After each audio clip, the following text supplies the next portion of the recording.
Regarding the billionaire of misfortune in spending, game feedback transcends me. Alternate title. Lin Yu, after a fierce battle with the demonic boss, unexpectedly meets his demise, only to be reborn a decade earlier. At this juncture, mobile games have yet to initiate the feedback of cultivation levels. Is this truly a stroke of fortune? Lin Yu decisively liquidates all his assets and invests a staggering $1 billion into the game.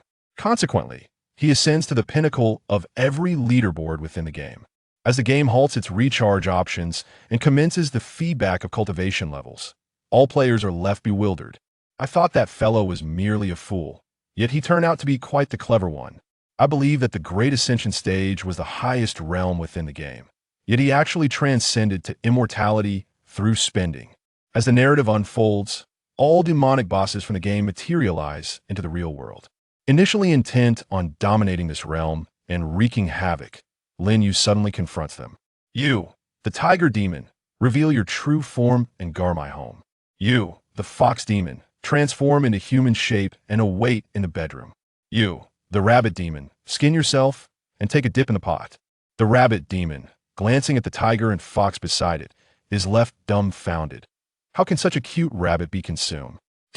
A fantastical and imaginative tale. Urban cultivation. Chapter 1. The Awakening Before Feedback. Blue Star. Dragon Country. In a lavish villa located in the western suburbs of Binhai City. Lin Yu abruptly awakens from his slumber, sitting upright. He is drenched in sweat, his eyes reflecting a lingering terror. Was I not dead? What is happening? Lin Yu murmurs, gazing at his own pristine hands. Moments ago, he had undoubtedly perished at the hands of that ancient demon, his very soul unable to escape, utterly shattered. Lin Yu surveyed his surroundings. He found himself in a bedroom, adorned with opulent and elegant Chinese decor. The large bed beneath him was soft and inviting, clearly of considerable value. This villa, this bedroom, was none other than Lin Yu's former home.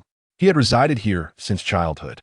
Everything changed when he began to play a mobile game titled Misty Immortal Path, which started to reward players with cultivation levels from within the game. The entire world descended into chaos. Not only did the Dragon Kingdom experience this phenomenon, but every nation had its own game that provided cultivation feedback. In addition to the cultivation levels, various magical treasures, mounts, spiritual beasts, and rare natural resources began to manifest in the real world. Yet, this was merely the beginning. As time progressed, even NPCs and villainous bosses from the game began to materialize. The emergence of these antagonistic bosses nearly obliterated the civilization of Blue Star.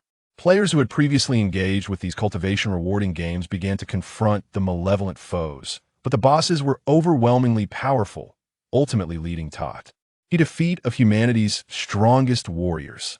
Lin Yu had met his demise at the hands of a formidable demon boss from Misty Immortal Path. At that moment, Lin Yu hastily grasped the phone beside his pillow and opened the calendar. February 7th, 2123. At this juncture, only 7 days remained until the game began to reward cultivation levels. Although he was born into affluence, he had not invested excessively in the game, having only spent a few tens of thousands for casual enjoyment. Lin Yu's prowess within the game barely ranked him among the top 100 players. As the game's cultivation system began to yield benefits to the players, they eagerly sought to invest in enhancements to their in-game abilities. However, to their dismay, they discovered that the recharge channel had been unexpectedly closed, rendering the pursuit of elevation in cultivation and power exceedingly arduous. Floating Immortal Path is a heavily monetized mobile game, rife with numerous expenditure opportunities, particularly in the later stages, where advancement without financial investment becomes nearly impossible. With this thought in mind, Lin Yu hastily scrolled through his phone screen, soon encountering that familiar icon. Indeed, Floating Immortal Path was still operational. Lin Yu promptly launched the game. As a grand and majestic melody filled the air, the game interface gradually materialized on his phone screen. What greeted his eyes first was the game's notification. Upon seeing this familiar prompt, a subtle smile crept upon Lin Yu's lips. Previously, such notifications had often been a source of annoyance, but now they felt remarkably endearing. In merely 7 days, the opportunity to recharge would vanish. Elevating one's cultivation within the game would become as daunting as scaling the heavens.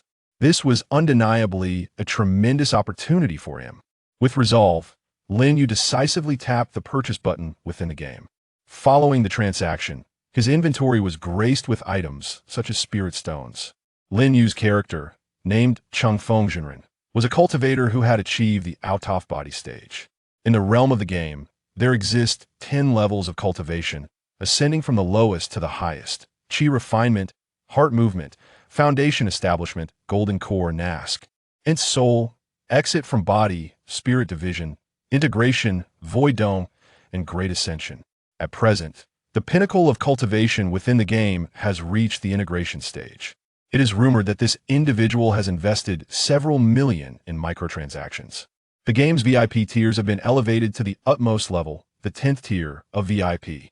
In contrast, Lin Yu, having spent over 40,000, has only attained VIP level 7.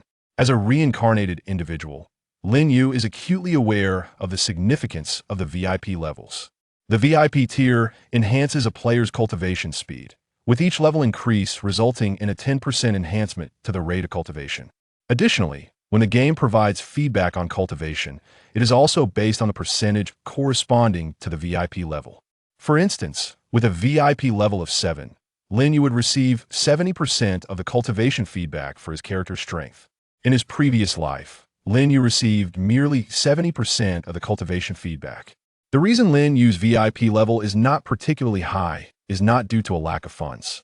Rather, he previously engaged with the game merely for amusement, never anticipating that it would eventually offer cultivation feedback to players.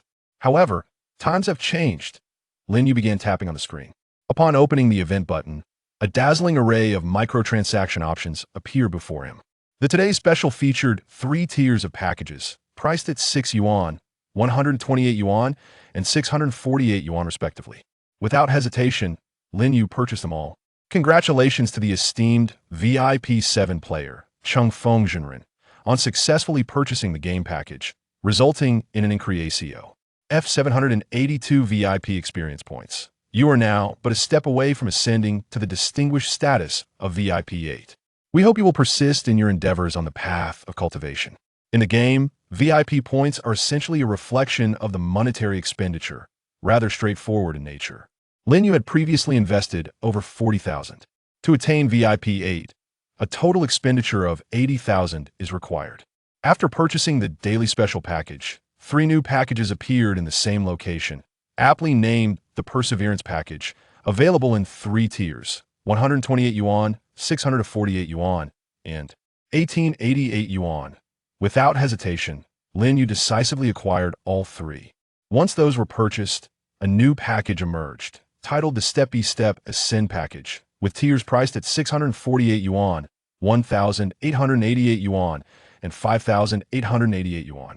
After securing the Step-by-Step Ascend package, another package materialized, named the Eternal Glory package, which was singular and valued at an undisclosed amount.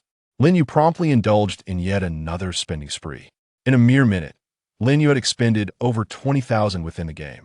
After completing the purchases, he refrained from further expenditures and instead opened his character's inventory to utilize the elixirs within.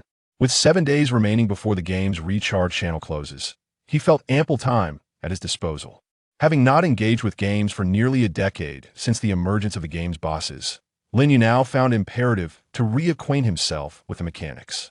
Among the various packages recently acquired, there exists an array of elixirs, with the exquisite Xianyuan pills numbering in the hundreds, solely dedicated to enhancing one's cultivation. Lin Yu clicked on a Xianyuan pill and opted to consume it. Instantaneously, his character in the game was enveloped in a flamboyant golden radiance. System notification. You have consumed a Xianyuan pill. Your cultivation has increased by 1,000 points. System notification. You have consumed a Xianyuan pill. Your cultivation has increased by 1,000 points. System notification. You have consumed a Xianyuan pill. Your cultivation has increased by 1,000 points. System notification. Your cultivation has advanced to the mid-stage of the out-of-body realm. Continue to strive diligently. As Lin Yu's character ascended to the mid-stage of the out-of-body realm, His position on the cultivation leaderboard also advanced by one rank, shifting from 190. 9. The game Ethereal Immortal Path features numerous leaderboards, yet each leaderboard only showcases the top 100 players. The players who secure a position within the top 100 on any leaderboard receive rewards distributed by the game during the weekends. The rewards vary according to rank. Having been in existence for quite some time, the enthusiasm of players to invest in the game has considerably waned, leading to a relatively fixed leaderboard with minimal fluctuate. Ions that tea this moment. Just as Lin Yu was about to examine the other items in his inventory, a private message suddenly captured his attention. Brother Qingfeng, the cultivation leaderboard has remained static for a week with the weekend reward distribution approaching. Your sudden surge feels rather unsporting, don't you think? The message was sent by the very player who had just been surpassed by Lin Yu on the cultivation leaderboard. The player's name was Jinren. However, upon receiving this private message, Lin Yu's expression suddenly turned icy. Jinren. This individual was far from virtuous. After the emergence of the game's villainous bosses, he had aligned himself with those antagonists, becoming an enemy of human. Now, Lin Yu's objective was to discreetly invest and enhance his character's strength to its utmost before the game's mechanics began to reflect his cultivation. Among the players on the leaderboard, many were not of noble character. Thus, it was unnecessary for him to attract undue attention should those individuals also choose to invest. It would spell trouble for him. The optimal strategy was to make a modest investment to bolster his capabilities, and when the game neared the closure of the recharge feature, he would unleash all his resources in one grand gesture. With this plan in mind, Lin Yu dialed a phone number. Xiaoyan, I give you 3 days to liquidate all the shares of Huan Yu Group. He commanded, dispose of all my properties and fixed assets, except for the villa I currently reside in. He continued that I need cash, the more the better. Chapter 2. The dual cultivation partners in the game. Xiaoyan, whose full name was Jiang Yun, served as Lin Yu's steward, overseeing his stocks and properties. Lin Yu's parents had passed away early, leaving him to inherit the family business at a tender age. Huan Yu Group was the legacy bequeathed to him by his parents. Lin Yu holds 51% of the shares in Huan Yu Group. Although he harbors no fondness for managing the company, having entrusted its administration to his uncle's family, still receives substantial dividends each year. However, unlike many families of wealth, Lin Yu's uncle treats him with great kindness. For over a decade, he has remained steadfast and respectful, never overstepping his bounds. Furthermore, Lin Yu shares a close bond with his cousin, and they often enjoy each other's company. Not long after Lin Yu concluded a call with the housekeeper, Jiang Yun, his uncle's call came through. As the second largest shareholder in the company, it would be impossible for Lin Yu to conceal the sale of his shares from him. Xiaoyu, have you encountered some trouble? If you need money, just let me know. There's no need to sell all your shares. His uncle said anxiously from the other end of the line. The prospect of Lin Yu, the largest shareholder, selling his stocks would undoubtedly spell disaster for the company. Such an action would not only cause severe fluctuations in the stock price, but could also result in his shares falling into the hands of Huan Yu Group's competitors, leading to dire consequences. Nevertheless, Lin Yu was resolute in his decision. He replied slowly, Uncle, it's not about the money. My mind is made up, there's no need for you to persuade me. He refrained from elaborating further, for the notion of a mobile game involving cultivation and the feedback of one's spiritual prowess was something that could not be easily explained. And, even if he were to share it, no one would believe him, especially not his uncle, who, as a middle-aged man, would find it exceedingly difficult to accept such extraordinary CL. On the other end of the line, Lin Yu's uncle wished to continue persuading him, but Lin Yu interrupted his words. Uncle, I have matters to attend to, I must hang up. And if there's nothing pressing, have Xiao Guang come to visit me. It's been a long time since I last saw him. With that, Lin Yu ended the call. The Xiao Guang he referred to as Lin Guang, his cousin. After hanging up, Lin Yu opened his phone and resumed his activities. If his uncle were astute enough to send his cousin Xiao Guang to visit him, Lin Yu would take the opportunity to engage him in gaming. This could be a fortuitous chance for Xiao Guang. However, if Xiao Guang does not come, Lin Yu would be powerless to change the situation. As chaos looms on the horizon, Lin Yu must first elevate his own capabilities to their utmost potential to establish himself in this new world. First, Lin Yu checked his WeChat balance. After all these years, he was uncertain how much disposable income he had left. The balance stood at over 400,000. Next, he proceeded to review his bank accounts. Lin Yu possessed only 2 bank cards. Due to his frugal spending habits, most of his wealth had been invested in fixed assets, leaving him with limited cash on hand. The combined total of his 2 bank cards amounted to over 3 million. Adding the WeChat balance, his total wealth approached 4 million. Having assessed his current financial standing, Lin Yu once again opened the mobile game Misty Immortal Path. Converting over 400,000 directly into spirit stones was not the most prudent choice. In the game, there exists a plethora of gift packages, which are far more economical than purchasing items with spirit stones from the in-game shop. Lin Yu once again opened the mobile game Misty Immortal Journey.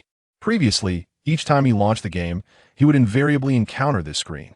He would find it rather tedious to manually close it each time. However, now Lin Yu smiled slightly and decisively clicked the recharge button. He then accessed the event's interface that he had already purchased the daily special gift package. Yet, there were still numerous other packages available. Without much contemplation, Lin Yu clicked to purchase whenever he encountered a gift package. Congratulations to player Chump for obtaining the Radiant Treasure Package, which includes 10 blue equipment refinement stones and 10 purple equipment refinement stones. Congratulations to player Chump for obtaining the Super Mount Package, which includes 100 purple mount experience elixirs, 5 mount advancement elixirs, and 5 mount refin. Imment elixirs. Congratulations to player Chump for obtaining the Spirit Beast Evolution Package, which includes 3 Spirit Beast collars, 10 advanced attribute reset elixirs for Spirit Beasts, and 10 random high-level skill books for Spirit Beasts. Lin Yu purchased all the available gift packages. His VIP level finally ascended to level 8. Congratulations, esteemed player Chump. Your VIP level has risen to level 8. You are now just a little experience away from reaching VIP level 9. Please continue your efforts. In this game, advancing in VIP levels becomes increasingly challenging as one progresses. To reach VIP level 9 requires 300,000 points, while it is said that VIP level 10 necessitates a staggering 1 million. It is inconceivable for an ordinary player to spend 1 million on a game of this nature. Just as Lin Yu believed he had purchased all the game gift packs, the event button within the game unexpectedly lit up. The illumination of the event button signified the arrival of a new event. Lin Yu hastily clicked on it. Indeed, a fresh event appeared before him. Adjacent to the event was a leaderboard, chronicling each individual's emotional index. This scheme was familiar to Lin Yu. The emotional index was likely a reflection of the amount spent. It seemed he still had a dual cultivation partner in the game. However, their communication had been rather sparse, as their initial union was merely a means to facilitate participation in various activities. In his previous life, Lin Yu had not engaged in this event at all. Yet this time, he was determined not to miss a single opportunity. Without hesitation, Lin Yu opened the gift pack purchase interface within the event. The game indicated a cost of 6 yuan per day. Yet, in reality, there were 6 tiers of gift packs available. These tiers were priced at 6 yuan, 18 yuan, 78 yuan, 588 yuan, 1,288 yuan, and 5,888 yuan. Beneath the gift packs, a line of small print read, "Love cannot be measured by money, but for the sake of your dual cultivation partner, please invest your sincere heart." The higher the level of the gift pack purchased, the more readily your sincerity will be perceived by your partner. Let your name shine on the emotional leaderboard. This game employed every conceivable tactic to entice players into spending. Indeed, the 6 yuan option was genuine. However, to make an appearance on the leaderboard by spending only 6 yuan was undoubtedly a pipe dream. In times past, Lin Yu would have merely scoffed and muttered a curse, dismissing this trivial event as a foolish endeavor. Having previously invested several tens of thousands into the game, he had long since discerned its underlying mechanics. Yet now, he resolved to make a decisive purchase. He acquired every tier of the 6 available packages. At that moment, however, he noticed that the top position on the leaderboard was not solely occupied by the name of the illustrious Chump. Another name lingered just behind, separated by a pulsating pink heart that gleamed with allure. The name following the heart was one Lin Yu recognized well. It belonged to his dual cultivation partner within the game, The enchanting yuan fairy. Just then, Lin Yu noticed a private message had arrived. To his surprise, it was from yuan fairy. Chapter 3. The peculiar rewards of the leaderboard. Lin Yu was acutely aware that she was not jesting. The dual cultivation partner he had randomly chosen within the game was indeed unlike any ordinary woman. He recalled that when they had just registered as partners in the game, he had wished to express his sentiments by purchasing a gift for her from the in-game store. Lin Yu, possessing a slightly masculine disposition, felt it was his duty as a man to make a gesture, even if it was merely a game. However, to his surprise, immediately after he presented the gift, she reciprocated with an even more extravagant present. Accompanying her gift was a remark that Lin Yu remembered vividly: "I don't lack for money, so don't flaunt your wealth in front of me." From that moment on, Lin Yu refrained from giving any valuable gifts within the game. Nevertheless, the game necessitated that they exchange gifts to enhance their mutual affection. The affinity between dual cultivation partners allowed them to undertake specific quests together. Consequently, Lin Yu was left with no choice but to offer peculiar items, such as shattered spirit stones, defective mortal artifacts, and irreparable broken formations. As Lin Yu gazed at the private message in the game, he couldn't help but chuckle. His intention was not merely to amuse himself. After all, the game's feedback repair was set to commence in 7 days, and it would be prudent to invest a little more during this period. Being a reincarnated individual, Lin Yu possessed a greater understanding of many matters compared to his previous life. His words were somewhat of a prodding nature, knowing that Water Cloud Fairy would undoubtedly indulge in some spinning upon seeing them. After all, in the realm of companionship, allowing her to invest a bit more in the game would undoubtedly yield benefits in the future. Indeed, within mere minutes, Lin Yu received a notification within the game. Although his position remained unaltered at first place, his emotional index had doubled. To ascend the leaderboard, it was clear that the efforts of both individuals were essential. Their relationship was not particularly intimate, with their interactions confined solely to the gaming world. Disregarding the affairs of the Water Cloud Fairy, Lin Yu commenced opening his gift packages to enhance his prowess. In the game, a player's strength encompasses not only their cultivation level but also myriad other factors, including spirit beasts, equipment, mounts, techniques, and sect bonuses, among others. In the future, these elements would gradually manifest in the player's reality. Whether it be equipment or spirit beasts, they would ultimately materialize in the real world. Moreover, the player's sect, along with the NPCs within it, would also descend into reality. Of course, cultivation level remains the most significant determinant of one's strength. Lin Yu resolutely began to unveil the various gift packages in his inventory, embarking on a new round of openings. Various elixirs and refining stones swiftly filled his bag. Without hesitation, he began to consume the diverse elixirs. Some enhanced his cultivation, others augmented his consciousness, while yet others improved the quality of his spiritual roots. After utilizing all the elixirs aimed at bolstering his own cultivation and attributes, Lin Yu paused. He decided to reserve the elixirs meant for enhancing equipment and spirit beasts until he acquired more formidable spirit beasts or equipment later on. Time in the gaming world flew by, and before he realized it, noon had arrived. Lin Yu's stomach began to rumble. Upon hearing the sound emanating from his belly, a faint smile graced Lin Yu's face.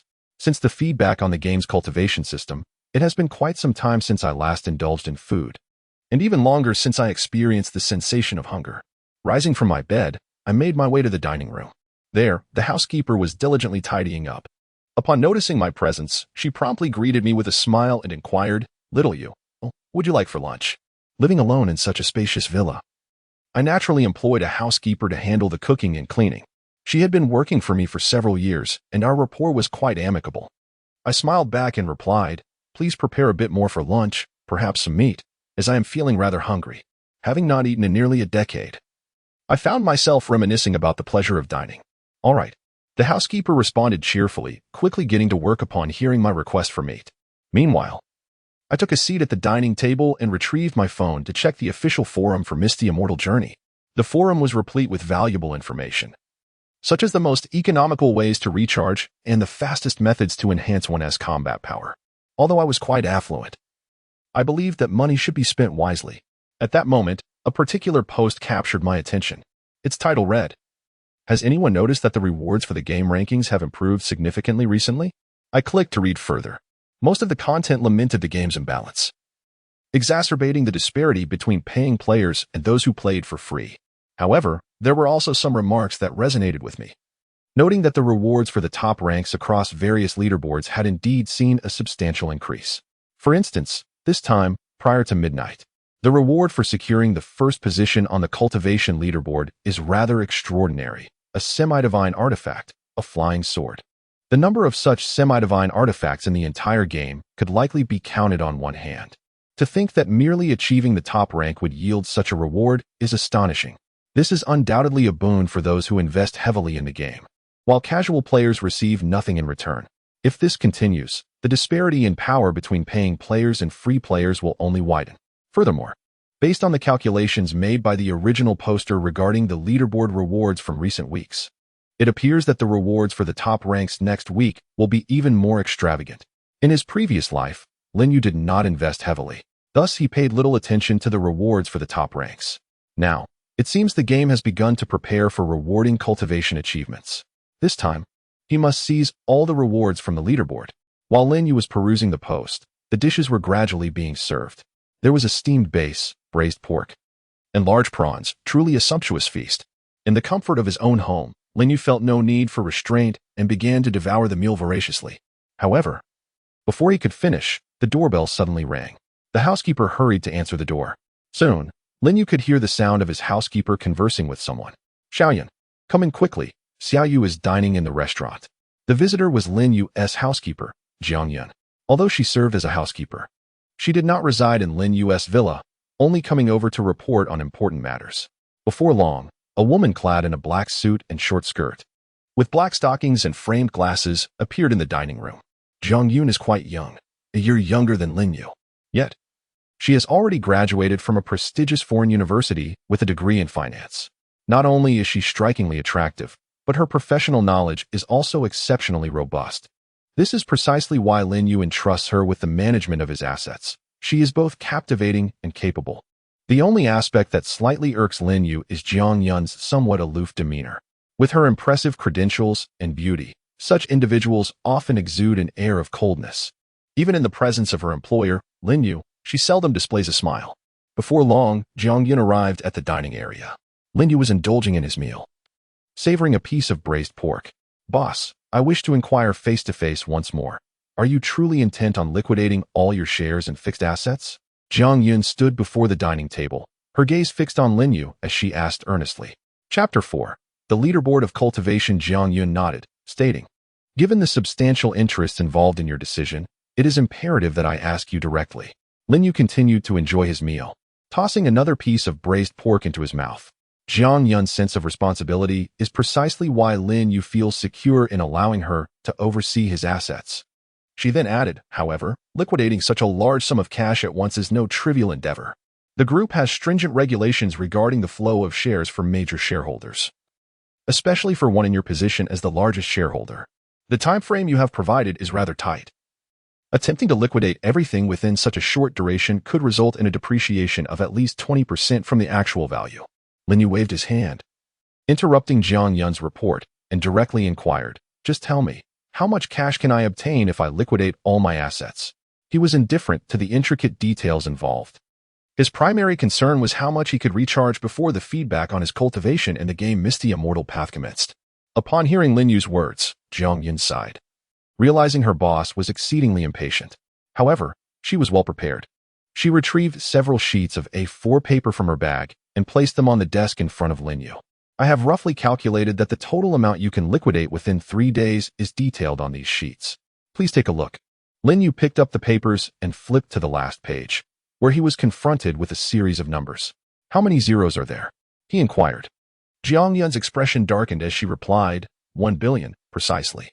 Lin Yu nodded, casually handing the papers back to Jiang Yun. Go ahead, make it happen. Jiang Yun accepted the papers and tucked them away in her bag. Boss, I am quite curious. What do you intend to do with such a substantial amount of cash? She asked timidly, a rarity for her. Typically, Jiang Yun refrained from asking questions, merely following Lin Yu's directives without inquiry. Yet this time, her curiosity overwhelmed her, as liquidating all assets felt akin to her boss planning to abscond with the funds.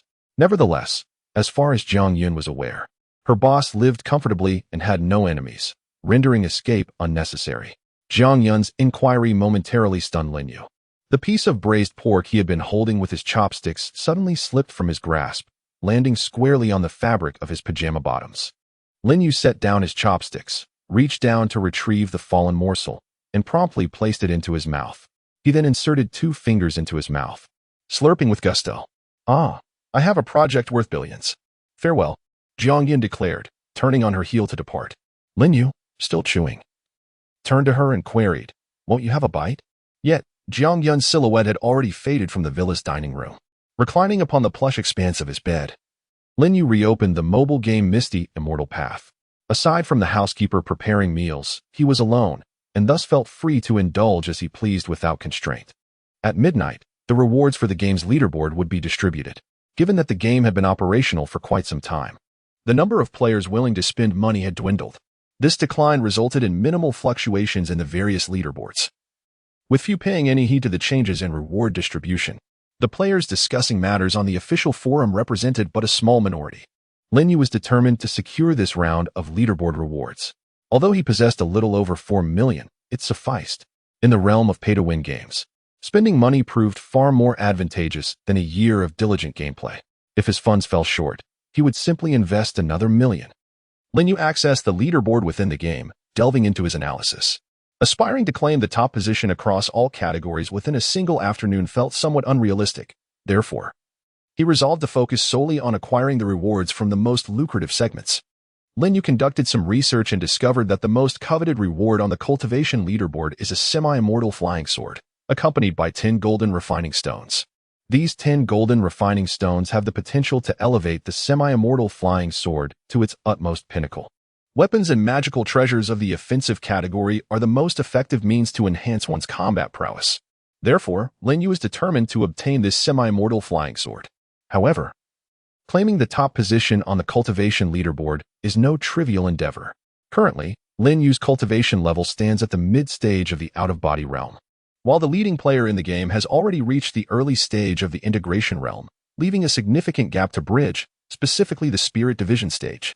Fortunately, the game shop offers yuan pills for sale. Yuan pills are the most commonly used items in the game for enhancing a player's cultivation and are the only purchasable means to augment one's cultivation. Each pill is priced at 1 high-grade spirit stone.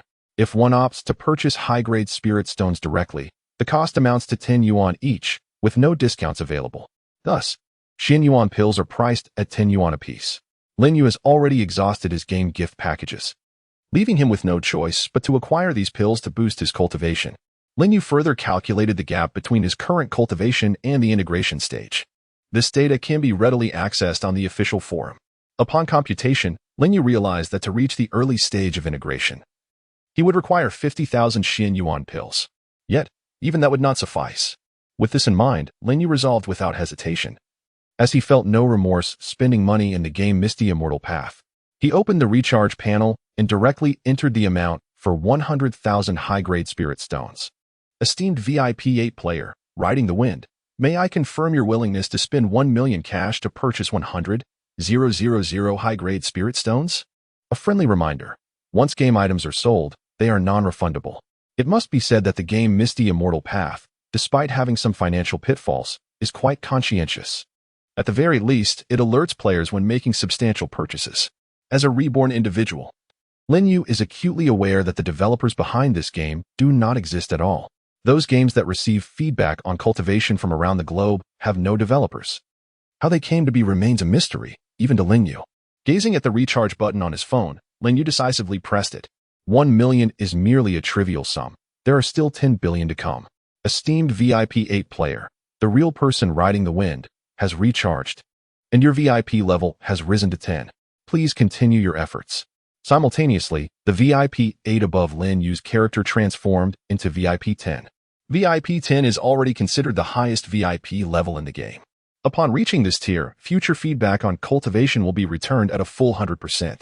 Following this, Lin Yu opened the game store to purchase yuan pills.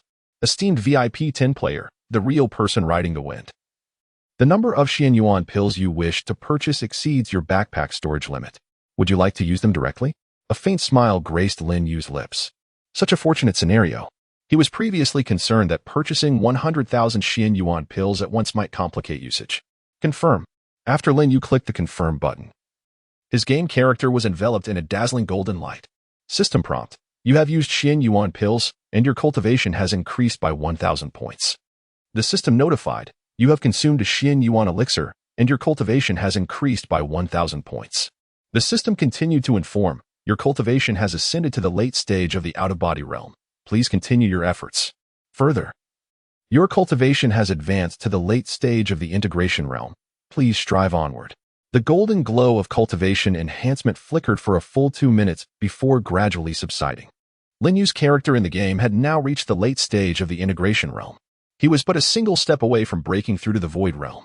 Lin Yu hastily opened the cultivation leaderboard, and at that moment, the name of the top-ranked player had transformed into his own, chump. A faint smile graced Lin Yu's lips as he began to explore the other leaderboards. Merely holding the first position in the cultivation leaderboard was insufficient. Lin Yu then turned his attention to the Spirit Beast leaderboard. Spirit Beasts hold immense significance in this cultivation mobile game, as they can greatly enhance a player's combat prowess. Once these Spirit Beasts begin to manifest in the real world, they will undoubtedly serve as formidable allies for the players. Chapter 5, Master of the Changha sect. Throughout the entire night, Lin Yu was engrossed in recharging. While recharging, he purchased various equipment and elixirs from the marketplace to bolster his strength. By the end of the night, Lin Yu had expended a staggering 4 million. His remaining funds were reduced to merely a few 100,000, perhaps due to the leaderboard stagnation. Lin Yu's sudden emergence did not immediately attract the attention of the top-ranking players. It was not until midnight, when the game distributed leaderboard rewards, that many players were abruptly awakened to the news. The rankings of cultivation, spirit beasts, equipment, and spiritual roots have all been dominated by a player known as chump. At this moment, those who occupied the top positions in these lists found themselves unable to react in time. The generous rewards had already been claimed by Lin Yu. With an expenditure of merely 4 million, he reaped such substantial benefits. He could hardly fathom what would transpire if he were to invest 1 billion. Such is the advantage of pay-to-win games. For someone like Lin Yu, who is indifferent to money and possesses ample funds, any issue that can be resolved with wealth is of no concern. After claiming the rewards for topping the rankings, Lin Yu retired for the night. However, that evening, the official forum of Misty Immortal Path erupted with fervor. Countless veteran players engaged in discussions about the staggering revelation of someone spending millions in a single night. While the exact amount Lin Yu spent remained unclear, the seasoned players could roughly deduce that achieving the simultaneous top spots in 4 rankings would certainly require more than a mere few million. The most popular threads on the forum were all centered around Lin Yu, the sudden emergence of an extraordinary spender. The game is on the brink of collapse. Yet someone has managed to spend millions overnight. Many speculated that this player, chump, must be a schoolboy who pilfered his parents' credit card to pour a fortune into the game, and that tomorrow's headlines would surely report on the ensuing legal battle between the child's parents and the gaming company. Players of Misty Immortal Path are laundering money through exorbitant expenditures, recharging millions, and subsequently selling their accounts. Just wait and see tomorrow's mobile game account trading news. Who would dare to spend like this even if they won the lottery? This world is utterly absurd. I am the most beautiful female player in Misty Immortal Path. Please assist me in uncovering the true identity of Master Chump. I am willing to offer myself in marriage. As dawn broke and the sun began to rise, Lin Yu opened his eyes. Although he had awakened quite early, he felt remarkably refreshed from his slumber. In his previous life, he seldom had the luxury of sleep and had not experienced such restful repose in a long time. Lin Yu stretched comfortably, leaning back, before picking up his phone from beside his pillow. Upon opening the Misty Immortal Path mobile game, a flurry of private messages chimed in. This scenario was something Lin Yu had anticipated. These messages were from various friends within the game. However, 2 particular messages piqued his interest. One was from the player who had previously held the top position on the cultivation leaderboard, but had now fallen to 2nd place. Songyun Demon Lord, Kid. Dare you send me your address?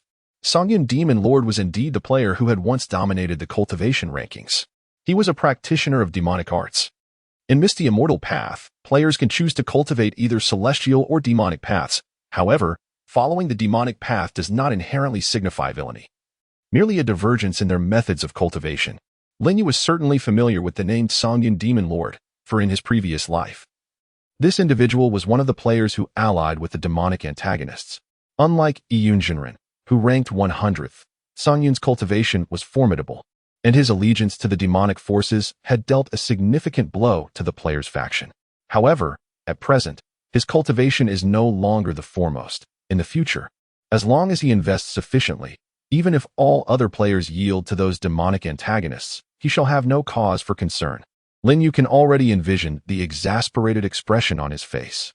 Of course, the most infuriating moment is yet to come. When he learns that the mobile game Piao Miao Xian 2 can reward players with cultivation, he will undoubtedly despise himself for having seized his top position. Lin Yu couldn't help but smile slightly. Subsequently, he turned his attention to the last private message. This message was sent by the Water Cloud Fairy. Lin Yu was taken aback. The Water Cloud Fairy, who seldom engaged in conversation with him, had surprisingly reached out twice in the past few days. Water Cloud Fairy, have you lost your mind? How much have you spent? Aren't you afraid your parents will spank you? Engaging in lengthy discussions yields little benefit. Yet, the Water Cloud Fairy is different. If a bit of provocation would encourage her to invest more, then so be it. Lin Yu resumed his exploration of the game.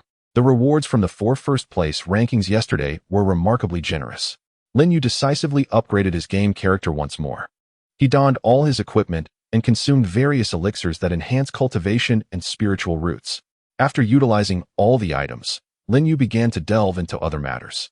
Everything Lin Yu is doing now is to ensure that when the game's cultivation rewards commence, his power will be that much stronger, to augment his strength. Besides his inherent cultivation and equipment, there is another crucial element, the sect. In the game Piao Miao Xian 2, players are required to join a gaming sect. Within the sect, one can not only accomplish various tasks and garner rewards, but also receive the protection of esteemed elders. As a reincarnate, Lin Yu is acutely aware of the significance of the sect. In the future, not only will malevolent demons and antagonists emerge into reality, but NPCs from the game will also manifest. This implies that the elders of the player's sects will likewise appear in the real world. Therefore, joining a formidable sect ensures a robust backing.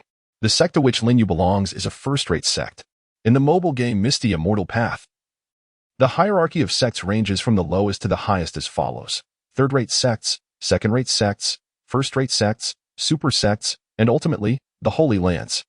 A first-rate sect is already considered quite formidable, ranking in the upper echelon among all sects in the game. However, this is still insufficient. Lin Yu's support system lacks a certain strength. Presently, he contemplates 2 options. The first is to switch to a more powerful super sect or a Holy Land. The second option involves donating some spirit stones or resources to elevate the sect's rank. After careful consideration, Lin Yu resolves to pursue the latter option. The reasoning is straightforward. Upon exiting a sect, a player must wait 7 days before rejoining another, and it remains uncertain whether the super sects or Holy Lands are at capacity. The risks associated with changing sects are too great, potentially leaving him isolated. Thus, Lin Yu decides to contribute to his sect, aiming to expedite its ascension in rank.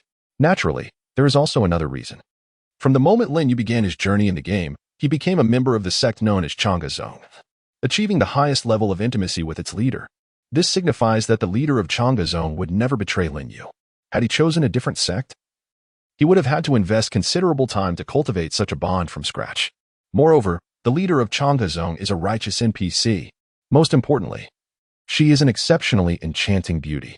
Every game sect offers a donation option, allowing players to enhance the sect's level by contributing various items and spirit stones.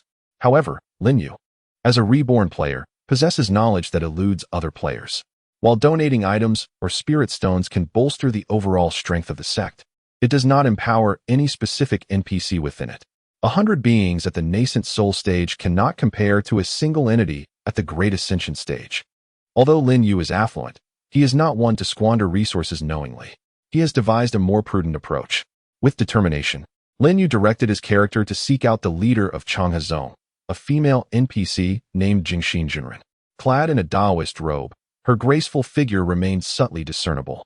Lin Yu selected Jingxin Jinren and was presented with several options: talk, gift, information, goodbye. Without hesitation, he clicked the gift button. Chapter 6, Whatever the Vehicle. It's all about the game. Previously, Lin Yu had poured 4 million into the game but had yet to exhaust all his resources, leaving him with a substantial surplus. Among the possessions, there were numerous elixirs and equipment that Lin Yu found of little use, along with an abundance of surplus spirit stones. Consequently, he generously bestowed all of these upon the esteemed leader of the Chang'e sect, the serene Master Jingxin. Although Master Jingxin is a non-player character, NPC, Lin Yu understood that by cultivating a profound rapport with her, she would remain steadfast and loyal, perhaps even more so than the flesh and blood beings of reality. Moreover, a significant factor to consider is that NPCs in the realm of Misty Immortal Path cultivate at a pace surpassing that of players, provided that the resources are ample. Their progress and advancement is remarkably swift. In contrast, players must toil through dungeons, engage in secluded meditation, or resort to consuming mysterious elixirs to enhance their cultivation. NPCs, however, can achieve rapid growth in their skills if players are willing to part with their resources, unhindered by the constraints of time. It is rare for players to relinquish their cultivation resources to NPCs idly. Yet Lin Yu, as a reincarnated individual, possessed a deeper understanding of the significance of NPCs. To elevate an NPC's cultivation to match his own would require an expenditure far less than one-third of what he would need for his personal advancement. Therefore, allocating surplus resources to a closely bonded NPC could indeed forge a formidable ally for him. Would you like to bestow 800 high-grade spirit stones to Master Jingxin? Each time one wishes to gift an NPC, only a single item may be offered. Lin Yu had previously exhausted his gifts of equipment and elixirs, leaving him with no choice but to part with all his spirit stones. Observing the two options that appeared before him, he decisively clicked confirm. Soon after, a new line of notification emerged within the game.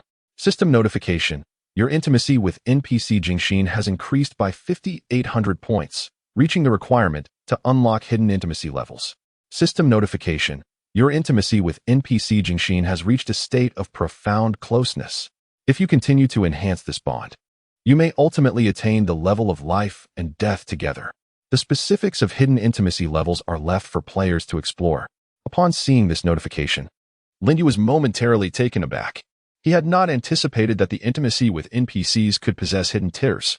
Previously, Lin Yu was only aware that the highest level was one of deep companionship, and upon reaching this status, the NPC would generally not betray the player.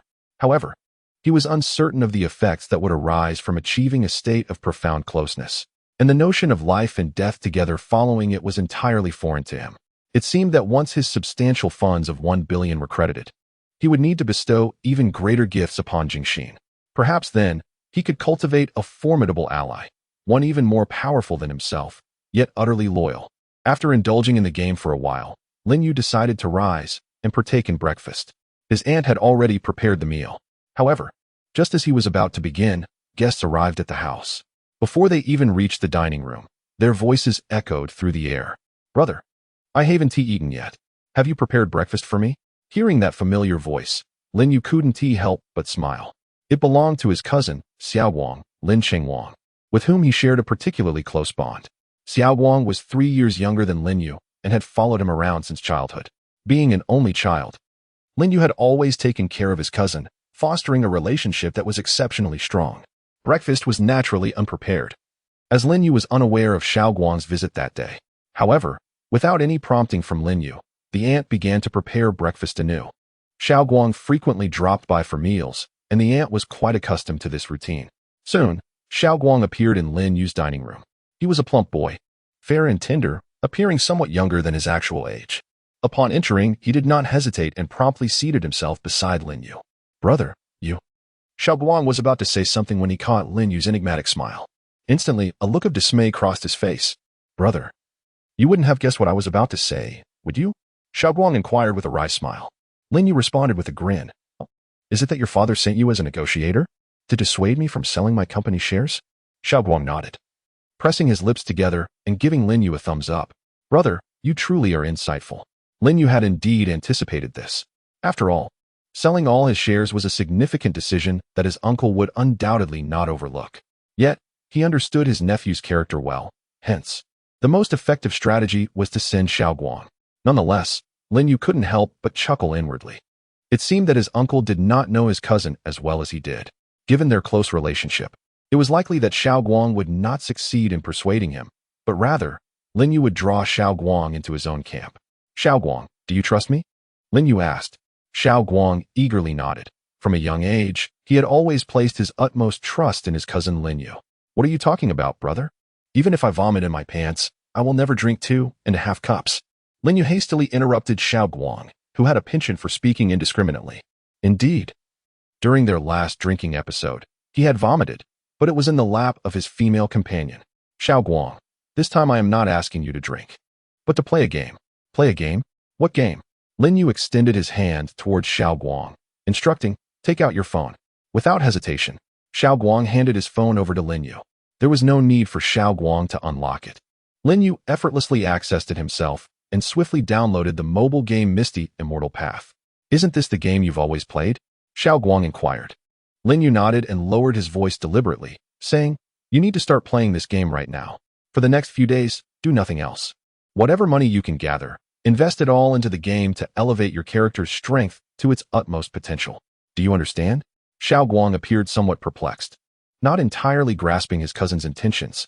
However, Lin Yu did not afford him the chance to question further, directly asserting, if you trust me, do not ask anything. Just follow my instructions. I would never deceive you.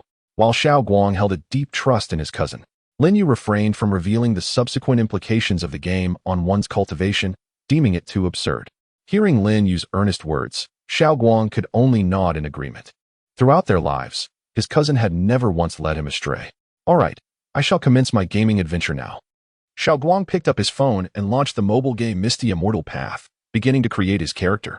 However, Lin Yu was even more audacious. He turned to Xiao Guang and said, send a message to your father, stating that you'll be staying at my place for the next few days. Then simply remove your SIM card and play using my Wi-Fi. Xiao Guang was just beginning to play the game, and indeed, it was rather late. Only by immersing himself in the game could he catch up a little. Fortunately, Xiao Guang had always heeded Lin Yu's advice. Additionally, he had originally come to persuade Lin Yu not to sell shares of the company. His father would be delighted for him to stay longer at Lin Yu's place. As Xiao Guang busied himself with his phone, Lin Yu addressed the aunt, saying, Auntie, Xiao Guang will be staying here for the next few days. Please prepare a room for him shortly, and when you cook, make enough for two. However, upon glancing at Xiao Guang's physique, Lin Yu added, actually, make it enough for three. In the dining room, as Xiao Guang ate, he began to play the game. Bro, I just started playing. Could you guide me? Xiao Guang inquired. Guide you? It would be more beneficial to spend $6 than to waste a day trying to assist you. Lin Yu retorted. The mobile game Misty Immortal Path indeed allowed high-level accounts to assist lower-level ones, saving a considerable amount of time for newcomers. Yet, such is the nature of pay-to-win games. No amount of effort can rival the speed of financial investment. Lin Yu's words left Xiao Guang momentarily stunned, as if he had gained a sudden insight. All right. Then I shall invest $6. Lin Yu, speechless, replied, is that all the pocket money you have? No, I have plenty. How much is plenty? Lin Yu's eyes sparkled with excitement. Xiao Guang extended a single finger. 10,000? Lin Yu inquired. Xiao Guang shook his head, replying, 1 million. Wow, that's a staggering amount. Lin Yu was genuinely taken aback. Typically, this child did not possess much pocket money. Whenever they went out, it was Lin Yu who supported him financially. Xiao Guang chuckled and explained, I leveraged this occasion to persuade my dad and conned him out of 1 million, intending to buy a new car. Upon hearing this explanation, Lin Yu couldn't help but give Xiao Guang a thumbs up. That money should rightfully belong to him, at least in part. In the past, Lin Yu would have undoubtedly claimed half. However, considering that he would soon possess 10 billion, he thought better of it. What car to buy? I might as well invest that million into the game. Chapter 7. A scholar who doesn't play games? Thus, Xiao Guang settled into Lin Yu's villa. The two brothers spent their time between sleeping and dining, immersed in gaming. The names Master Feng and Fairy Shuiyun consistently topped the heart-throbbing leaderboard. Meanwhile, Xiao Guang invested his entire 1 million into the game. Although he began playing later than others, the substantial expenditure elevated his character's prowess. In fact, he had already ascended to the top 100 on the cultivation leaderboard.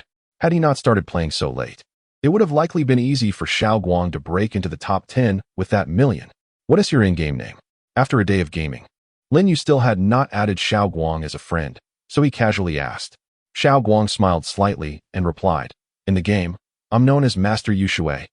Upon hearing the name, Lin Yu was momentarily taken aback. He was called Cheng Feng, while the other was named Yu Shui. The resemblance was rather uncanny, as though they were two brothers.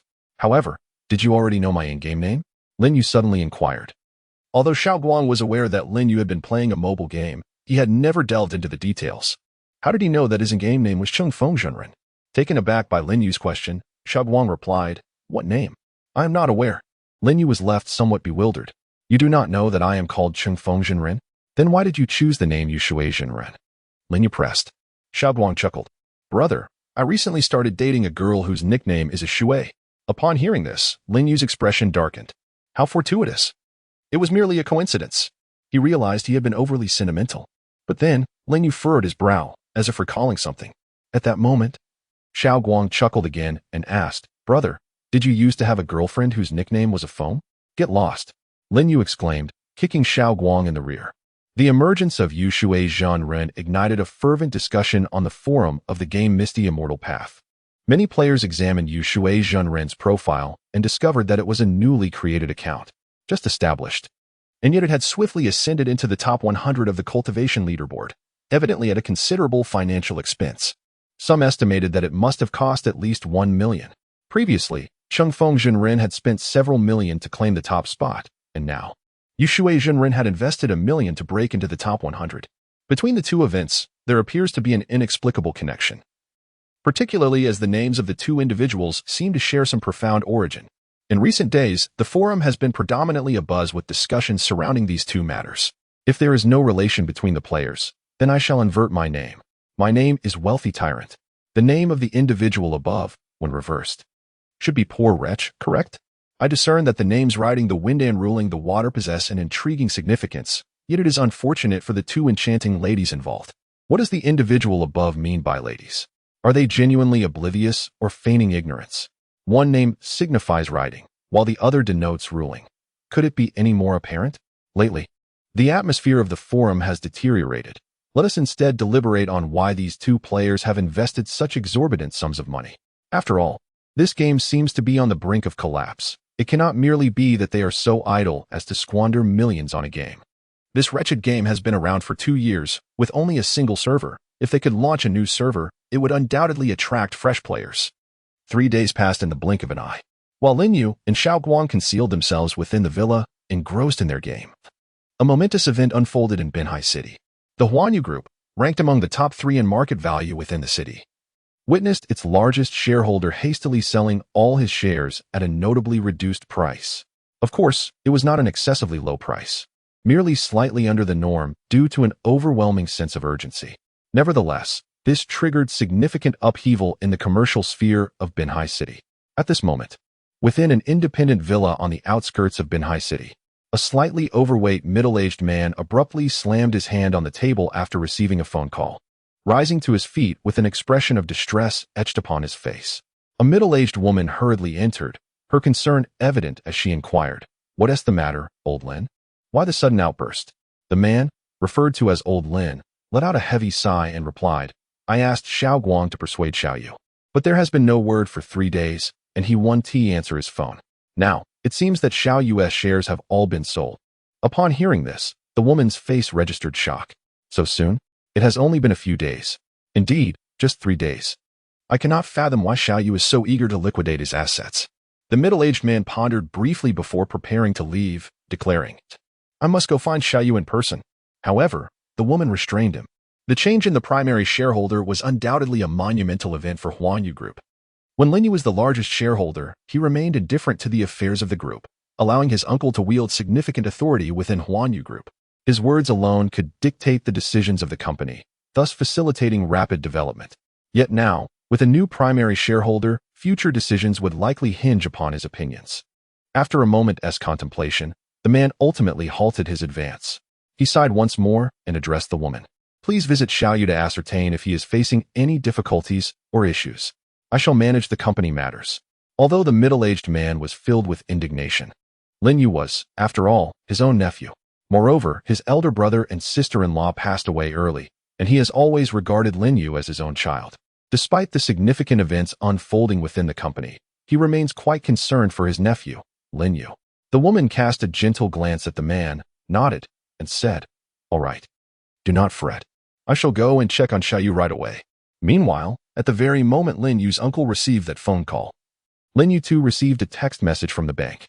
"Dear esteemed client of XX Bank, your savings card ending in 0001 received a deposit of RMB on February 11th at 1803. Current balance, RMB." Upon opening the message, Lin Yu's eyes sparkled, and a faint smile graced his lips. Nearby, Xiaoguang, who was engrossed in a game, hurried over to peek at Lin Yu's phone and inquired, "Brother, what has you so delighted? Get back to your game." Lin Yu hastily pushed Xiaoguang aside. He could not allow him to see this. Otherwise, he would undoubtedly beg for a share. His usual antics of tears and pleas would ensue. Lin Yu was well acquainted with the child's tendencies. Simultaneously, Lin Yu received a call from Jiang Yun. "Boss, have you received the funds?" "Yes, I have." "Well done. You shall receive a bonus at the end of the year." Upon hearing of the bonus, Jiang Yun's mood on the other end of the line noticeably brightened. Lin Yu, as a boss, was indeed quite generous. Last year's year-end bonus had been substantial, and it seemed this year would be even more rewarding. "Thank you, boss. However, are there any arrangements for my upcoming tasks?" Jiang Yun suddenly inquired. Her original role was to assist Lin Yu in managing those assets. However, at present, Lin Yu had converted all his assets into cash, leaving Jiang Yun seemingly without any tasks to undertake. After some contemplation, Lin Yu acknowledged that there were indeed no assignments to allocate. Yet, in the future, perhaps opportunities would arise. "For now, there is no work. You may take a paid leave. Keep your phone accessible, and I shall call you if anything arises." With that, Lin Yu promptly ended the call. At that moment, the little guy who had been kicked away by Lin Yu approached again. "Brother, hasn't Sister Jiang Yun started dating yet?" The little guy inquired with an air of mystery. Lin Yu furrowed his brow slightly. "Are you with a Shui?" The little guy hastily clarified. "What I mean is, you and Sister Jiang Yun are quite compatible. You are of similar age, she is beautiful and has poise, and she is an outstanding student." The little guy often visited Lin Yu, so he naturally knew Jiang Yun. However, Lin Yu merely scoffed and replied, "You focus on your games. A high achiever like Jiang Yun would hardly be interested in someone like us, who only knows how to play games." As he spoke, Lin Yu lifted one foot. Upon seeing Lin Yu's gesture, the little guy quickly retreated a couple of steps, mumbling, "How do you know that high achievers don't play games?" Chapter 8. The hidden levels in the game. In a luxurious high-rise apartment within an upscale community, Jiang Yun stretched lazily after ending the call by the floor-to-ceiling window. She then reclined languidly on the sofa positioned near the window. A paid leave is indeed delightful. After 3 days of fatigue, she could finally indulge in some gaming. After muttering to herself, Jiang Yun opened the mobile game Ethereal Immortal Path. Soon, accompanied by grand and majestic music, the familiar interface appeared before her. Unbeknownst to both Jiang Yun and Lin Yu, Jiang Yun was, in fact, the dual cultivation partner of Lin Yu's character, the Water Cloud Fairy. Typically, their conversations revolved around work, and the topic of gaming had never arisen. If Lin Yu were to discover that Jiang Yun was the Water Cloud Fairy, he would undoubtedly be taken aback. Recently, Jiang Yun had been occupied with assisting her boss, Lin Yu, in managing financial matters, leaving her little time to indulge in gaming during the day. However, she had briefly logged into the game just yesterday during lunch. Now, confronted with the familiar premium purchase interface, she contemplated exiting the game to engage in some casual play. While she had initially spent quite a bit on in-game purchases, her enthusiasm had waned over time. Yet this moment, she hesitated and almost inexplicably clicked the confirm button. "What have I just done?" Jiang Yun thought, bemused. Nevertheless, having already committed, she decided to spend 648. Although Jiang Yun did not possess the wealth of a privileged heir like Lin Yu, spending tens of thousands on gaming was still quite common for her.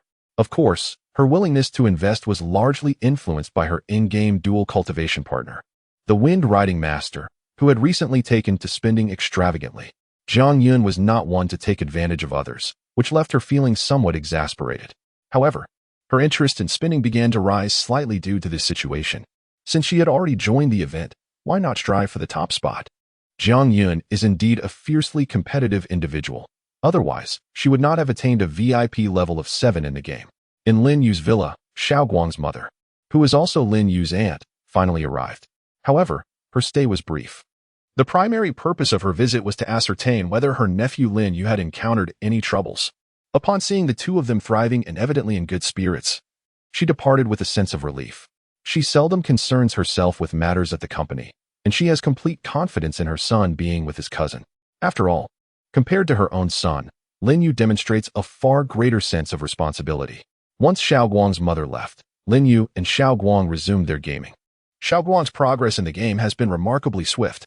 Previously, due to an investment of 1 million, he has rapidly caught up, and in recent days, He has been diligently completing several critical quests. Nevertheless, his cultivation level still languishes at the bottom of the rankings, and he has yet to make an appearance on any other leaderboards.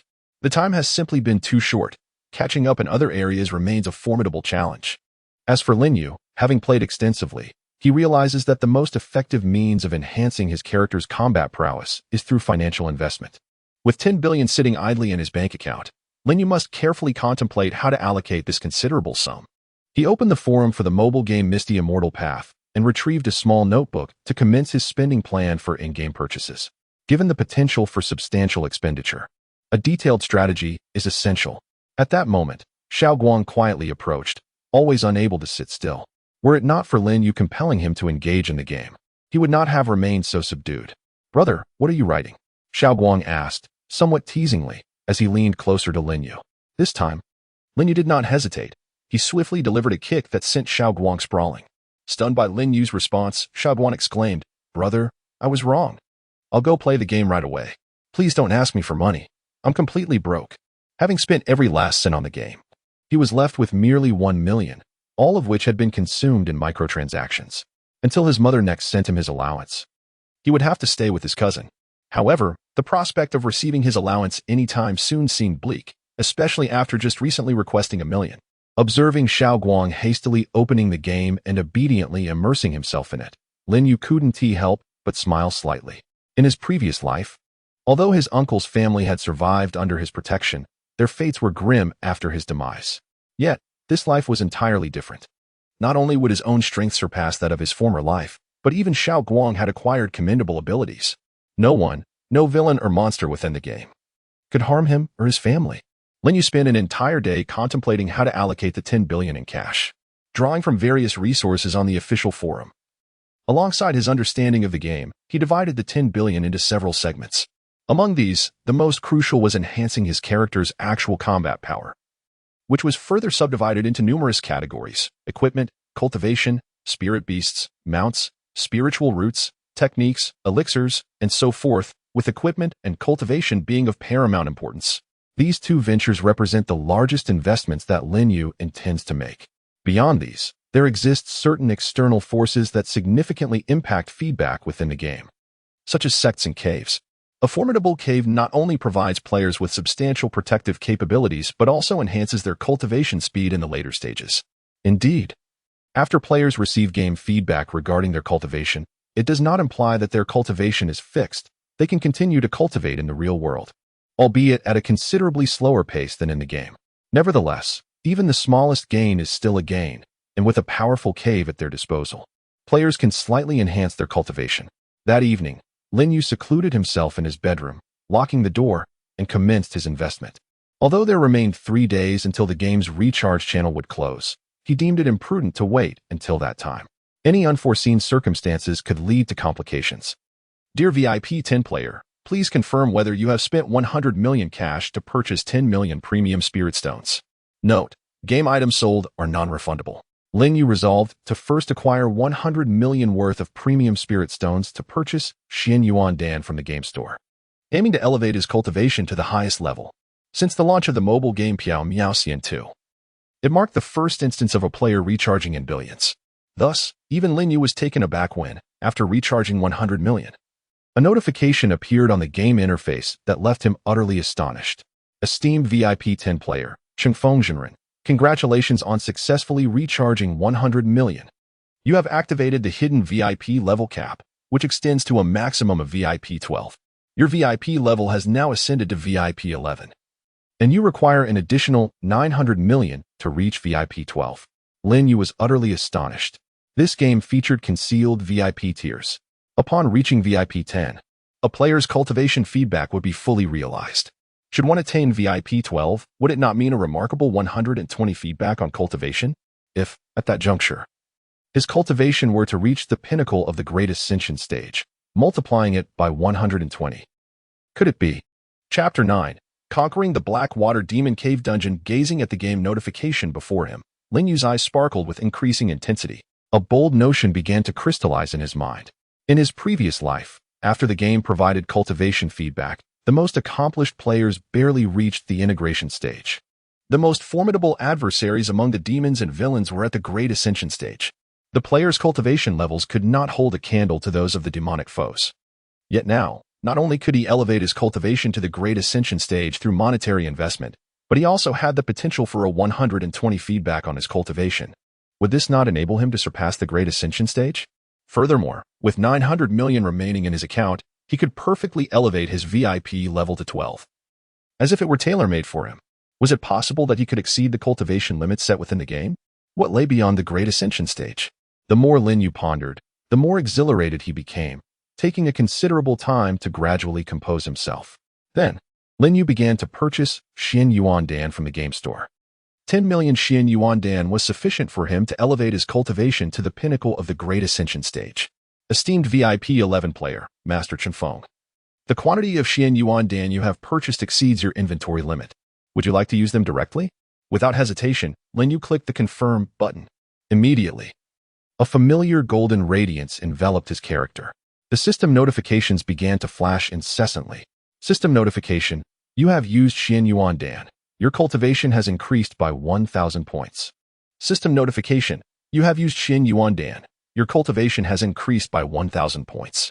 System notification: system notification: your cultivation has advanced to the early stage of the void separation. Please continue your efforts. System notification: system notification: your cultivation has reached the pinnacle of the Great Ascension stage. Please continue your efforts. Once Lin Yu's character attained the Great Ascension stage, he could no longer utilize Xin Yuan Dan. However, Lin Yu had calculated precisely. He was left with merely a few 100,000 Xin Yuan Dan. In comparison to the initial 10 million, this amount was not substantial. Moreover, the remaining Xin Yuan Dan held additional utility for Lin Yu. In essence, he had expended over 9 million Xin Yuan Dan solely to elevate his cultivation to the pinnacle of the Great Ascension stage. To achieve such a level through tasks and ordinary meditation would likely take several years. Indeed, spending money was the correct approach to unlocking the game Misty Immortal path. Meanwhile, as Lin Yu elevated his character's cultivation to the pinnacle of the Great Ascension stage, a transformation simultaneously occurred on the game's cultivation leaderboard. The illustrious Master Chingfeng maintained his position at the summit. However, the cultivation level beside his name had ascended from the late integration stage directly to the pinnacle of the Great Ascension stage. Attaining this echelon signified that even if others were to invest a fortune, they could not surpass Lin Yu's cultivation, for he had reached the zenith of this virtual realm. After enhancing his cultivation, Lin Yu refrained from hastily investing further and instead resolved to test the mettle of his newfound strength. Previously, he had acquired a half-immortal flying sword as a reward from the leaderboard, and coupled with his formidable cultivation, logically, Lin Yu's combat prowess should now be formidable indeed. With determination, Lin Yu directed his game character to the entrance of a dungeon. This particular dungeon was named the Blackwater Abyss, one of the most arduous challenges within the game. This dungeon would serve as a perfect arena to assess his capabilities. Upon accessing the dungeon information, Lin Yu could clearly discern the particulars within. Dungeon name: Blackwater Abyss. Dungeon difficulty: Hell Dungeon Boss. Lord of Blackwater Boss level. Late Great Ascension player completion count 0. Dungeon synopsis: the Lord of Blackwater was originally a black serpent with the ancient bloodline of the Candle Dragon. Having absorbed the essence of heaven and earth over millennia, under the guidance of otherworldly demons, he devoured 1,000,000 souls to forge the Black Waters, rendering the Blackwater immortal and the essence of the Lord of Blackwater indestructible. The number of times players have cleared the dungeon in the information reflects the total number of completions by all players on the server. A count of 0 indicates that no one has yet conquered this dungeon, underscoring the terror of the Blackwater Abyss. The Blackwater demon subsequently manifested in the real world, causing immense calamity. His power was so formidable that even an army of tens of thousands of players suffered catastrophic losses in their attempts to vanquish him. In the game, the death of the Blackwater demon signifies a successful clearance by the players. However, when the Blackwater demon later appeared in reality, it became evident, as mentioned in the dungeon's description, that as long as the Blackwater persists, the Blackwater demon can never truly be slain.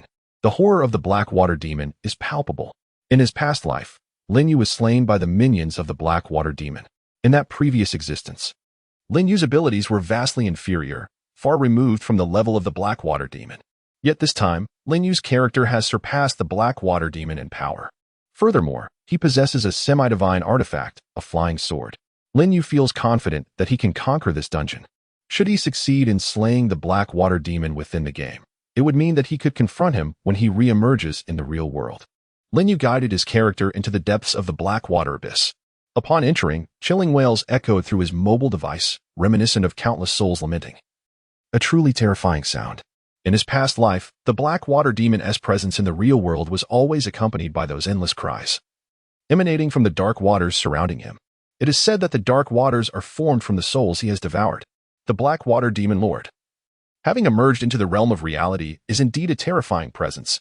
Any ordinary person hearing those wails would be rendered speechless with fear. Yet, this is merely a game. Lin Yu is not intimidated by a boss that has yet to fully materialize from within the game. Controlling his character, Lin Yu effortlessly vanquished several minions of the Blackwater Demon Lord and approached the formidable figure. Immortal Cultivator, do you dare challenge the fearsome Blackwater Demon Lord? Do you wish to become a spirit of the dark waters? The Blackwater Demon Lord sat upon his throne in the center of the dark waters, gazing down upon the arrival of the wind-riding real person. The battle was imminent. Without hesitation, Lin Yu commanded his character to draw forth a semi-divine flying sword and charge forward. This dungeon was originally designed for 5 players. But Lin Yu paid no heed to that. His sole purpose was to test his own strength, nothing more. Meanwhile, as Lin Yu engaged in combat with the Blackwater Demon Lord, some players finally noticed the changes in the cultivation leaderboard. The top-ranked player, known as the wind-riding real person, had astonishingly elevated his cultivation level to the pinnacle of the Great Ascension stage. It is noteworthy that although this is a cultivation mobile game, the maximum level attainable by players has only been opened to the Great Ascension stage. This means that the player known as the wind-riding real person has reached the highest echelon. On the official game forum, nearly all players are engrossed in discussions surrounding this phenomenon. The esteemed Master Chifeng has gone mad. Just yesterday, he was at the fusion stage, and today he has ascended to the Great Ascension stage. Has his cultivation soared as if propelled by a rocket? Even a rocket couldn't achieve such rapid progression. He must have consumed the Xian Yuan pill. Consumed the Xian Yuan pill? Have you calculated the amount of cultivation required to transition from the fusion stage to the Great Ascension stage? It would be nearly impossible to achieve such a feat without several hundred million, wouldn't it? I just calculated, and it seems that around 100 million should suffice. Insanity. This Master Chifeng has attained a minor goal in just a day's time. Who on earth is he? I am the most beautiful female player in the ethereal immortal path, and I am willing to investigate the true identity of Master Chifeng for a reward. Previously, I spoke of yielding in marriage, and now I am willing to be adopted into his family. She truly is a woman blinded by wealth. Meanwhile, as players were discussing Master Chifeng on the forum, a significant event unfolded within the game. One of the most challenging dungeons, the Black Water Abyss, has been cleared. A banner announcement appeared in the game. Announcement: congratulations to player Master Chifeng for being the first to clear the Black Water Abyss dungeon, earning the first completion reward, the semi-divine artifact, the Jade Void Robe. Note: the Black Water Abyss is a 5-person dungeon, and since Master Chifeng cleared it solo, the reward has been quintupled. Chapter 10, the Semi-Divine Artifact Storage Ring. A semi-divine artifact. Once again, a semi-divine artifact. Lin Yu felt a surge of excitement. Who would have thought that clearing the Black Water Abyss dungeon would directly reward him with a semi-divine artifact? Previously, Lin Yu had witnessed announcements from other players celebrating their inaugural completions of dungeons, each accompanied by commendable rewards. However, in comparison to the celestial artifact he had acquired, those rewards paled significantly. Upon reading the final note in the game announcement, Lin Yu gradually came to a realization. The Blackwater Abyss was a 5-person dungeon. Thus, if a team of 5 succeeded in clearing it, the rewards would be distributed among them, rendering them less substantial. In contrast, Lin Yu had accomplished this feat solo, resulting in a quintuple reward for his solitary triumph. Elated, he adorned himself with the celestial artifact, the Jade Void Robe.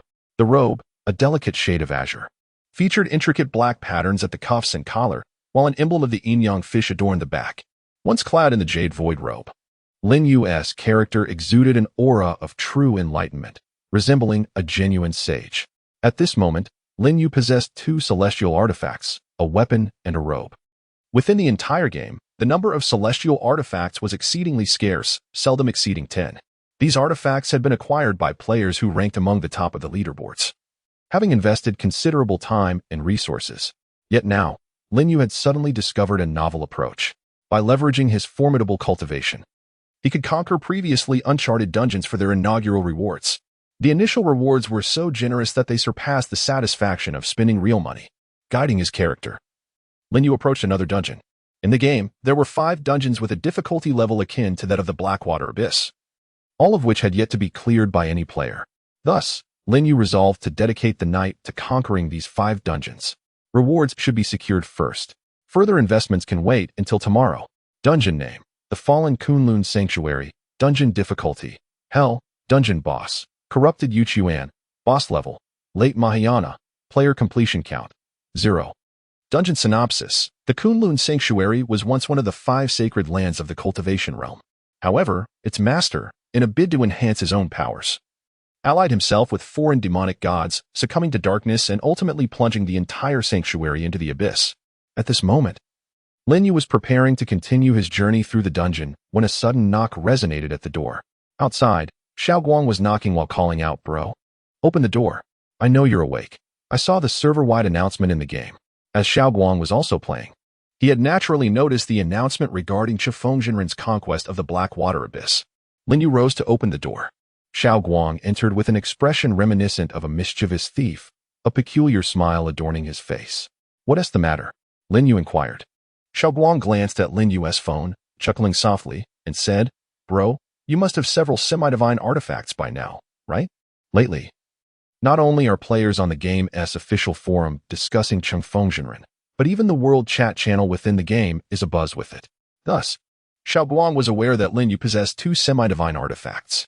Upon hearing Xiaoguang's words, Lin Yu slightly furrowed his brow but nodded nonetheless. Xiaoguang rubbed his hands together and exclaimed, "Bro, why don't you pass me the equipment you've replaced? I'm still stuck with a full set of inferior spiritual artifacts. It's truly pitiful." In the realm of the game, the levels of magical artifacts are classified from low to high as follows: mortal tools, precious tools, spiritual tools, magical tools, earth tools, heaven tools, half-immortal tools, and immortal tools. Xiaoguang, having spent a staggering 1 million on in-game purchases, found himself lamentably equipped with only a set of low-grade spiritual tools. However, Lin Yu merely shook his head, suggesting, "You should explore on your own for now. In a few days, I shall present you with several pieces of equipment." Very well." Xiaoguang reluctantly departed from Lin Yu's chamber. Lin Yu's actions were driven by his own rationale. Bestowing the equipment upon Xiaoguang at that moment held little significance. Retaining the equipment for himself would allow Lin Yu to reap a 120% return when the game commenced its equipment feedback. At that juncture, those artifacts might even ascend to a higher tier. His own half-immortal flying sword and robe could potentially benefit from his VIP status, garnering a 120% return as well. Thus, it was wiser to wait for the equipment feedback to accrue before gifting them to Xiaoguang. Once Xiaoguang had left, Lin Yu resumed his quest to conquer dungeons. That night was destined to be restless. Finishing the remaining 4 dungeons would likely stretch into the dawn. Furthermore, it was evident that the hearts of all players in the misty Immortal Path mobile game were equally tumultuous. Throughout the night, 5 server-wide announcements echoed, each proclaiming that the player known as Master Chifeng had successfully cleared an exceptionally challenging dungeon, earning substantial first clear rewards. The 5 dungeons yielded Master Chifeng 5 pieces of equipment, all of which were half-immortal tools. It was utterly outrageous. If a group of 5 were to team up for a first clear based on players' understanding of the game, the reward should only be of celestial artifact level. However, unexpectedly, a solitary player achieved the first clear, not receiving 5 celestial artifacts, but rather transforming directly into a semi-divine artifact. With 5 semi-divine artifacts in hand, coupled with an extraordinary level of cultivation, players could scarcely fathom the prowess of the individual known as Chifeng. It is likely that even half of the players on the leaderboard would stand no chance against him. At this moment, in the outskirts of Binhai City, not far from Lin Yu's villa, a man in his 30s reclined on a bed, engrossed in his mobile phone. Beside him lay a woman of alluring figure, scantily clad. Yet he seemed entirely disinterested in her, as if the device in his hand held far greater allure. Nevertheless, the man's expression was far from pleasant. What on earth? Has this Chifeng gone mad? Spending so much money, and in one night, he cleared 5 of the most challenging dungeons. 5 semi-divine artifacts. This is outrageous. I don't even possess a single one. Should I spend some money too? Just 3 days ago, his cultivation was behind mine. Who knows how much he has spent? How infuriating. The middle-aged man muttered darkly to himself. He was none other than Yifeng Jinren, ranked 100 on the cultivation leaderboard. Previously, he had held the 99th position, only to be surpassed by Lin Yu. Ultimately, he had merely spent on a few 648 gift packages. After all, this is merely a mobile game. It is not akin to Lin Yu, who hails from a wealthy family. Although he possesses considerable wealth, it has all been diligently earned through his own efforts, as he must provide for his family and set aside funds for investment. As for the character Chung Jinren within the game, he can only regard him with envy, perhaps even a slight tinge of jealousy. The young man opened the chat interface, glanced at Chung Jinren's avatar, and contemplated saying something but ultimately refrained. Speaking too much would only render him a fool in comparison. It was not until around 5 in the morning that Lin Yu finally completed 5 dungeons. He yawned, closed the game, and lay down to sleep. This slumber extended all the way until noon. Upon waking, Lin Yu noticed that Xiao Guang was still fast asleep. It seemed the lad had stayed up all night, even later than himself. Lin Yu chuckled softly but chose not to rouse Xiao Guang. Instead, he made his way to the dining room, feeling a bit hungry. In the dining room, the cook had already begun preparing lunch. Upon seeing Lin Yu, she hurriedly inquired, "Xiao Yu, what would you like to eat for lunch?" Lin Yu pondered for a moment before replying, "Let us have some meat." The cook smiled gently and responded, "All right." Lin Yu then took a seat at the table and opened the official forum for the game Piao Miao Stin 2, browsing through its content. However, after a short while, he closed the forum. There was little of interest lately, as all players seemed to be discussing him. He was well aware of his own affairs and saw no need to entertain the baseless speculations of others. Thus, he decided to dive back into the game, eager to examine the 5 pieces of equipment he had acquired the previous night. 5 pieces of equipment, namely the semi-divine robe of Yushu, the semi-divine boots of Fei Yun, the semi-divine hat of illusory feathers, the semi-divine necklace of soul forging, and the semi-divine storage ring of the starry sky. Among these, Lin Yu found the greatest satisfaction in the storage ring. According to Lin Yu's knowledge, this storage ring should be the only semi-divine level storage ring in the game. Generally, storage rings rank considerably lower than other magical artifacts. Lin Yu's previous storage ring was already quite impressive, being a low-grade earth artifact with a capacity of 100 slots. However, this semi-divine storage ring, the Starry Sky Ring, boasts a staggering 5,000 slots even before refinement. If refined to the highest level, would it not reach 10,000 slots? Chapter 11. Dominating the equipment ranking, storage rings are essential artifacts for nearly every cultivator. Naturally, in the game, storage rings can also be referred to as players' backpacks. The higher the quality of the storage ring, the more items it can hold, which is reflected in the number of slots available in the game. However, as a reincarnated individual, Lin Yu understood that once storage rings manifest in the real world, these slots would transform into actual space. One slot equates to approximately 1 cubic meter. In his past life, his storage ring had 100 slots. But due to his VIP level being only 7, the space translated to around 70 cubic meters in the real world. Now, he astonishingly possessed a semi-divine storage ring, with an initial capacity of 5,000 slots. Generally speaking, once equipment is refined to its utmost level, it can enhance its quality or capability by approximately 100%. The same applies to storage rings. When refined to the highest tier, it should be capable of accommodating 10,000 slots. With a 120% enhancement reflected back into the real world, it would amount to a staggering 12,000 slots. 12,000 slots equate to 12,000 cubic meters. It is utterly preposterous. With such an expansive storage capacity, Lin Yu can effortlessly store whatever his heart desires. He glanced at the refinement stones he possessed and began the process of refining the semi-divine storage ring, the Starry Sky Ring.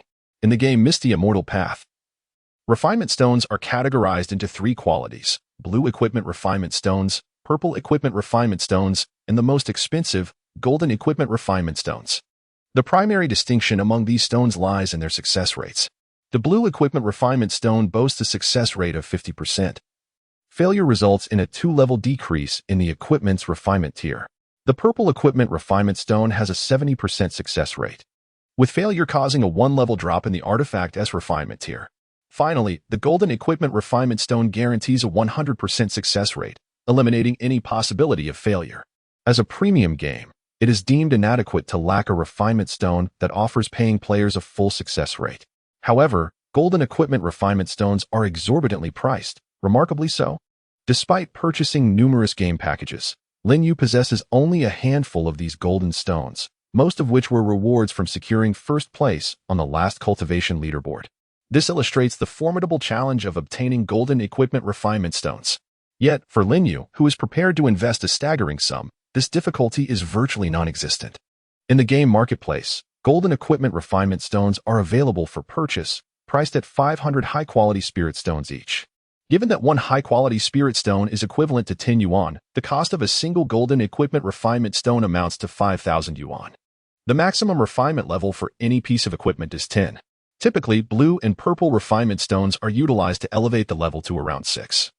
After which golden refinement stones are deemed the most reliable option, even disregarding the expenses associated with blue and purple refinement stones. Refining a piece of equipment to level 10 would still require 20,000 yuan. Moreover, this applies solely to standard equipment. The game stipulates that for semi-divine artifacts and above, blue and purple refinement stones cannot be employed. Thus, any semi-divine artifact must be refined to the highest tier exclusively with golden equipment refinement stones, which necessitates an expenditure of 50,000 yuan. Among the players listed on the rankings, only the top-ranked Songyun Demon Lord has successfully refined an attack-type semi-divine artifact to level 10, while the refinement levels of other semi-divine artifacts remain significantly lower. Few individuals are willing to invest 50,000 yuan to refine a single piece of equipment. However, for Lin Yu, this sum is merely a trifling amount. Without hesitation, Lin Yu decisively began to invest. He spent a total of 250,000 yuan, directly acquiring 50 golden equipment refinement stones from the game marketplace. Coupled with the dozen or so he already possessed, Lin Yu now boasts over 60 golden equipment refinement stones. At this moment, he owns 6 semi-divine artifacts. Esteemed VIP 11 player, Chungfeng, may I inquire if you utilize the golden equipment refining stone on the celestial storage ring, the starry ring? Confirmed. System notification, your celestial storage ring. The starry ring is at refinement level 1. The golden equipment refining stone, which guarantees success, indeed allows for worry-free usage. This exemplifies the distinction between the affluent players and the common ones. Before long, Lin Yu elevated the refinement level of the celestial storage ring, the starry ring, to its maximum of level 10. At this juncture, the attributes of the starry ring underwent a remarkable transformation. Equipment name, starry ring 10 equipment quality, celestial artifact number of storage slots, number of slots, equipment description. To put it dramatically, possessing the starry ring enables you to contain an entire expanse of the cosmos. Gazing at the description of the starry ring, Lin Yu couldn't help but smirk. It was indeed somewhat exaggerated.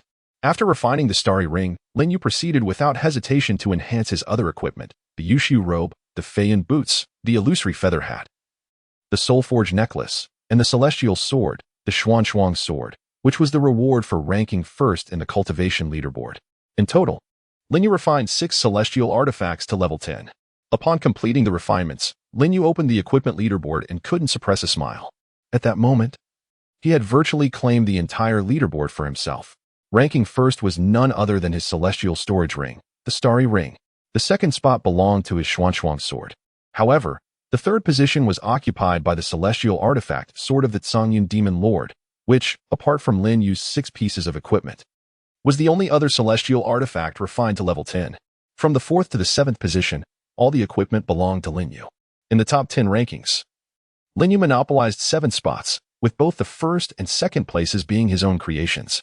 It seemed that the reward for securing the top spot on the equipment leaderboard this week would certainly be his to claim. At this moment, while Lin Yu was refining his gear, Aunt Wang had already brought out a sumptuous lunch. Lin Yu closed the mobile game and opened the official forum.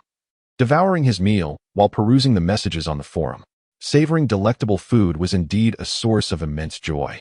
Yet, during his previous life, ever since the feedback from the game regarding his cultivation began, Lin Yu had scarcely indulged in delightful cuisine. The world had undergone tremendous transformations. Despite being ranked among the top 100 players in the mobile game Misty Immortal Path, Lin Yu felt ensnared in an overwhelming tide, unable to extricate himself. However, the situation was different now. He had acquired sufficient strength to lead the life he desired. As he relished his meal, Lin Yu inquired of Aunt Wang, "Aunt Wang, if I recall correctly, do you live alone?" This daughter studying abroad seemed to fill Aunt Wang with pride, as she often spoke of her. Yet, aside from her daughter abroad, Aunt Wang had no other family members. Lin Yu recalled that shortly after the feedback on his cultivation in his previous life, Wang had mysteriously disappeared and never returned to work. He had specifically visited her home, only to find it empty and devoid of any trace of her whereabouts. However, Lin Yu was certain that something unfortunate must have transpired, for otherwise, Wang's character would not have permitted her to depart without a word. After a moment of contemplation, Lin Yu proposed, Wang, why not consider residing here from now on? This spacious house has an abundance of rooms. You can choose whichever one you prefer. Wang had been in Lin Yu's employ for quite some time, possessing an admirable character and culinary prowess. If she were to live here, Lin Yu felt certain that no calamity would befall her. Wang appeared slightly hesitant, as she indeed required financial assistance, though her daughter was studying abroad on a scholarship. The expenses incurred overseas were substantial, necessitating some support from her mother. A doubled salary would be entirely agreeable.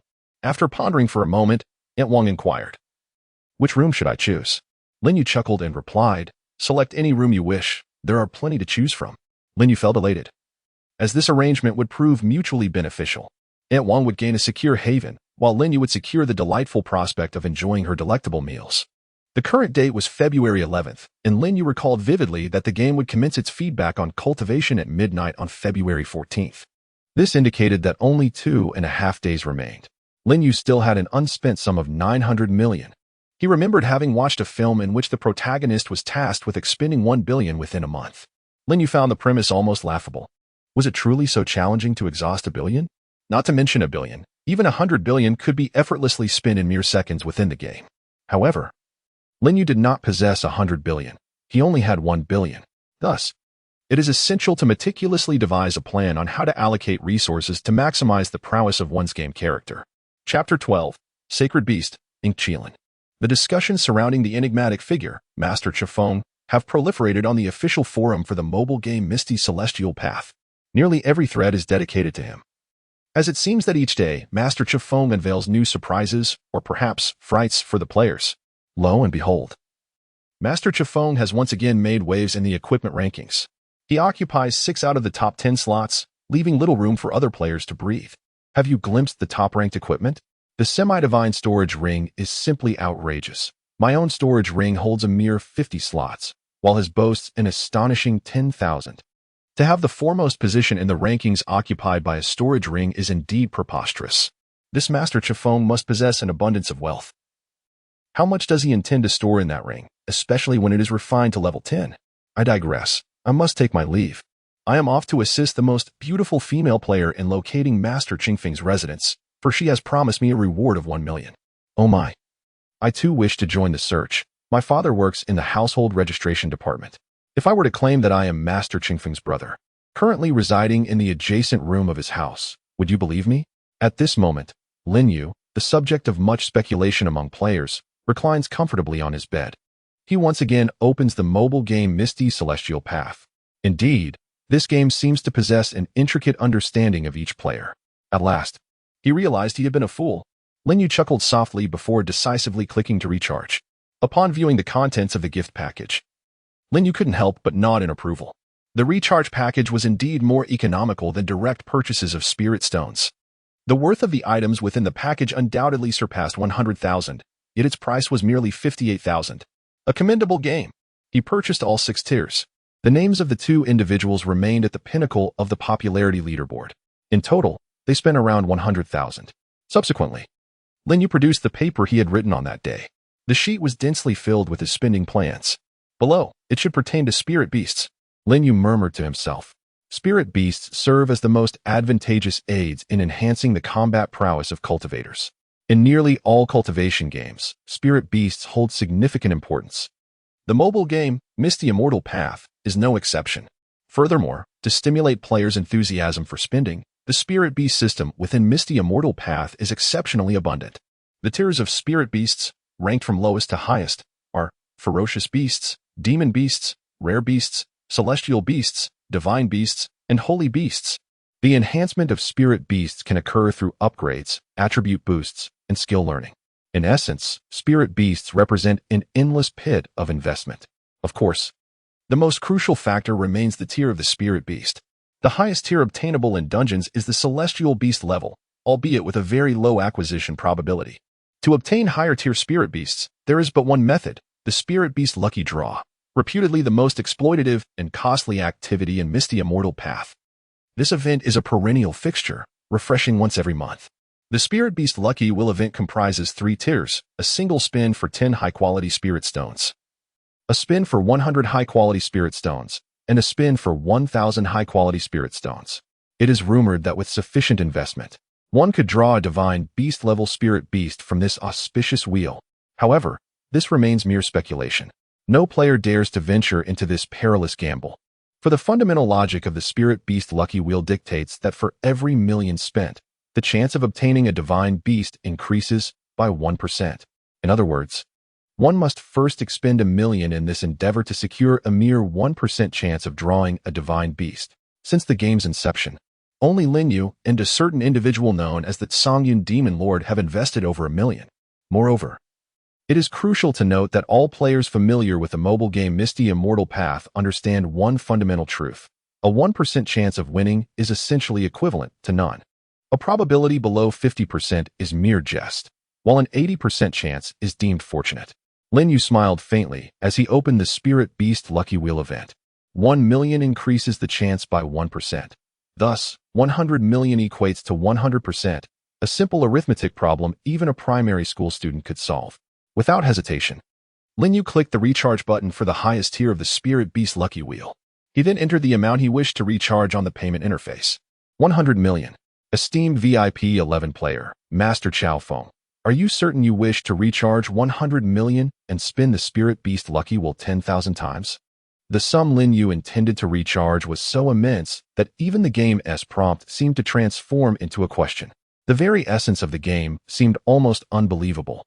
The pinnacle of the Spirit Beast Lucky Wheel's lottery required 1,000 top-grade spirit stones for a single draw, equivalent to 10,000 in cash. With 100 million, one could indulge in the lottery 10,000 times. It was remarkably straightforward. Lin Yu decisively clicked confirm once more. Subsequently, the Spirit Beast Lucky Wheel on Lin Yu's phone screen began to spin wildly. System notification: you have spun the Spirit Beast Lucky Wheel vigorously, and fortune has smiled upon you, granting you 5 random high-level skill books for spirit beasts. System notification: you have spun the Spirit Beast Lucky Wheel vigorously, and fortune has smiled upon you, granting you 5 random high-level skill books for spirit beasts. System notification: you have spun the Spirit Beast Lucky Wheel vigorously, and fortune has smiled upon you, granting you 50 high-level experience elixirs for spirit beasts. System notification: you have spun the Spirit Beast Lucky Wheel vigorously, and fortune has smiled upon you, granting you 10 high-level attribute reset potions for spirit beasts. System notification: you have spun the Spirit Beast Lucky Wheel vigorously, and fortune has smiled upon you, granting you 1 spirit beast egg of celestial level. Lin Yu's phone, a high-end device purchased for several tens of thousands of yuan, still felt somewhat sluggish. The lottery continued for over 10 minutes before it finally came to a gradual halt. Lin Yu was uncertain of the items he had obtained.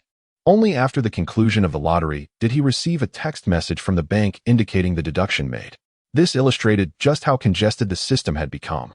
At last, after the lottery concluded, Lin Yu could finally open his backpack to discover the treasures he had acquired. Inside, a dazzling array of items filled the bag to capacity, with the most abundant being spirit beast eggs.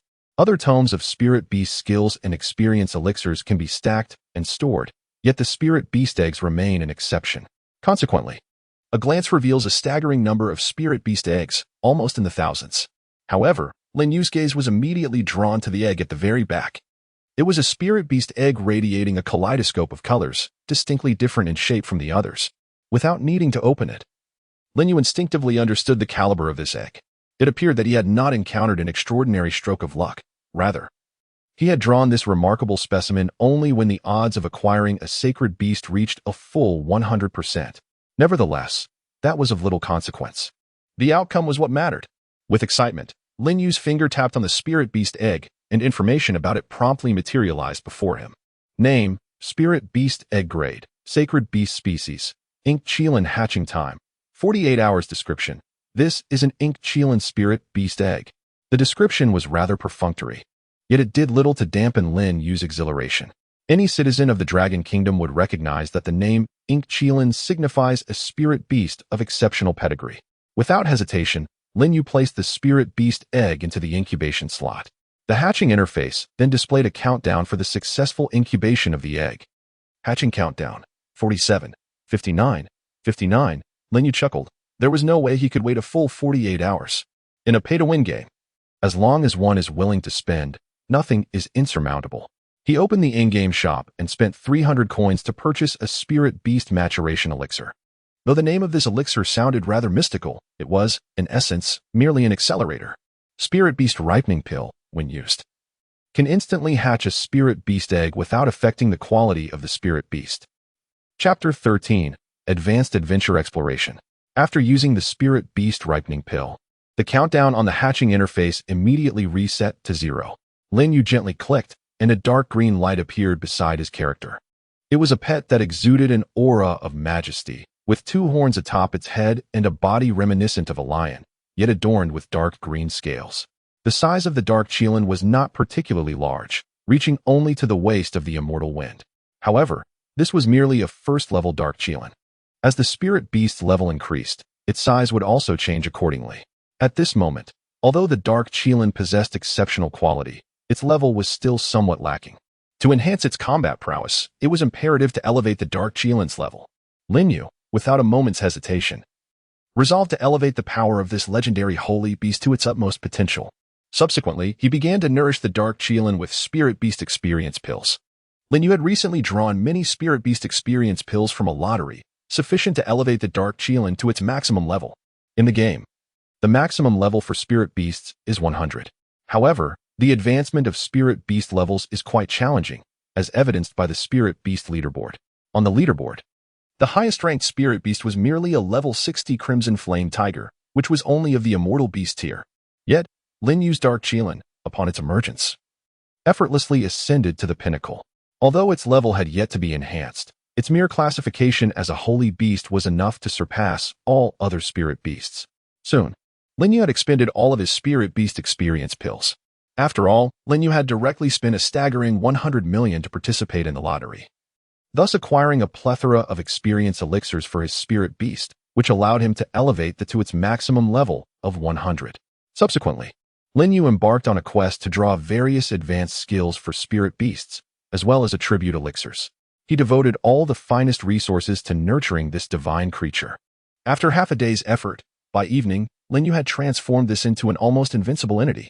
On the spirit beast leaderboard, in addition to displaying the tier and level of each beast, it also showcased their combat prowess. The second-ranked spirit beast, the 60th level Celestial Flame Tiger, possessed a combat power exceeding 30,000. In stark contrast, Lin Yu's held the top position with an astonishing combat power of 960,000. There is no need for further elaboration. The numerical value of combat power vividly illustrates the might of Lin Yu's. If Lin Yu were to challenge any of the dungeons now, it is likely that he would need not lift a finger. This alone would be capable of handling everything with ease. Having successfully tended to his spirit beast, the night had fallen. Lin Yu pushed open the door to his room and stepped outside. At that moment, as if sensing Lin Yu's departure, his neighbor, Xiao Guang, also emerged from his room. The moment he stepped out, Xiao Guang hurried over. "Brother, I haven't seen you all day. I miss you so much," he exclaimed, opening his arms as if to embrace Lin Yu. Lin Yu promptly lifted his foot to step back. Although this fellow appeared plump and fair, his hair was disheveled, and it was evident he hadn't tea-bathed in days. Upon noticing Lin Yu's foot, Xiao Guang decisively halted, chuckling slightly before shifting the conversation to gaming.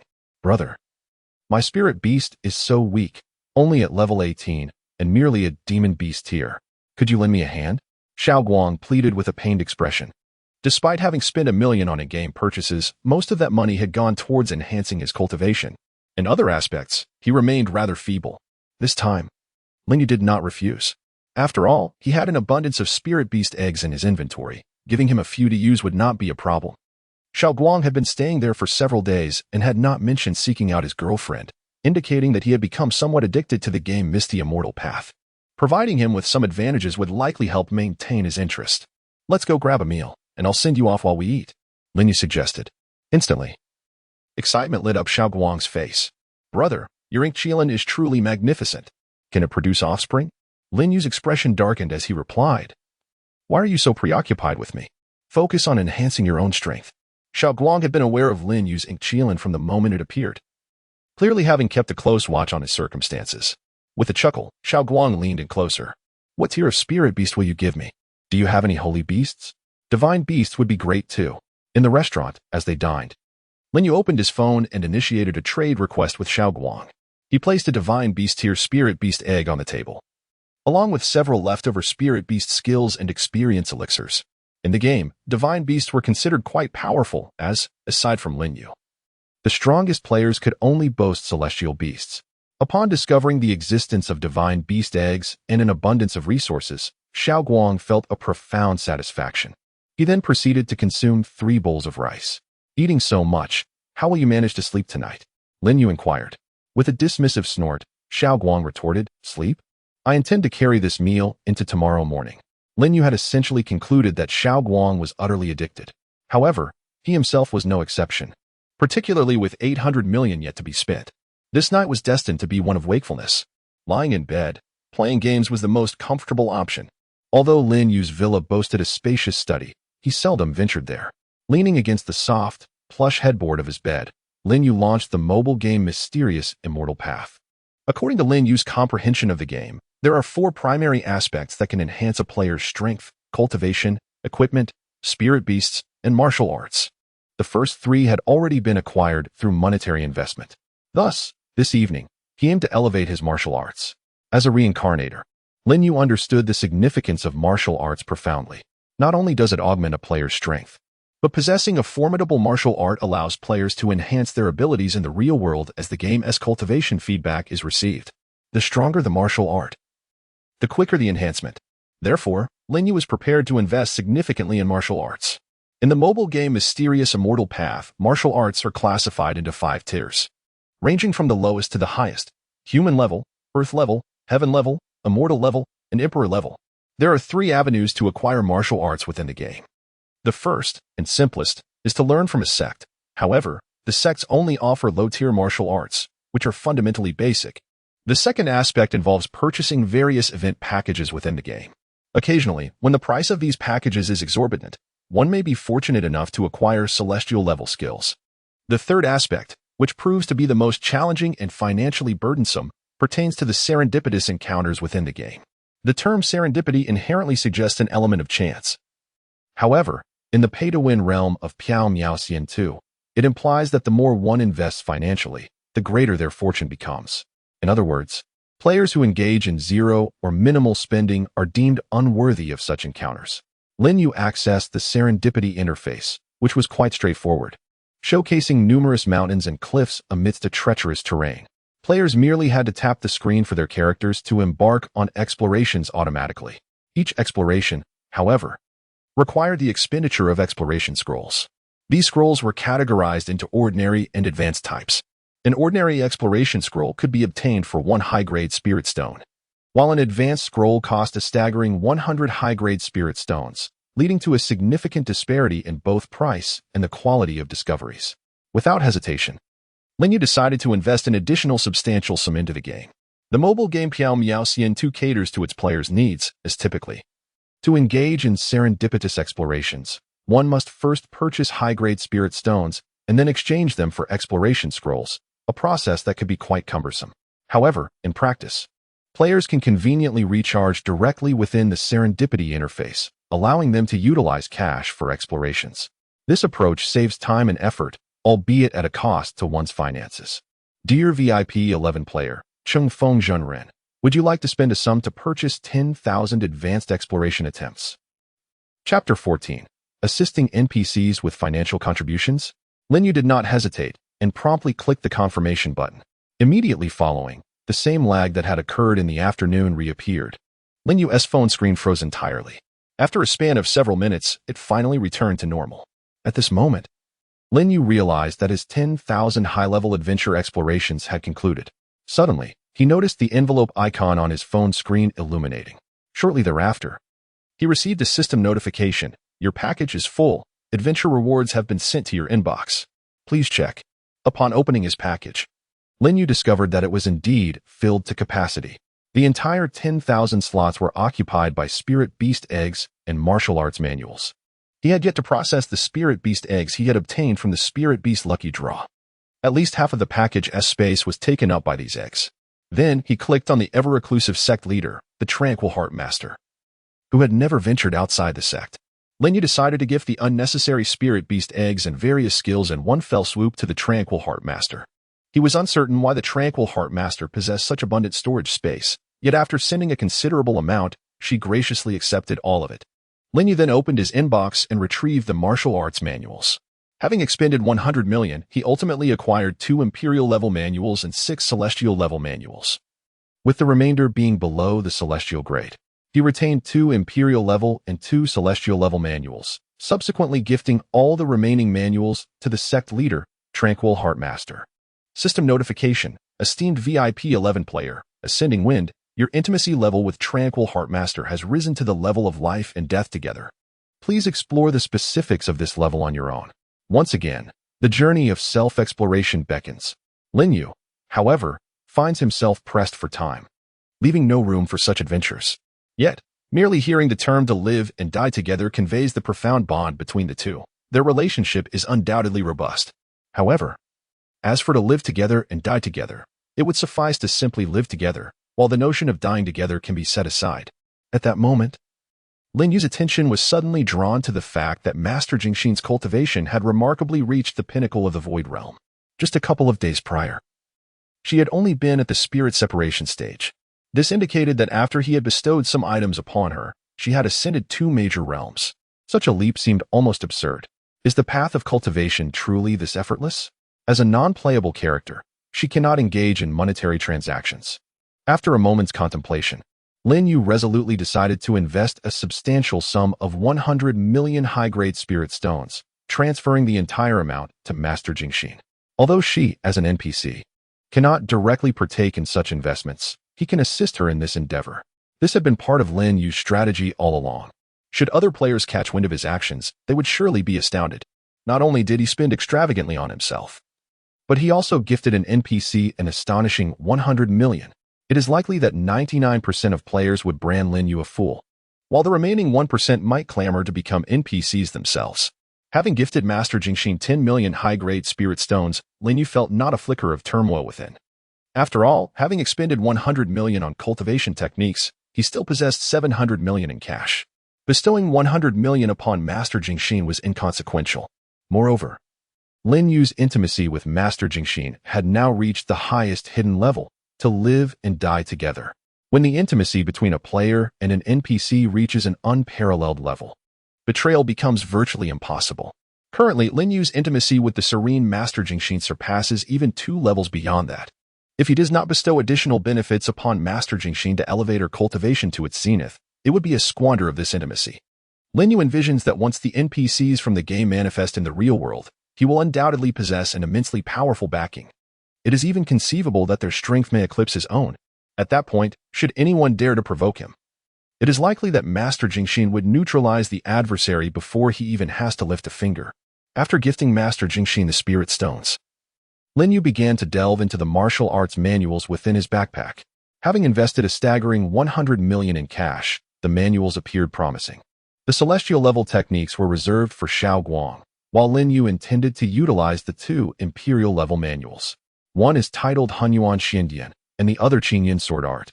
These 2 Imperial-level techniques encompass both mental cultivation and combat strategies, presenting a harmonious balance of internal and external practices. With a couple of clicks on each manual, Lin Yu effortlessly commenced the learning process. In the mobile game Piaomiao Xian 2, there is no requirement to elevate the level of the techniques, a rather commendable aspect. This implies that while acquiring formidable techniques can be a challenging endeavor, once obtained, no further expenditures are necessary. Lin Yu opened his skill interface, where the attributes of the 2 manuals revealed themselves to him. The attributes are straightforward, yet the values are anything but simple. Hunyuan Xiandian, Imperial-level technique. Enhances spirit absorption speed by 1000, and reduces spirit consumption speed in combat by 80. Upon observing the attributes of the 2 techniques, Lin Yu could not help but smile faintly.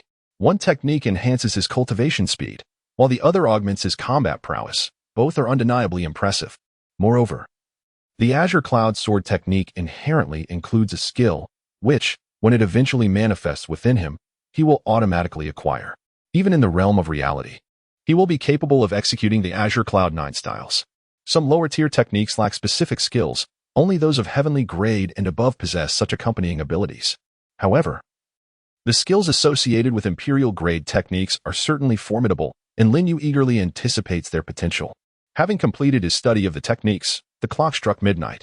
At this moment, there remained precisely 2 days until the game would reflect his cultivation and cease the recharge option, 48 hours in total. Lin Yu still had 600 million remaining. He resolved to stay up late. The night was relatively tranquil, ideal for spending. Time waits for no one, after all. With only 2 days left, the sooner he expended his resources, the more at ease he would feel. Lin Yu retrieved the meticulously crafted spending plan he had prepared earlier and began to review it. By this point, he had already enhanced 5 aspects outlined in the plan: cultivation, equipment, spirit beasts, techniques, and his sect. The items bestowed upon the Serene Master were intended to elevate the sect and, in turn, establish a robust foundation for himself.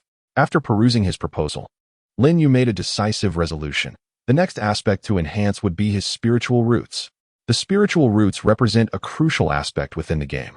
The potency of these roots influences 2 primary facets.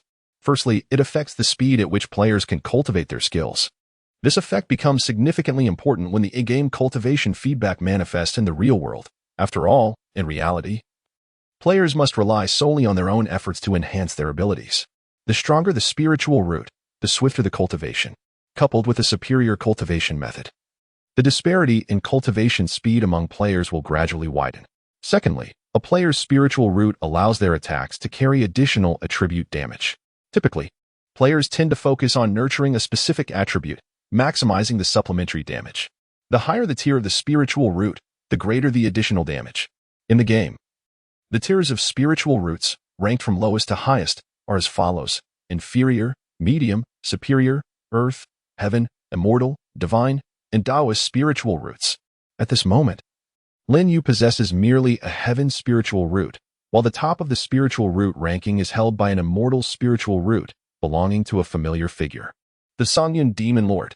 A faint smile graces Lin Yu's face, for he is on the verge of claiming the second position. Chapter 15. Investigating the game's excessive charges. Lin Yu remains awake late into the night. Over the past few days, his life has revolved solely around eating, sleeping, and gaming, leaving little room for any other pursuits. Unbeknownst to him, his expenditures on in-game purchases have garnered considerable attention, transcending the usual circles. On the official forum of Misty Immortal Path, nearly every thread revolves around the topic of the revered Chifeng. Other types of discussions quickly vanish beneath the overwhelming tide of these conversations. Many players have been closely following the extravagant spending of the player known as Chifeng. There are even posts dedicated to tracking and calculating Lin Yu's expenditures. According to calculations made by some players, the amount spent by this individual has undoubtedly surpassed 200 million. And this is a conservative estimate. Such a staggering sum of expenditure is unprecedented in the entire gaming community. To invest 200 million in a game is utterly absurd. If they were to discover that Lin Yu has actually spent 400 million and intends to spend 600 million more, it would surely be regarded as even more outrageous. Due to the sheer absurdity of Lin Yu's actions, discussions about this matter have begun to proliferate across various gaming forums. Subsequently, some video sharing platforms have started to feature videos about Chifeng's 200 million expenditure. Even some entertainment news outlets have begun reporting on this phenomenon. Gossip news: spending 200 million on a game. Is it madness or folly? The player Chifeng from the mobile game Pyamyaxian has garnered widespread societal attention for spending over 200 million in just a few days, prompting discussions about restricting minor gaming expenditures. This has seemingly become a topic of public interest, with hopes that relevant authorities will implement measures to limit such spending.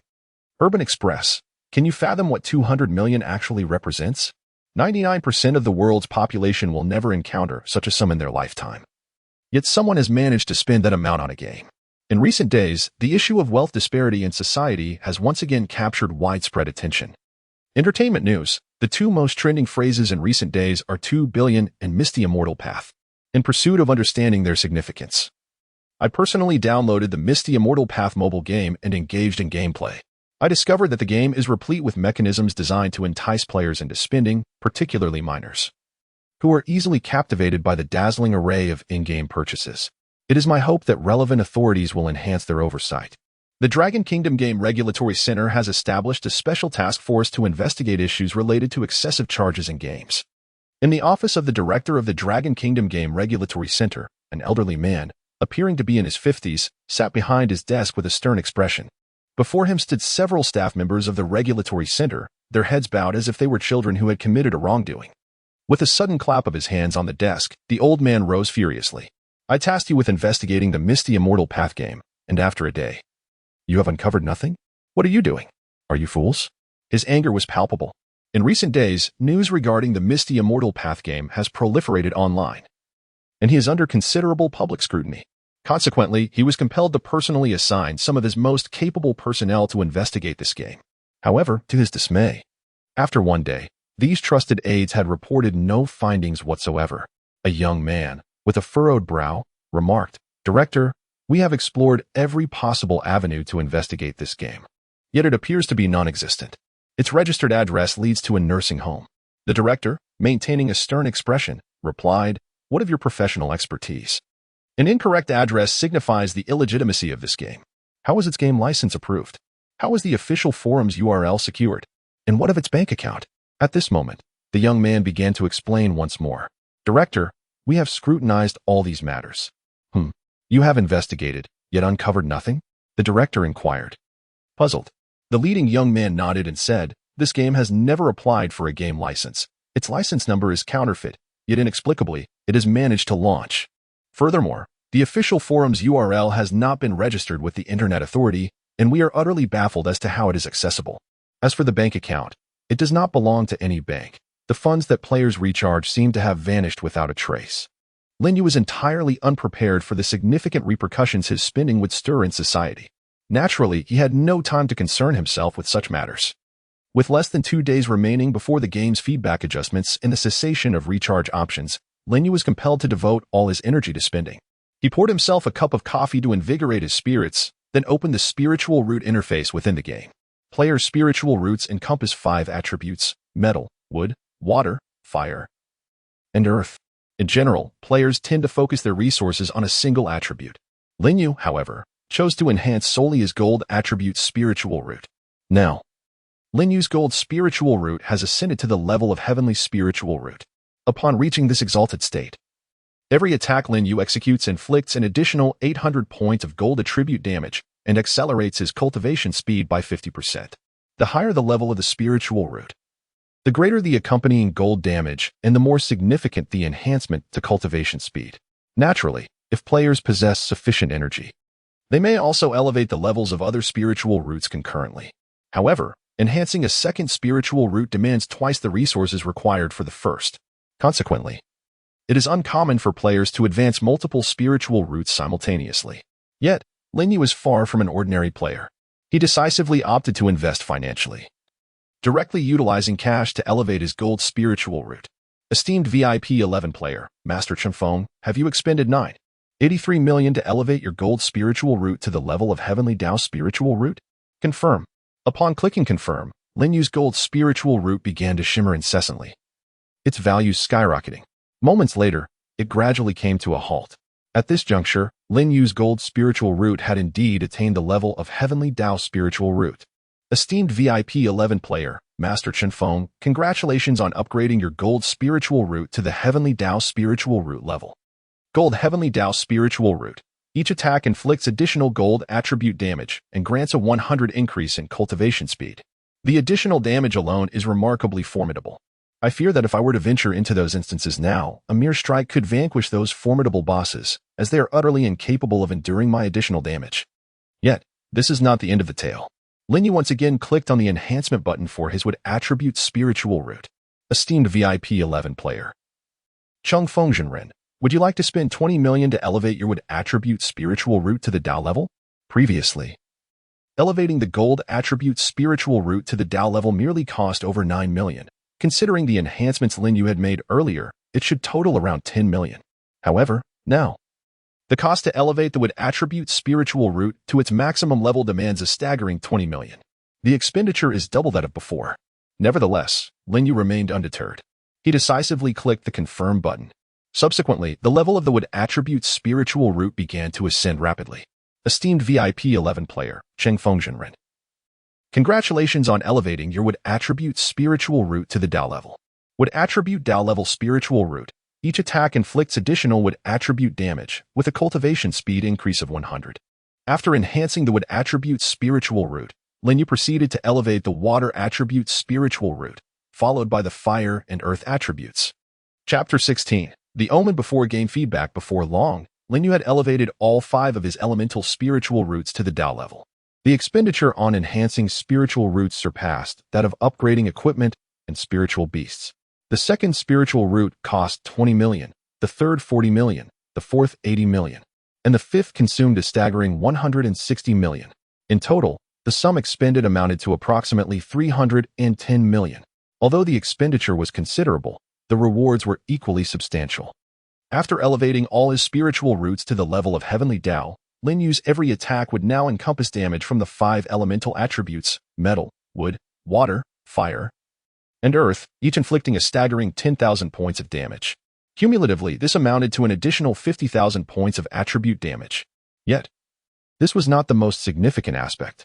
The paramount factor was that Lin Yu's cultivation speed, bolstered by the 5 Heavenly Dao spiritual roots, surged by 500%. This 500% pertains to the foundational cultivation speed, signifying that it can be compounded with the speed conferred by his techniques. This was Lin Yu's foremost objective. In his previous life, after the game adjusted his cultivation level, the rate of his advancement became painfully sluggish. Over a decade, he failed to progress from the out-of-body stage to the spirit division stage. That snail-like pace extinguished any desire he had for cultivation. However, the situation was different now.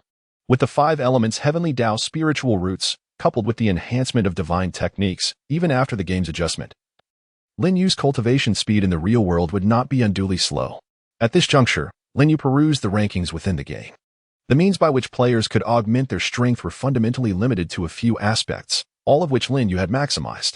Naturally, a significant portion of his funds had been expended. Presently, he had approximately 290 million remaining. Lin Yu glanced at the remaining rankings, mounts, residences, wealth, elixirs, and so forth. While these rankings did not greatly influence a player's actual combat effectiveness, they still held some utility. Lin Yu still possessed 290 million. And securing the first position was undoubtedly within reach. Now, the focus should shift towards enhancing these elements. However, it was already too late. After concluding his tasks, Lin Yu succumbed to slumber, having expended all his financial resources on essential upgrades.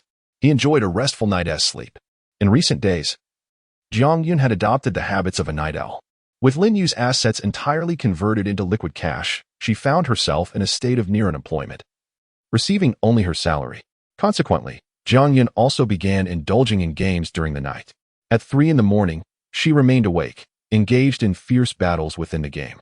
While conquering dungeons, she simultaneously kept an eye on the activities of the player known as Cheng Fengzhenren, although their connection was limited to being gaming partners. Devoid of any real-world interaction, Jiang Yun could not help but frequently check Cheng Fengzhenren's updates and various leaderboards.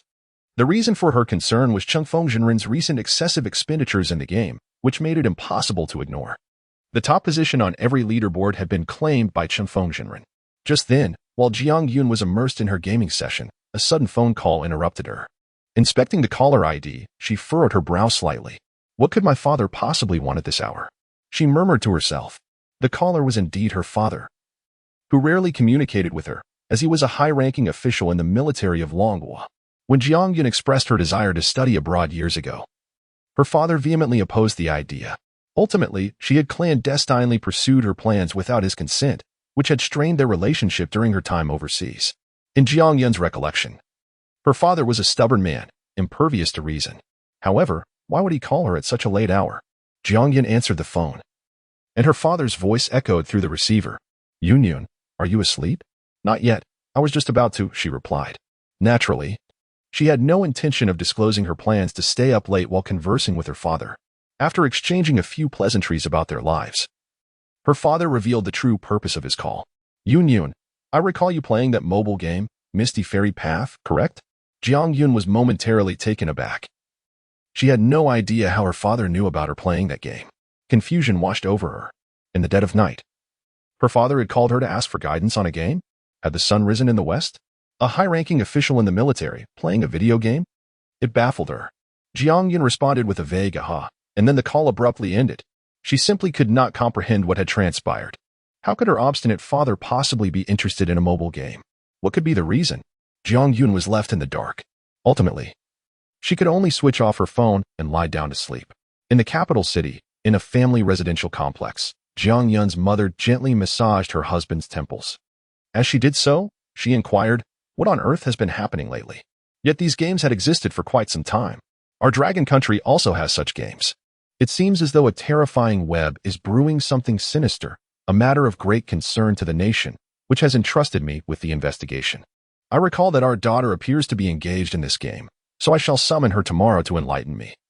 I shall endeavor to play it myself in order to gain a swifter understanding of its intricacies. Although this task has been assigned from above, it is not shrouded in utmost secrecy. After all, similar occurrences have transpired globally, and the news has long since circulated, necessitating no stringent confidentiality. Thus, I can confide in my wife. At that moment, Jiang Yun's father turned to her mother and remarked, "It seems that many peculiar events have transpired recently. You should refrain from going out unnecessarily. Do you understand?" Jiang Yun's mother nodded, though she remained unaware of the bizarre happenings. She upheld the image of a dutiful wife and mother and was obedient. Jiang Yun's father gazed out the window, his eyes filled with concern. There were matters he had not yet disclosed to his wife. The strange games were merely a fragment of the larger picture. In recent days, peculiar supernatural occurrences have manifested worldwide, as if something dreadful is on the verge of unfolding. Moreover, all these supernatural events appear to be interconnected with those games. This world seems to be undergoing a strange transformation, yet the precise cause remains a mystery. Jiang Yun's father is the leader of an investigative team, specially assigned by the Dragon Kingdom to probe into these matters.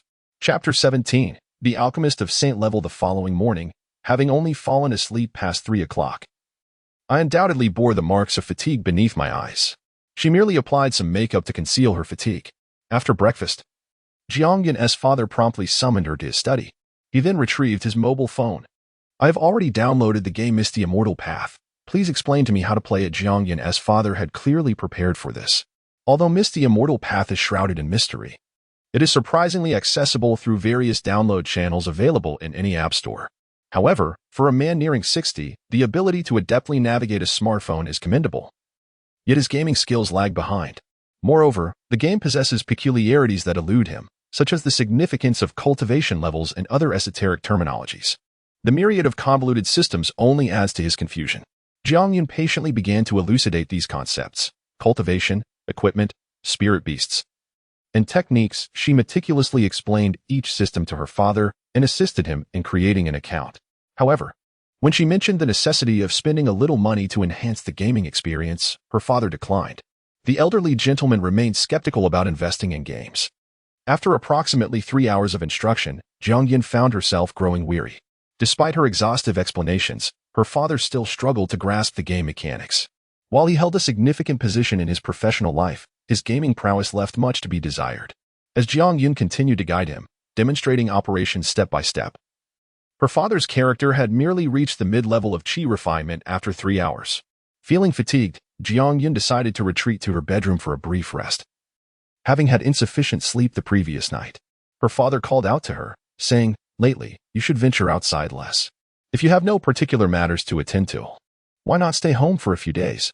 Your mother has long expressed how much she misses you." Jiang Yun nodded slightly. After all, there was indeed little work on her agenda recently, so residing at home for a couple of days seemed agreeable. Once Jiang Yun departed, her father suddenly lifted his gaze towards the window. There were many things he had yet to convey to his daughter. Keeping her at home was also a measure taken for her safety. Subsequently, he lowered his head and glanced at the screen of his mobile device. Where the game Misty Immortal Path was still running, a faint smile of resignation appearing on his face. This game, so intricate, was undoubtedly ill-suited for someone of his age. He opened his workgroup chat and addressed his subordinates. "You all should download that game called Misty Immortal Path and give it a try.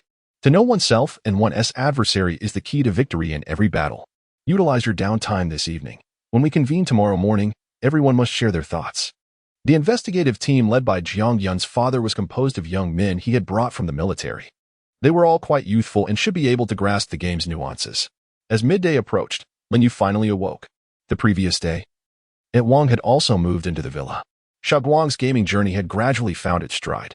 Lin Yu's prowess in the game had nearly reached its zenith. Thus, he felt quite content.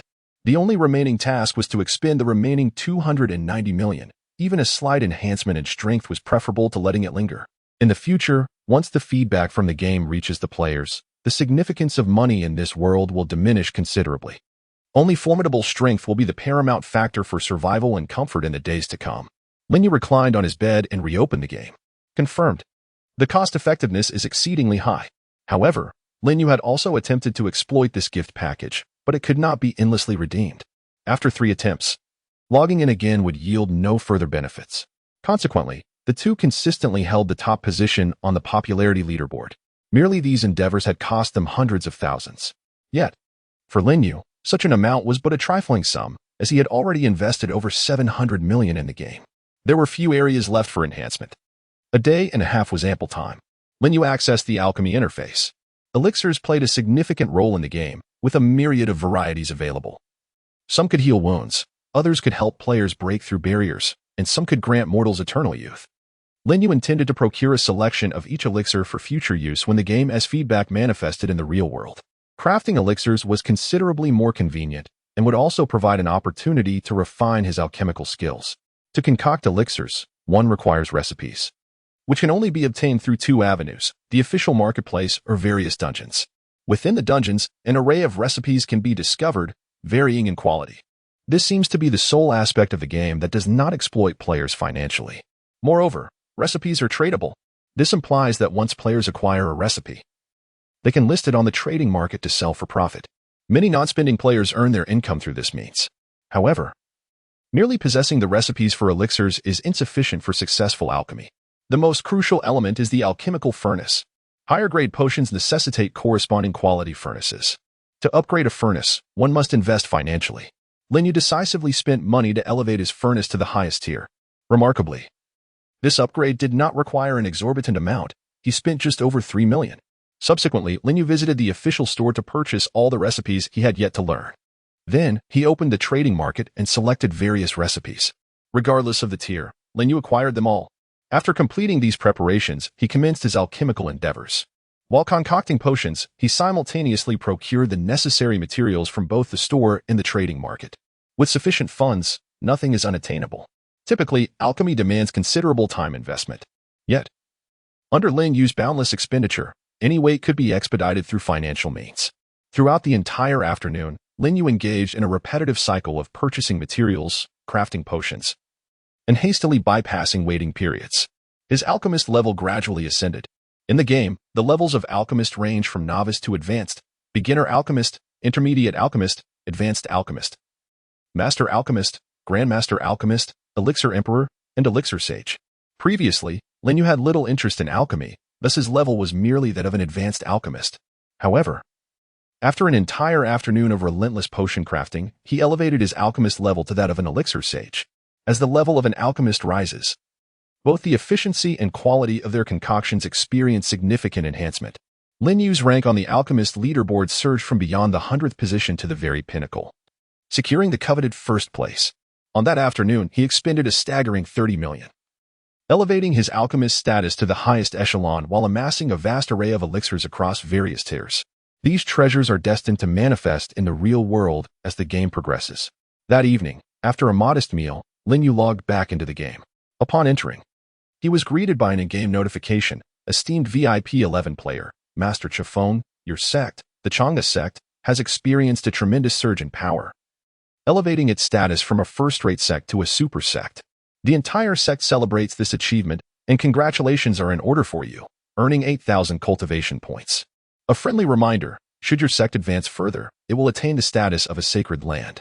Upon reaching this tier, players will enjoy the benefits of being disciples of the sacred land. Benefits of being a sacred land disciple: your cultivation speed within the sect will increase by an additional 20%. The success rate of alchemy and artifact forging will see a 10% enhancement. The recovery rate of spiritual energy will rise by 10%. And weekly allowances of spirit stones will be distributed based on your position and rank within the sect. Chapter 18. Appointment as Vice Sect Leader.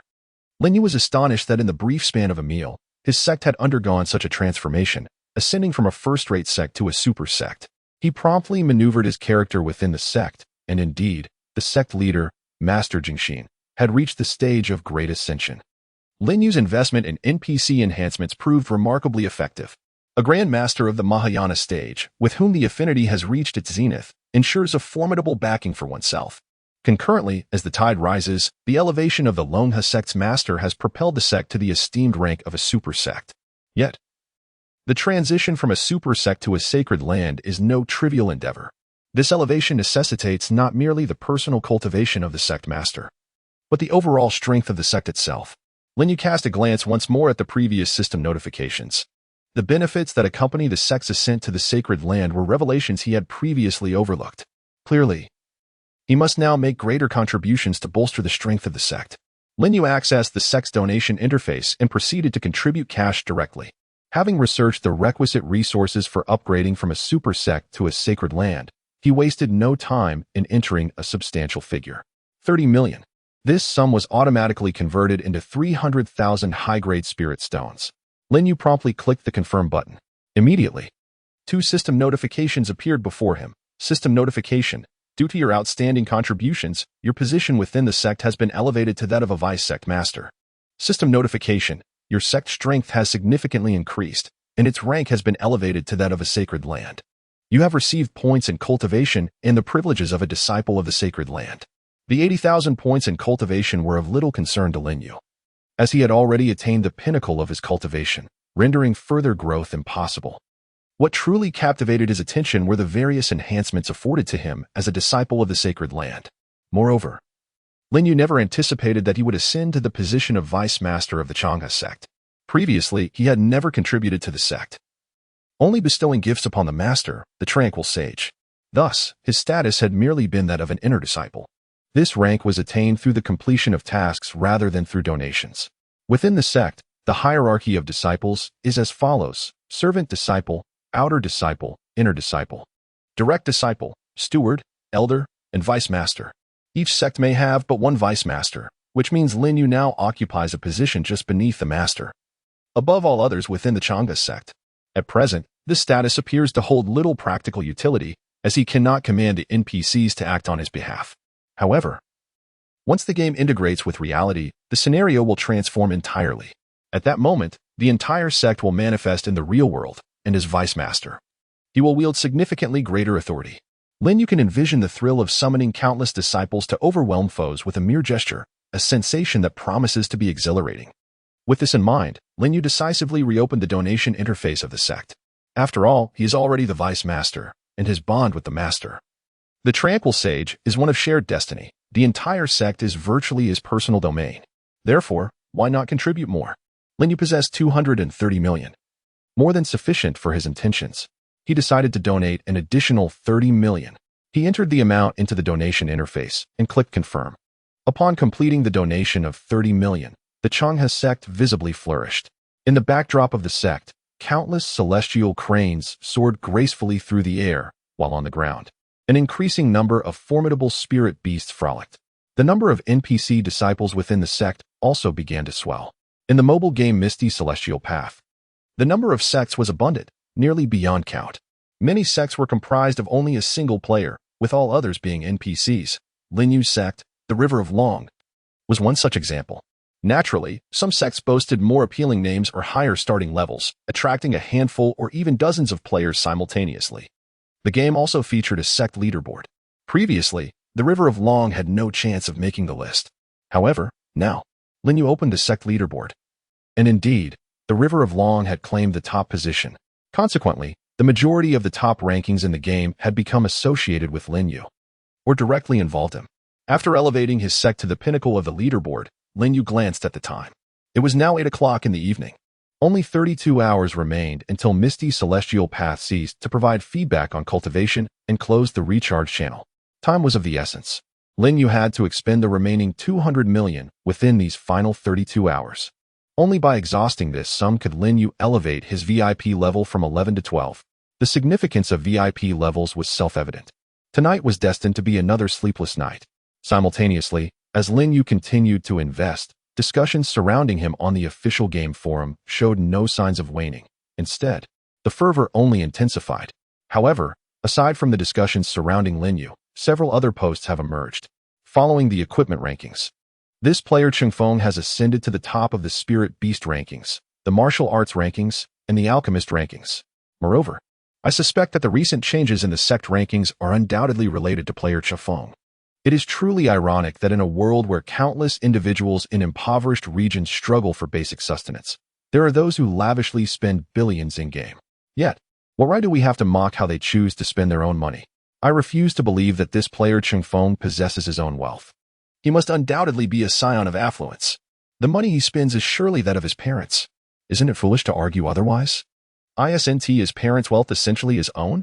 Just yesterday morning, I caught a spirit beast in the game. It was a three-tailed fox.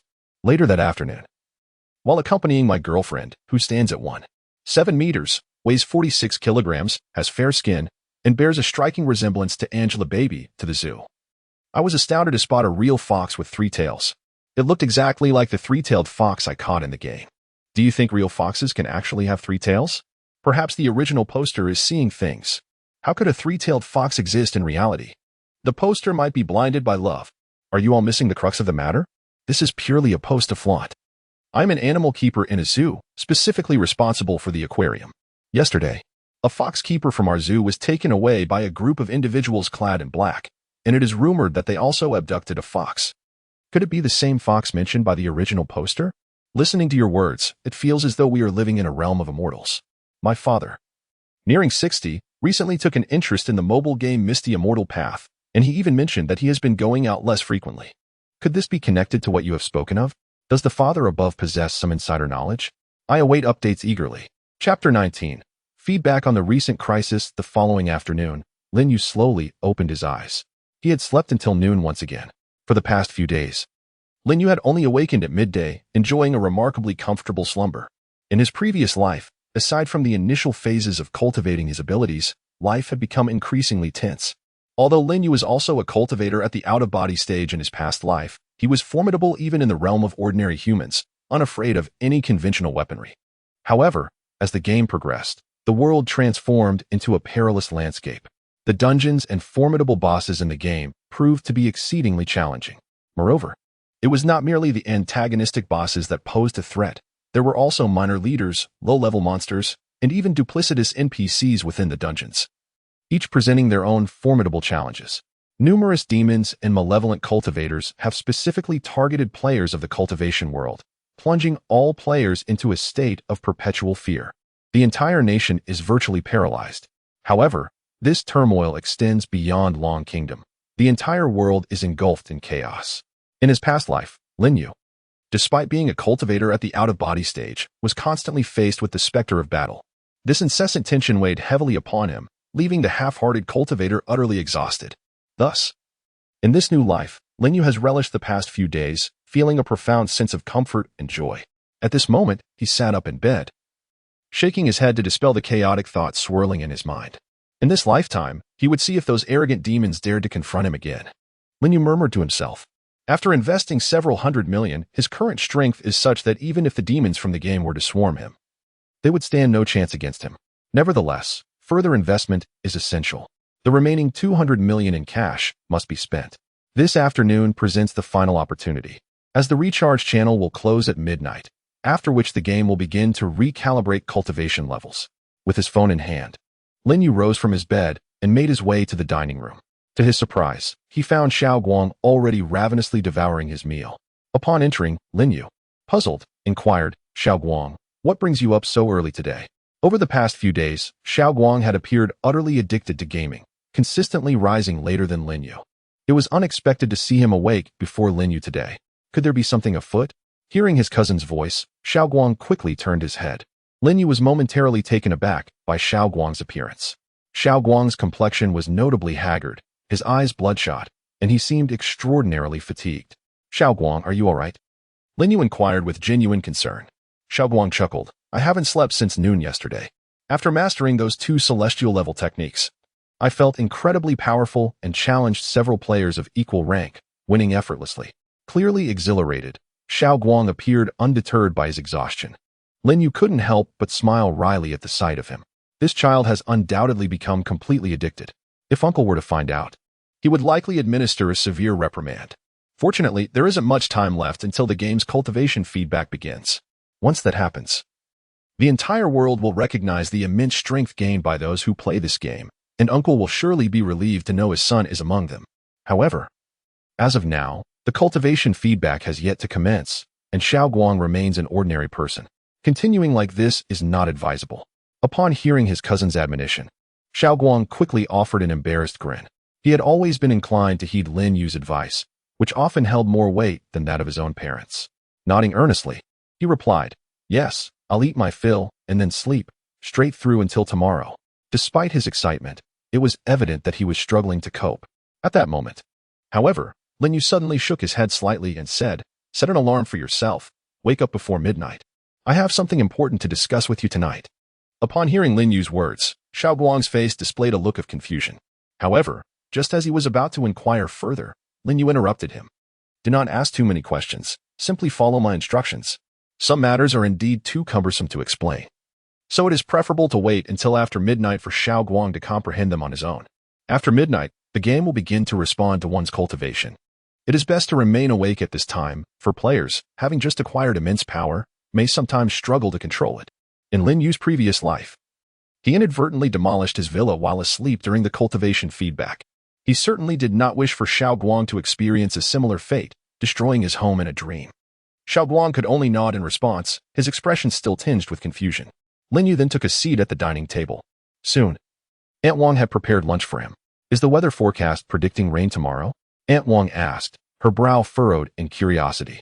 It seemed she had just checked the weather report, which indicated a sunny day ahead.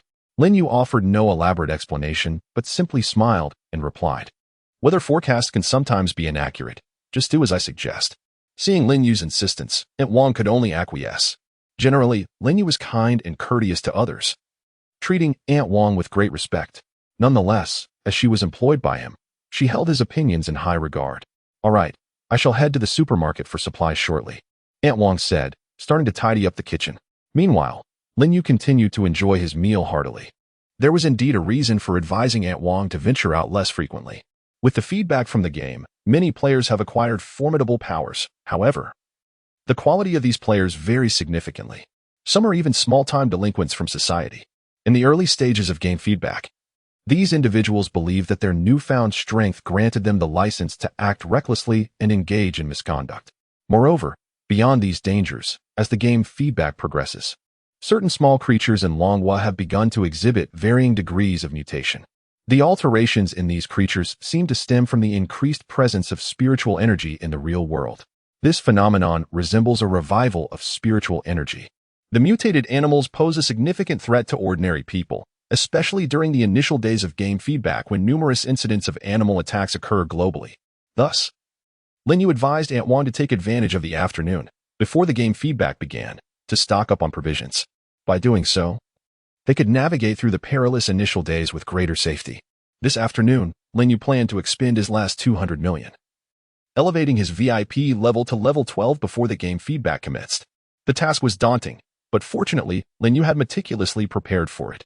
Chapter 20. Finally reaching level 12 confirmed, Lin Yu logged into the event interface once more and purchased all remaining gift packs. He glanced at the popularity leaderboard. His name and that of Shueyun Xinzi still proudly occupied the top position. Additionally, as the game progressed, there were fewer players willing to spend money, solidifying their lead. The second place was still far behind. Thus, the two individuals were poised to secure the coveted first-place reward.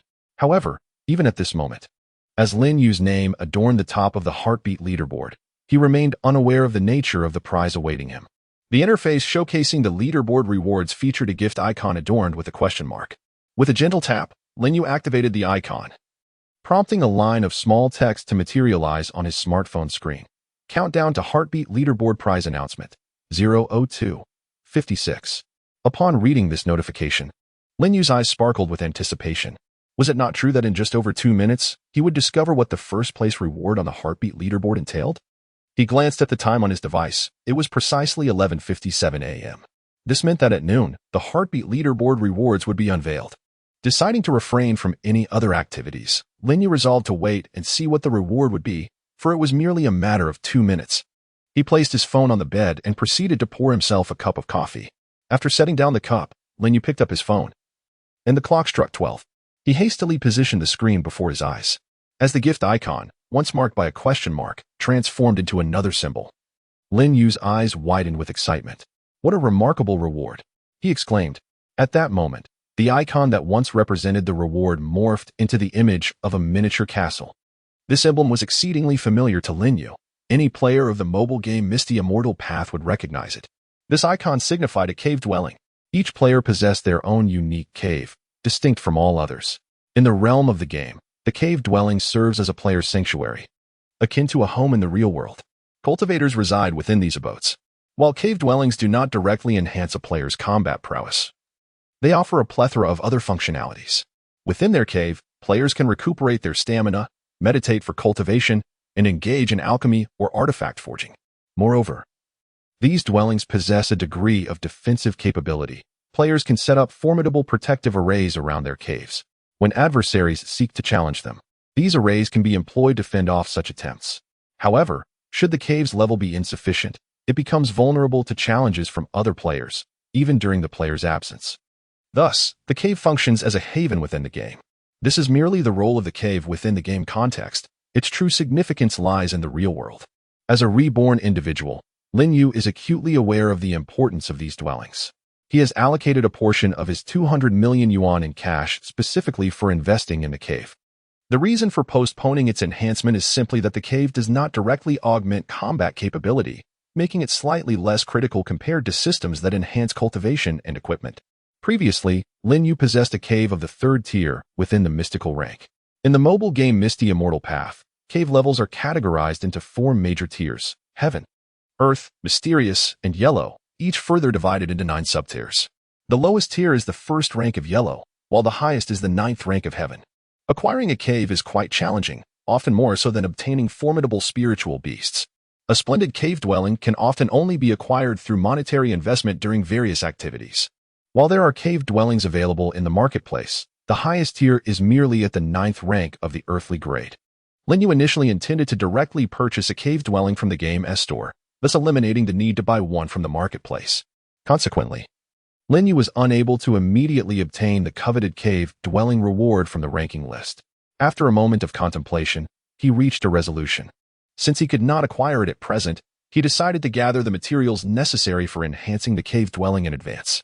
Once the rewards were distributed, he would elevate his cave dwelling to its utmost potential. Without hesitation, Lin Yu accessed the marketplace interface and commenced a spending spree. Esteemed VIP 11 player riding the wind. Would you like to spend 80 million in-game currency to purchase Cave Dwelling Advanced Expansion Tokens X quantity? Confirm. The Cave Dwelling Expansion Tokens are the most vital items for enhancing a cave dwelling. They are categorized into Standard Cave Dwelling Expansion Tokens and Advanced ones. Each advanced token allows for an increase of 1 square meter in the cave dwelling's area. Lin Yu purchased a staggering 800,000 tokens. This means he could expand his cave dwelling's area by an impressive 800,000 square meters. This figure, while seemingly colossal, is not entirely outrageous for a cultivator's cave dwelling. Moreover, the spatial increase within the cave dwelling does not manifest externally. Enhancing the internal area of the cave dwelling does not result in an outward expansion. After acquiring the advanced expansion tokens, Lin Yu further invested 20 million to prepare an extraordinarily powerful grand formation for his cave dwelling. The materials for the grand formation have all been meticulously prepared. At this moment, Lin Yu still possesses a substantial sum of 100 million. However, he has resolved not to utilize this fortune to enhance his own prowess. Instead, he directly purchased 100 million spirit stones from the marketplace. In total, he acquired 3 million superior spirit stones, 30,000 exquisite spirit stones, and 400 celestial spirit stones. In the mobile game Misty Immortal Path, the hierarchy of spirit stones ranges from the lowest to the highest as follows: inferior spirit stones, medium spirit stones, superior spirit stones, exquisite spirit stones, and celestial spirit stones.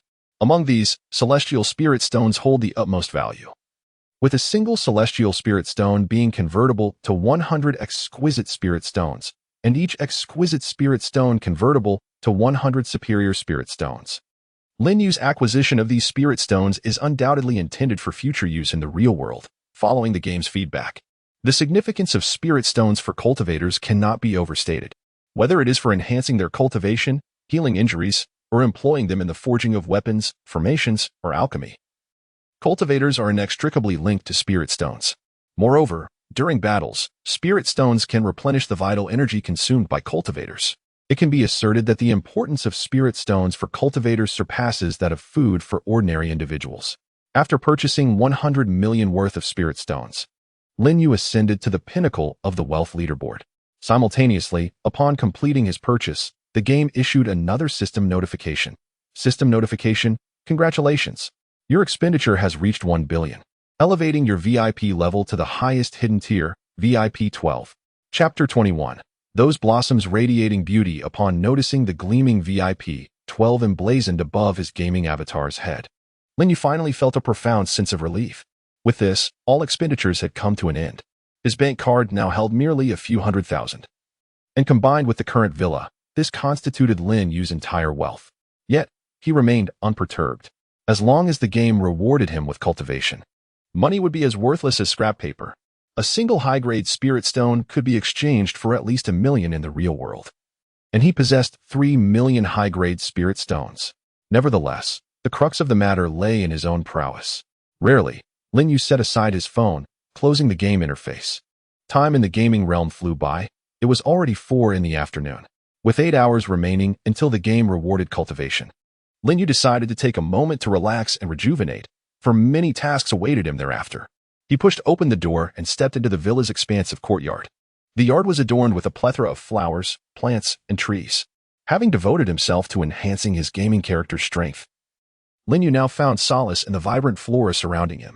A deep inhalation filled his lungs with the fragrant aroma of blossoms.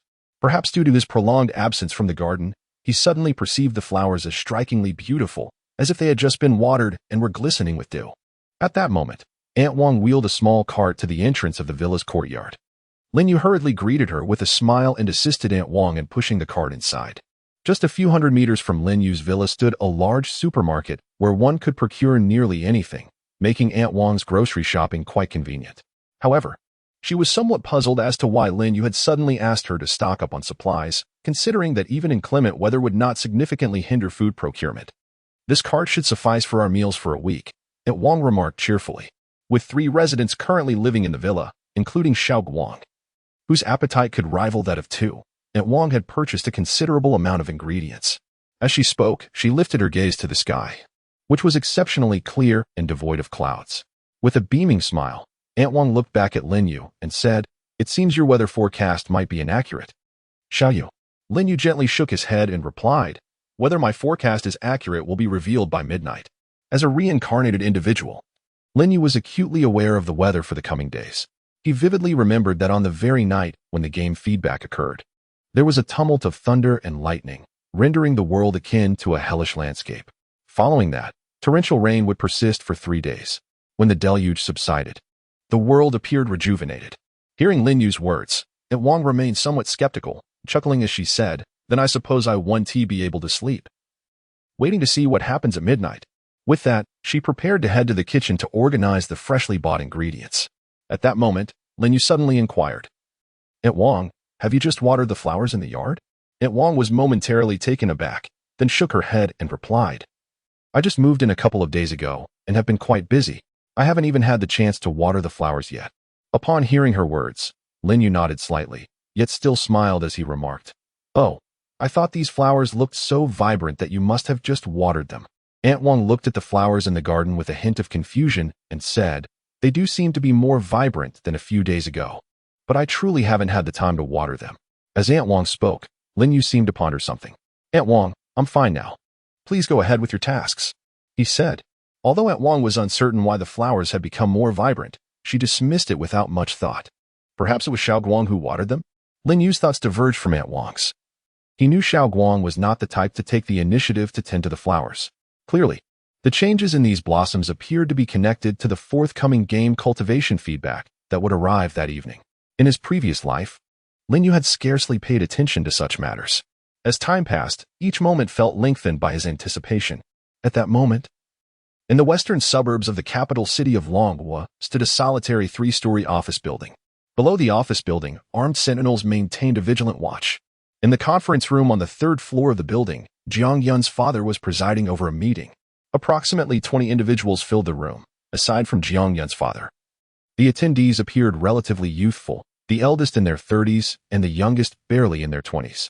These individuals appear remarkably spirited, their postures impeccably upright, unmistakably indicative of a military background. Jiang Yun's father occupies the foremost position at a substantial desk, his hands interlaced upon the surface. His countenance remains calm as he slowly articulates, "You have all engaged with that game for 2 days now. Let us share your perspectives." Following his prompt, the attendees begin to voice their thoughts in succession. "Sir, after immersing myself in the mobile game Misty Immortal path over the past 2 days, I have concluded that it is merely a typical pay-to-win cultivation game. The content within the game reveals nothing particularly unusual. If one were to identify a peculiarity, it would be the exorbitantly high spending cap. In most pay-to-win games, a few 100,000 or even 1 million can generally suffice to reach the pinnacle. However, in this game, achieving the utmost combat prowess demands an investment of at least several 100 million. Sir, I have conducted a study on the spirit beast within the game and have uncovered certain anomalies. The recent emergence of mutated spirit beasts in our country seems to coincide with the presence of similar creatures within the game, making coincidence highly improbable. I firmly believe that the recent occurrences of animal mutations domestically are undoubtedly intricately linked to this game. Dear Chief, aside from indulging in the mobile game Misty Immortal Path, I have explored numerous similar games, yet I have discerned that Misty Immortal Path bears the most suspicion. In my recent perusal of gaming forums, I have unearthed a wealth of pertinent information. Furthermore, I have conducted an investigation into foreign websites and discovered that nearly all countries have experienced some peculiar phenomena in the past few days, all occurring within a mere 3-day window. I have expended a month's salary on in-game purchases for this game, with a total of around 20 subordinates. Each one has shared their insights. Upon hearing these reports, the expression on Jiang Yun's father's face grew increasingly grave. The investigation into the Misty Immortal Path mobile game has been ongoing, yet this game seems to have materialized out of thin air, leaving no discernible clues. Both the payment channels and the official forum appear to be ghostly, devoid of any traces. Ultimately, the meeting yielded no substantial conclusions. Jiang Yun's father then expressed some of his own thoughts and proceeded to direct his subordinates. Gently tapping his fingers on the table, Jiang Yun's father instructed, "During your free time this evening, continue to engage with that game. For any expenditures incurred, reimbursements can be arranged through your team leader. Team 1 will persist in investigating various aspects of the game. Do not relent. Team 2 must intensify surveillance efforts. It is imperative that those mutated creatures do not harm any individuals. The safety of the populace must be our utmost priority. Understood?" "Understood," the young individuals below simultaneously exclaimed. The peculiar phenomenon of various animals mutating in both the game Misty Immortal Path and the real world is undeniably strange, which is precisely why the state has entrusted this significant task to them. These young individuals, hailing from the military, are the elite nurtured by the nation. Only they possess the unwavering focus necessary to accomplish the mission. Chapter 22. 20 minutes of distance feedback within the borders of Dragon Nation. A multitude of bizarre occurrences has transpired in recent days. These anomalies primarily manifest in certain animals and plants, resembling a simplified version of the awakening of spiritual energy. However, it is not only Dragon Nation that is experiencing these irregularities. Other nations are also encountering peculiar events, albeit in different forms. To the south of Dragon Nation, the neighboring country of Asan has likewise witnessed some unusual phenomena in recent days. In a temple, a sudden eruption of radiant Buddhist light filled the air. The golden glow illuminated the entire temple for a span of 10 minutes. At that moment, many tourists were present in the temple. Those who were bathed in the divine light proclaimed to have witnessed a miracle, promptly kneeling in reverent prayer. Although Asan is the birthplace of Buddhism, it has since largely converted to the Asan faith, leading to a diminishing influence of Buddhism in the nation. Among those in the temple, not all were devout followers of Buddhism. In fact, most were merely tourists. Yet, upon witnessing that radiant light, they inexplicably shifted their beliefs, transforming from adherents of the Asan faith to devoted followers of Buddhism. All these individuals became steadfast believers in Buddhism. Aside from the occurrences within this Buddhist temple, numerous other Buddhist temples in the nation of Asan have also experienced a variety of unusual phenomena. However, the authorities of Asan have shown little concern regarding these incidents. In fact, some officials have even stepped forward to clarify that the golden radiance is merely a manifestation of the deities from a San's native faith, with no connection to Buddhism. In Longhua, in the city of Jianghai, not far from Lin Yu's villa, another villa houses a middle-aged man engrossed in the mobile game Misty Immortal Path. He is known as the esteemed Yifengzhenren within the game. Although he has not spent much money recently, his prolonged online presence has nevertheless allowed him to ascend the rankings, moving from 100th place to 99th. In the realm of mobile gaming, nothing brings greater satisfaction to players than the elevation of their rank. Yifengzhenren has recently developed a slight addiction and is contemplating another monetary investment. Perhaps if he were to spend around 10,000 more, he might elevate his standing in the cultivation rankings to within the top 80. The middle-aged man muttered to himself, as the allure of spending consumed his thoughts. However, just as he was about to click the recharge button, his phone suddenly rang, interrupting his intentions. Upon answering, he heard the voice of a deputy captain from his company's transportation team. "Mr. Gao, we are short a driver tonight. Both of our backup drivers are on leave, and I am unable to find anyone. Could you perhaps think of a solution?" The middle-aged man, surnamed Gao and named Gao Sheng, had grown up in a family of modest means, enduring a challenging life before becoming a long-haul truck driver. Through relentless effort and determination, he managed to secure the favor of the team leader, who became a father figure to him, thus gradually improving his living conditions. However, upon the leader's demise, the team was bequeathed to Gao Sheng. At long last, Gao Sheng achieved a significant social elevation, transforming from a mere truck driver into the captain and owner of the fleet. Upon hearing his subordinate's words, Gao Sheng furrowed his brow and remarked, "Both backup drivers are on leave? Where am I supposed to find a driver on such short notice?" The two backup drivers were specifically designated for unforeseen circumstances. Ironically, the very situation they were meant to address had indeed arisen, and both were unavailable. The vice captain hesitantly explained, both of them had a drink at noon.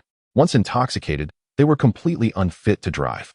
The regulations for large truck drivers differ significantly, and being caught under the influence could lead to severe repercussions. Growing increasingly impatient, Gao Sheng replied, "Then let's halt one vehicle." The vice captain's voice crackled through the phone again. "That's not feasible, Mr. Gao. The cargo we are transporting tonight is crucial. It must be delivered before dawn." With a resigned sigh, Gao Sheng conceded, "Very well, I will go and cover for them. From now on, anyone who drinks during lunch shall be dismissed immediately." With that, he ended the call. Glancing at the game recharge interface on his phone, he reluctantly closed the application.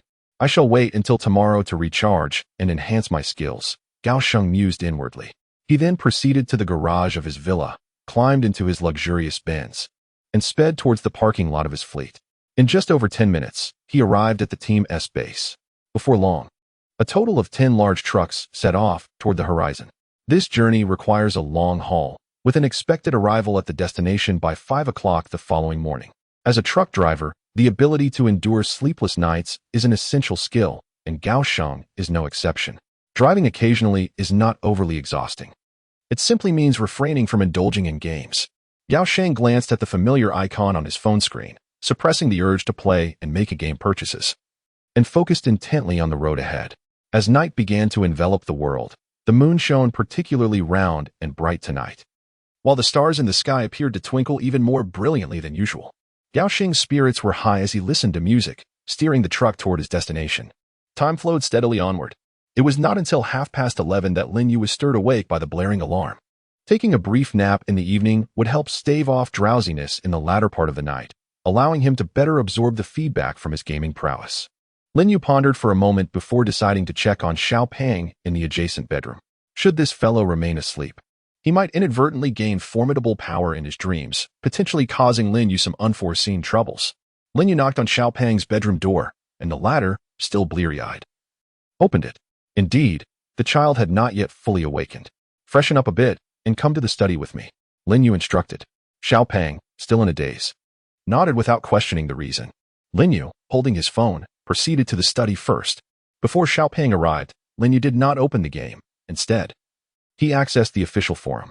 Lin Yu recalled that in his previous life, players mentioned that an announcement would appear on the official game forum 10 minutes before the game's cultivation feedback began. At this moment, it was 11:40. There were still 20 minutes until the game's feedback on cultivation, and 10 minutes until the official forum's announcement. Seizing this time, Lin Yu casually browsed the posts on the official forum. Almost half of the posts were related to him. Yesterday, I encountered the renowned Master Ching Feng on the street. And I even took a photo with him. I added him on WeChat, and if anyone wants his WeChat ID, you can add me. And I will share his business card. My WeChat ID is XXXXXXXXXX. Is that for real? Even if you did meet Master Ching Feng, you couldn't possibly know him, right? The original poster must think everyone else is a fool. If you truly knew Master Ching Feng, then I must know the President of the United States. Wow. I just added the original poster on WeChat, and he actually asked me for a 10 yuan red envelope if I don't send it. He won't give me the business card. Looks like the truth has surfaced, but I'm curious. Did you send him the red envelope? Are you kidding? If I had 10 yuan, I would rather buy a bag of spicy snacks. By the way, have you noticed that the sky tonight is exceptionally clear? The stars seem to shine much brighter than before. I also see the stars. There's a chemical plant next to my house. And I haven't seen the stars at night for many years. I never expected the sky to be so clear tonight. Chapter 23, 2 game announcements at 11:48 p.m. Xiao Guang entered the study. After freshening up, he appeared considerably more alert. As he stepped through the door, he noticed Lin Yu seated behind the desk. Curiously, he inquired, "Brother, is there something happening tonight?" Although Xiao Guang often seemed somewhat dazed, he was far from foolish. In fact, he was quite astute. Earlier that day, his cousin had instructed him to set an alarm and had personally awakened him, indicating that there was something significant occurring that evening. However, he could not fathom what it might be. For the past few days, his focus had been entirely consumed by gaming, oblivious to the world beyond his screen. His parents, reassured by his presence with Lin Yu, had not contacted him frequently, particularly given the numerous pressing matters at the company lately. Consequently, Xiao Guang remained unaware of the peculiar events unfolding outside. Pondering the situation, he was unable to deduce the purpose of his cousin's summons. Nevertheless, Lin Yu offered no further explanation, merely gesturing towards a nearby chair. The implication was clear. Xiao Guang donned a look of resignation before approaching the chair and taking a seat. His cousin had been acting rather mysteriously lately, seemingly different from his usual self. Once seated, Xiao Guang retrieved his phone, eager to log into the game and indulge for a while, unwilling to squander a moment of gaming time. However, to his surprise, Lin Yu halted his actions, advising him, "Don't log into the game just yet. Head to the official game forum instead, as an announcement may be forthcoming shortly." Upon hearing Lin Yu's words, Xiao Guang was momentarily taken aback. Could there be an impending game announcement? What sort of announcement could it be? A sense of confusion washed over him. Nevertheless, he adhered to Lin Yu's suggestion and accessed the official forum. As soon as he logged in, 2 prominently bolded, red-titled posts captivated his attention. At that moment, the official forum displayed these 2 pinned announcements, strikingly conspicuous. Xiao Guang turned to glance at his cousin, Lin Yu, who was also engrossed in his phone, seemingly perusing the official forum for the mobile game, Floating Immortal Path. Xiao Guang furrowed his brow slightly, noting the timestamps of the 2 pinned announcements, which read exactly 11:50. Coincidentally, his phone also displayed the same time. This indicated that these announcements had just been released moments ago. It appeared that his cousin had an inkling of when the announcements would drop. Curiosity piqued, Xiao Guang clicked on the posts, only to find himself momentarily dazed. The game announcement struck him as somewhat dubious. Was this a prank? Upon first glance at the announcement, he sensed a trickery at play. Feedback on cultivation? What a jest. His cultivation level in the game was at the out-of-body stage. Did it imply that he needed to attain the out-of-body cultivation level in the real world? If that were true, would he not be capable of soaring through the skies and traversing the earth? Xiao Guang not only reveled in gaming but also cherished reading novels. Having perused numerous cultivation novels, he was well aware of the formidable power possessed by out-of-body cultivators. However, it seemed to suggest that the feedback on cultivation was somehow related to VIP level percentages. Fortunately, I am a VIP 10. If the feedback on cultivation were genuine, it would indeed be 100% accurate. After all, Xiao Guang has invested all 1 million of his resources into the game to attain VIP 10 status. An investment of 1 million is precisely sufficient. Suddenly, Xiao Guang smirked, pondering what he was thinking. This announcement must surely be some sort of prank. It is utterly absurd that he allowed himself to entertain the notion of becoming a transcendent cultivator simply based on the game's announcement. At that moment, a thought struck him. He discreetly glanced at his cousin Lin Yu, who sat beside him. If this announcement were true, then his cousin's situation would be even more ludicrous. He had no idea how much Lin Yu had spent, but he knew that he held the top position on every leaderboard. His cultivation had reached the pinnacle within the entire game. If the game's cultivation truly reflected upon the players, would Lin Yu not ascend directly to immortality? As Xiaoguang examined the announcement, he felt it was riddled with flaws. It seemed more like a gimmick, a lure to entice players to spend their fortunes. If even 1 out of 100 players believed it, wouldn't they all end up pouring their entire wealth into the game? The gaming company would profit immensely. Xiaoguang shook his head in exasperation, realizing how astutely he had discerned the true intent behind this game announcement. He then closed it and opened the second game announcement. Game announcement 2. Esteemed players of Misty Immortal Path, it is with regret that we convey an important message. In pursuit of fairness regarding game progression feedback, the recharge channel for Misty Immortal Path will be closed on February 13th, 2123, at 11:50 p.m., and will remain permanently inaccessible. When Xiaoguang read the second game announcement, he was momentarily taken aback. The slap in the face came with astonishing swiftness. Closing the recharge channel at 11:50 p.m. meant that recharging was already impossible at this moment, didn't it? Had the game officials lost their minds? Announcing a permanent closure of the recharge channel? Were they truly willing to forego profit? This was utterly unreasonable. Xiaoguang scrutinized the publishers of both announcements once more. Both were attributed to an individual known as the editor of the Misty Immortal Path game, and intriguingly, there was a title preceding the name, Forum Administrator. Could it be true? Or perhaps the game officials had indeed gone mad, intending to mock all players? Xiaoguang found himself utterly confounded. He set his phone down and looked towards his cousin Lin Yu, who seemed to be the only one capable of elucidating the situation. However, upon glancing at Lin Yu, Xiaoguang noticed that his cousin was engrossed in his phone screen, the corners of his mouth curling up slightly, as though he were chuckling to himself. "Brother?" Xiaoguang called softly. Only then did Lin Yu turn to face him, but his smile grew ever more radiant. "Are you all right?" In light of the confusion stirred by the two announcements, Xiaoguang was far more concerned about his cousin's apparent state of mind. At this moment, Lin Yu suddenly smiled and inquired, "Xiaoguang, have you finished reading the game announcements?" Xiaoguang nodded and replied weakly, "I did read them, but what?" Lin Yu asked with a smile. Xiaoguang increasingly felt that his cousin was acting strangely. That smile was rather peculiar. Could it be that his cousin believed the two announcements? "Brother, you don't actually think what those announcements say is true, do you?" Xiaoguang exclaimed, his eyes wide with shock. In Xiaoguang's perception, his cousin Lin Yu had always embodied maturity, steadiness, and wisdom. How could he suddenly be lacking in intelligence today? How could he believe such things? Observing Xiaoguang's astonished expression, Lin Yu, however, did not rush to explain. He lowered his head to glance at the time displayed on his phone screen, then raised his lips into a smile and slowly said, "There are only 3 minutes left until the feedback cultivation." Chapter 24, Gaosheng's absurd notions. While Lin Yu and Xiaoguang were in the study examining the game announcements, the character Fengxianren, who was also the boss and captain of the truck convoy, Gaosheng, drove the lead truck as he guided his team onto a narrow road. Such truck convoys typically preferred to traverse somewhat secluded routes. As long as the road was sufficiently wide, there would be no issues. Although the narrow path was generally dark without streetlights, it also meant there were rarely any patrolling traffic police. For these large trucks, encountering traffic police was their greatest fear. After all, for them, being overweight was a daily occurrence. If caught by the traffic police, not only would they face fines and demerits, but it would also delay their delivery tasks. The current task was particularly pressing, compelling them to traverse lesser-known paths. However, as the convoy proceeded along a rural road, an immense stone suddenly obstructed their way, positioned ominously in the center. The appearance of this stone was rather peculiar, placed squarely in the middle of the road. Gaosheng promptly applied the brakes and halted the vehicle, yet refrained from hastily exiting. Instead, he utilized the intercom system to communicate with the drivers of the 9 vehicles trailing behind him.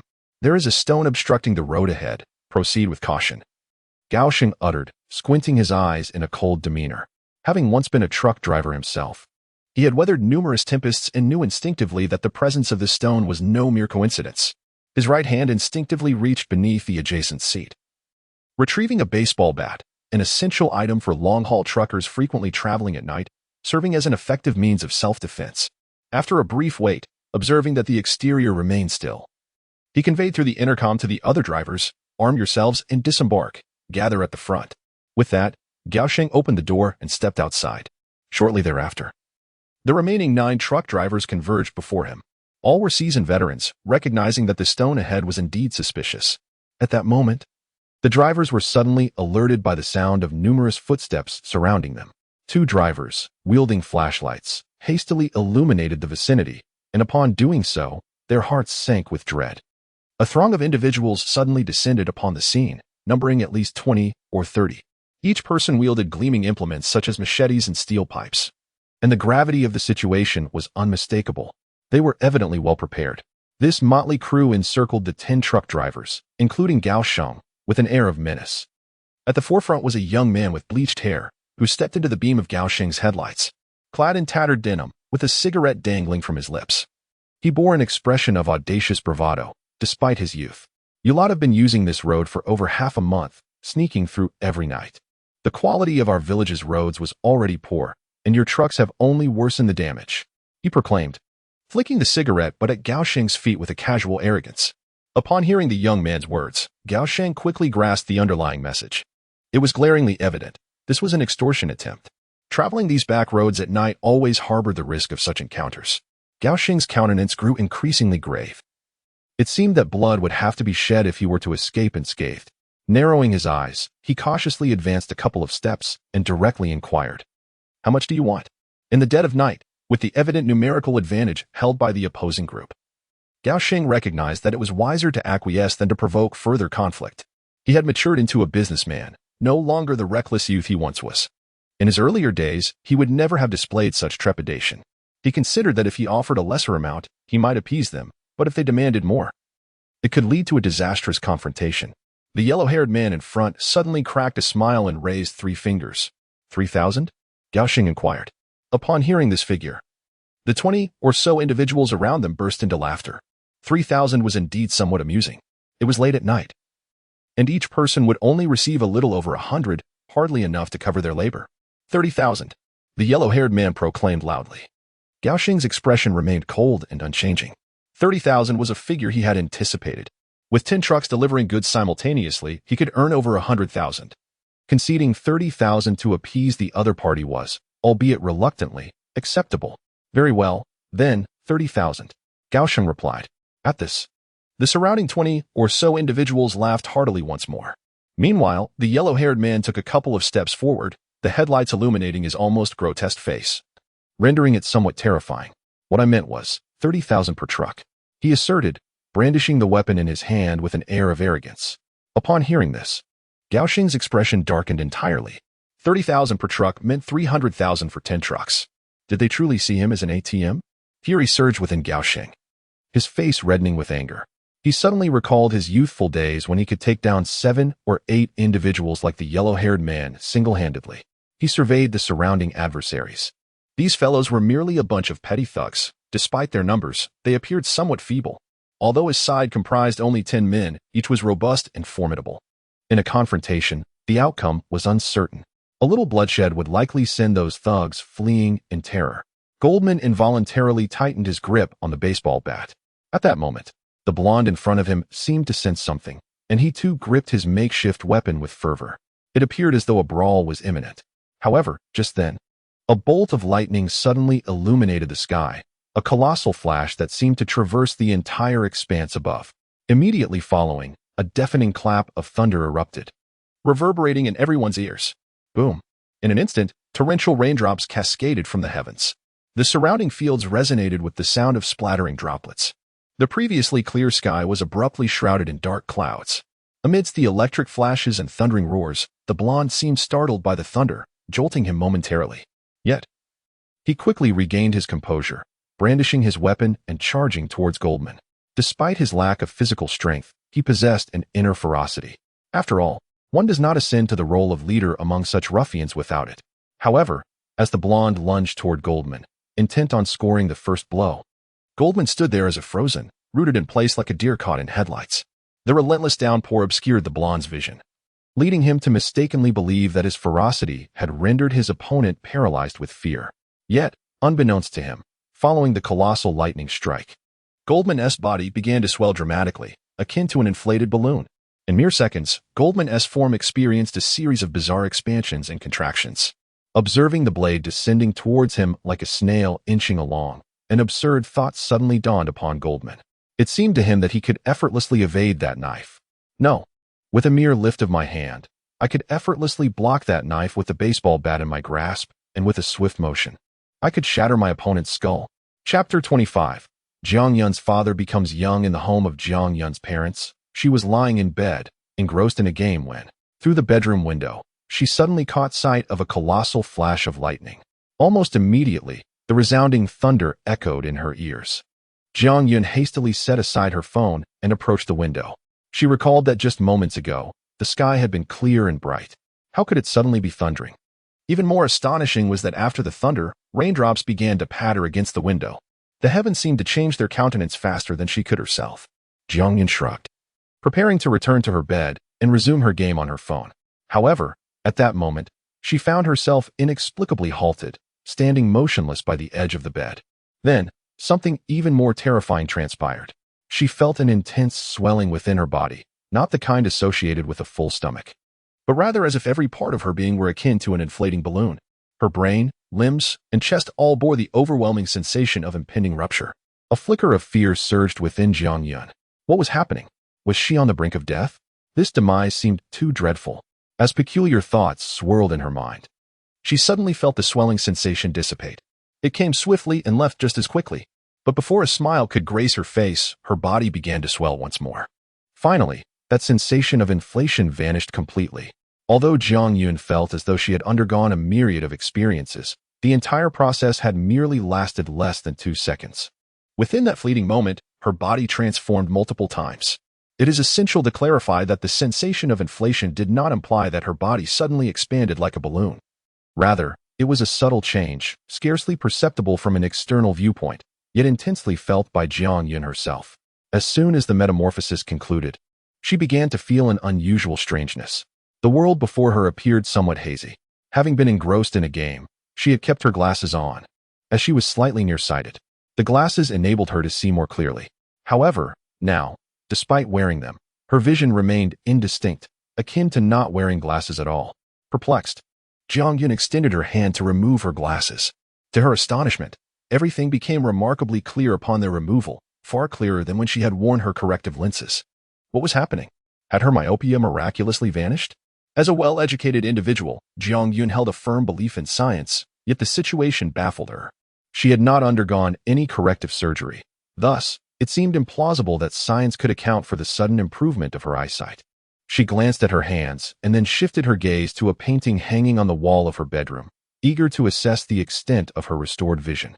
However, just as she was about to scrutinize the artwork, an inexplicable sensation surged through her, as if something were soaring away from her mind. In her solitude, she found that not only could she observe the world through her eyes, but it felt as though she possessed an additional pair of unseen eyes that allowed her to truly experience her surroundings. This sensation was utterly remarkable. Jiang Yun perceived that these invisible eyes had a clearer vision and a broader scope, akin to a camera's wide-angle lens. Through these eyes, she could even behold her own body and the entirety of her bedroom. No, it was not limited to just her bedroom. With meticulous care, Jiang Yun directed these eyes to survey her surroundings, and to her astonishment, she discovered that they could penetrate walls, granting her a view into the adjacent room. Jiang Yun was utterly bewildered. What on earth was happening to her body? At that moment, her gaze fell upon her phone screen, where on the interface of the mobile game Misty Immortal Path, 2 lines of bold, red announcements suddenly materialized. These announcements appeared simultaneously at the center of the game interface. Strikingly conspicuous, both Jiang Yun's eyes and the peculiar eyes that had unexpectedly manifested focused intently on these strange game notifications. Subsequently, she recognized the 2 announcements that Lin Yu and Xiao Guang had encountered on the game forum.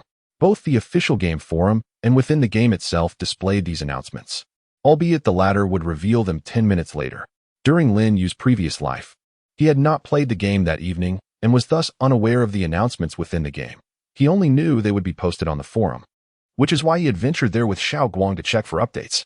And at that moment, Jiang Yun also caught sight of the contents of 2 game announcements. Game Announcement 1. Esteemed players of Misty Immortal Path. The mobile game will commence a feedback session for all players at midnight on February 14th, 2123, with the feedback lasting for 1 week. Game Announcement 2. Upon reading these 2 announcements, Jiang Yun was momentarily taken aback.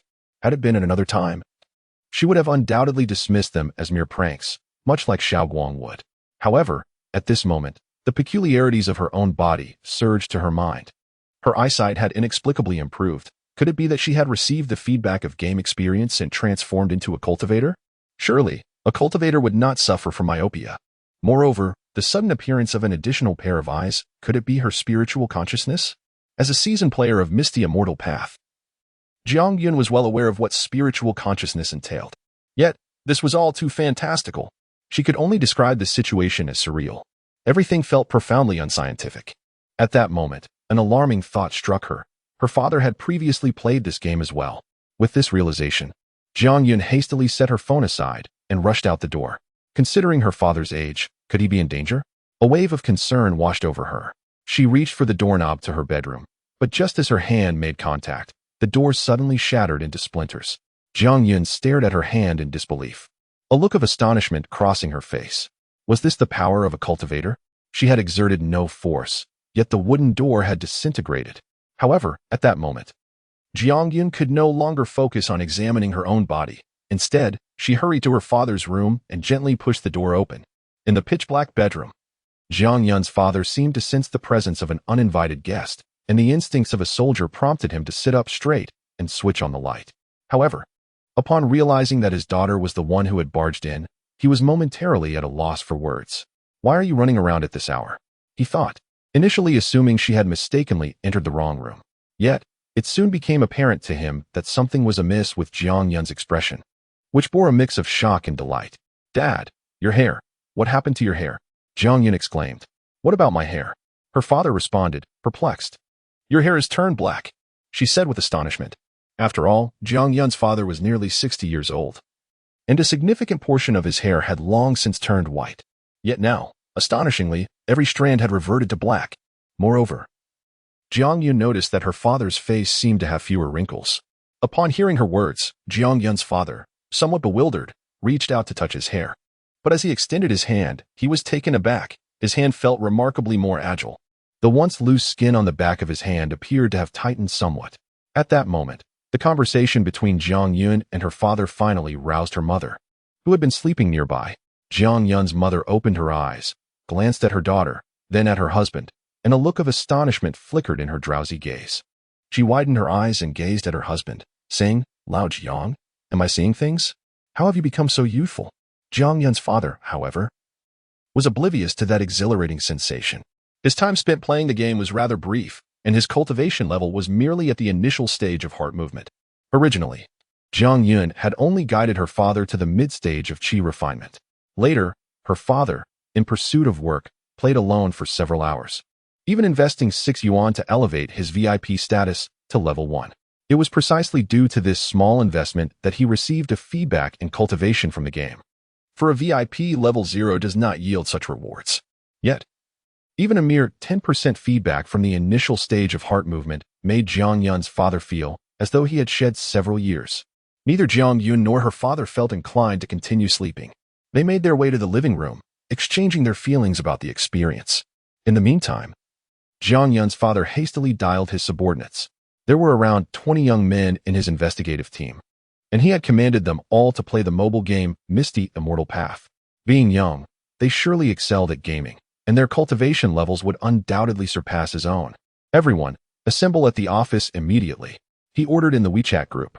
At that moment, Jiang Yun's father turned to his daughter and, after a moment of contemplation, said, "Yuner, you should accompany me. You have spent considerable time on that game and have a higher cultivation level. Your assistance would be invaluable." On this fateful night, Jiang Yun discovered for the first time that her father was indeed the head of the Dragon Kingdom's official investigation into the mobile game Misty Immortal Path. Chapter 26. The world has descended into chaos. This night was destined to be anything but tranquil. Throughout the Dragon Kingdom, powerful cultivators began to emerge in various locations. Although the feedback on cultivation levels would persist for a week, the initial day would reveal approximately half of each player's true abilities. For instance, if a player's cultivation was at the early stage of the out-of-body realm and their VIP level was 7 by the end of the feedback process, their cultivation could potentially ascend to the nascent soul stage. The cultivation feedback received on the first night would be sufficient for that player to reach the golden core stage. Over the following week, the full extent of their cultivation would gradually be revealed. The mobile game Misty Immortal Path had been available for 2 years and could be downloaded from various sources, resulting in a vast player base. Moreover, being a pay-to-win game, progress was nearly impossible without financial investment. The vast majority of players would typically purchase a monthly card or at least make an initial payment of 6 yuan. Consequently, that night, nearly 1 million players within the Dragon Kingdom acquired the powers of cultivators. Some individuals, in their slumber, inadvertently demolished their own homes. Others, while working the night shift, accidentally destroyed machinery on the assembly line. Meanwhile, Gao Sheng, wielding a baseball bat, shattered the skull of a yellow-haired individual. In the game, Gao Sheng's cultivation was at the late stage of the out-of-body realm, and his VIP level had also reached 7. That very night, he attained the cultivation level of the nascent soul stage. The blood of the blonde mingled with a white substance, splattering onto Gao Sheng's face, igniting the fury that resided within him. He wielded his baseball bat, his body transforming into a fleeting shadow as he plunged into the crowd. With terrifying strength and formidable awareness, he resembled a wolf among sheep. The sounds of wails and the cracking of bones echoed incessantly. In less than half a minute, Gao Sheng vanquished all his adversaries, completely and utterly. When he stood before his team, drenched in blood after eliminating all the thugs that obstructed him, his employees were left in shock. At that moment, Gao Sheng appeared as a demon from the depths of hell. In their eyes, the respect they once held for him had vanished, replaced by fear and dread. One driver, paralyzed by terror, turned and fled. His escape triggered a mass exodus among the other drivers, who could no longer bear their own trepidation, hastily retreating into the distance. In such dire circumstances, they abandoned their trucks, fearing that the demonic Gao Sheng might turn his wrath upon them as well. Yet, Gao Sheng did not pursue them. He merely stood still, seemingly at a loss. Having just acquired his newfound strength, he had not hesitated to retaliate against the thugs who sought trouble. It was only now that he began to regain his composure. His heart was a tumult of emotions, concern and fear intertwined with shock and a hint of exhilaration. Gao Sheng was unaware of the source of his newfound power, but he realized that he was no longer the same. After standing in place for what felt like an eternity, he finally turned his gaze towards the bodies that lay around him. Surrounding him, the earth was utterly stained crimson with blood, leaving no survivors in its wake. The torrential rain transformed the blood on the ground into a meandering stream. Gao Sheng suddenly realized the magnitude of the catastrophe he had wrought. Despite possessing formidable power, he was in the Dragon Kingdom, where intentional homicide was a grave offense. His heart raced with an intensity that left him disoriented. Gao Sheng was not a master of crime, and with so many witnesses to the scene, he understood that he could not absolve himself of suspicion. Emerging from a state of furious rage, the thought of silencing anyone was far from his mind. At that moment, all he could contemplate was the need to hide or flee to distant lands. He cast a final, lingering glance at his fleet of 10 trucks before dashing into the night. Perhaps he would never again assume the role of convoy captain. However, just as he took his second step, an unsettling sensation washed over him. His footsteps felt remarkably light. As if with a bit more force, he could soar into the air. A glimmer of determination sparkled in his eyes as he crouched slightly and propelled himself upward with great force. To his astonishment, his body ascended into the stormy sky. Amidst the downpour, Gao Sheng struggled to stabilize his erratic flight as he soared towards his villa. As time passed, his speed increased exponentially. Within the villa's safe lay the fruits of his labor over the years. At this moment, a singular thought consumed him: to retrieve his money and vanish from sight. Though he had acquired immense power, Gao Sheng's mindset remained that of an ordinary person, lacking the intellect and audacity befitting his newfound abilities. Aside from the events transpiring in the Dragon Kingdom, on this night, every nation on Blue Star received a formidable game feedback that empowered its players. In the Eagle Nation, a vampire-themed game bestowed immense abilities upon its participants. Hundreds of thousands of players, under the cover of darkness, caught the scent of blood. By dawn, the Eagle Nation was littered with countless desiccated corpses, as if their lifeblood had been completely drained. The entire country descended into chaos. In the Asin Nation, radiant beams of light illuminated the land, as millions of players clasped their hands in prayer, exclaiming Amit Ba. That night, innumerable statues and temples dedicated to the Asin faith were raised. The brilliance of the Buddha seemed to once again shine upon the Asin soil. In the United States, a game adapted from a comic book granted extraordinary powers to its players. Throughout the night, the streets of various cities were overrun by colossal green giants, rampaging with abandon, capable of crushing cars with a mere step. Countless green giants engaged in chaotic battles, reminiscent of an apocalyptic scenario. Additionally, there were individuals enveloped in crackling lightning, unleashing terrifying bolts at will. Men clad in golden and crimson iron suits soared through the skies, though their armors were of the first generation, as the more advanced suits had yet to be revealed. The world had fallen into disarray. Leaders from various nations convened emergency meetings throughout the night, deploying military forces in a desperate attempt to remedy the turmoil. Yet, the military found itself powerless against these supernatural phenomena. Those terrifying green giants, capable of withstanding artillery fire, and those thunderous forces that can effortlessly annihilate soldiers within tank armor. Those vampires, whose shadows are scarcely discernible in the depths of night. In the Dragon Kingdom, Jiang Yun's father, while escorting his daughter to work, received a mysterious phone call. Upon concluding the call, his countenance grew increasingly grave. "Dad, what on earth has transpired? Is it truly the game that has responded to our cultivation?" Jiang Yun still found it hard to believe. Her father nodded slightly and replied, "It is not only our Dragon Kingdom experiencing this phenomenon. Other nations have encountered the same occurrence, and many of them are in disarray." Jiang Yun was further taken aback by her father's words. Every nation across the globe has experienced a game that responds to cultivation? Is Blue Star on the verge of transcending from technological civilization directly into the realm of cultivation? Have cultivators emerged in every nation of Blue Star? Jiang Yun inquired once more. However, her father shook his head and said, "The individuals appearing in other countries are not cultivators, but rather a variety of professions. The specifics elude me, but I am certain that this world is on the brink of transformation." At that moment, Jiang Yun's father suddenly turned to her, his expression serious as he asked, "Yun'er, tell me, what rank do you hold in that game?" "Only cultivators can contend with other cultivators." Seeing her father's earnestness, Jiang Yun naturally felt compelled to be forthright. She pondered for a moment and remarked, "In recent days, I have invested significantly in the game, and my cultivation level has risen considerably, placing me over 90 on the cultivation leaderboard. However, I am uncertain as to where my actual combat power ranks. Numerous factors influence combat strength within the game. It is not solely determined by cultivation level." Jiang Yun, being an experienced player, possessed a profound understanding of the game.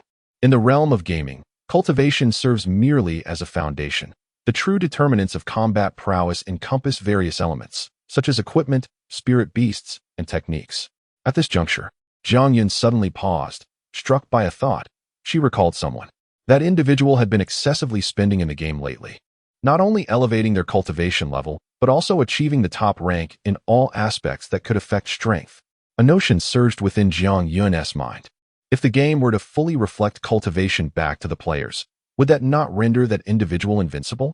Chapter 27. The first feedback. Void Realm. A few minutes ago, in the study of Lin Yu's villa, Xiaoguang stared blankly at his cousin Lin Yu. He was utterly perplexed by his cousin's demeanor. Remarkably, Lin Yu seemed to genuinely believe in the absurdity of the game's cultivation feedback, anxiously watching the clock for its arrival. How had his cousin's intellect suddenly gone offline? "Brother, you're not running a fever, are you?" Xiaoguang inched closer to Lin Yu, extending his hand as if to feel Lin Yu's forehead. "Get lost," was Lin Yu's curt response, effectively dismissing Xiaoguang. Immediately, Lin Yu disregarded whether Xiaoguang believed him or not and instructed, "Once the cultivation feedback occurs, do not move or touch anything in the room, understood?" Hearing his cousin's words, Xiaoguang remained somewhat bewildered. However, upon witnessing Lin Yu's serious demeanor, he couldn't help but nod in agreement. After all, he had always been his cousin's shadow since childhood. When Lin Yu became earnest, he dared not disobey. Xiaoguang, well-versed in such situations, understood the gravity of the moment. Lin Yu glanced at the time on his phone once more, and a faint smile crept upon his lips. He murmured softly to himself, 10 seconds more. 9 seconds. 8 seconds. 7 seconds.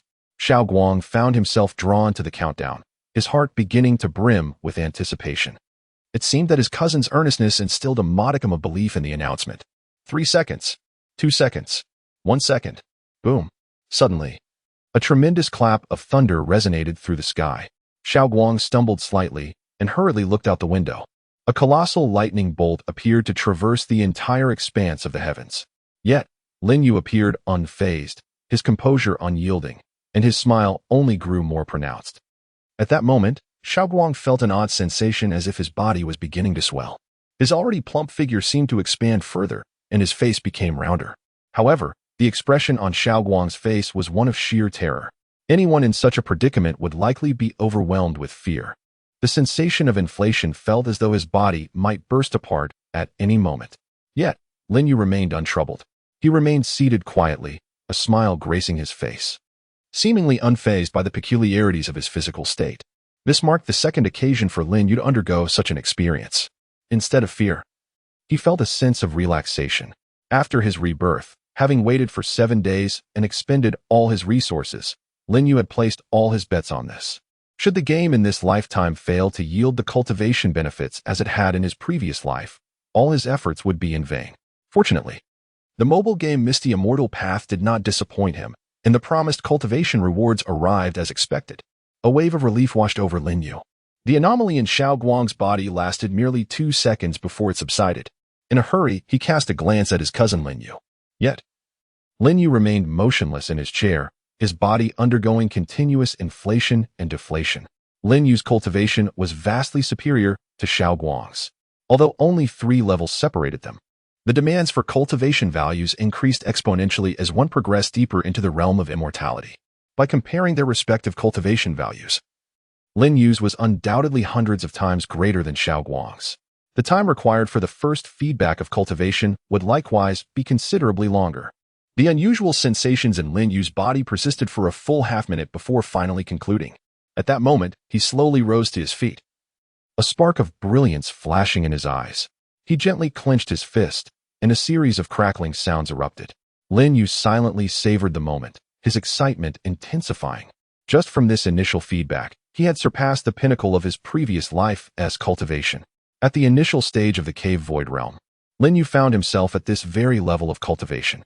To his surprise, he never anticipated that his first feedback would elevate him to the Cave Void realm. However, after a moment of contemplation, he grasped the reason behind it. In this lifetime, his VIP level had ascended to level 12, which naturally warranted a complete and substantial feedback in his cultivation. Thus, merely from this initial feedback, he had achieved the Cave Void realm. At that moment, Xiao Guang could no longer contain his curiosity and inquired, "Brother, have we become cultivators?" While Lin Yu was still processing the feedback from the game regarding his cultivation, Xiao Guang had already conducted an experiment. With a gentle press of his finger on the table, a small hole appeared on the surface of Lin Yu's writing desk.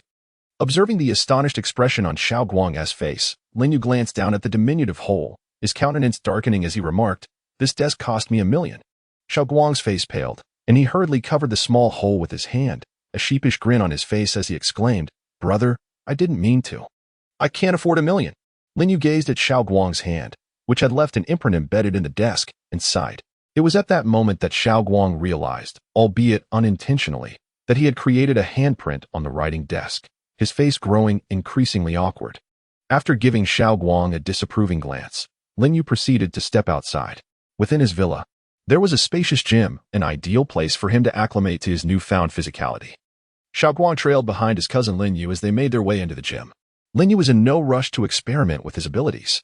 As a reincarnator, he possessed a clear understanding of the capabilities of cultivators. In this life, he merely needed to adapt to his elevated cultivation level. His immediate priority was to assist Xiao Guang in acclimating to his newfound powers. If Xiao Guang were unable to control his body, their residents would undoubtedly suffer the consequences. Standing at the center of the gym, Lin Yu faced Xiao Guang and spoke slowly.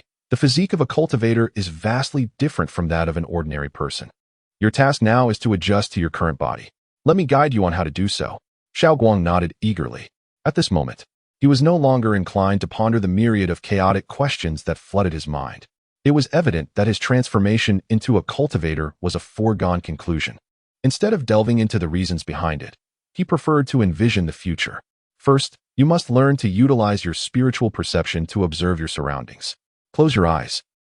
Although it was Lin Yu's first time teaching someone, his extensive experience allowed him to conduct the lesson with finesse. Half an hour later, Lin Yu had imparted the essential teachings. Observing Xiao Guang as he diligently attempted to harness his power, Lin Yu encouraged, "Try a few more times on your own. And feel free to ask me if you encounter any confusion." With Xiao Guang's training underway, Lin Yu finally turned his attention to exploring his own strength. Given that the initial feedback from the game only indicated his cultivation level, the process of investigation was relatively straightforward. Lin Yu gradually settled into a meditative posture. and his vast spiritual perception instantly manifested within the training room. He felt an overwhelming sense of power compared to his previous life. His abilities had increased by at least several dozen times. Lin Yu, filled with excitement, skillfully directed his consciousness beyond the confines of the training room, soaring into the sky. Despite the torrential downpour outside, it had no effect on his perception. His vast consciousness gradually settled above Jianhai City, where the entire landscape unfolded vividly within his mind. He could perceive each raindrop, as well as all the players in Jianhai City who had attained cultivation, yet due to the vast disparity in strength, they remained oblivious to his surveillance. Many players in Jianhai City had acquired cultivation. Some were brimming with exhilaration, while others were engaged in destructive antics. And one individual appeared to be frantically flying towards his direction. This was a player at the nascent soul stage, struggling to control his body as he flew in a clumsy manner. Lin Yu's expansive consciousness detected a hint of bloodlust emanating from him. Following this, Lin Yu's perception traced the direction the player had come from, revealing several corpses located between Jianhai City and Lin City. It seemed this individual had committed murder. However, Lin Yu chose not to intervene. Such incidents of newly empowered individuals losing control and resorting to violence would be frequent that night. In the future, the world would descend further into chaos.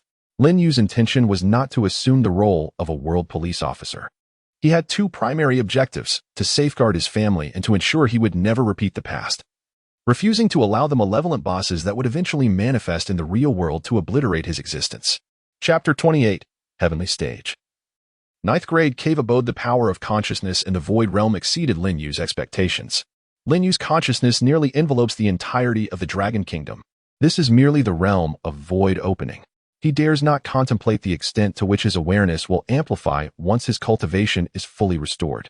However, Lin Yu is certain that upon the complete restoration of his powers, no demon overlord shall elude his perception, even if they were to hide beneath the earth. He could effortlessly uncover their whereabouts.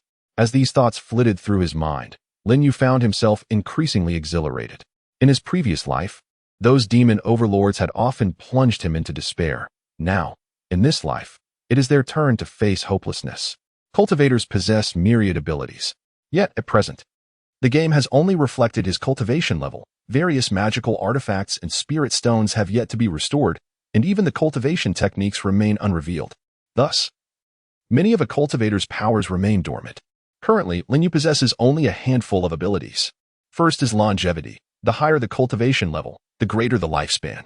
As for the exact duration, Lin Yu is uncertain, as he met his demise rather prematurely in his previous life. Nevertheless, he is confident that his lifespan must extend for at least 10,000 years, if not longer. The second ability is his consciousness, which Lin Yu has already tested. Thirdly, a cultivator's physique is vastly superior to that of an ordinary person. The greater the cultivation, the stronger the corresponding body becomes. In his past life, Lin Yu was unafraid of any conventional weaponry, and in this life, he is certainly even less apprehensive. Lastly, once a cultivator reaches the nascent soul stage, they attain the ability to fly. Lin Yu, currently at the void opening stage, is no exception. Sitting cross-legged on the ground, Lin Yu gently closed his eyes once more, and his body began to gradually levitate. The experience of flight was something Lin Yu was well acquainted with from his previous life, and in this incarnation, it came effortlessly. However, just as Lin Yu's form began to ascend, Xiaoguang suddenly exclaimed in astonishment, "Wow, brother, how can you still fly?" Immediately after, a realization struck him. It seemed that in the realm of gaming, once a player's cultivation reached the yuaning stage, they could soar through the skies. Could it be that he too was now capable of flight? Earlier, Xiaoguang had discerned his own yuaning through his spiritual perception, confirming that he was indeed a cultivator at the yuaning stage. Surely, he could fly. His eyes sparkled with excitement as he prepared to attempt flight. Yet at that moment, Lin Yu, in the blink of an eye, appeared right before him with astonishing speed, startling Xiaoguang. "Brother, how are you so fast?" Xiaoguang exclaimed, curiosity written all over his face. However, Lin Yu chose not to elaborate on his swiftness. Instead, he advised, "You can fly as well. But do not do so within my home. Take your flight outdoors." Lin Yu certainly did not wish for Xiaoguang to create a gaping hole in the roof of his villa. The portals in the game would take a considerable time to reflect in the real world, necessitating Lin Yu's prolonged stay in this residence. Upon hearing his cousin's words, Xiaoguang nodded eagerly and dashed towards the outside. Despite the heavy rain pouring down, he showed no concern, opting to run out without an umbrella. Standing in the villa's courtyard, Xiaoguang wiped the rainwater from his face, excitedly extending one hand, clenched into a fist, pointing towards the sky. His other hand also formed a fist, resting at his waist. Then, with his legs together and slightly bent, he shouted, "Fly." Meanwhile, Aunt Wang, who had already been awakened by the thunder, was startled by the sudden shouting from the courtyard. She hurriedly drew back the curtains to look outside. To her astonishment, it was indeed pouring rain. Could the weather forecast have been mistaken? Initially taken aback, she muttered to herself in surprise. Then, her gaze fell upon the figure standing in the yard. Fair-skinned and slightly plump, who else could it be but Lin Yu's cousin, Xiaoguang? However, what on earth was he attempting with such a peculiar stance? Aunt Wang found herself puzzled. In such heavy rain, why wasn't he using an umbrella? Did he not fear catching a cold? Swiftly, Aunt Wang grabbed an umbrella, intending to bring it to Xiaoguang. Yet, as she reached the front door and pushed it open, she suddenly froze in place. At that moment, Xiaoguang's feet were slowly lifting off the ground, and he was indeed flying. Though his form was somewhat awkward and difficult to maintain, he had taken to the air. The ability to fly, inherent to those at the yuan stage of cultivation, required no formal training, only practice for a smoother experience. Aunt Wang stood at the doorway, her eyes wide with astonishment as she exclaimed, "Oh my goodness, a superhero?" At that moment, as Xiaoguang reveled in the rain while attempting to soar through the skies, after nearly half an hour of attempts, Lin Yu had a clear understanding of his current prowess. It could be said that in this realm, Lin Yu was nearly invincible.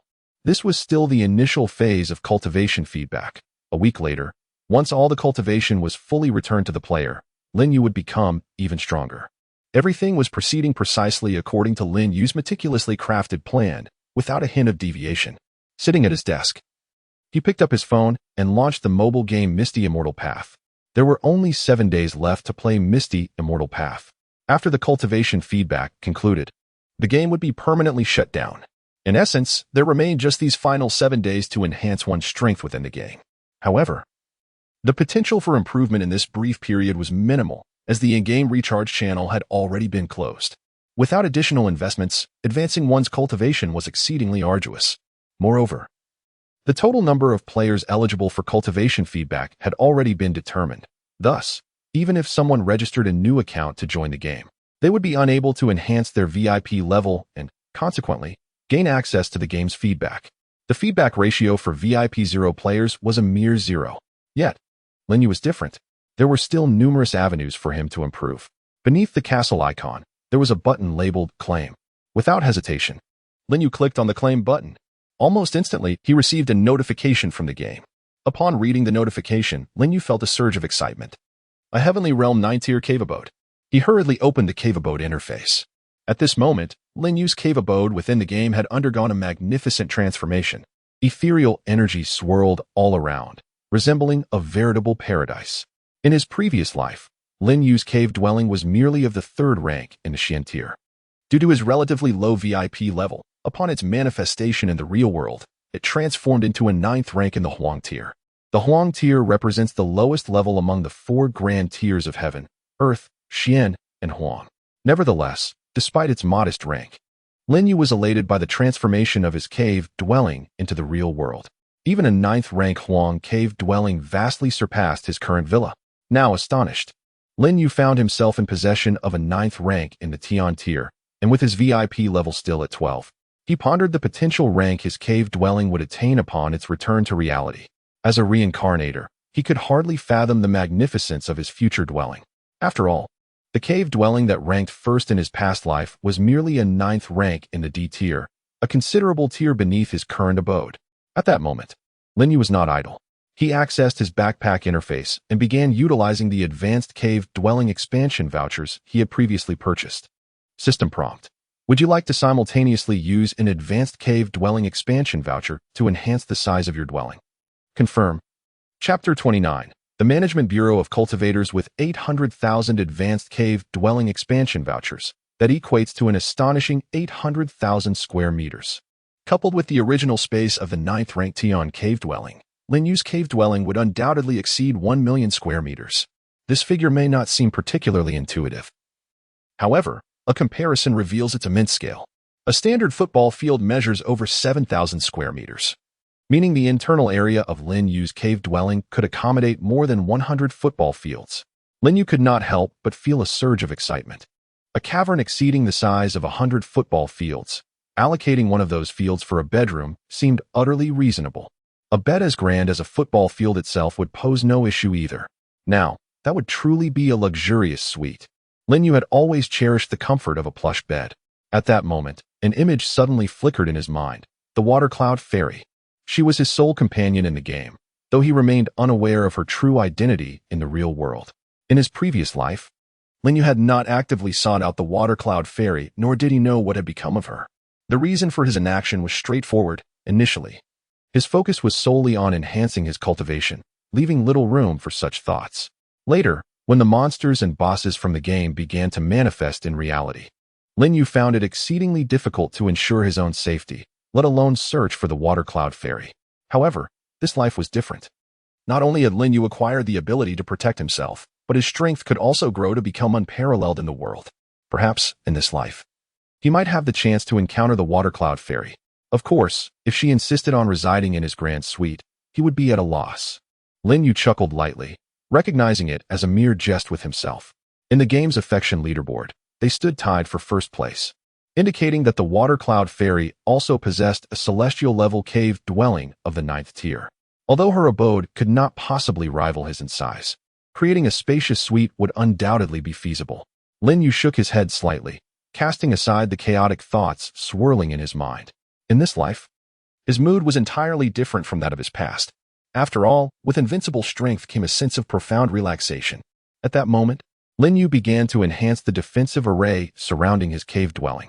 The materials had long been prepared, and all that remained was for Lin Yu to establish the formation. While he was engrossed in constructing the array, Xiao Guang was flitting about aimlessly. In the capital, within a conference room at the workplace of Jiang Yun's father, a significant decree was announced. This command had been issued from higher authorities, and Jiang Yun's father was taken aback by the gravity of the situation. Present in the meeting were not only his subordinates but also Jiang Yun herself.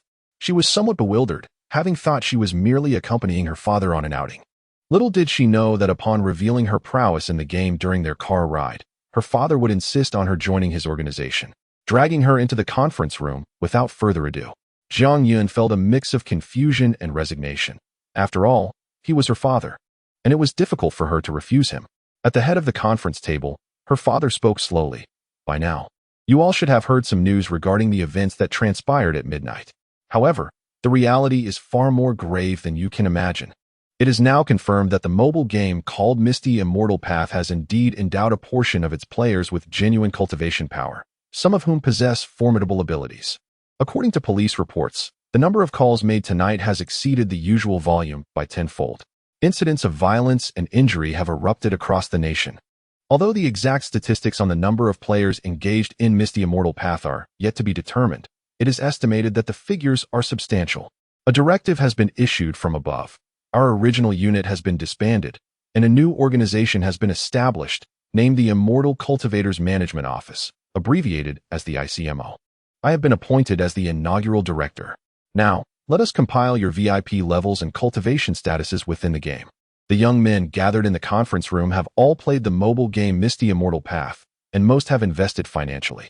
By assessing our cultivation levels, we can more efficiently allocate tasks. At this moment, a young man seated at the front rose first and declared, "Report, Director. My VIP level in the game is level 1, and my cultivation is at the later stage of foundation establishment." Another chimed in, "Report, Director. My VIP level is also level 1, and my cultivation is at the early stage of foundation establishment." A third voice followed, "Report, Director. I have not invested.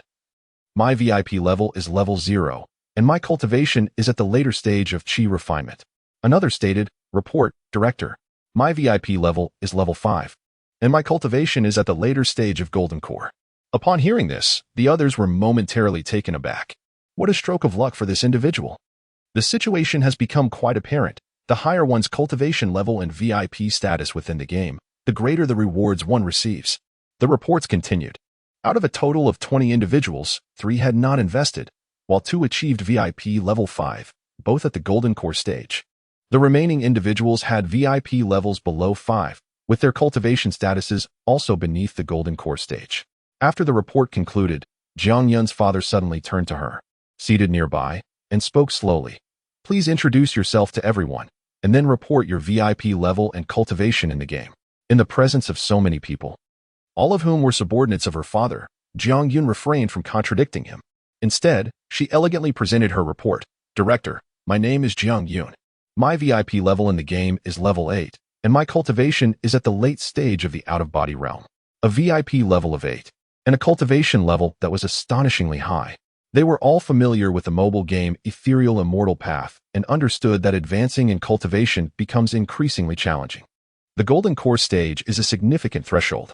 Players who do not spend heavily, or who invest very little, are generally hindered around this point unless they play for an extended period. However, even with prolonged play, they cannot compete with paying players. To their surprise, this young woman was indeed at VIP level 8, with a cultivation level that was remarkably elevated. A VIP level 8 provides a substantial cultivation feedback ratio.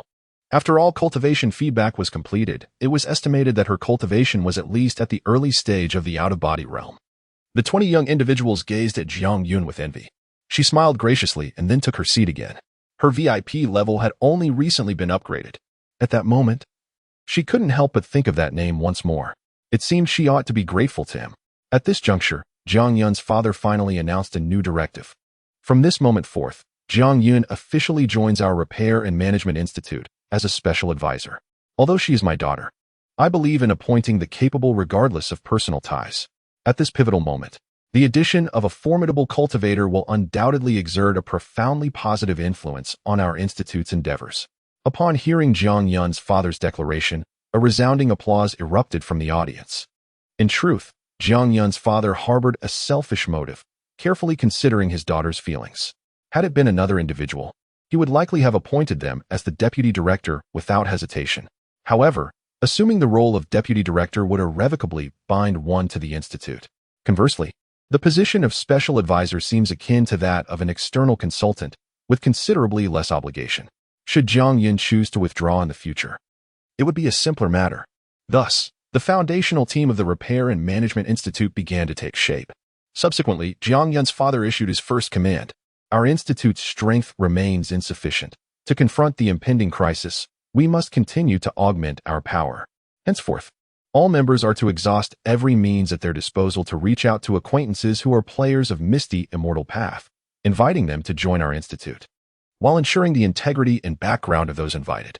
Do you understand? We understand. Everyone shouted in unison. Jiang Yun, however, remained silent. Upon hearing her father's words, her thoughts once again turned to a particular name, Master Chengfeng. If he were to join our institute, would it not immensely bolster our strength? Chapter 30. The absurdity of the ranking rewards. Following the command issued by Jiang Yun's father, a flurry of activity ensued. Everyone promptly retrieved their mobile devices to reach out to acquaintances within the gaming community. Concurrently, Jiang Yun's father sought out those subordinates who had not invested financially in the game, assigning them specific tasks. These 3 individuals, lacking any financial commitment, were deemed unable to enhance their cultivation levels, thus seemingly relegated to internal duties. However, given their extensive tenure in this role, they possessed a considerable understanding of the mobile game Misty Immortal journey. The tasks assigned by Jiang Yun's father were straightforward.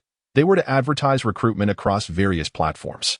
The Repair and Management Bureau's influence needed to be augmented expeditiously to contend with the complexities that lay ahead.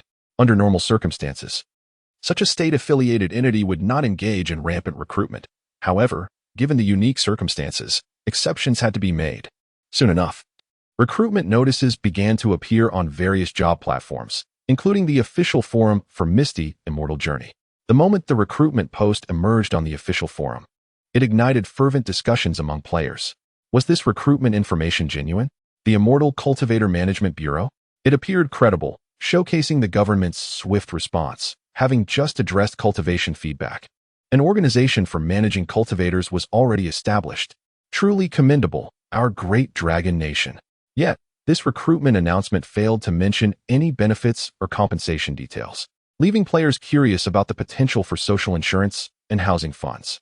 The individual above exhibits an astonishing lack of understanding. Such a position is undeniably a secure and stable one. Not to mention the comprehensive benefits, it undoubtedly ranks among the most esteemed institutions in the entire realm. Indeed, questioning the compensation in such a context is utterly nonsensical. One should merely apply without hesitation. I shall take my leave now, as I intend to make an inquiry. Once I have thoroughly researched how to soar, I will proceed to enroll. The individual above is remarkable. They are already capable of flight. Surely a figure of considerable stature at the nascent soul stage. How enviable. The recruitment announcement had scarcely been dispatched when the phone of the Maintenance Bureau was inundated with calls. The citizens of the Dragon Nation, unlike those from other countries, overwhelmingly retain faith in their homeland. Despite the world's apparent descent into chaos, people are convinced that should the nation intervene, order will undoubtedly be restored. At that moment, Jiang Yun's father approached her, his expression conveying a sense of apology. He said, "Our newly established Maintenance Bureau is in dire need of personnel. I had no choice but to involve you. I hope you will not hold it against me." Jiang Yun smiled with nonchalance and replied, "No worries. After all, you are my father. Besides, I have been rather unoccupied lately, so assisting you seems only fitting." Her words brought a gentle smile to her father's face. Indeed, his daughter had matured significantly, a stark contrast to the rebellious spirit she once embodied. Jiang Yun's thoughts have indeed undergone significant transformations, especially this evening. Upon witnessing her father, at such an advanced age, tirelessly devoted to the nation, she could not help but worry for him. Fortunately, her father's efforts have yielded some beneficial results, albeit modest, rendering his health considerably more robust than before. At that moment, Jiang Yun's father spoke again. "Yuner, do you know any of the top-ranked players in the game? Perhaps you could attempt to recruit a few formidable allies." His foremost concern remained his work, or rather, the establishment of the Cultivation Management Agency. Only by fortifying this agency could they ensure that unscrupulous cultivators would refrain from engaging in reckless actions, thus safeguarding the citizens of Longhua. Upon hearing her father's words, Jiang Yun seemed to ponder for a moment before giving a slight nod. "I do know a few, though not many. I shall give it a try," she replied softly. Her interactions with other players in the game had been rather limited, as she preferred to immerse herself in solitary gameplay. The individual she communicated with most frequently was likely her in-game partner, Chump, yet their conversations revolved primarily around the game itself. To claim that their relationship was particularly close would be an exaggeration, as they were merely dual cultivation partners within the game, having never engaged in such practices in reality, nor even met in person. Jiang Yun's father gently patted her shoulder before turning to depart. Little did he know that the individuals she intended to contact were, in fact, her dual cultivation partners from the game. Jiang Yun had naturally never mentioned to her father the matter of her marriage within the game, for such a revelation would surely be too astonishing for him, given his age. She retrieved her phone and launched the mobile game Misty Immortal Path. Upon accessing her friends list, she located the name of the player known as Chump, who was conveniently listed at the top, a feature automatically arranged by the game, as one would expect that the bond between two DAO partners would surpass that of ordinary friends. However, to Jiang Yun's surprise, Chump was actually online. At this hour, few players were active. Most had just acquired their cultivation levels and were engrossed in exploring the changes within their own bodies. Given Chump prowess, it was reasonable to assume that he had already attained significant strength after his initial feedback, yet instead of delving into the intricacies of his abilities, he was indulging in the game, which left Jiang Yun somewhat taken aback. Now, seeing Chump online, she hesitated. How should she approach him? Jiang Yun pondered silently to herself. In Jianghai City, Lin Yu had spent half an hour meticulously placing all the materials into the grand formation. With a brilliant flash of light, a colossal array enveloped his cave dwelling. This formation was known as the Starry Thunderfire Array, reputed to be arranged according to the cosmic constellations, embodying both thunder and fire attributes in a formidable defense. The power of this array was beyond dispute, especially since Lin Yu had invested 20 million in its creation, making it a unique masterpiece within the entire game. Observing the grand formation alongside his cave, a subtle smile curled at the corners of Lin Yu's mouth. In the future, once the caverns within the game resonate with the real world, I shall possess an expansive and impenetrable sanctuary. After securing the cavern, Lin Yu proceeded to open the leaderboard within the game. Each week, the game distributes rewards according to the rankings, with the details of these rewards unveiled a day prior to their distribution. The rewards for this week have now been announced, and they are set to be released at midnight tonight. precisely 24 hours after the game's cultivation feedback. Based on the previous leaderboard rewards and certain posts he had perused on the official forum, Lin Yu surmised that this week's rewards would be exceedingly generous. However, upon viewing the prizes across various categories, he could not help but feel a surge of astonishment. Indeed, the rewards were remarkably bounteous. In comparison to the last occasion, the items were even more exceptional. For instance, the reward for the cultivation leaderboard last time was a semi-divine flying sword, an unprecedented accolade. Yet, this time it was even more outrageous. It was still a flying sword, but its classification had escalated to that of a divine artifact.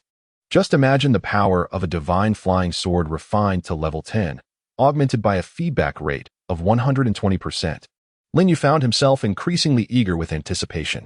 Fortunately, he had previously invested a substantial sum of 100 million spirit stones, allowing him to purchase golden equipment refinement stones in the game's marketplace, even after the closure of the recharge channel. The top 100 players on the cultivation leaderboard are all entitled to rewards, yet the most coveted prize belongs to the first place. Presently, Lin Yu holds the top position across all leaderboards within the game. After reviewing the rewards from the cultivation leaderboard, Lin Yu turned his attention to other ranking rewards. And indeed, none were disappointing. At that moment, he suddenly noticed a private message. Typically, Lin Yu would automatically filter out such messages. As being the strongest player in the game, he often found himself inundated with unsolicited chats. He had little desire to waste time conversing with them. However, this particular message was from the Fairy of Water Clouds. A faint smile graced Lin Yu's lips as he opened the message. To his surprise, the conversation did not revolve around the game. I would like to invite you to join the Cultivator Management Office. Are you willing? The fairy's words were direct, devoid of any ambiguity. Her tone, while seemingly polite and gentle, was unlike her usual commanding demeanor when she had previously communicated with him. Yet, upon seeing the term Cultivator Management Office, Lin Yu's brow furrowed slightly. He was well aware of this organization, having had minimal contact with its members in his past life. Although it was established by the official authorities of the Dragon Kingdom and stood on the side of justice, its overall strength was rather mediocre. Lin Yu slowly shook his head. Had it been a different request, he might have considered it. However, he had no intention of joining such an organization. To him, becoming a member of the Cultivator Management Office would merely shackle him with restrictions, requiring him to report and explain every action, even in the act of taking a life, which was fundamentally incompatible with his nature. Chapter 31. I soar with great swiftness. Lin Yu harbored a certain fondness for the Water Cloud Fairy, however. He found it quite challenging to acquiesce to her wishes. With a deliberate and measured pace, Lin Yu composed a message. I am not particularly fond of constraints. I apologize. His words were indeed a reflection of his true sentiments. He had a profound aversion to being restricted, and given his unparalleled prowess, it would be rather foolish to voluntarily submit to limitations. At that moment, within the headquarters of the capital's Cultivator Management Bureau, Jiang Yun observed the notification of a private message illuminating her phone. A wave of nervousness washed over her as she clicked to open it. Upon discovering that her overture had been declined, a subtle expression of relief graced her features. Her earlier anxiety stemmed not from the fear of rejection, but rather from the trepidation of an acceptance. Despite her outwardly aloof demeanor, her inner thoughts were in stark contrast. She was apprehensive about facing the real-life presence of Master Cheng Feng, especially since the in-game partners hold significance as well. Moreover, she remained oblivious to the appearance of her counterpart. What if he resembled the youthful figures discussed in the forums? Should he indeed be a mere child? That would be one matter, but Jiang Yun harbored a greater fear that he might be an older gentleman, grizzled and unkempt, which would certainly render the situation quite awkward. Meanwhile, in Jianghai City, Lin Yu remained engrossed in the study of the rewards within the game from his study. At that moment, he perceived a faint sound. It appeared that his phone was ringing. Having ascended to the realm of Dongxiu, Lin Yu's auditory faculties had significantly sharpened. The ringtone belonged to Xiao Guang's phone, who was currently braving the downpour outside, diligently practicing his flying skills. Lin Yu's consciousness instantly manifested in Xiao Guang's bedroom, where he beheld the screen of Xiao Guang's mobile phone, displaying an incoming call from his mother. A moment of surprise crossed Lin Yu's mind. It was quite late for his aunt to be calling. He hastily rose and entered Xiao Guang's room, seizing the phone to answer. On the other end, his aunt's anxious voice resonated. Xiao Guang, Xiao Guang. Urgently, Lin Yu responded, Aunt, it's Xiao Yu. What is the matter? As soon as he detected his aunt's distress, Lin Yu released his consciousness. In an instant, his vast awareness enveloped the vicinity of his uncle's home, allowing him to discern the unfolding situation with clarity. On the road near his uncle's residence, a gigantic green figure was wreaking havoc. This imposing creature stood approximately 4 to 5 meters tall, its muscles bulging with explosive strength. With each step it took, the ground trembled violently beneath it. It seemed to have just acquired immense power and was frantically unleashing its pent-up energy. Numerous vehicles lay in ruins on the ground, while pedestrians scattered in panic. Alarmingly, the monstrous figure was perilously close to his uncle and aunt's home. Its path directly aligned with their residence. These revelations were swiftly grasped by Lin Yu through his heightened consciousness. Observing this chaos, he furrowed his brow in concern. In his previous life, his uncle and aunt had encountered no significant peril. It was unexpected that this lifetime would prove to be markedly different. It seems that due to his rebirth, the world has undergone some slight alterations. At this moment, the anxious voice of his aunt once again echoed through the phone. Xiaoyu, you and Xiaoguang must not go outside. A terrifying green monster has appeared. It's too frightening. Please stay indoors, preferably hide in the basement. Simultaneously, his uncle's voice joined in. Xiaoyu, quickly find a place to hide. It's far too dangerous outside. Hearing their words, Lin Yu couldn't help but smile faintly. Ironically, it was his uncle and aunt who were truly in peril. Yet their greatest concern at this moment was for Xiaoguang and himself. Lin Yu slowly replied, Don't worry, Auntie, we are quite safe. On the other end, the signal from his aunt seemed to falter. Her voice came through in intermittent bursts. You must hide. Your uncle and I are hiding. Suddenly, the call was cut off. However, Lin Yu's consciousness was still able to clearly perceive his uncle and aunt's current predicament. They had taken refuge in the basement of their villa, where the lack of signal rendered communication impossible. At this juncture, Lin Yu set down the phone and directed his consciousness towards Xiaoguang, who was flitting erratically through the skies. Soaked to the skin, Xiaoguang appeared unfazed, his face radiating excitement as he struggled to control his body. After more than half an hour of effort, he had nearly mastered the art of flight. Now, he was somewhat able to maintain his balance while airborne, albeit his flight resembled that of a rather comical figure, akin to a superhero afflicted with polio. Lin Yu's voice was soft, yet it seemed to resonate directly in Xiaoguang's ear. Startled, while striving to maintain his balance in the sky, Xiaoguang quickly scanned his surroundings. The area was engulfed in darkness, with only the relentless downpour of rain surrounding him. His cousin's figure was nowhere to be seen. Brother, where are you? Xiaoguang exclaimed in astonishment. At that moment, he suddenly sensed a movement behind him. He swiftly turned around, and there stood Lin Yu. Having appeared right behind him, Xiaoguang was taken aback. Just moments ago, there had been no one around. Brother, you're like a ghost. Xiaoguang exclaimed in shock. Lin Yu offered no explanation, as the situation was indeed difficult to elucidate. At present, the cultivation techniques had yet to yield any feedback, leaving the majority of players with mere prowess, but no understanding of how to wield it. However, Lin Yu was different. As a reincarnator, he had long since become accustomed to utilizing his skills and spiritual awareness. The earlier transmission of sound was merely the simplest application of his spiritual senses. His sudden appearance behind Xiaoguang was simply a result of his extraordinary speed in flight. In his previous life, he had already mastered the art of flying. Now, with his cultivation having reached the void realm, he was far stronger than before, and his flying speed was unparalleled. Let us not waste time. Come with me to retrieve your parents. Your home is not safe. Upon hearing his cousin's words, Xiaoguang's expression immediately shifted to one of anxiety. Are my parents in danger? He asked urgently. Lin Yu shook his head and replied, Not for now. Let us go. Do you want me to carry you? Relieved to hear that his parents were not in immediate danger, Xiaoguang's face once again illuminated with excitement. No need. I am already soaring swiftly. Upon uttering these words, Xiaoguang clenched his fists, extending one arm forward as he struck a pose reminiscent of Superman. With a mischievous grin, he turned to Lin Yu and declared, Brother, watch me. I shall lead the way. With that, Xiaoguang took flight, his speed akin to an elderly scooter with the throttle fully engaged. Lin Yu was somewhat at a loss for words, not due to Xiaoguang's sluggish pace, but rather because, You're heading in the wrong direction, Lin Yu remarked. Xiaoguang abruptly halted, his face flushed with embarrassment. In the depth of night, amidst the obscurity, it was quite understandable to lose one's bearings. Hee, just a little misstep. He chuckled awkwardly, revving up once more. Lin Yu could no longer bear to watch, and he swiftly positioned himself behind Xiaoguang. Placing a hand on his back, In an instant, their figures became like a shooting star, vanishing rapidly into the night sky, leaving only the echoes of Xiao Guang's frantic cries behind. Ah, it's too fast. Whoa. Chapter 32. The power of cultivators. Lin Yu appeared remarkably unperturbed. This was largely due to his spiritual awareness continuously monitoring the situation at his uncle's home.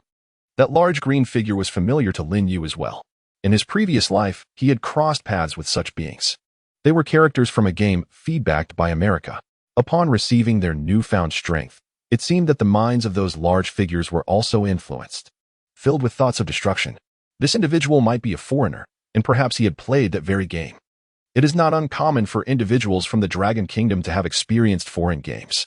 There are even those from the Dragon Kingdom who have played the mobile game Misty Immortal Journey and, upon returning abroad, have reported their cultivation experiences, becoming cultivators themselves. However, few foreigners have engaged with Misty Immortal Journey, as they find it challenging to comprehend the concept of cultivation. This difficulty arises not only from cultural differences but also from the inherent complexity of cultivation itself. Without the influence of Dragon Kingdom culture from a young age, understanding it can be exceedingly arduous. In contrast, foreign games are relatively straightforward. The impoverished rely on mutation, while the affluent depend on technology. The imposing green figure is a paragon of mutation. When Lin Yu and Xiao Guang appeared above his villa, the green giant was violently assaulting a police car parked by the roadside. The officers had long since exited the vehicle, calling for backup, faced with the police's firearms. The green behemoth exhibited no fear whatsoever. The bullets from the handguns were utterly incapable of penetrating its skin. Instead, the attacks only fueled its frenzy, its eyes now glowing a fierce red. At that moment, the green giant was merely a few hundred meters away from Xiao Guang's villa. It was no wonder that Xiao Guang's parents had sought refuge in the basement. Any ordinary person confronted with such a terrifying creature would undoubtedly be paralyzed with fear. Even Xiao Guang, a novice cultivator, felt a twinge of apprehension. Brother, this thing possesses immense strength. We should hasten to rescue my parents, Xiao Guang expressed, a note of concern evident in his voice. Although he had attained the cultivation of the nascent soul stage, he remained uncertain about who was stronger between himself and that monstrous being. At least in terms of size, Xiao Guang felt he would be no match for the creature. Upon hearing Xiao Guang's words, Lin Yu shook his head slightly. Though that monster appeared formidable, its true power paled in comparison to yours by countless magnitudes. What is there to fear? Lin Yu possessed a profound understanding of the strength of cultivators. In his past life, he had encountered numerous players from foreign games: Iron Men, vampires, werewolves, dark sorcerers, holy knights, ninjas. Compared to cultivators, these were but mere trifles, not even worthy of comparison. Lin Yu felt compelled to instill in Xiao Guang the realization that cultivators were the most powerful profession in this world. As the torrential rain poured down, Lin Yu gently descended to the ground. Though somewhat apprehensive, Xiao Guang followed closely behind his cousin. In the past, when engaging in fights, Xiao Guang had always been timid. Yet as long as his cousin Lin Yu remained, he would not flee alone, even if the two brothers were not each other's match. Standing before Xiao Guang, Lin Yu slowly began to speak. The abilities of a cultivator primarily derive from two aspects. One is spiritual awareness. A powerful consciousness can directly assault the enemy's mind. Though this is quite challenging to control, and you must practice diligently in the future. However, at present, the magical artifacts in the mobile game Misty Immortal path have yet to be reflected in the real world, and the techniques have not manifested either. So we can only resort to the most rudimentary methods to control spiritual energy for the time being. As Lin Yu spoke, Xiao Guang appeared somewhat bewildered. He was familiar with the terms spiritual awareness and spiritual power, yet he remained utterly bewildered by their application. Lin Yu had no intention of having Xiao Guang master these concepts immediately. His current objective was to sow a seed in Xiao Guang's heart, inspiring him to dedicate himself to learning in the future. In the early stages of the game, a cultivator's level of cultivation did not solely dictate their prowess. The true measure of strength lay in one's ability to grasp these skills swiftly. Xiao Guang's fortune was unparalleled, for he had encountered his cousin Lin Yu, who was willing to guide him through the intricacies of utilizing spiritual power. Indeed, among all of Blue Star, only Lin Yu possessed a genuine understanding of how to wield spiritual energy in combat. At that moment, Lin Yu slowly raised one hand. Xiao Guang could distinctly observe a faint green aura emanating from Lin Yu's palm, gradually coalescing in the sky. Brother, is this the spiritual power you mentioned? Xiao Guang inquired eagerly. Lin Yu nodded slightly. Watch closely. I will teach you how to harness spiritual power for the simplest form of attack. As Lin Yu manipulated the spiritual energy he had released, he explained the process to Xiaoguang. Just then, a green monster several hundred meters away seemed to have noticed their presence. All the ordinary people had scattered in panic, while the police officers took refuge behind walls or vehicles, awaiting rescue. In the monster's line of sight, only Lin Yu and Xiaoguang remained. It raised its head, its eyes glowing with a sinister crimson light. Evidently having spotted its prey, a mocking smile crept across its face. Subsequently, it crouched slightly. With a thundering crash, the asphalt beneath it buckled, creating a massive crater. His figure, like a cannonball, swiftly charged towards Lin Yu and Xiaoguang. Xiaoguang was utterly terrified. Were it not for his cousin Lin Yu standing protectively in front of him, he would have undoubtedly fled in panic. At that moment, Lin Yu had no time for instruction. The spiritual energy he had unleashed instantly coalesced in midair into a colossal, pale green hand. This enormous palm mirrored Lin Yu's own, resembling an extension of his very being. Lin Yu let out a cold snort, seeking death. Then, the hand suddenly plummeted downwards. A terrifying gale erupted, sweeping the surrounding rainwater in all directions. The green creature seemed to sense the impending danger. Retaining a flicker of its consciousness, it gazed up in horror as the massive hand descended upon it. Yet, it was all too late. The enormous spiritual hand crashed to the ground with a thunderous roar. Boom! The violent impact caused the earth to tremble fiercely. Immediately after, Xiaoguang witnessed a scene that would haunt him for a lifetime. The pale green hand gradually dissipated, revealing the gruesome aftermath on the ground. The green creature had been utterly transformed into a grotesque mass of flesh. Green blood pooled everywhere, mingling with its brain matter, resembling a puddle of soft tofu mixed with chives. Xiaoguang hurriedly turned away, squatting down to vomit. He had never encountered such a bloody spectacle before. Although the blood was green, it seemed to have no impact on the terror of the scene. Lin Yu turned his head and glanced at his cousin Xiaoguang, who was squatting on the ground, a faint smile curling at the corners of his mouth. It was beneficial for this child to experience more of the world. Should he encounter danger in the future, he would be better equipped to respond with ease. Though Lin Yu was merely a cousin, he bore the weight of a concerned father. This was hardly surprising, as Lin Yu had lost his parents in childhood, leaving him with only his uncle's family as his closest kin. At that moment, ordinary officers remained oblivious to the happenings in this world, their minds still trapped in the past. However, soon enough, everyone would gradually acclimate to the new order of existence. Lin Yu shrugged his shoulders, turning away without a care for the gun pointed at him. Then, with a swift kick, he struck Xiaoguang's rear end. Hurry up and get up after you've finished. How can a grown man be so delicate? Xiaoguang stumbled from the kick, reluctantly rubbing his backside as he rose from the ground. With a look of grievance directed at his cousin, he muttered, "When did you become so cold-hearted?" Lin Yu responded with a slight grunt. Xiaoguang quickly clarified, "You used to rush to help me when I was sick. Now you only resort to violence." Lin Yu cast a sidelong glance at Xiaoguang and sighed. "You always end up throwing up on others. I'm the one who has to clean up after you. I haven't even held it against you."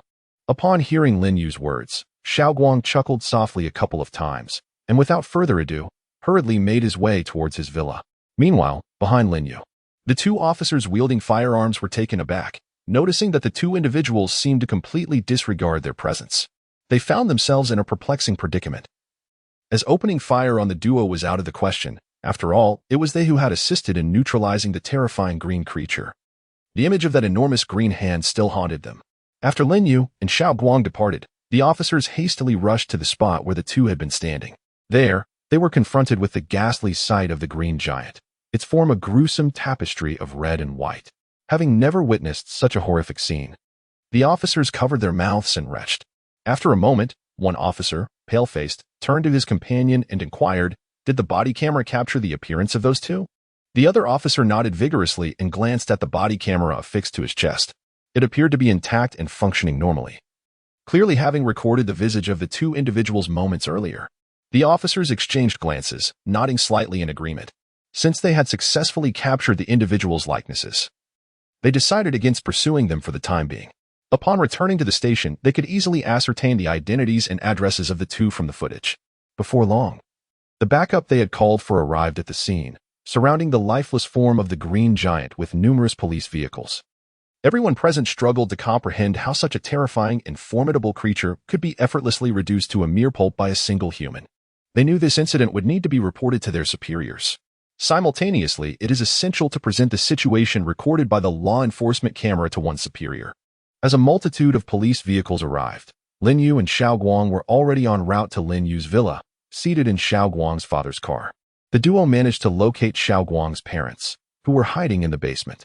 After extensive persuasion, they finally consented to move in with Lin Yu at his villa. To further bolster their argument, Xiao Guang even showcased his extraordinary flying abilities, leaving his parents utterly astonished. As they sat in the car, both appeared to be still processing the astonishing events. While driving, Xiao Guang's father timidly inquired, "Are you two implying that you have both become cultivators, capable of traversing the heavens and the earth?" Although Xiao Guang's father had been preoccupied with work, it seemed he had heard of the term cultivator in his youth, thus displaying a slightly greater capacity for acceptance than Xiao Guang's mother. Upon hearing his father's question, Xiao Guang eagerly explained, "Ascending to the heavens is certainly within our reach, but I cannot ascertain our ability to delve into the earth." Xiao Guang's father glanced at Lin Yu through the rearview mirror. Lin Yu offered a subtle smile and replied, "Cultivators are capable of anything." Hearing Lin Yu's words, the attention of everyone in the car shifted towards him, akin to observing a gorilla in a zoo.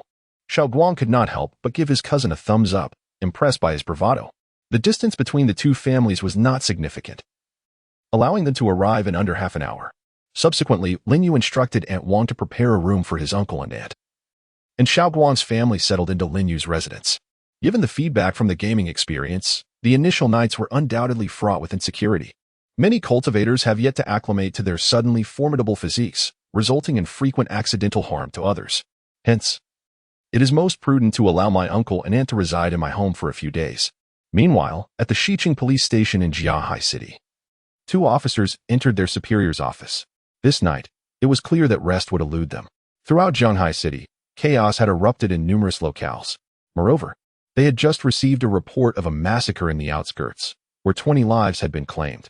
After briefing their superior on this dire assignment, the officers hurried to another crime scene. One officer produced his body camera footage and presented it to his superior, stating, "Despite the torrential rain and low visibility tonight, we distinctly observed two individuals soaring through the air without the aid of any flying apparatus. Upon their arrival, a green monster charged at them. In an instant, one of the individuals extended his hand, conjuring a massive hand composed of an unknown green substance, which then struck the green giant. At that moment, it felt as though an earthquake had transpired, with glass from surrounding buildings shattering in abundance. Given the bizarre prowess of the two individuals, we refrained from pursuing them and merely captured their likenesses." Upon hearing his subordinate's report, the chief of the Xiqing police station nodded slightly. "You acted wisely. In the face of such circumstances, safeguarding your own safety is of utmost importance." He then activated the law enforcement recording device handed over by the two individuals. The footage captured was remarkably clear, showcasing the green giant's bulging muscles in all their fury. Observing the report and viewing the live footage elicited entirely different sensations. It was astonishing to realize that such a terrifying creature truly existed in this world. Soon, the figures of Lin Yu and his companion appeared on the screen, gradually descending from the sky. However, at this moment, the chief of the Xiqing police department suddenly furrowed his brow. While the other scenes in the footage were vividly clear, even the clothing of the two men was distinctly visible, their faces remained obscured, as if shrouded in a fine mosaic. Noticing the chief's perplexed expression, the two officers hurriedly leaned closer to examine the law enforcement recording device, their faces betraying shock. "What is the meaning of this?" they exclaimed in unison. It appeared as though droplets of rain had somehow adhered to the lens of the recording device. Yet the issue was that the faces of the two individuals could not be disowned. Surely, it was improbable that two raindrops fortuitously blocked their heads? Such a coincidence seemed far too remarkable. At that moment, the chief of the Xiqing police department suddenly inquired, "Are you two certain that you saw their faces at the time?" This question cast a shadow of uncertainty over the two officers. One of the officers slowly remarked, "At that distance, we could not discern the faces of the two individuals. We assumed the law enforcement recording device had a high resolution and would capture their features clearly." Another officer concurred, adding, "We could only make out their silhouettes. Their appearances remained indistinct." He then commanded, "All right, you may proceed to the next crime scene." The two officers could only comply and depart. Once they left, the chief of the Xiqing Police Bureau rubbed his forehead. A look of concern etched across his face. This evening, the entire world seemed to have descended into chaos. Chapter 34. the fugitive Yifeng Jinren from many. This night was a sleepless one. Police stations across various locales were bustling throughout the night, addressing a multitude of unforeseen incidents. In a single night, the number of cases surpassed that which typically arises in an entire month. They could only prioritize the violent incidents, leaving no time to attend to matters concerning public property damage. This night, the capital's Immortal Cultivators Administration was fully mobilized. A segment of personnel, under the leadership of Jiang Yuan, managed a series of emergencies occurring in the vicinity of the capital. Meanwhile, another group tirelessly reviewed the applications of prospective candidates. The office building of the administration was ablaze with light. On this single night alone, hundreds flocked to apply. Furthermore, the applicants were predominantly players of the mobile game Transcendent Immortal Path. Most of these players were young individuals, some still pursuing their studies. However, upon hearing of such recruitment by a national agency, they rushed over. The prestige of a state-owned entity was simply irresistible. Under normal circumstances, it is likely that even the most prestigious universities' masters and doctoral graduates would find it exceedingly difficult to secure employment in such roles. This opportunity is extraordinarily rare, prompting many to seize it with fervor. Countless ordinary individuals found themselves sleepless through the night, as chaos erupted all around. Various reports flooded mobile short videos and news applications, showcasing the tumultuous events. Those with means sought refuge in basements, while others fortified their doors and windows. Xiaoguang's parents also struggled to find slumber, not due to the abrupt change in their surroundings, but rather due to the shocking transformation of their son. Xiaoguang's father had anticipated discussing the sale of shares in the Huan Yu group with Lin Yu, yet this matter had completely slipped his mind. In comparison to corporate affairs, Xiaoguang and Xiao Yu's ascension to the realm of cultivators was of far greater concern to him. Just what, indeed, is a cultivator? Resting in bed, Xiaoguang's mother found it equally difficult to sleep and turned to her husband for answers. Xiaoguang's father shook his head slightly. A cultivator. I cannot elucidate either. However, from what I gathered during my novel reading days, it seems to be a formidable vocation, somewhat akin to a martial arts master. In his youth, Xiaoguang's father was consistently preoccupied with work and, apart from a few novels during his academic years, had little opportunity to comprehend the enigmatic profession of a cultivator. Thus, he remained in a state of partial understanding. He retrieved his mobile device and began to search for information. What exactly is a cultivator? Soon, a plethora of data appeared on the screen, yet after glancing through it, he closed the phone. In this day and age, finding something worthwhile on a mobile device has become quite a challenge, as it is inundated with advertisements. What is a cultivator? It appears to be merely advertisements for novels or games, devoid of any substantial content. One wonders about the fate of Xiao Yu and Xiao Guok as they embark on their journey as cultivators. Could they potentially face life-threatening dangers? What if they were to plummet from the sky while flying? Xiao Guang's mother is understandably anxious, unable to find solace in sleep. Her husband, however, merely rolls his eyes, chiding her for her overabundance of worry, urging her to rest instead. Both boys close their eyes, yet sleep eludes them as their minds spiral into fanciful thoughts. Like his parents, Xiao Guang is restless, his excitement overwhelming. The exhilarating sensation of soaring through the skies is indescribably delightful.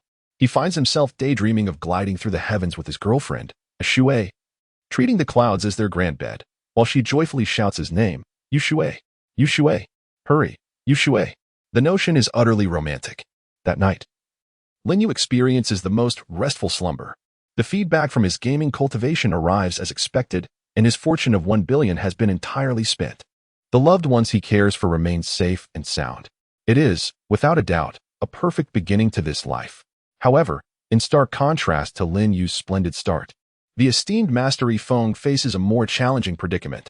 Shortly after receiving his cultivation feedback, he has taken the lives of over 20 individuals, and many witnesses remain. At this moment, Gao Sheng has no intention of eliminating the witnesses. He opens his safe, retrieving the savings he has amassed over the years, which include gold and cash. He gathered all his money into a single bag, encasing it with a plastic cover, before departing from his home. Casting a final glance at his residence, he steeled himself and embarked on his flight from the life he once knew. Jianghai City, a coastal metropolis, offered but one route to escape the confines of the Dragon Kingdom, eastward toward the sea. Despite the vast waters before him, Gao Sheng had attained the yuanying stage, granting him the ability to soar through the skies for extended periods. With determination, he ascended, directing his course toward the ocean. As he glided through the air, Gao Sheng took one last, lingering look at his homeland before resolutely setting forth on his journey of exile. He was acutely aware of the nature of his country.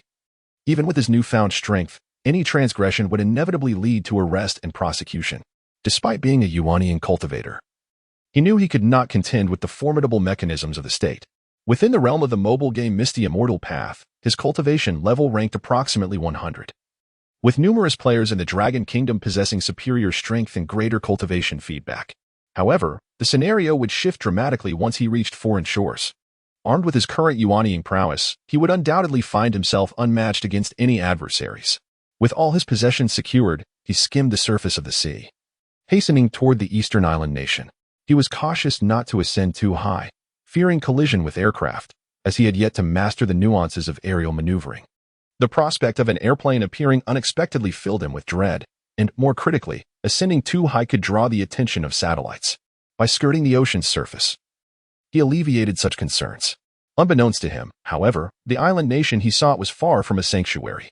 On the island, a mobile game has emerged that reflects the essence of martial prowess. The game is titled Ninja Legend. This evening, the island has been overrun by numerous ninjas. Many banks and shops have fallen prey to robbery, and a multitude of homicides has erupted across various locales of the island. The chaos here surpasses that of the Dragon Kingdom. Even more astonishingly, ninjas brazenly seize valuables in the streets, seemingly driven not by greed, but by sheer madness. In this dark and tempestuous night, Gao Sheng stealthily embarked upon the island's territory, burdened with a pack containing all his possessions. Chapter 35. The ninjas are too weak. Gao Sheng chose to flee to the eastern island for a particular reason. He possesses a modicum of understanding of the island's language. In his youth, filled with vigor, he enjoyed watching action romance films from the island, thus dedicating some effort to learn a few phrases in the island's tongue, such as Yamatai and ah. While his comprehension is limited, it is certainly more accessible than other foreign languages. Upon his arrival on the land, Gao Sheng was abruptly halted by an individual clad entirely in black ninja attire. This figure not only donned dark garments but also had his head wrapped in a black cloth, obscuring his mouth and nose with a black scarf. Upon sighting this person, Gao Sheng was momentarily taken aback. The individual appeared to be more of a fugitive than he was. With a slight furrow of his brow, Gao Sheng, newly arrived in this unfamiliar environment, sought to avoid confrontation. However, just as he attempted to circumvent the black-clad figure, the ninja moved to block his path once more. As if deliberately seeking trouble, his mouth continued to babble incessantly, yet the foreign language skills that Goldman prized so highly proved utterly useless. Frustration welled up within him as he silently cursed. How could he comprehend not a single word? In a fit of irritation, Goldman pointed at the man's nose and declared, "Step aside, I am in no mood for trouble." Though he spoke in Mandarin, he was unsure if the other man could grasp his words. His vexation mounted. After all, he was merely trying to escape danger, wishing only to find a place to rest. However, it soon became apparent what the man in black intended. He was attempting to snatch Goldman's backpack. The man's gaze was fixated on it, as if he could see the contents within. Goldman's expression grew increasingly frosty. This backpack contained all his possessions, and he could not allow it to be taken. To his astonishment, the man, recognizing the language barrier and seeing no indication of Goldman relinquishing the bag, boldly lunged forward. His hands were positioned behind him, and his body leaned forward as he dashed toward Goldman. The manner of his escape was peculiar yet surprisingly swift. Rather than directly seizing the backpack, he began to circle around Goldman in an odd fashion, stirring up clouds of dust. As the figure in black whirled around him at a rapid pace, he muttered something unintelligible. Goldman found the sounds vaguely familiar, yet he could not comprehend them. Just then, the circling man suddenly pivoted and charged straight at Goldman. He crouched down, placing both hands on the ground, while slightly lifting one foot. It appeared he was poised to launch an attack from below, intending to deliver a kick to Goldman's abdomen. The speed of the man in black was astonishing. If struck, Goldman's body could very well be propelled into the air. Was this a robbery or a murder? Goldman couldn't help but curse inwardly once more. The movements of the man in black were indeed swift, yet Goldman observed everything with clarity. After attaining the cultivation of the nascent soul stage, his body underwent significant transformation.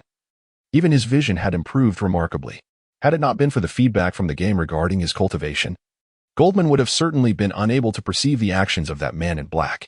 At this moment, he fully comprehended what was transpiring. Clearly, this island nation also possessed a game that provided feedback on cultivation.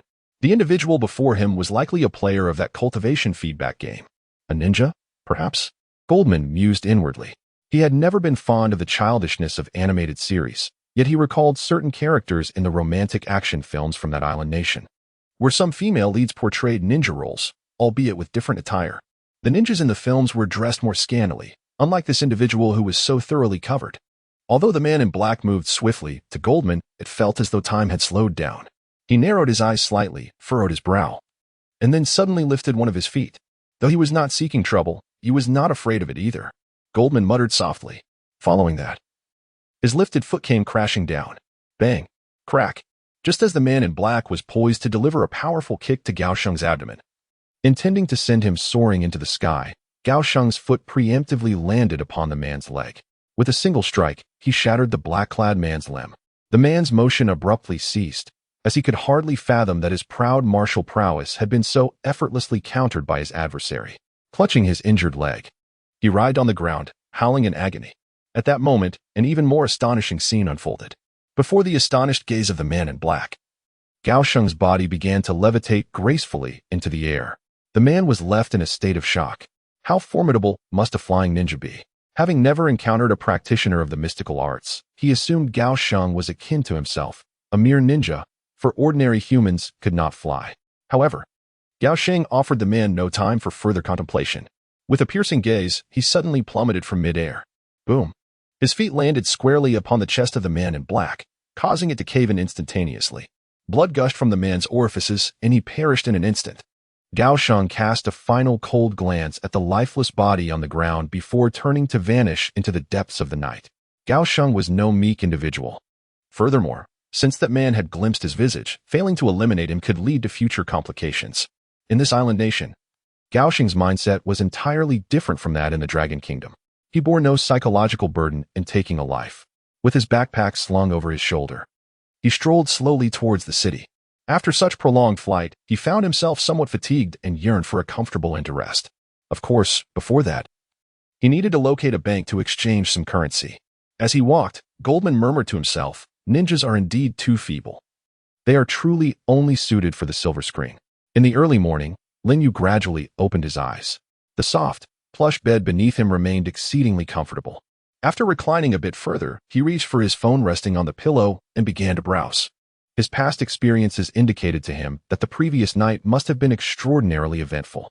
Rather than logging into the game, he first accessed the official forum of the game. This forum would prove pivotal in the future, as information often circulated more swiftly than through many news channels. Furthermore, announcements regarding the mobile game Misty Immortal Path would be continually posted there.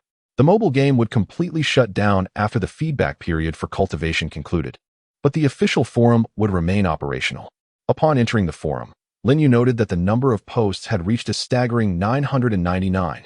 He clicked on several of the more popular threads to read. Last night, after the cultivation feedback, my strength suddenly surged. While I was washing my face, I accidentally broke my faucet, and now my house is flooded. Breaking the faucet was fortunate. During the cultivation feedback, I was on the toilet, and I ended up destroying it. You all are far too ordinary. Last night, I was giving a Thai massage to a customer at our foot spa, and that client's shoulder blade shattered. During the cultivation feedback last night, I was having a profound conversation about life with my girlfriend, and now she is lying in the intensive care unit. In the official forum's posts, the majority consisted of trivial and uninformative content. Players have shared their experiences after their cultivation has been recognized, yet their exuberant energy finds no outlet, compelling them to voice their encounters within the forum. Initially, I presumed that the two announcements were mere fabrications. However, it appears that they hold truth, indicating a profound transformation in our world. I have heard that every nation across Blue Star has reported cultivation feedback, and it is said that our neighboring island nation witnessed a surge of ninjas last night, wreaking havoc with acts of violence and arson. A friend of mine studying in the United States mentioned that the streets were overrun with green giants last night. The chaos is utterly overwhelming. Yet, I find solace in the relative decorum of our dragon nation, where players generally exhibit commendable conduct. The pursuit of cultivation is not merely for competition, but for transcending the mundane and achieving spiritual ascendance. I believe the order in our dragon nation can be attributed to the swift establishment of a regulatory body for cultivators. I have heard that many sought employment at the cultivator management office last night. Indeed, I stood in line for an entire night and have just completed my application. Congratulations to the individual above. It seems you have succeeded. Congratulations. You have secured a golden opportunity. Apart from these trivial discussions, Lin Yu also discovered some intriguing posts. I am the Songyan Demon Lord, currently ranked second in the cultivation, equipment, spirit beast, and spiritual root leaderboards of the mobile game Misty Immortal Path.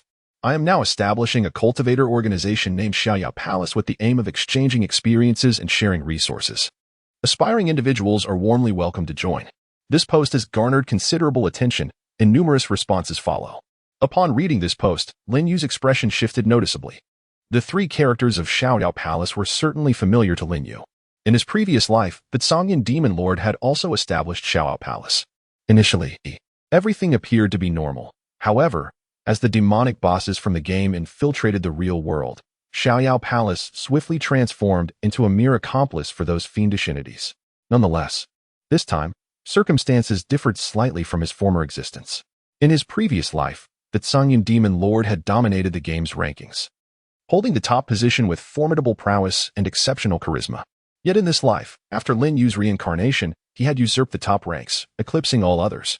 His strength far surpassed that of the second-ranked competitor, indicating that the Songyan Demon Lord's influence paled in comparison to Lin Yu's previous life. Lin Yu clicked on the thread and continued to peruse it. Support. The Songyan Demon Lord is magnificent. The name Xiaoyao Palace is delightful. Count me in. Having such a cultivation organization is truly beneficial, as one can exchange experiences with others. I wish to join. May I inquire if there are any requirements for joining Xiaoyao Palace? I am merely at the Qi refinement stage. Is that acceptable? Songyan Demon Lord. There are no requirements for joining Xiaoyao Palace. Any cultivator is welcome. The earlier responses seemed relatively normal, but gradually, the tone shifted. Why is the Songyan Demon Lord ranked second? Where is the first place? Do you think the one in first, Master Chifeng, will join Xiaoyao Palace as well? What jest does the individual above make? How could a being of such cultivation as Master Chifeng possibly regard a minor organization like the Tranquil Palace? Were Master Chifeng to establish a sect of cultivators, I might indeed consider joining. It seems highly probable that Master Chifeng would be invited to join the cultivation administration. The state would undoubtedly extend a special invitation to him. I concur, for a figure of Master Chifeng's caliber, the nation would spare no effort to win him over. So why delay? Aligning oneself with the cultivation administration is the true path. By the way, may I inquire if the Tranquil Palace offers the 5 insurances and 1 fund? The individual above is utterly foolish. In this day and age, still fixating on such trivial matters, how ridiculous. In his previous life, Lin Yu recalled that the Tranquil Palace held considerable strength, far surpassing that of the cultivation administration.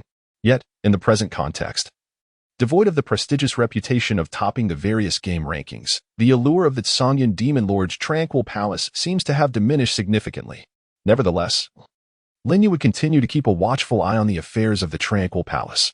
Should they once again become the subordinates of those demonic bosses in this life, then perhaps he could turn those demonic bosses into his own subordinates. In such a scenario, would not the members of the Tranquil Palace become the subordinates of his subordinates?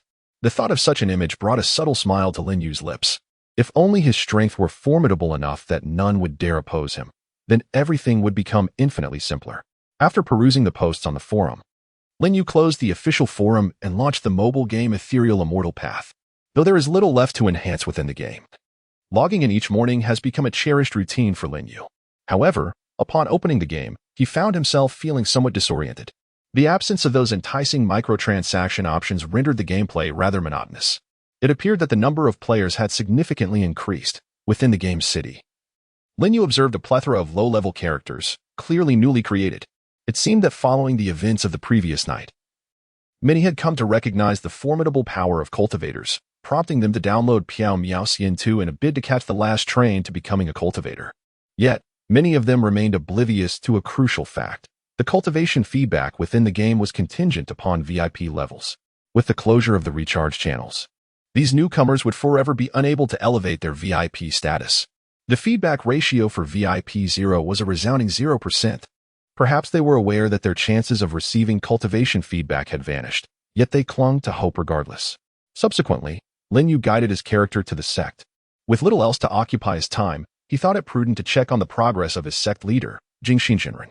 During their last encounter, He had bestowed upon her a wealth of resources, propelling her cultivation directly into the Great Ascension stage. Furthermore, Lin Yu had even assisted her with an extravagant expenditure of 100 million in cash. To his surprise, in previous instances, he would typically seek her out in the secluded mountains behind the sect, where she often devoted herself to her training. However, this time felt distinctly different. What surprised Lin Yu most was that previously, one had to click on the name of the tranquil avatar to trigger an interactive option. Yet this time, before Lin Yu could even click on the tranquil avatar's name, she spoke up on her own. Her voice was melodious and enchanting, resonating deeply within him, even carrying a hint of surprise. Although her voice emanated from the phone, Lin Yu felt as if the tranquil avatar were right beside him. Chung Feng, you have finally arrived. Chapter 37, Ribs, Goose, and Pork Hocks. Lin Yu was momentarily taken aback. While he understood that NPCs in the game would eventually manifest in the real world, that was a distant prospect. It would take a considerable amount of time for most elements of the game to transition into reality, allowing NPCs and villainous bosses to gradually appear. Yet now, the tranquil avatar was merely an NPC within the game. An entity that was originally designed for passive interaction had suddenly engaged in conversation with a player. Moreover, she referred to him as Chung Feng, as though she were calling him by a pet name, imbuing the moment with an inexplicable sweetness. This was utterly bizarre. Her tone reminded him of the girls from years past who had pursued him relentlessly. In truth, the peculiarity of this scenario paled in comparison to the experiences he had encountered with feedback cultivation in his previous life, which he had found quite ordinary. However, the tranquil avatar's sudden initiative in conversing with him, coupled with her sweet demeanor, struck Lin Yu as utterly absurd. Could it be that the tranquil avatar had developed an inappropriate inclination towards him even before entering the real world? That seemed rather implausible. Lin Yu took a moment to compose himself before glancing at his phone again. At this moment, the screen displayed the serene figure of Jingxin, who remained in her previous stance, silent. The words she had spoken earlier were now encapsulated in a dialogue box, suggesting a return to normalcy. Observing this, Lin Yu finally regained some semblance of calm. He tapped the screen, causing the dialogue box to vanish, while Jingxin continued to stand before his character, her gaze seemingly fixed upon him. With a gentle tap on Jingxin's name, the familiar NPC interaction interface materialized on his phone. Talk, gift, message, goodbye. The four options remained unchanged. Lin Yu selected the message button, and soon, Jingxin's detailed information appeared before him. Name, Jingxin. Title, Master of the Long River Sacred Land. Cultivation level, Perfected Great Ascension. Technique, Long River Sunset Sword Technique. Affinity, Life and Death Together. Each player perceives NPC information differently, particularly the last line regarding affinity, which indicates the closeness between the NPC and the player who accessed her information. However, the true depth of the life and death together affinity eluded Lin Yu's understanding for now. The notion of dying together was certainly a metaphor, and perhaps only after Jingxin stepped out of the game could the true meaning be discerned. As for Jingxin's cultivation level, Lin Yu had anticipated it, perfected Great Ascension. Just like his own, with a staggering sum of 100 million in cash, it is indeed a formidable boost. This immense wealth, undoubtedly, will not be fully utilized by Jingxin, who, at present, must be the wealthiest woman among all NPCs in the game. Just then, the soft and melodious voice of Jingxin emanated from his phone once more. Startled, Lin Yu felt a shiver run down his spine. How overly sweet. He hastily turned off the screen. If Jingxin were to appear in the real world and speak to him in such a manner, he might reluctantly accept it, for she possesses great power, fair skin, and striking beauty. Yet, at this moment, Jingxin remains an NPC within the game, a mere two-dimensional entity. Resolutely, Lin Yu switched off his phone and rose from his bed. It was getting late. Breakfast beckoned. Moreover, since his uncle and aunt had just arrived, it was essential to prepare a special meal for them. He made his way to the kitchen, where Aunt Wang was already busily cooking. A pork knuckle was being placed into the pressure cooker. Upon noticing Lin Yu's arrival, Aunt Wang cheerfully exclaimed, "Xiaoyu, how about some pork knuckle for breakfast?" Aunt Wang had grown accustomed to this. In fact, Xiaoguang consumed even more than Lin Yu. Even in the morning, a generous portion of meat was a must. Hearing her words, Lin Yu smiled awkwardly and replied, "We can't have all meat. My uncle and aunt prefer vegetarian dishes." Aunt Wang chuckled in response, pulling a handful of leafy greens from the sink. "Don't worry, I'm preparing that as well." With Aunt Wang diligently at work in the kitchen, Lin Yu felt a sense of reassurance. At that moment, Aunt Wang suddenly inquired softly, "Xiaoyu, I saw Xiao Guang flying yesterday. Has he become one of those cultivators? Her words momentarily startled Lin Yu. She was aware of cultivators. Lin Yu nodded. Such matters could hardly be concealed, especially since Aunt Wang was considered one of their own. How do you know about cultivators, Aunt Wang?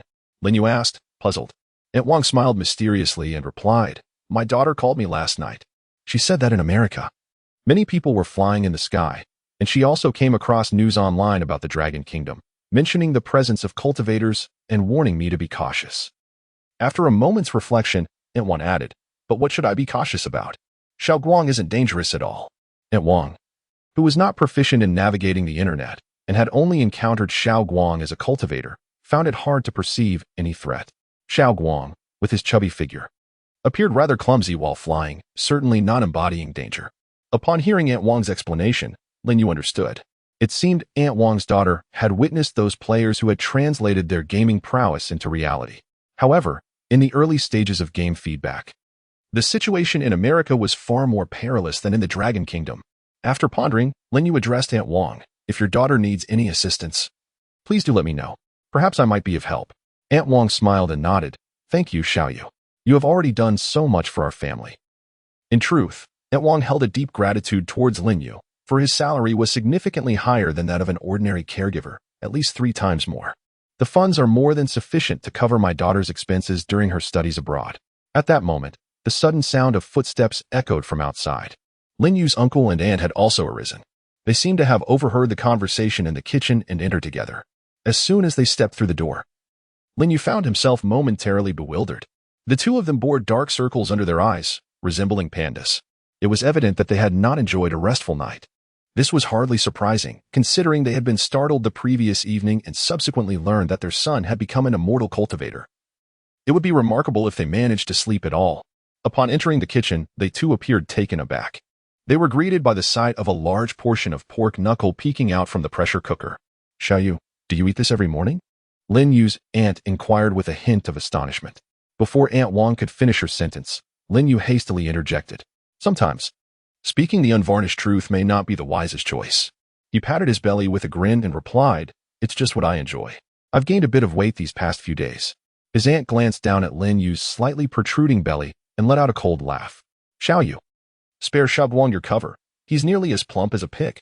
Indeed, a mother seldom appreciates her son becoming too portly. Upon hearing his wife's remark, Lin Yu's uncle appeared somewhat hesitant to respond, clearly indicating the dynamics of their familial hierarchy. Lin Yu could only chuckle awkwardly and softly defend, Xiao Guang isn't fat. No. I mean, Xiao Guang is not fat. The atmosphere grew decidedly awkward. Just then, footsteps resounded from the entrance once more.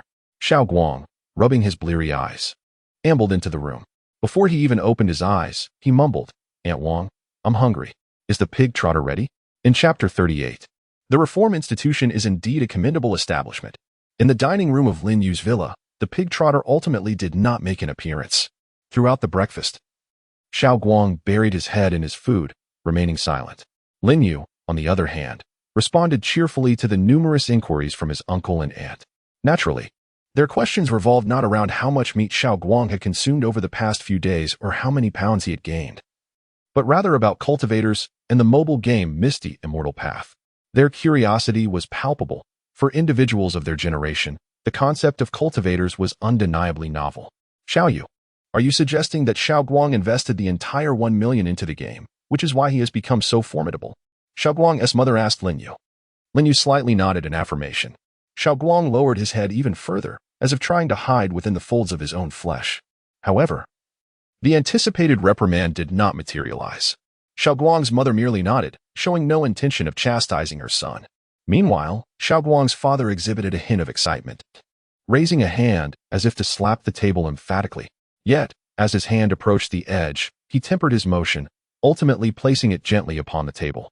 After all, this was not their home, and in the presence of 2 younger generations, he felt the need to maintain an image of maturity and composure. If only I had given Xiao Guang a bit more pocket money, Xiao Guang's father lamented. Upon hearing this, Xiao Guang's eyes instantly sparkled with delight. But his mother's words swiftly extinguished the light in his gaze. Did you not hear Xiao Yu mention that the game can no longer accept recharges? The father of Xiao Guang chuckled softly, adding, I am merely speaking in jest. Do not take it to heart. At that moment, Xiao Guang's mother, filled with concern, inquired. If we were to follow Xiaoyu's reasoning, wouldn't that lead to chaos in our dragon nation? So many individuals possessing immense power. And we cannot discern whether they are virtuous or malevolent. Xiaoguang's father turned his gaze towards Lin Yu. The couple's primary worry remained the issue of safety. The events of the previous night had alarmed them greatly. Had it not been for their son and nephew confronting that green monster, they might have faced genuine peril. He smiled and reassured them. Safety should not be a concern. After all, Xiaoguang and I are here, and we are quite formidable. Hearing his cousin's words, Xiaoguang eagerly lifted his head, his face brimming with pride. Rest assured, Mom and Dad, I can protect your safety. After a moment's reflection, he added, of course. It's primarily because my brother is so impressive. Lin Yu concurred, stating, in addition to the two of us, the nation has established a management bureau for cultivators, which gathers many powerful individuals, akin to a police department dedicated to managing cultivators. There will be no chaos in Dragon Nation. Lin Yu spoke with certainty, for he had witnessed it firsthand. In his previous life, during the early stages of the game feedback, Dragon Nation was indeed the most stable among all countries in Blue Star. Under the management of the Bureau, the vast majority of cultivators adhered to the law. However, that would not hold true in the later stages. The emergence of the demonic bosses from the games has thrown the Dragon Kingdom into complete disarray. These formidable entities do not heed any form of governance. The power of the regulatory bureau pales in comparison to these mighty demonic bosses. However, this era is different. After listening to Lin Yu's explanation, my uncle and aunt felt considerably reassured. The older generation holds a greater trust in the strength of the nation. As long as the state intervenes, there is certainly no cause for concern. The Regulatory Bureau is undoubtedly a commendable institution, my uncle even remarked. At this moment, within the office building of the Regulatory Bureau in the capital, a meeting of all members is underway. After a night of thorough selection, the Bureau has welcomed over a dozen new members, who have all immediately immersed themselves in their duties. Although there were many applicants, the background checks require some time. Those who joined first are all well acquainted. At the conference table, Jiang Yun's father sits at the forefront, with Jiang Yun beside him. In this conference room, Jiang Yun's cultivation remains the highest. Jiang Yun's father gently tapped the table and stated, I understand that everyone has worked exceedingly hard, having gone without sleep for an entire night, but this is the most critical moment. As the core force maintaining the stability of our nation, we must not falter. In the future, the Regulatory Bureau will establish branches in various cities, but for now, the headquarters in the capital has only just begun to take shape. Therefore, if any incidents involving rogue cultivators occur in other cities, it is imperative that we step forward to resolve them. According to the latest information I have received, 10 cities experienced significant malevolent incidents last night, necessitating a business trip for all involved. Now, let Comrade Jiang Yun announce the itinerary. Fortunately, most of the personnel at the Repair Bureau are cultivators who have received feedback on their cultivation, allowing them to withstand a night of vigilance. Particularly, those at the Golden Core stage and above require little to no sleep. Upon hearing her father's words, Jiang Yun picked up the prepared draft and rose to her feet. Chao Chuang, proceed to Jiangyan City, where a family of 3 has been murdered, initially presumed to be the work of a cultivator. Please liaise with the local police. Li Zhifei, take a trip to Huanghai City, where a prison break has occurred, resulting in the deaths of 2 on-duty prison guards. According to information provided by the local authorities, the inmate may have engaged in the game Misty Immortal path prior to the escape. Jiang Yun assigned 9 individuals to visit 9 different cities, all of whom were cultivators with considerable strength. Subsequently, she turned to address the last appointment. Speaking slowly, I will be responsible for a homicide case in Jianghai City, where a witness claims that a cultivator killed 20 ordinary people. Upon finishing her statement, her father concluded, very well, let us depart. The 9 appointed individuals, along with Jiang Yun, saluted in unison, yes, Director. The meeting came to an end, and everyone promptly exited to fulfill their respective duties. Soon, only Jiang Yun and her father remained in the conference room. Jiang Yun's father glanced at his daughter, gently placing his hand on her shoulder and remarking, you have worked hard. Jiang Yun smiled faintly and shook her head slightly, saying, I am fine. Just take care of your health. She harbored concerns for her father, particularly because he received so little feedback on his cultivation. Moreover, given his age, the toll of sleepless nights on his health was significant. Her father chuckled softly, I feel quite well, despite not sleeping a wink last night. My spirits are even better than before. After all, he had received some cultivation feedback, albeit only at the chi refinement stage. Yet his physique was considerably stronger than that of an ordinary person, especially in terms of mental acuity, which had seen substantial enhancement. At that moment, Jiang Yun's father suddenly adopted a more serious demeanor and addressed his daughter. This trip to Jianghai City involves more than just the significant impact of that homicide case. There is another matter at hand. The Jianghai City Bureau of Cultivation Management was established rather swiftly, and they wish to set a precedent to serve as an example for other cities. Given your familiarity with Jianghai City, your visit will not only involve addressing the homicide but also assisting the Bureau in its rapid establishment. The task is rather substantial. Rest assured. I will handle it well, Jiang Yun replied slowly, feeling a tinge of guilt since she was still drawing a salary from her employer and taking a paid leave. Her father nodded slightly. After their farewell, Jiang Yun departed from the headquarters of the Bureau of Cultivation Management in the capital. However, she chose not to fly directly to Jianghai City. Instead, she opted for the high-speed train. While flying would have been swifter, Jiang Yun preferred to maintain a low profile. Moreover, her flying skills were still somewhat unrefined. After purchasing a ticket for the next high-speed train, Jiang Yun made her way directly to the station. The train speed was not insignificant. It would likely arrive in approximately 2 hours. Jiang Yun also owned a residence in Jianghai City, allowing her to forego packing clothes and other essentials, which was quite convenient. At that moment, while Jiang Yun was aboard the high-speed train en route to Jianghai City, inside the Lin Yu villa, Xiao Guang's father glanced at his phone and suddenly exclaimed to Lin Yu and Xiao Guang with palpable excitement. A former comrade of mine is now the head of the Jianghai City Pipeline Repair Office. Would you two be interested in joining? Upon hearing this, Lin Yu promptly shook his head. Joining the Pipeline Repair Office was utterly out of the question. Even an invitation from his uncle's old comrade was not sufficient. However, Xiao Guang felt hesitant to refuse. Having grown up under the weight of his father's authority, he timidly inquired, "Dad, have you already shared the news of our being cultivators so soon?"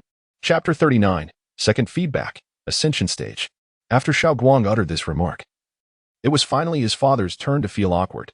Just having learned that his son had become a cultivator, he inadvertently revealed the information to others, which was indeed somewhat outrageous. Xiao Guang's mother shot her husband a disapproving glance. Aware of his misstep, Xiao Guang's father hastily explained, "Old Hai is my old comrade. We share a deep bond. Since he has now become the director of the Jianghai City Pipeline Repair Office, how could I not support him?" Upon hearing her husband mention Old Hai, Xiao Guang's mother suddenly understood and surprisingly nodded in agreement. Evidently, she understood her husband well. Now it was Lin Yu's turn to be perplexed. Xiao Guang's mother elucidated that Old Hai shares a profound bond with your uncle. He saved him on the battlefield years ago. Upon hearing this, Lin Yu grasped the situation. Though he had never experienced such camaraderie forged in the crucible of war, he could easily envision the depth of their friendship. Witnessing his wife and nephew's unwavering support, Xiao Guang's father suddenly straightened his back. He glanced at his son, who had just questioned him, and felt a surge of indignation. With a playful pat on his son's head, he chuckled, "This afternoon, you are to report to the Jianghai City Repair Bureau, understood? If you refuse, your allowance will be cut off." Although Xiao Guang's father lacked the authority to dictate Lin Yu's path, he certainly could assert his influence over his own son. If his nephew was unwilling to go, then his son would have to step in. Upon learning that his son was a cultivator, the old comrade had sought his assistance. The Jianghai City Repair Bureau was in its nascent stages and was in dire need of personnel. When an old friend faced difficulties, one must lend a hand, even if it meant sending his son. However, Xiao Guang was somewhat reluctant. For most people, a position at the Repair Bureau represented a stable and secure future, worth striving for. Yet, Xiao Guang was different. He hailed from a prosperous family, with no concerns for sustenance. More importantly, his leisurely and playful disposition made him dread the thought of a rigorous job. "Dad, can I not go?" Xiao Guang timidly inquired. His father immediately shot him a stern look and replied, "No." With merely 2 words, Xiao Guang's spirit waned.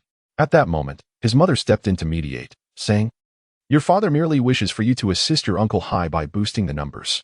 Once the Jianghai City Pipeline Repair Office is fully established and adequately staffed, you will no longer need to go." Upon hearing his mother's explanation, Xiao Guang's expression softened. He raised his gaze to his father, his eyes imbued with a hint of inquiry, seemingly seeking confirmation of his mother's words. Xiao Guang's father slowly nodded and replied, "Yes, that is correct." Instantly, Xiao Guang's enthusiasm reignited. "Dad, could you please ask how much the salary is at the Pipeline Repair Office?" Scram. After finishing breakfast, Lin Yu reclined once more on the plush bed in his bedroom. The soft mattress seemed to perpetually beckon him. During the first week of feedback from the game, only his cultivation would be reflected, allowing Lin Yu to relax without much obligation. Moreover, during this initial week, the game remained accessible. Thus, Lin Yu resolved to immerse himself in gaming for the week and rejuvenate thoroughly. When the second week of feedback commenced, other elements from the game would begin to manifest in the real world, and Lin Yu would find himself occupied. Opening the game, Lin Yu first perused the various leaderboards. There were no changes whatsoever. His position at the pinnacle remained as steadfast as a mountain. Without the option for monetary enhancements, it was virtually impossible for other players to surpass him. The final leaderboard rewards would be distributed at midnight tonight, providing Lin Yu yet another opportunity to bolster his strength. After reviewing the leaderboard, Lin Yu set off with his spirit beast, the Ink Qilin, to engage in dungeon explorations. With the closure of the recharge channels, all activities had ceased, leaving little to do in the game aside from tackling dungeons and completing quests. While others could at least enhance their cultivation or acquire a few pieces of equipment through dungeons, for Lin Yu, it was purely for amusement. After all, his cultivation had reached its pinnacle, leaving no room for further advancement, and the gear dropped within the dungeons paled in comparison to what he already possessed. Controlling his character, Lin Yu arrived at the entrance of the Blackwater dungeon. The choice of this particular dungeon was straightforward. In his previous life, he had been slain by the minions of the Blackwater Demon Lord. Now that his strength had increased and the Demon Lord had yet to manifest in the real world, he seized the opportunity to exact some revenge within the confines of the dungeon. However, to Lin Yu's surprise, upon arriving at the entrance of the Blackwater dungeon, he encountered a familiar face, though perhaps familiar was an understatement. The individual's character was clad in a long black robe, shrouded in swirling shadows. Above his head, his name was displayed, Songyun Demon Lord. Once the reigning champion of all leaderboards, now he stood as the second highest. He was also the player with the most financial investment in the game, aside from Lin Yu. Upon noticing Lin Yu's presence, Songyun Demon Lord immediately halted. In a game with over 1 million players, it was quite a remarkable coincidence for the first and second-ranked players to cross paths in such a manner. Lin Yu too paused, refraining from directing his character to enter the dungeon immediately. Upon encountering the first and second-ranked players at the entrance of the Blackwater Abyss dungeon, a gathering of onlookers congregated, seemingly eager to witness the spectacle. The Blackwater Abyss stands as the pinnacle of dungeons within the game, renowned for its formidable difficulty. Thus far, only Lin Yu has successfully cleared it. Following his achievement, a multitude of players expressed their desire to attempt the challenge, yet none have managed to succeed. Even when entering as a party of 5, although Songyun Demon Lord holds the second position on various leaderboards, his prowess pales in comparison to that of Lin Yu, rendering his chances of success exceedingly slim. Nevertheless, he remains determined to give it a try, albeit alone. It was through the announcement of Lin Yu's dungeon completion that he learned of the substantial rewards granted for solo clearances. While the first completion yields the highest accolades, the second player to conquer the dungeon also receives significant rewards, which is precisely what Songyun seeks. After lingering momentarily at the dungeon's entrance, Lin Yu soon received a private message from Songyun Demon Lord. Initially, he assumed it might be a reprimand regarding his clandestine spending, which had secured him the top rank. To his surprise, Songyun's tone was remarkably courteous. "Brother Chenfeng, I have established a sect for cultivators called the Free and Easy Palace. Would you be interested in joining? There are no stringent requirements, merely an opportunity to exchange experiences and foster mutual growth." Songyun's words were grandiloquent. Had it been in his previous life, Lin Yu might have contemplated the offer. However, in that former existence, he lacked the standing to warrant a personal invitation from Songyun Demon Lord. However, Lin Yu is a reincarnator. Although he had little interaction with the Songyun Demon Lord in his previous life, he had heard numerous tales of his exploits. Sitting before the screen of his phone, Lin Yu broke into a slight smile. He then typed a few words in the private chat. "Where's the address? I have some free time to take a look." After sending the message, Lin Yu waited quietly. 3 full minutes passed as it seemed the Demon Lord was deliberating. Observing the stillness of the Songyun Demon Lord on the screen, Lin Yu couldn't help but curl his lips and mutter to himself. He certainly seems quite wary. Although Lin Yu could indeed locate the Songyun Demon Lord if he truly desired to, he couldn't be bothered. After all, he was invincible. As long as the Demon Lord did not provoke him, he had no intention of searching for him nationwide. With the realization of his own invincibility, Lin Yu's mindset underwent some transformation. Of course, if the Demon Lord were to voluntarily disclose his specific location, that would be a different matter altogether. After another 2 minutes, Lin Yu's private chat window finally lit up. Upon opening it, he found that his assumptions had indeed been correct. The Songyan Demon Lord's wariness remained quite pronounced. Hee. We have yet to finalize a location. Once you've made your decision, feel free to contact me in the game. Not only did the Songyan Demon Lord refrain from providing Lin Yu with an address, but he also left no means of contact. While he genuinely wished for Lin Yu to join the Celestial Palace, he harbored doubts that someone of Lin Yu's caliber would be interested in such a place. The saying goes that two tigers cannot coexist on one mountain. It was unlikely that a formidable expert like Lin Yu would accept a subordinate role. Considering the vast disparity in their cultivation levels, the Songyan Demon Lord was, after all, quite self-aware. Since Lin Yu had no hope of joining the Celestial Palace, he decided not to leave his contact information. It would be rather perilous for a player at the pinnacle of the Great Ascension stage to possess his details. What if, in the future, when equipment was redistributed, he sought to claim Lin Yu's possessions? With the game set to shut down in 7 days, there would be no means of contacting him then. However, Lin Yu held little interest in reaching out. His figure faded before the entrance of the Blackwater dungeon. After a brief moment of astonishment, the Songyan Demon Lord also stepped into the dungeon. After spending the morning immersed in the game, Lin Yu took a midday respite following lunch. Though his current cultivation level rendered sleep entirely unnecessary, he still relished the experience of slumber. In contrast, Xiao Guang was not so fortunate. He was compelled by his father to visit the temporary office of the Jiahai City Bureau of Repairs. The Bureau's location was not too distant from Lin Yu's residence, and with his father's arrangement, a driver transported Xiao Guang there in half an hour. Upon entering, Xiao Guang was immediately greeted by his father's old comrade, Luo Hai, who warmly grasped Xiao Guang's hand and bombarded him with questions. Xiao Guang, what is your cultivation level in the game? Xiao Guang, where do you rank in terms of strength within the game? Xiao Guang, what abilities do you possess now? In comparison to his old comrade, Luo Hai evidently had a deeper understanding of cultivators. He had conducted his research beforehand. Initially, he presumed that the son of his comrade would merely be an ordinary player. Yet he was taken aback to discover that he had stumbled upon a treasure. This was indeed a master player. Having already recruited several individuals, yet their abilities were rather mediocre. Far from comparable to Xiao Guang, Luo Hai hurriedly brought Xiao Guang into his office and personally poured him a cup of tea. Xiao Guang felt somewhat flattered, experiencing for the first time the significance bestowed upon him by an elder. Luo Hai, with a beaming smile, engaged Xiao Guang in casual conversation before retrieving several sheets of paper from his desk drawer and presenting them to Xiao Guang. Xiao Guang, this is a contract. Although we belong to an official organization, it is still necessary to sign a contract. Just turn to the last page and affix your signature. Given that Luo Hai was an old comrade of his father and frequently visited their home for drinks during Xiao Guang's childhood, Xiao Guang held a deep trust in his Uncle Hai. He picked up the contract, intending to glance at it before signing. However, at that moment, Uncle Hai unexpectedly approached, flipping the contract to the last page and directly placing the pen in Xiao Guang's hand. No need to look. This is a standardized template contract. Just sign it. Xiao Guang nodded weakly and inscribed his name on the final page. As soon as he completed the signature, Uncle Hai placed a box of ink pads before him, cheerfully saying, "Now, let us get your fingerprint. Just press it down casually, it's merely a formality." Xiao Guang pressed his hand onto the ink pad. Luo Hai then lifted the contract before Xiao Guang, laughing heartily. "Good boy, from now on, you shall be the deputy director of the Jianghai City Cultivators Management Office." Upon hearing this, Xiao Guang was momentarily stunned. What? Deputy director? Having just arrived, how did I suddenly become the deputy director? My mother mentioned that I was merely here to lend a hand and to fill a quota. If I become the deputy director, will I be able to leave? Xiao Guang glanced at the exceedingly excited Uncle Hai and timidly inquired, "Uncle Hai, I am not particularly keen on being the deputy director.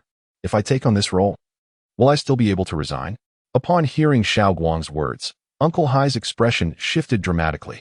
He suddenly adopted a serious demeanor and, tapping the contract in his hand, replied, "Xiao Guang, if you perform well, you will become the director upon my retirement. Why would you want to leave? Moreover, you have already signed a contract, which explicitly stipulates that in our repair management office, aside from the standard retirement at the age limit, the only other forms of retirement are due to disability or death. There is no provision for early resignation. Even in the case of disability retirement, it requires a significant injury, such as losing half a head." Xiao Guang was utterly dumbfounded by Uncle Hai's words. This indeed seemed like a trap. However, Uncle Hai then broke into a smile. Before you arrived, I had just contacted your father. Ultimately, Xiaoguang decided to remain in the repair management office. In the afternoon, there was a meeting. And as the newly appointed deputy director, it was only natural for him to attend. At 3 o'clock, Xiaoguang reluctantly followed Uncle Hai into the conference room, which already housed several individuals. These were players of Misty Immortal Path whom Luo Hai had deceived into joining earlier that morning. Their abilities were mediocre, ranging from the heart movement stage to the foundation establishment stage, with not a single one at the golden core stage. As soon as they were seated, Luo Hai began introducing them to one another. This gentleman is the newly appointed deputy director of the Jianghai City Repair Bureau, named Lin Guang. In the realm of the game, his prowess is at the out-of-body stage, and he has now reached the nascent soul stage. Upon hearing Luo Hai's introduction, several colleagues hurriedly applauded, their faces reflecting respect and envy. Merely revealing his cultivation level, Xiaoguang had already garnered their recognition. At that moment, Luo Hai announced, "Please hold on for a moment. The headquarters of the Repair Bureau in the capital has dispatched a special envoy to guide our work, and they will arrive shortly." As Luo Hai's words echoed in the room, footsteps resonated from outside the conference hall. Subsequently, a tall woman dressed in athletic attire, exuding a sense of simplicity and competence, appeared before everyone's gaze.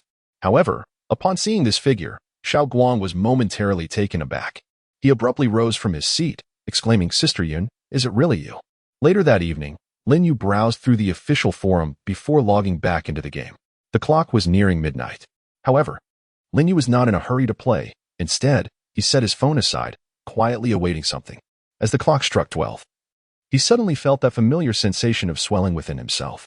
The feeling expanded and then contracted, as if an invisible force filled Lin Yu's body, only to be compressed back into his flesh. Of course, there was also the nascent soul. Lin Yu's nascent soul sat serenely within his dantian.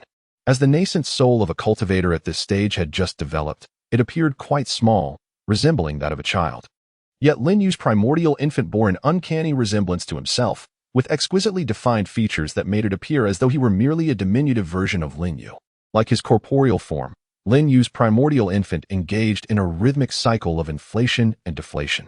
This sensation was one he had grown quite accustomed to. It was the feedback of cultivation within the game. However, even in his previous life, Lin Yu had never deciphered how the mobile game Misty Celestial Path managed to miraculously relay cultivation levels and equipment back to the players. The inflation of his body signified an increase in cultivation, yet the source of this cultivation remained a mystery to Lin Yu. This process of inflation and deflation persisted for approximately half a minute before gradually coming to a halt. Nevertheless, the changes in Lin Yu's body did not cease with the cessation of the cultivation feedback. He suddenly sensed a myriad of impurities within his body dispersing through his pores into the air, as if his physique had become more refined and invigorated. Lin Yu's primordial infant also unexpectedly expanded slightly, and a trace of celestial energy began to coalesce upon its forehead before gently sinking into the primordial infant itself. Lin Yu felt his primordial infant become weightless, as if enveloped in a warm cloud, an exquisite sensation of comfort. Slowly, he opened his eyes, and a fleeting glimmer of brilliance flashed before vanishing. In his previous life, Lin Yu had never experienced such a feeling. However, at this moment, he was acutely aware of his state. He had undoubtedly reached the Great Ascension stage, as indicated within the game. The characteristics of reaching the Great Ascension stage are twofold. First, a corporeal body that is pure and untainted, and second, the condensation of the primordial infant, which gathers the first wisp of celestial essence, preparing the body for the subsequent transformation of all spiritual energy into celestial power.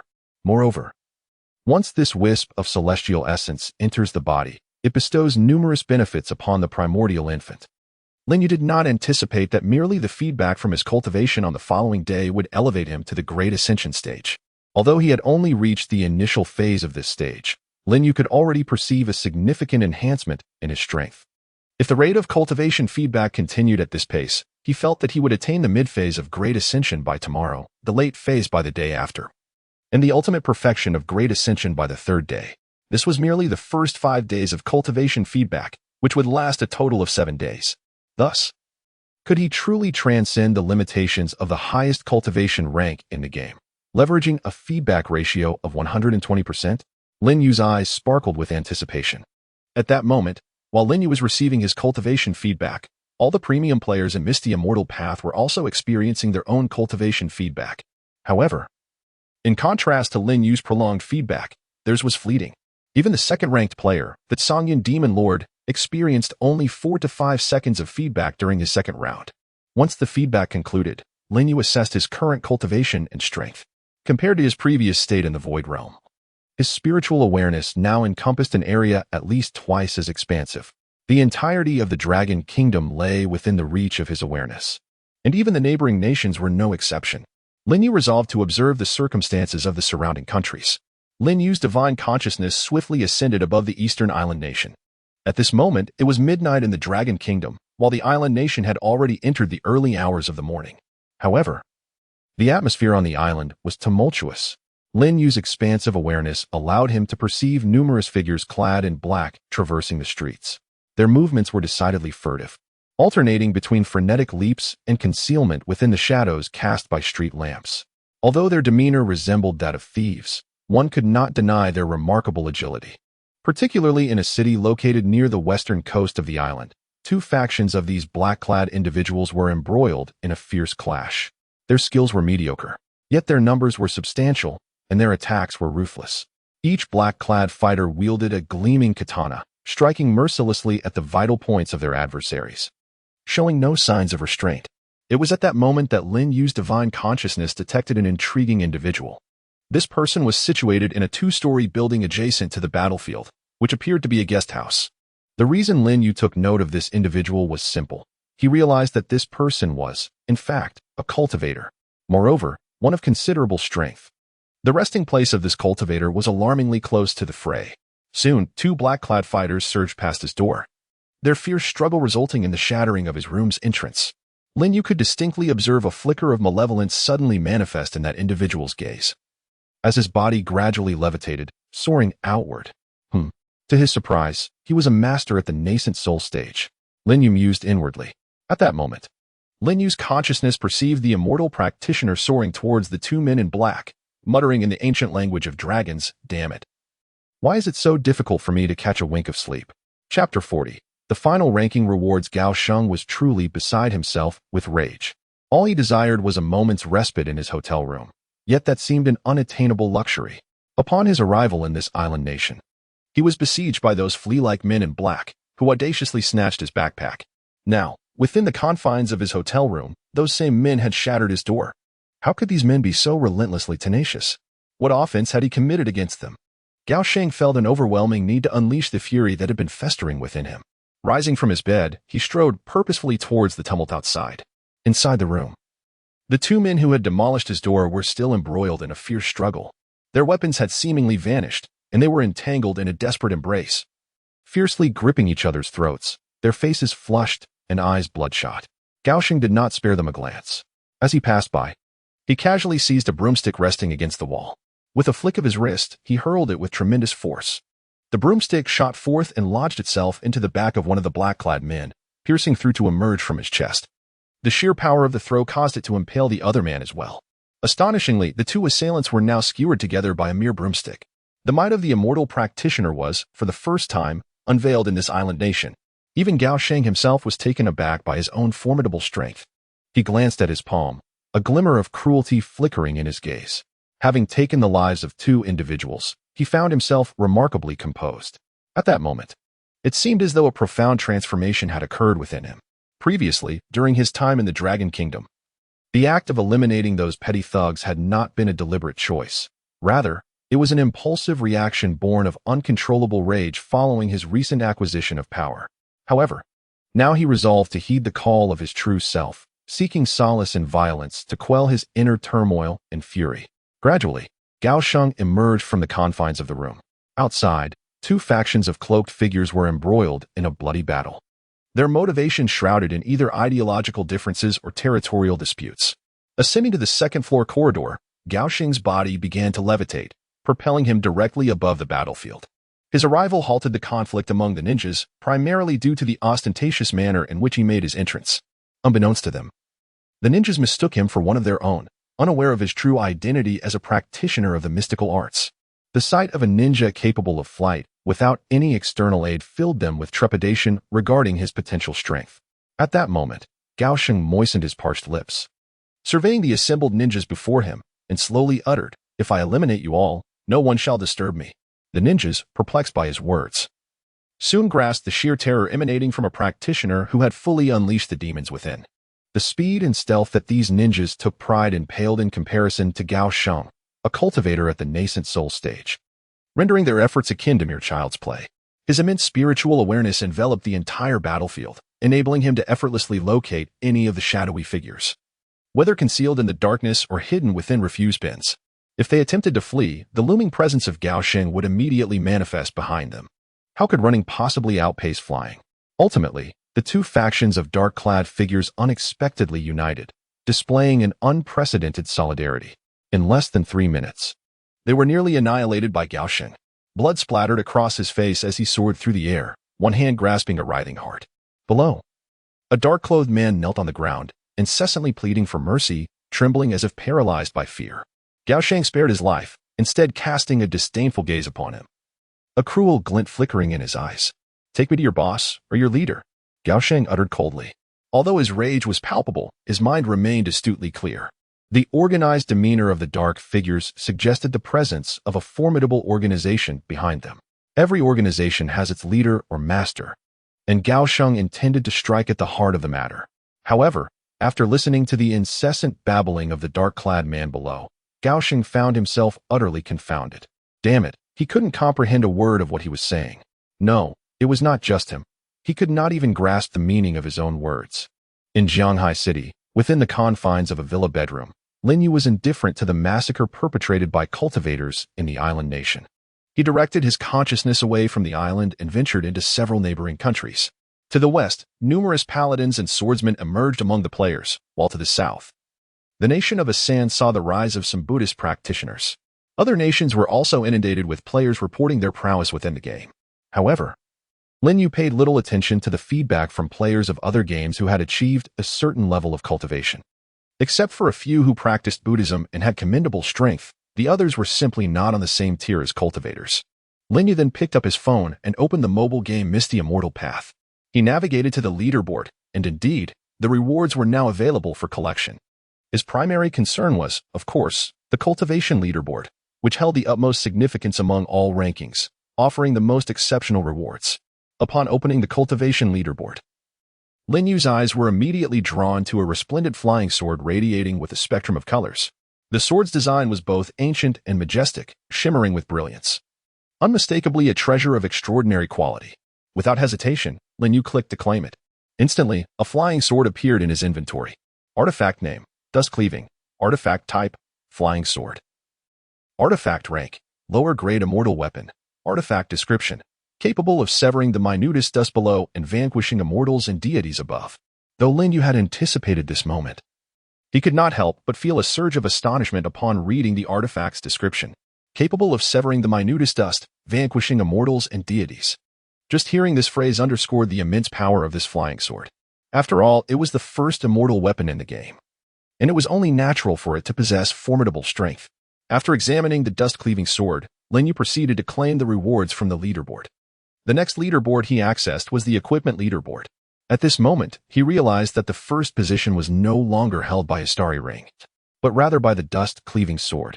Remarkably, the dust-cleaving sword had yet to be refined and had already ascended to the top of the equipment leaderboard. Among the top 10 of the entire equipment leaderboard, 7 items belonged to Lin Yu. Only the half-divine sword of the Tsangyan Demon Lord can rank among the top 7. The rewards from the equipment leaderboard are quite substantial, consisting of a half-divine artifact. Subsequently, Lin Yu claimed rewards from other leaderboards, reaping considerable gains. After receiving the leaderboard rewards, Lin Yu eagerly opened the game shop.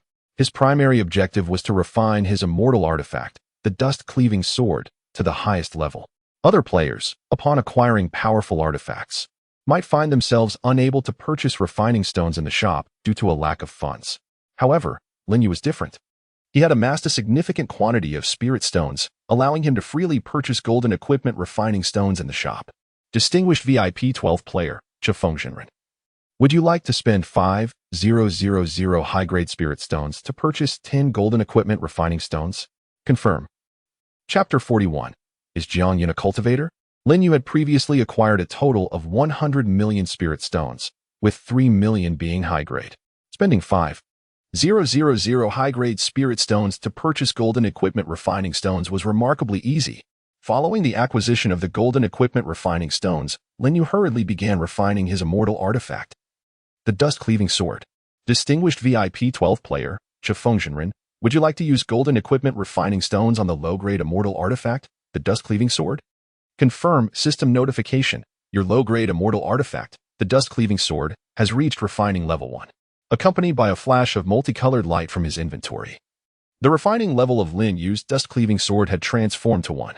After a consecutive series of 10 operations, Lin Yu's dust-cleaving sword finally ascended to the illustrious rank of dust-cleaving sword 10. However, upon reaching this pinnacle of refinement, Lin Yu found himself enveloped in perplexity. In previous instances, the refinement of equipment to the 10th level had always been accompanied by a system notification, heralding the achievement of the highest grade. Yet, upon refining the dust-cleaving sword, no such notification materialized. A glimmer of realization sparked in Lin Yu's eyes. Could it be? Without hesitation, he opened the in-game store and procured 10 golden equipment refinement stones. He then directed them towards his inferior celestial artifact, the dust-cleaving sword. Esteemed VIP 12 player, Master Chifeng, would you like to use 2 golden equipment refinement stones on the inferior celestial artifact, dust-cleaving sword, to elevate its refinement level by 1? Upon reading this game prompt, Lin Yu comprehended the situation. It turned out that celestial artifacts differed from other treasures. Their maximum refinement level was not confined to 10. However, the requisite golden refinement stones for continued enhancement would increase exponentially. Nevertheless, for Lin Yu, even a tenfold increase posed no challenge. As for how high the refinement could ascend, he was determined to find out. With resolute conviction, Lin Yu clicked the confirmation button. As a cascade of vibrant, multicolored radiance enveloped him, all 10 of the golden refinement stones he had purchased were consumed. Yet, the game failed to notify him that the dust-cleaving sword had reached its maximum level. In a flurry, Lin Yu rushed back to the store to acquire another 10 golden refinement stones. Fortuitously, this celestial sword had been bestowed upon him. Had it been another, they would undoubtedly have struggled to achieve such refinement. After employing another 10 golden refinement stones, Lin Yu finally received the awaited game notification. Esteemed player VIP 12. Your low-grade immortal weapon, the dust-cleaving flying sword, has reached its utmost refinement level and cannot be enhanced further. Upon receiving this notification from the game, Lin Yu felt a subtle smile grace his lips. At this moment, the dust-cleaving flying sword had been refined to level 20. Filled with excitement, Lin Yu swiftly maneuvered his character back to the Blackwater Demon Cave dungeon. He was eager to test the formidable power of this level 20 refined immortal sword. A few minutes later, Lin Yu's character arrived at the location of the final boss in the Blackwater Demon Cave dungeon. Cultivator, do you dare challenge the terrifying Blackwater Demon Lord? Do you wish to become a lost soul in the Blackwaters? The Blackwater Demon Lord's opening lines remained unchanged as before. However, Lin Yu had no inclination to listen to his words. He commanded his dust-cleaving flying sword, bypassing the skills from the Qingyun 9 techniques, and struck directly at the Blackwater Demon Lord. System notification, congratulations. You have slain the final boss of the Blackwater Demon Cave dungeon, the Blackwater Demon Lord. The dungeon has been cleared. Upon seeing the system notification and glancing at the damage numbers that appeared above the Blackwater Demon Lord's head, Lin Yu was momentarily dumbfounded. Such a formidable boss had been vanquished with a single strike? The damage numbers hovering above the Blackwater Demon Lord's head displayed a mere 9. Lin Yu felt a sense of bewilderment. In this scenario, he could hardly gauge the true power of his dust-cleaving flying sword. It seemed that the highest damage value in the game during combat was capped at 999, and the total health of this Blackwater Demon Lord was insufficient to exceed such a figure. However, although I have yet to witness the exact extent of damage my flying sword can inflict, the recent annihilation of the Blackwater Demon Lord has illuminated the formidable prowess of my celestial artifact. In summary, it is invincible.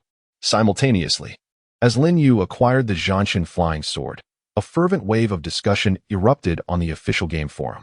All players are diligently striving to enhance their prowess within the game, leading to a significant increase in the number of players monitoring the leaderboard. This marks the inaugural appearance of a celestial artifact in the game. Although it is merely an inferior celestial artifact, it is sufficient to astonish the players. The Ascending Wind True Man is undoubtedly a fraud. With celestial artifacts now in play, Will there be any room left for other players? Is this game truly rigged? What a farce. I would willingly spend $1 million to obtain a fraudulent identity in the misty Immortal Path game. You should be content. I now regret not investing all my assets of 3,000 into the game right from the start. I do not need a celestial artifact. Surely a semi-celestial artifact would suffice. To the person above who thinks 3,000 can procure a semi-celestial artifact, have you lost your mind?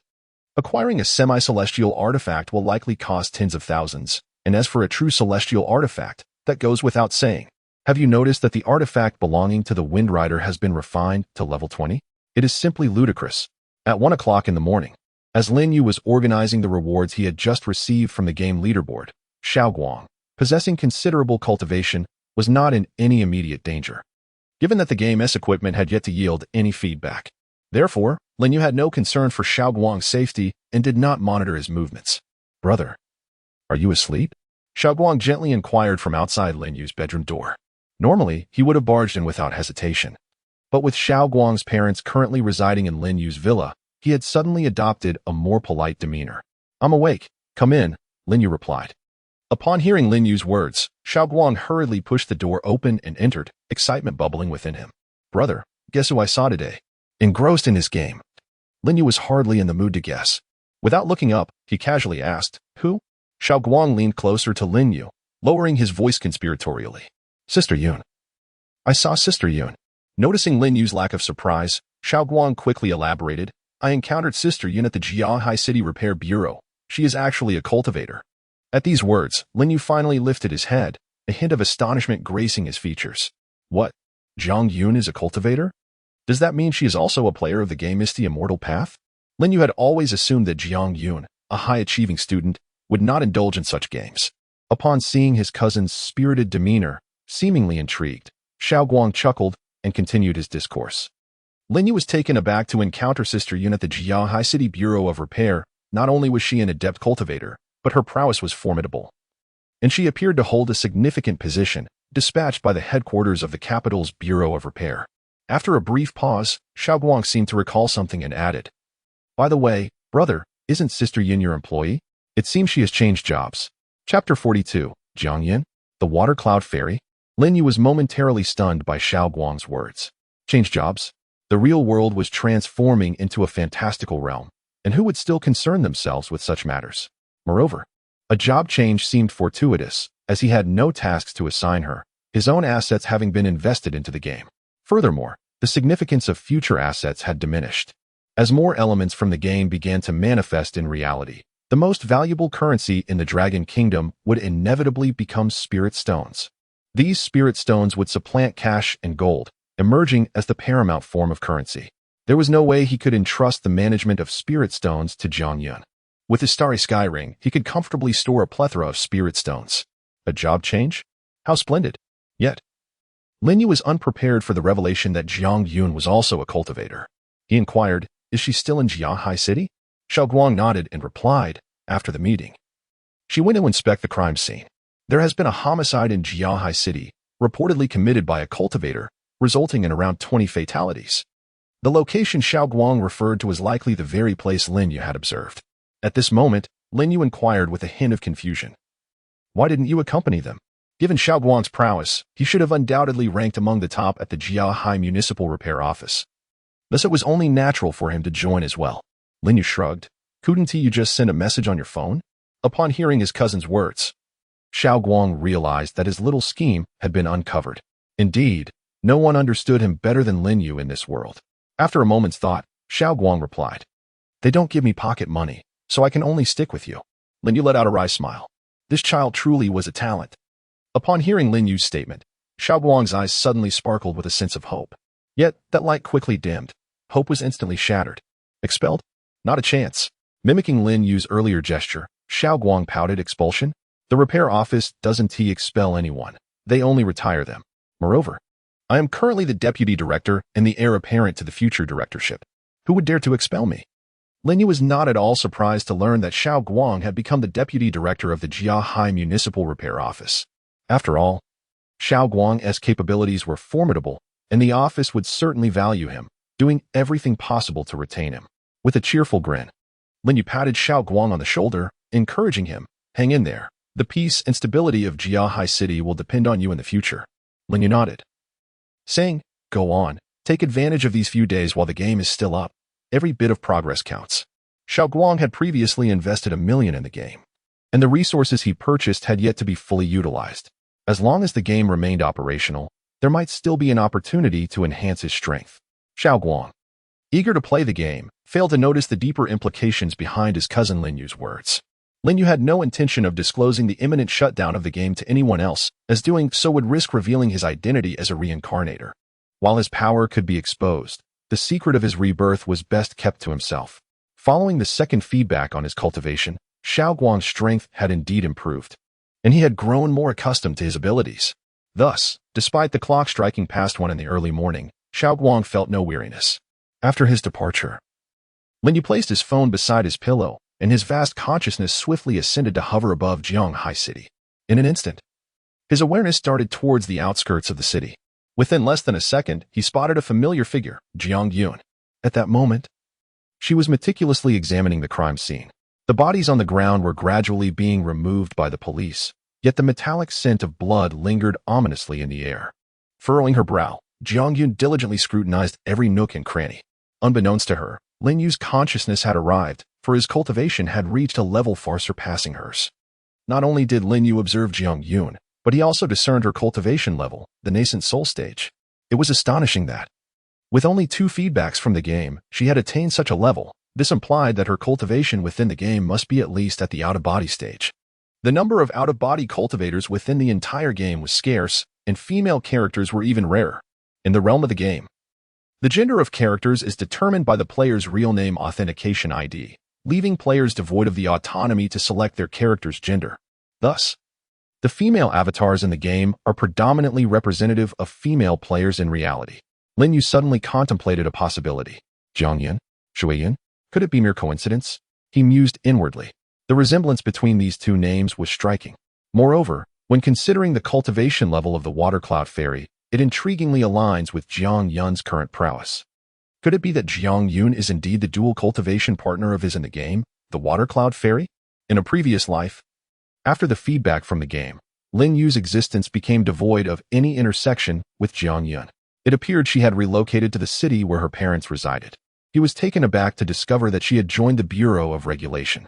However, Lin Yu did not dwell on it excessively, for they were merely partners in the game, and in the real world, Jiang Yun was simply an employee, one who seemed to have already transitioned to another position. With a faint inkling of Jiang Yun's identity within the game, Lin Yu regarded it as a mere coincidence, nothing more. As long as one possesses sufficient strength, all other matters pale in significance. At this moment, in the land of the rising sun, Gao Sheng lingered suspended in midair for an extended period, deep in thought. Finally, a spark of brilliance illuminated his eyes as he seemingly discovered a solution. He gradually descended, approaching the kneeling ninja before him. A cruel smile crept across his lips.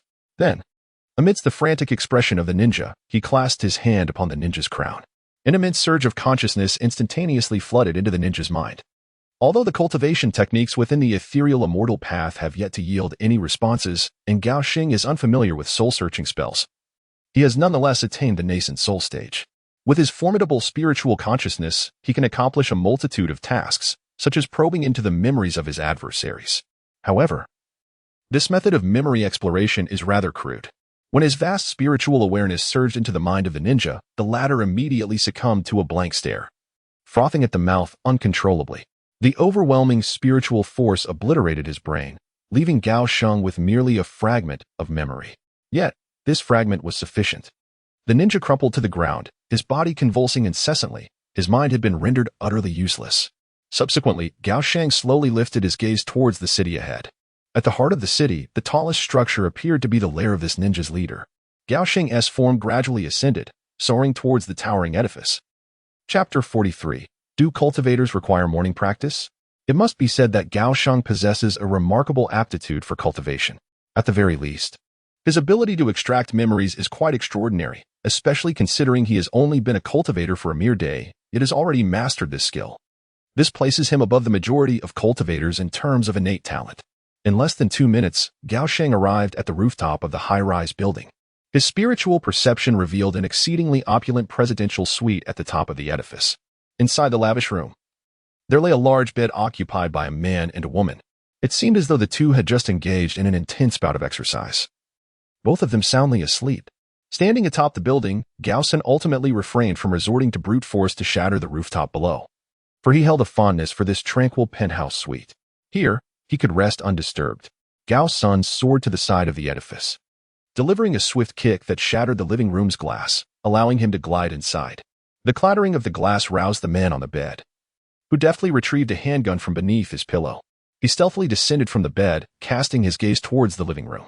The woman nestled in bed hastily wrapped herself in the sheets, curling up at the edge of the bed. At that moment, a man's voice suddenly resonated through the living room. Gao's son, employing a rudimentary grasp of the local language, inquired, "Do you wish to live?" As Gaosen delved into the memories of the ninja, he was astonished to discover that he had acquired a small portion of the local dialect, though limited. It seemed he had grasped a few useful phrases. The man wielding the handgun concealed himself at the bedroom doorway and began to shout. However, due to the rapidity of his speech and the scant vocabulary Gaosen could comprehend, he remained oblivious to the man's utterances. Thus, Gaosen advanced step by step toward the bedroom. Before long, his figure materialized within the man's line of sight. The man swiftly raised his handgun, poised to fire.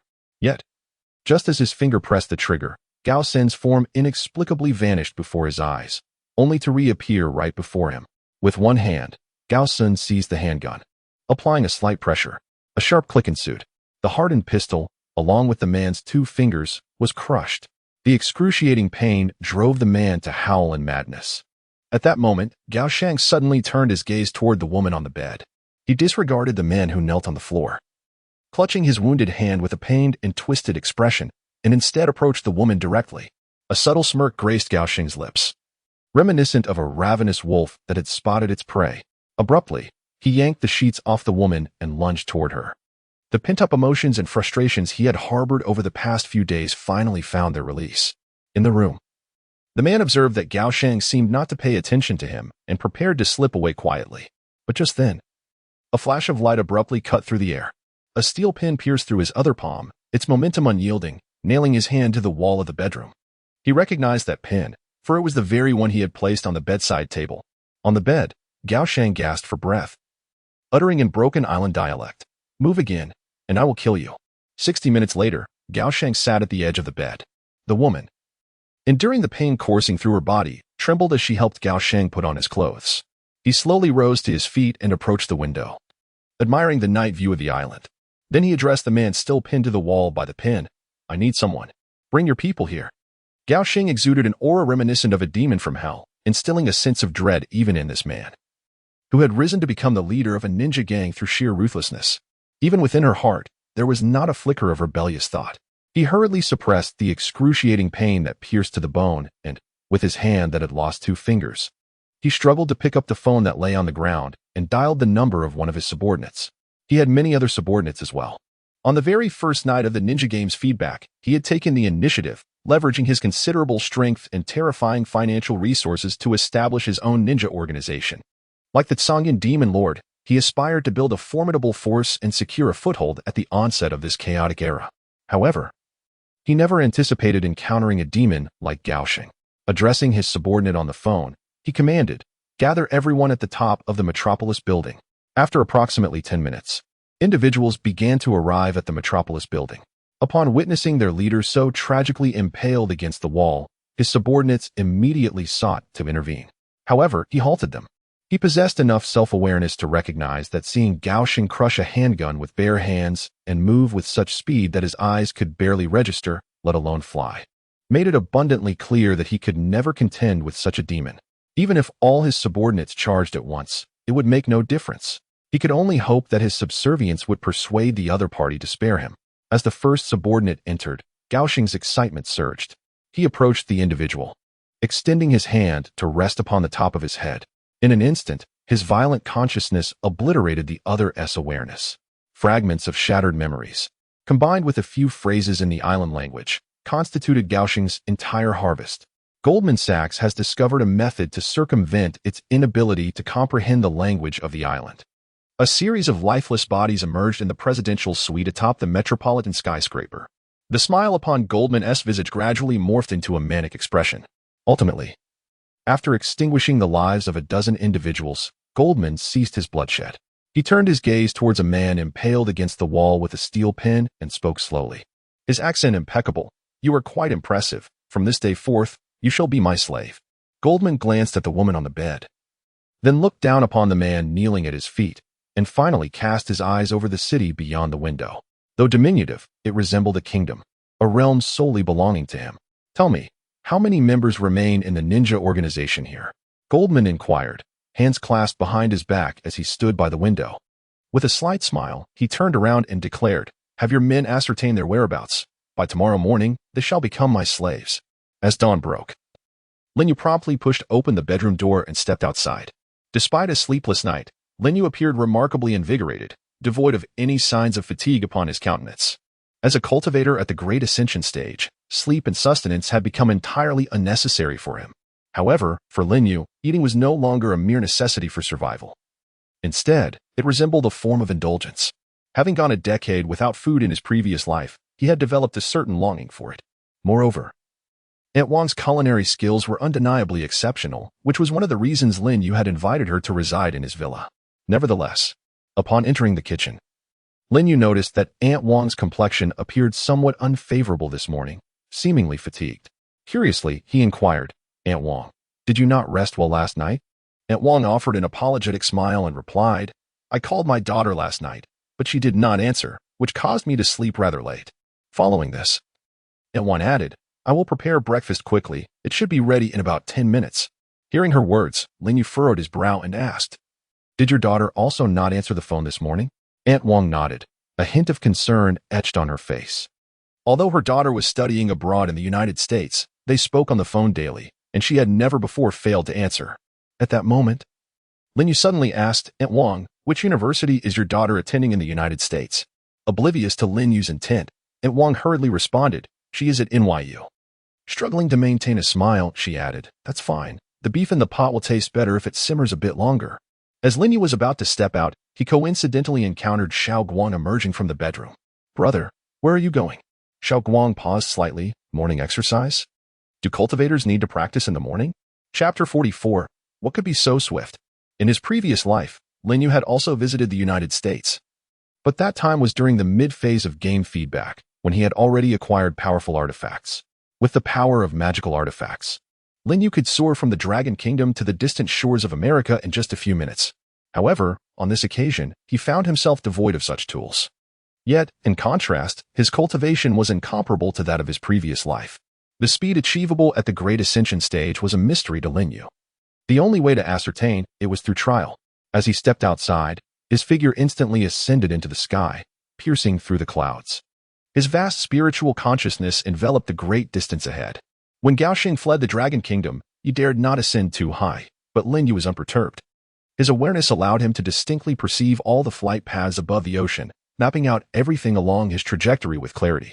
Without hesitation, Lin Yu unleashed his utmost speed in an instant. His body broke the sound barrier, producing a terrifying sonic boom that resonated through the heavens. Compared to the velocity he attained with magical artifacts in his previous life, this was significantly swifter. Such was the might of a Great Ascension cultivator. Even one who had just begun to tap into his powers and was still somewhat inexperienced. Lin Yu's silhouette carved a straight line through the clouds, bridging the expanse of the ocean as if linking two continents. Simultaneously, as Lin Yu raced towards America, a soldier stationed at the Pentagon, responsible for satellite surveillance and defense systems, stared in disbelief at the images on his computer screen. He was momentarily stunned. After a few seconds, he recollected his duties. Abruptly rising and shouting, "Sir, an unidentified flying object has been detected, and it is approaching our direction." The soldier hastily took a seat and began to operate the computer. However, mere seconds later, the screen revealed nothing. He urgently reported, "Sir, it's moving too swiftly for our satellites to capture a complete image." Moving too swiftly? The commander appeared perplexed. "No matter how fast it is, can it surpass the speed of our satellites? Are you certain? What could possibly move at such velocity that it eludes satellite detection?" The commander clearly struggled to comprehend. Even the world's fastest supersonic fighter jet could not evade satellite surveillance. The soldier, equally anxious, wished to utilize the satellite to discern the nature of the object. Yet, all he could perceive was a vague silhouette. In the blink of an eye, that indistinct shape vanished from the screen. At that moment, the commander seemed to recognize the gravity of the situation. He quickly inquired, "What is its current position?" Although the imagery was absent, its approximate location remained discernible. Glancing at the computer screen, the soldier hastily reported, "Sir, it is currently located at the center of the Pacific Ocean." The commander nodded and swiftly retrieved his phone, dialing his superior. "General, our unit has detected a rapidly moving unidentified object at the center of the Pacific Ocean, heading towards the mainland of the United States. I recommend deploying fighter jets for interception." The commander continued to brief his superior on the situation. After all, deploying fighter jets for interception was no trivial matter. While the two were still engaged in conversation, a soldier suddenly reported in a hushed tone, "Sir, the target has entered U.S. maritime airspace." The officer, who was on the phone, momentarily froze. U.S. airspace? From the heart of the Pacific to U.S. maritime airspace would take at least 20 minutes. Even for the fastest supersonic fighter jets. Had that unidentified object reached U.S. airspace in the time it took to make a phone call? Anxiety washed over the officer. He quickly communicated to his superior, "General, I request immediate deployment of fighter jets for interception. The target has already entered our maritime airspace." Before the general on the other end could respond, the soldier glanced at the computer screen and abruptly stood up again. "Sir, the target has now entered U.S. continental airspace." The officer was taken aback. He had barely finished reporting to his superior when the target had already reached the continental United States. Was this flight or teleportation? The officer hurriedly scrutinized the computer screen, but it displayed nothing. Frowning, he questioned the soldier. "Are you certain there is no malfunction with your computer?" The soldier, bewildered by the inquiry, replied weakly, "It shouldn't be a computer malfunction." The officer's expression hardened as he pointed at the screen and demanded, "If it's not a malfunction, then where is the target now?" The computer screen had inexplicably returned to calm, as if the target had never existed. Upon hearing his superior's words, the soldier hastily refocused on the screen and began to operate the controls once more. Ultimately, he failed to locate the previous target. He turned to his superior, saluted, and stated, "Sir, I assure you it is not a computer malfunction. Where's the target? It should have already landed." At that moment, the officer's phone had yet to disconnect. The voice of a general echoed from the receiver. "Where are they? Hurry and provide me with the coordinates. Otherwise, how am I to deploy the fighter jets?" The general's tone was tinged with dissatisfaction. It was unacceptable to be left hanging mid-call. Only the sounds of a chaotic argument could be heard on the line. What an attitude! At this juncture, the officer finally returned the phone to his ear. It appeared he had not heeded his superior's furious outburst. Instead, with a blank expression, he uttered, "General, there is no need to send fighter jets. Just dispatch the tanks." As Lin Yu followed Aunt Wang's directions to New York University, he found himself silently hovering above the campus. Below him, New York University had been utterly reduced to ruins. Countless cries of despair reached Lin Yu's ears. Some lay bloodied on the pavement, while others were trapped beneath collapsed debris, groaning in agony. In the distance, a fierce battle raged.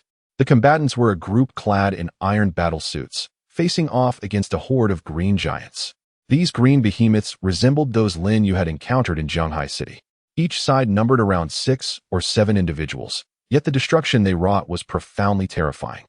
The green giants seemed to create deep craters with every step they took. At this moment, however, Lin Yu had no time to focus on the unfolding conflict. He hastily released his consciousness, searching amidst the ruins.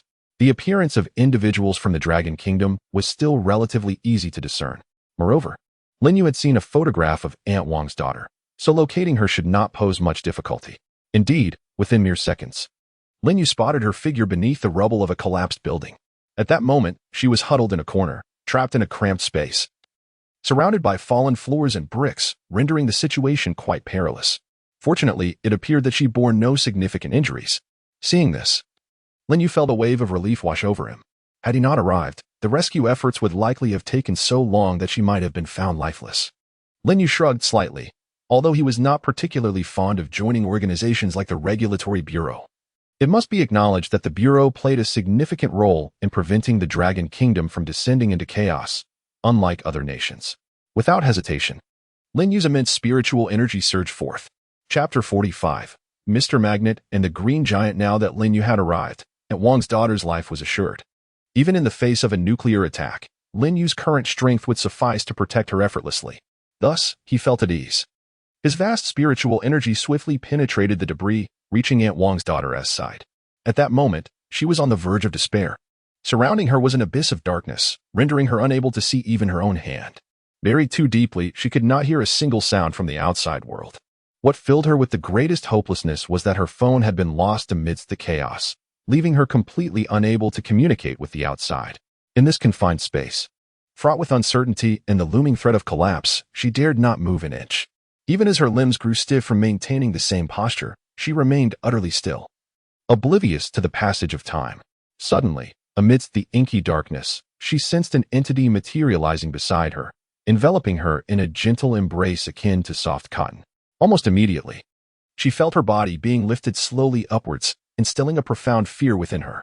In such a shadowy environment, this bizarre occurrence made her feel as though she were encountering a ghost. Yet, she remained motionless. The debris above could cave in at any moment. Any sudden movement could lead to her demise, whether by fright or by being crushed. The tender force soon propelled her towards the ceiling of the ruin. It was not her body that collided with the debris, but rather the invisible power that struck the surface above.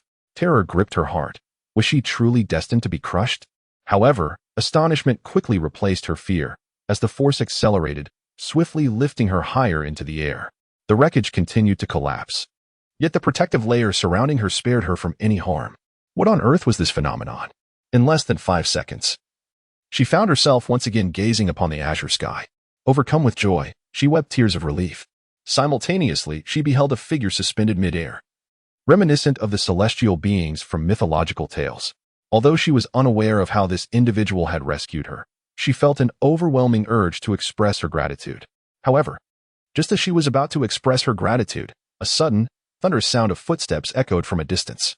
Thud, thud, thud, thud. The ground seemed to tremble slightly. A colossal green giant was sprinting towards the two of them. Behind him, an entire horde of green giants surged in their direction. Lin Yu glanced back towards the battlefield. Those clad in iron armor had soared too high into the sky. The non-flying green giants appeared to have lost their target, and thus, they turned their attention towards him. Though he bore no armor, he was also airborne, albeit at a lower altitude. A wry smile crept across Lin Yu's face as he muttered to himself. These mindless creatures seemed to have found an easy target. Lin Yu possessed some understanding of these green giants. After receiving feedback on their cultivation, most of them tended to become quite frenzied, only gradually regaining control over the other consciousness within them during later stages. As those immense green figures charged towards the two, Aunt Wang's daughter felt an overwhelming wave of fear wash over her once more. She had seen on her mobile news how incredibly powerful these green behemoths were. They could effortlessly crush steel and send a massive truck flying with a mere kick. If they were to capture her, the outcome would undoubtedly be dire, perhaps even worse than being crushed beneath the rubble. Yet, in that moment, Aunt Wang's daughter suddenly noticed the man who had saved her slowly raising a hand. Lin Yu was in a rather good mood today. Upon beholding these immense green figures, a plethora of cinematic memories flooded my mind. I pondered the prowess of the green giant in comparison to that of Magneto, a character whom Lin Yu held in great esteem. Regrettably, Magneto had never engaged in a direct confrontation with such a monstrous entity. In this life, I vowed not to harbor any regrets. At that moment, Aunt Wang's daughter suddenly noticed 3 steel rebars amidst the debris beneath Lin Yu's feet, which began to levitate gently. Subsequently, those initially warped rebars were gradually straightened by an unseen force. In an instant, the 3 rebars shot forth with remarkable velocity. The first rebar appeared directly before the foremost green giant. Its robust physique failed to impede the rebar's swift trajectory. The rebar pierced through its body, continuing onward and subsequently penetrating the second green creature. In total, the 3 rebars impaled the green monsters in a manner reminiscent of a skewer threading through candied hawthorn. While they did not perish, a palpable terror emerged in their eyes. The adversary was overwhelmingly formidable, instilling a profound fear that resonated deep within their souls, a fear of confronting an utterly insurmountable foe. In the heavens above, Lin Yu could not help but reflect. Magneto is indeed far superior to the green giant. Gradually, Lin Yu turned to face Aunt Wang's daughter, wearing a composed and serene smile upon his countenance. He paid no heed to the green monstrosities skewered like candied hawthorns, as if the earlier events were utterly inconsequential. Lin Yu deftly harnessed his spiritual energy, gently placing Aunt Wang's daughter upon the ground. Yet, he posed a question first. After all, he was not her guardian and had no obligation to make decisions for her. Upon hearing Lin Yu's words, a flicker of hesitation crossed Aunt Wang's daughter's face. Her academic pursuits were of paramount importance, and she had exerted considerable effort to secure her place at New York University. However, the current situation appeared perilous, and the school was no more. She glanced at the ruins behind her and slowly nodded. Yet, questions lingered in her mind. At her words, Lin Yu couldn't help but smirk slightly. He was quite experienced in flying others. He enveloped Aunt Wang's daughter once more with his formidable spiritual energy, and in an instant, their figures soared into the air. Too fast. Oh no. As Lin Yu's silhouette re-emerged above the ocean, the computer in the satellite monitoring department of the Hexagon building emitted another alarm before the soldier. However, this time he had learned his lesson. Upon witnessing the terrifying speed, he realized it must be the same unidentified flying object as before. Hearing the alarm, the commanding officer hurried back to the soldier's side and inquired, "What is it? Have you discovered something anew?" The soldier promptly reported, "Report, sir, there is nothing amiss. It's a computer malfunction." Chapter 46. Upholding the renown of a cultivator, the meal had already been partially served, yet none of them had touched their chopsticks. Lin Yu hurried over and took a seat. At that moment, Aunt Wang approached with a large basin. Even before she arrived, the rich aroma of meat wafted into Lin Yu's nostrils. At this juncture, Aunt Wang wore a heartfelt smile, indicating her good spirits. Without needing to inquire, Lin Yu surmised that Aunt Wang's daughter must have promptly reassured her of her safety after being rescued. Lin Yu smiled and accepted the large basin of beef. He nodded appreciatively. Aunt Wang's daughter had been trapped beneath the rubble for an entire night, appearing quite haggard, her clothes tattered. To spare her mother any worry, she chose not to visit her directly, but rather called her to convey that she was safe, intending to rest and gather herself before revealing the full truth. Lin Yu opted not to inform Aunt Wang about his role in saving her daughter. The excuse of a dead phone battery proved quite effective with the elderly, though it would likely be met with skepticism by the younger generation. In this era, who would allow their phone to deplete entirely? A dead phone is more distressing than death itself. Fortunately, Xiao Guang was completely captivated by the sight of the beef before him, oblivious to Aunt Wang's words. Otherwise, he would surely have shared his opinions, perhaps commenting on the extended standby times of modern phones or the prevalence of portable chargers. At that moment, Xiao Guang's mother seemed to notice the gleam in her son's eyes and promptly adopted a stern expression. She expressed her frustration, saying, "All you do is eat. When you see something delicious, you act as if you're dazed. Don't you realize how overweight you are? Take a lesson from your cousin. How wonderful it would be to go out for morning exercises." Upon hearing his aunt's words, Lin Yu hurriedly lowered his head, his face slightly flushed with embarrassment. The idea of morning exercise was utterly implausible. He had never engaged in it throughout his life. As for why he wasn't overweight, it was purely a matter of genetics. Xiao Guang, listening to his mother, felt a slight twitch at the corner of his mouth. He glanced at the beef before him and then at his father, momentarily uncertain whether to seek his father's assistance or simply indulge in his meal. Ultimately, Xiao Guang mustered the courage to lift his head, his gaze resolute, and addressed his mother, "Could we perhaps go for morning exercises after we finish eating?" In the end, Xiao Guang made a determined effort to eat. If he were at home, he would undoubtedly have been sent to the side to munch on cucumbers. However, this was Lin Yu's home, and his mother had merely made a casual remark. Yet, just as Xiao Guang was enjoying his meal, his father unexpectedly spoke up. Typically, when his mother lectured him at home, his father would often side with Xiao Guang. This time, however, he appeared somewhat displeased. Xiao Guang's heart skipped a beat. Was he about to be reported? Uncle Hai was being unfair. Upon hearing his son's words, Xiao Guang's father nodded slightly and said, "Well, as long as that's the case, make sure to work harder at your job and assist Uncle Hai more." Xiao Guang's heart raced, but he feigned nonchalance, responding, "Sure, Dad. You can count on me to be an exemplary model at work." Xiao Guang had indeed been startled, initially fearing that Uncle Hai had reported him. Unexpectedly, it was his own father who deceived him. Fortunately, his intellect prevailed, and he was not duped. However, the meal was no longer palatable. Continuing the conversation would risk revealing too much. In haste, Xiao Guang swiftly grabbed several pieces of beef and stuffed them into his mouth, then stood up and declared, "Mom and Dad, I must hurry to work. I plan to arrive early to tidy up the office and make a good impression." With that, he dashed out. Behind him, his parents exchanged approving nods, clearly pleased with his demeanor. After Xiaoguang exited, Lin Yu's consciousness swiftly followed him to a hamburger joint, where he ordered a hamburger, a cup of cola, 2 pieces of fried chicken legs, and 3 grilled chicken wings, and began to eat. Lin Yu scratched his head, engaging awkwardly in conversation with his uncle and aunt. Yes, Xiaoguang has been performing quite well lately. Indeed, he's obedient and well-behaved. After finishing their meal, Lin Yu's aunt turned to him, prompting him to interject. This time, Lin Yu refrained from doing so. In Longhua, the first day of game feedback was the most perilous.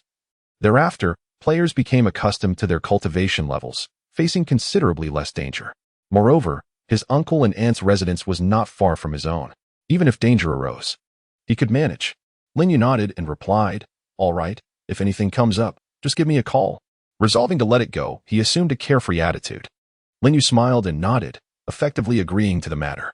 Educating children was his forte, and indeed, having Xiaoguang stay with him was quite convenient. After all, soon there will be elements from the game that will resonate with the real world, and I can conveniently offer some guidance to Xiaoguang. Xiaoguang's parents swiftly packed their belongings and departed in their vehicle, leaving Lin Yu's villa. Lin Yu's keen perception caught snippets of their conversation before they embarked. They seemed to harbor a hint of regret. Had we known, we might have tried that cultivation game too. I saw an elderly gentleman online who played it and appeared years younger. Indeed, such a pity. Thankfully, Xiaoguang and Xiaoyu are engaged in it. Otherwise, we would regret it even more. Oh well, aging is inevitable. As long as the children are well, that is what truly matters. True, we are no longer young. What is the point of fussing about? Upon hearing the conversation between his uncle and aunt, Lin Yu stood by the window, a subtle smile gracing his lips. It must be said, his uncle and aunt were quite stubborn. While they treated him with great kindness, they were exceedingly strict with Xiaoguang. Had he truly persuaded them to play the game, it would have been a formidable challenge requiring months of gentle coaxing. By the time they would have consented to participate, the game would likely have ceased operations. Thus, recognizing the time constraints, Lin Yu chose not to exert such effort. However, he had prepared in advance. Although they could not directly channel the cultivation from the game, he possessed elixirs. He was even skilled in alchemy. Once the elixirs from the game materialized in reality, combined with his formidable cultivation, it would not be difficult for them to embark on their own path of cultivation. The soft embrace of a large bed was indeed comforting.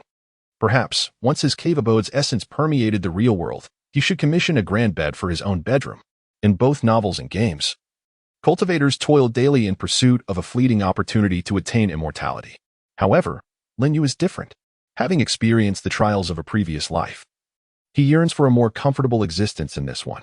Every preparation he undertook was aimed at ensuring that his current life could be lived with ease, leisure, and a touch of indolence. Reclining on a soft bed, Lin Yu opened the official game forum. At first glance, he was drawn to the most popular thread. Astonishing. Cultivators descend upon the American continent, elevating our renown. The post contained a complete video. In his previous life, Lin Yu habitually monitored the official forum for updates. After the closure of the mobile game Misty Immortal Path, the forum had become a gathering place for all cultivator players, a hub where any information could be discovered. However, Lin Yu was taken aback to find that a video of him had been uploaded online shortly after his morning practice. How careless. Fortunately, his face had been obscured at the time. Since his appearance was not clearly visible, being filmed without consent was not a significant concern. As Lin Yu clicked on the thread to peruse its contents, he discovered the video showcasing his own dramatic defeat of the Green Giants. After watching, he couldn't help but nod in approval. Indeed, he looked rather impressive. Below the video, other players echoed his sentiments. Wow, this guy is handsome. With a mere flick of his wrist, he skewered 6 green giants like kebabs. Incredible. One commenter quipped, the person above must be lacking in intellect. How can that be called kebabs? It ought to be referred to as the green meat skewers. By my estimation, this individual possesses strength at least equivalent to the nascent soul stage. It's self-evident. Can anyone below the nascent soul level soar through the skies? The appearance and the graceful movements lead me to suspect this may be staged. Staged, my foot. If it were indeed staged, how could they avoid revealing their face? One must ponder, how has this comrade concealed their visage? It does not seem like mere post-production pixelation. I must admit, the disparity in power between these green giants and cultivators is astounding. I have heard that the neighboring island nation has reported a ninja-themed game. I wonder about the prowess of these ninjas. Ninjas? Surely, the individual above is jesting. What else can ninjas do aside from playing hide and seek? To speak candidly, I have a fondness for ninjas, particularly those fierce female ninjas portrayed in action romantic films. The individual above exhibits a touch of foreign admiration, yet I too share this sentiment. Besides this most popular thread, there are several other intriguing posts that Lin Yu has taken note of. For instance, the Cultivation Management Office is still recruiting. Moreover, it's not just the headquarters in the capital that is hiring. Cultivation management offices nationwide are seeking new talent. It appears to be quite the craze. The recruitment post from the Cultivation Management Office has garnered the highest number of responses among all threads. Cultivator Management Office recruitment for the stability of the Dragon Kingdom. And to ensure a secure living environment for your family and friends, are you willing to lend a hand? As long as you possess cultivation skills and integrity. The Management Office welcomes your participation. Is strength at the Qi refinement stage acceptable? How about the Foundation establishment stage? I am still a minor. Is that acceptable? I am 80 years old. Is that permissible? Can those with a criminal record apply? Are there 5 insurances and 1 fund included? The individual upstairs suggests a visit to the psychiatric department of a hospital for an evaluation. Various branches of the Repair Management Office across different regions are also recruiting. However, not all cities have established such offices. Only a select few are leading the way. The Jianghai City Repair Management Office is hiring. We earnestly invite local cultivators to join. We have top players ranked among the top 100 in cultivation levels on standby. Not only can you serve the nation, but you will also receive guidance from these esteemed players. Missing out would be a grave loss. Wow, the top 100 in cultivation, these are truly extraordinary figures. At the very least, they must be formidable beings at the nascent soul stage. I am eager to join. I am willing as well, though I am uncertain if they accept those at the Qi refinement stage. May I inquire if there are 5 insurances and 1 fund included? In comparison to the fervor surrounding the recruitment post of the Repair Management Office, the appeal of the recruitment post from the Carefree Palace appears rather lackluster. The second ranked on the cultivation leaderboard, the Songyan Demon Lord, has established the Carefree Palace and cordially invites all esteemed players to join forces for a brighter future. May I ask if the first ranked, the Ascending Wind Sage, has joined? Is there a provision for 5 insurances and 1 fund? Is there a provision for 5 insurances and 1 fund? Is there a provision for 5 insurances and 1 fund? Is there a provision for 5 insurances and 1 fund? The recruitment post from the Carefree Palace truly amused Lin Yu. This Songyan Demon Lord is indeed relentless, seemingly driven to madness in the pursuit of leadership. Yet, it is evident that the allure of the title second on the cultivation leaderboard possesses rather limited appeal, compared to its previous incarnation. The development of the Celestial Palace has experienced an astonishing disparity in progress. Lin Yu glanced at the post below before closing the official forum and launching the game. The various activities and recharge interfaces within the game remained grayed out, rendering them unclickable. This diminished Lin Yu's enthusiasm for the game significantly. However, since feedback and improvements had already commenced, he remained hopeful that others would gradually be addressed as well. Every small enhancement mattered. Lin Yu guided his character towards one of the most challenging dungeons in the game, the Abyss of Blackwater. The Blackwater Demon Lord, a steadfast ally, was notably dedicated.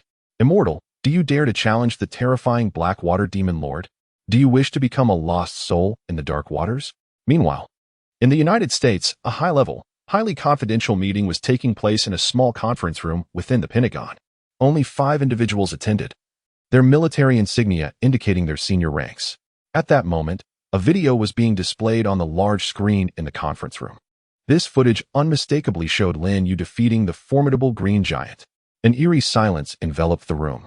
Currently, nations were implementing game feedback systems, and reports indicated that the Dragon Kingdom had begun forming specialized organizations to harness the power of gamers.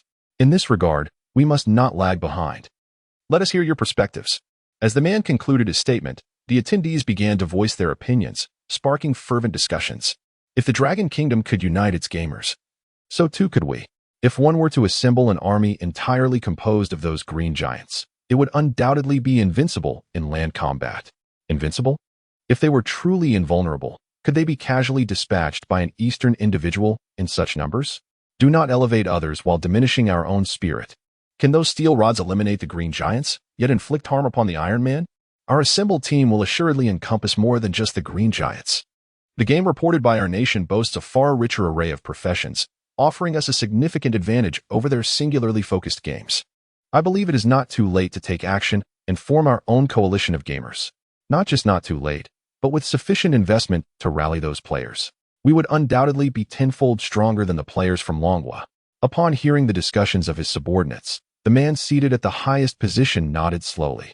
He was quite pleased with their perspectives, which aligned closely with his own. Very well, since we share a consensus, from this day forth, the Pentagon shall establish a new department directly under my management, aptly named the Alliance of Superheroes. You shall organize your current tasks and exert every effort to complete the initial establishment of the Alliance of Superheroes. Upon receiving their superior's command, several military officials promptly rose and exclaimed, "Understood, Commander." Chapter 48. Little Guang's frantic idea in a sprawling villa located on the outskirts of the capital of Longhua. A middle-aged man in his 30s suddenly hurled his mobile phone to the ground with great force. His complexion was ghastly, veins bulging across his body. After throwing his phone, it seemed his fury was not yet satiated, as he proceeded to hurl everything on the nearby desk, including the computer, into disarray. Even the expensive furnishings of the room were not spared. Amidst the chaos, the man shouted angrily, "5 insurances and 1 fund. To hell with 5 insurances and 1 fund." This middle-aged man, in his 30s, was none other than the celestial cloud demon lord within the game.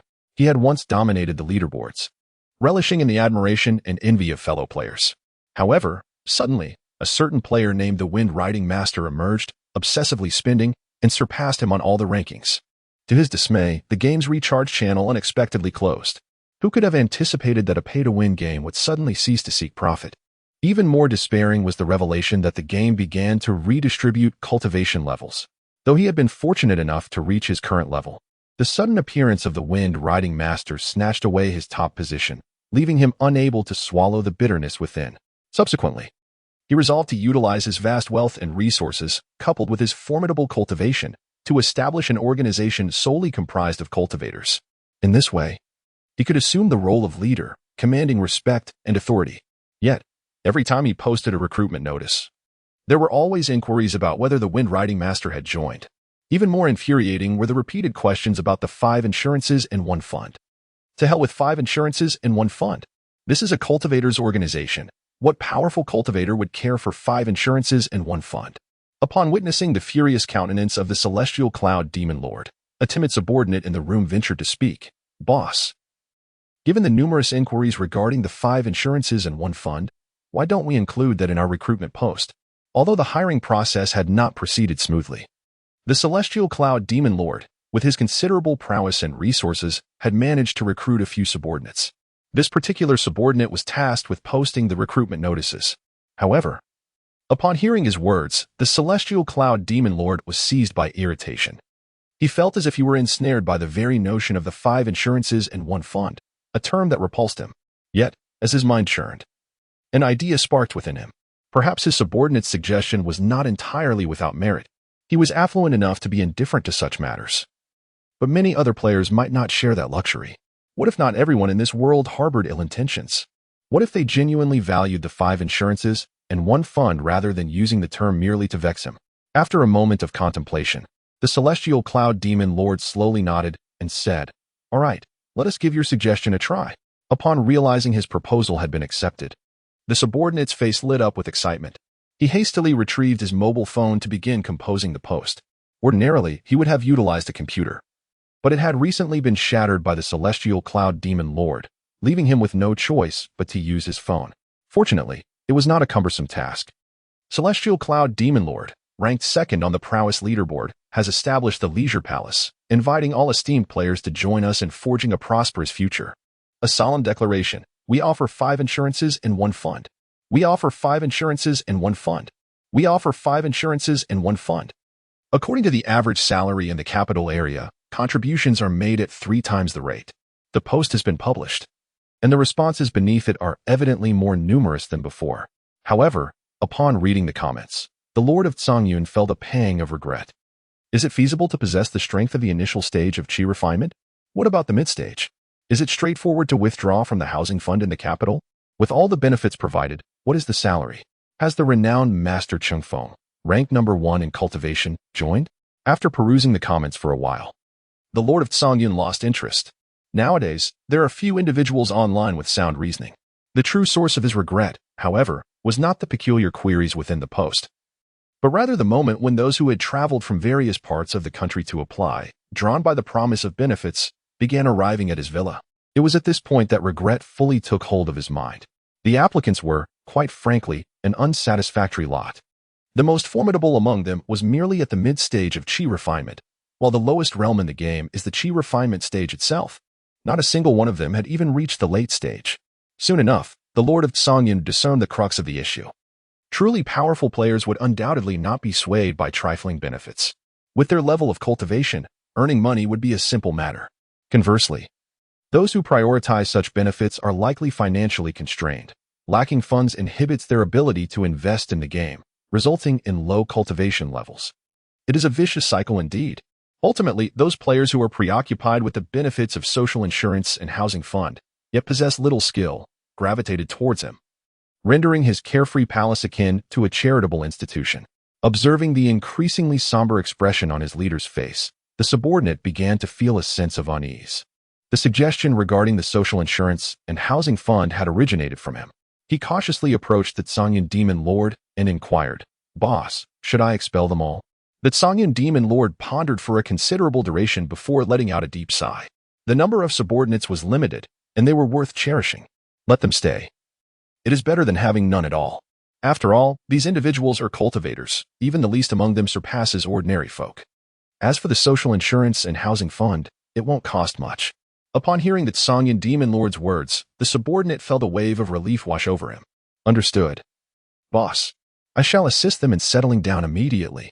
He hurriedly dashed towards the door, anxious to prevent his leader from erupting once more. At that moment, the Songyun Demon Lord suddenly called out to his subordinate.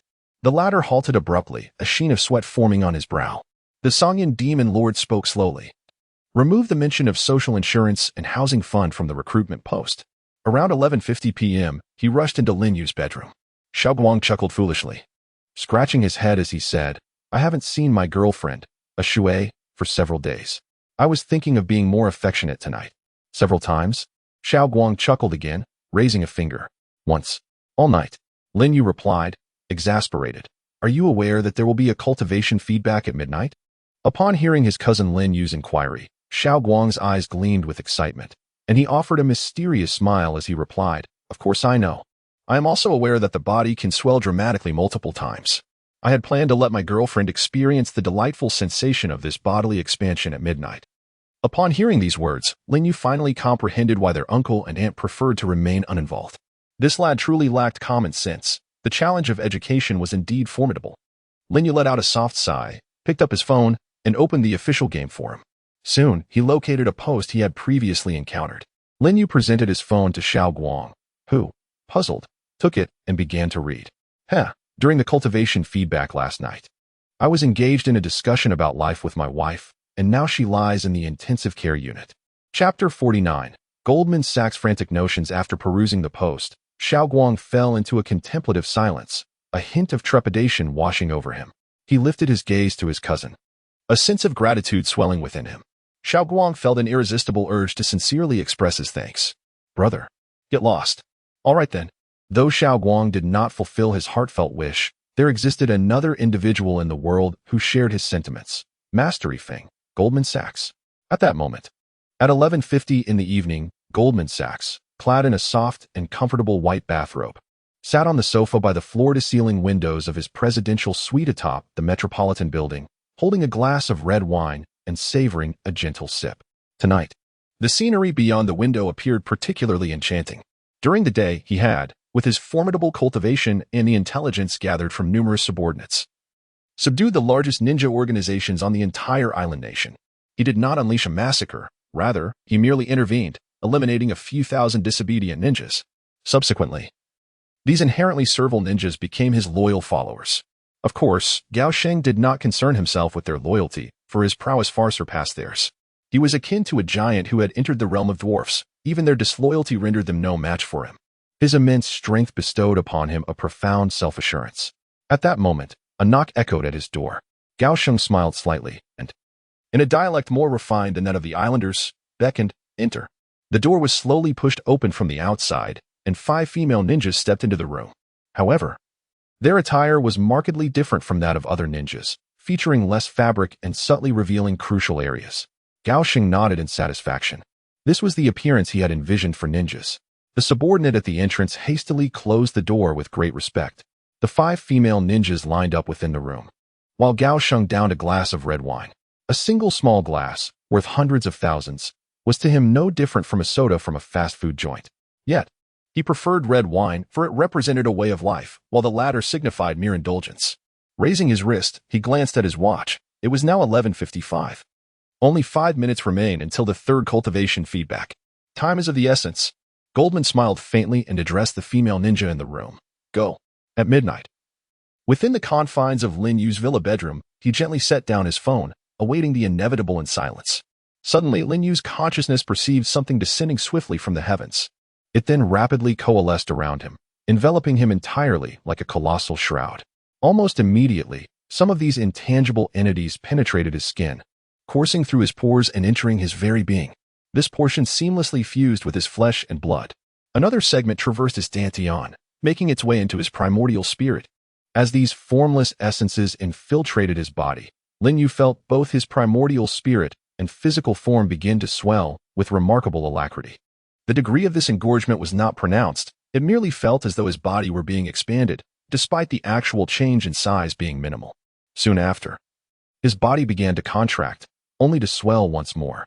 Unlike the previous 2 instances, Lin Yu remained acutely aware of the cultivation feedback through his consciousness during this process. Upon reaching the Great Ascension stage, it seemed as though he could perceive the ethereal cultivation descending from above, then penetrating his body. At that moment, a thought flickered in Lin Yu's mind. If he could discern the feedback of cultivation, could he not seize the cultivation feedback meant for others? Yet, this notion was swiftly dismissed by Lin Yu himself. The act of seizing another's cultivation indeed carries a considerable probability of success. However, the dilemma lies in the fact that, aside from oneself, the other players within the game possess an exceedingly feeble level of cultivation. Even the player ranked second, the Sangyan Demon Lord, is merely at the integration stage, falling short by 2 significant realms compared to one's own prowess. It is akin to a wealthy individual attempting to snatch a beggar's lunch. Such an endeavor is utterly devoid of meaning. After dismissing this notion, Lin Yu began to quietly attune himself to the condition of his body. With the continuous expansion and contraction of both his physical form and primordial infant, Lin Yu's cultivation rapidly ascended. Soon, he sensed that he had broken through his current bottleneck, advancing to an entirely new echelon of cultivation, mid-stage Mahayana. As anticipated, the third day's cultivation feedback elevated his level from early-stage Mahayana to mid-stage Mahayana. Approximately half a minute later, the third round of cultivation feedback finally concluded, stabilizing Lin Yu's cultivation at mid-stage Mahayana. After taking a moment to appreciate his once again enhanced physical strength and sensory perception, and after testing his spiritual consciousness, Lin Yu picked up his phone anew, launching the mobile game Misty Immortal Path.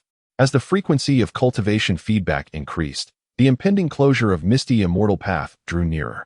Although the opportunities for advancement within the game had diminished considerably, indulging in a bit of relaxation remained quite enjoyable.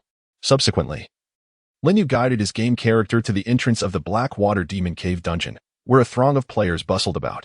With the game now devoid of pay-to-win elements, players were eager to gather additional resources within the dungeons. However, Lin Yu clicked on the dungeon information and discovered that the number of completions for the Blackwater Abyss remained at 1. Within the game, even if an individual player clears a dungeon multiple times, it is recorded only once. This implies that, apart from himself, no other players have yet managed to conquer it. This is somewhat understandable, given the daunting difficulty of the dungeon. Even a group of 5 players would stand little chance against the Blackwater Demon Lord. In fact, even a coalition of 500 players would likely face insurmountable odds. Lin Yu chose not to dwell on this further and instead guided his character into the dungeon. Before long, he vanquished the minions of the Blackwater Demon Lord and stood before the formidable foe. The Blackwater Demon Lord remained ever diligent. Cultivator, you dare to challenge the terrifying Blackwater Demon Lord once more? Do you wish to become a wraith in the Blackwaters? Staring at the menacing visage of the Blackwater Demon Lord on his phone screen and listening to his unchanging dialogue over the millennia, Lin Yu suddenly felt a flicker of confusion. Today, something seemed amiss. He hurriedly enlarged the chat interface and found the Demon Lord's words, Cultivator. You dare to challenge the terrifying Blackwater Demon Lord once more? Once more? Chapter 50, Vice Director Chi's Frantic Notions. The capital city. Headquarters of the Cultivator Management Bureau. An important meeting was underway. Attendees were all members of the Cultivator Management Bureau. After more than 2 days of development, the number of cultivators at the headquarters had surpassed 100. Among them, there exist numerous entities ranked prominently in the hierarchy of cultivation. In Lin Yu's previous life, the most formidable sect of cultivators in the Dragon Kingdom was undoubtedly the Xiaoyao Palace, founded by the Zhongyun Demon Lord, whose illustrious reputation on various rankings attracted many powerful cultivators. However, in this life, it seems that due to Lin Yu's reincarnation, numerous changes have transpired. Despite Lin Yu's efforts to minimize his influence on this world, the alterations remain significant. Even the slightest flutter of a butterfly can incite a great tempest across the ocean, let alone a cultivator of Lin Yu's caliber, who is at the peak of the ascension stage. At this moment, the headquarters of the capital's Cultivation Management Bureau has already taken initial shape in terms of strength. The individual with the highest cultivation level is no longer Jiang Yun, but rather a young man who appears to be in his early 20s. He occupies a position in the conference room right beside Jiang Yun's father, clearly indicating his elevated status.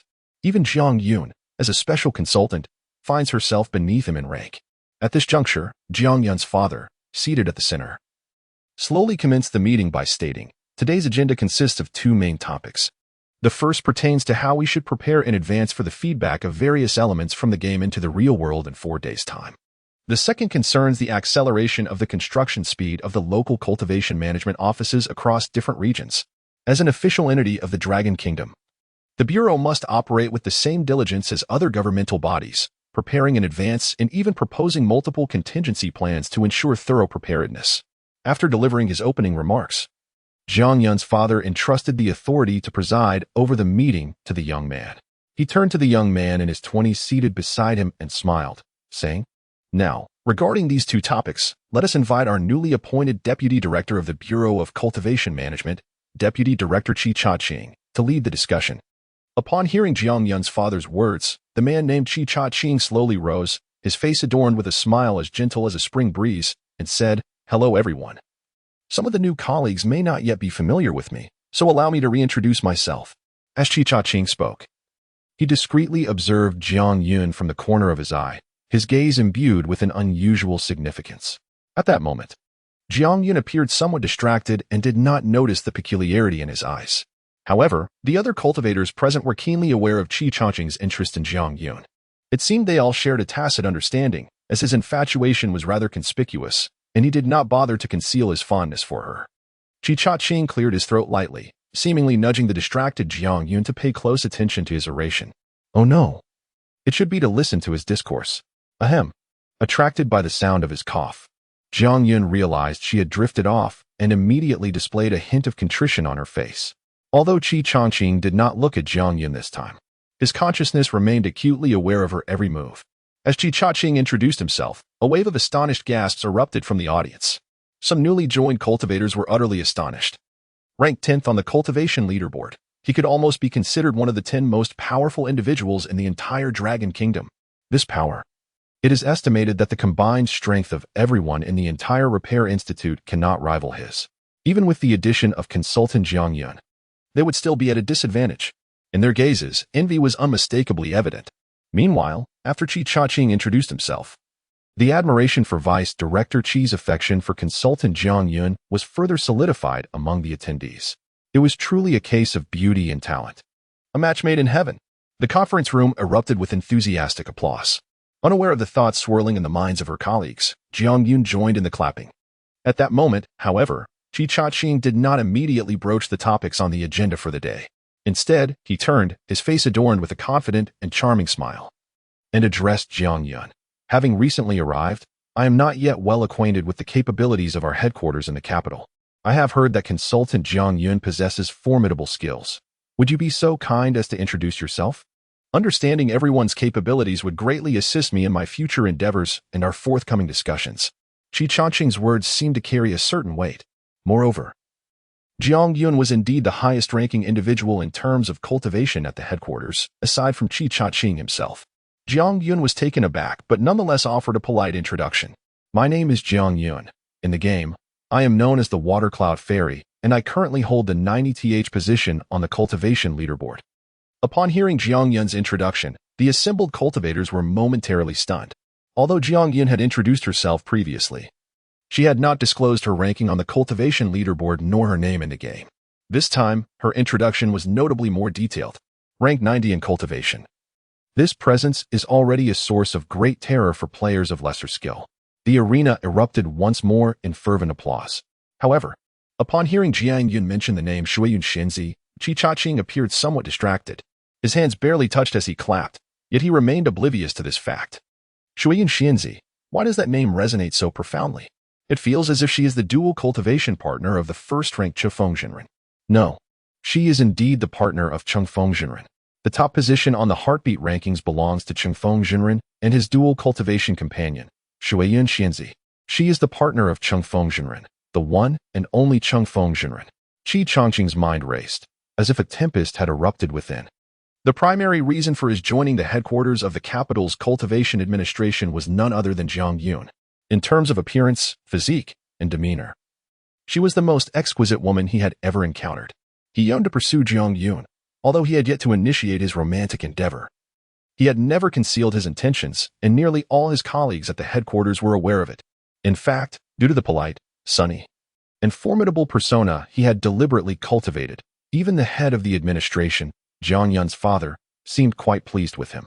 Yet, who could have anticipated that Jiang Yun was the Shuiyun Xianzi from the game? Her dual cultivation partner was none other than the invincible Chufeng Jinren, who dominated all rankings with strength far surpassing the second place.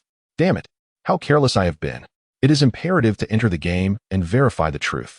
I must ascertain whether Shuiyun Fairy is indeed the dual cultivation partner of Master Chingfeng. Qi Changqing's heart was in turmoil. As a seasoned player of Misty Immortal Path and an avid enthusiast of cultivation novels, he was acutely aware of the disparity in strength between himself and Master Chingfeng. Should Master Chingfeng harbor any intention of ending his life, he need not lift a finger. A mere thought would suffice to obliterate him. The very idea of his soul scattering was the least of his concerns. Qi Changqing's complexion grew increasingly pallid, his forehead drenched in cold sweat. Even when the director of the Cultivation Bureau called out to him, he remained oblivious. Deputy Director Qi, please continue to preside over the meeting. Deputy Director Qi? Xiao Qi, are you all right? Suddenly jolted awake, Qi Chaqing, with a vacant expression, stammered, Director, I need to use the restroom.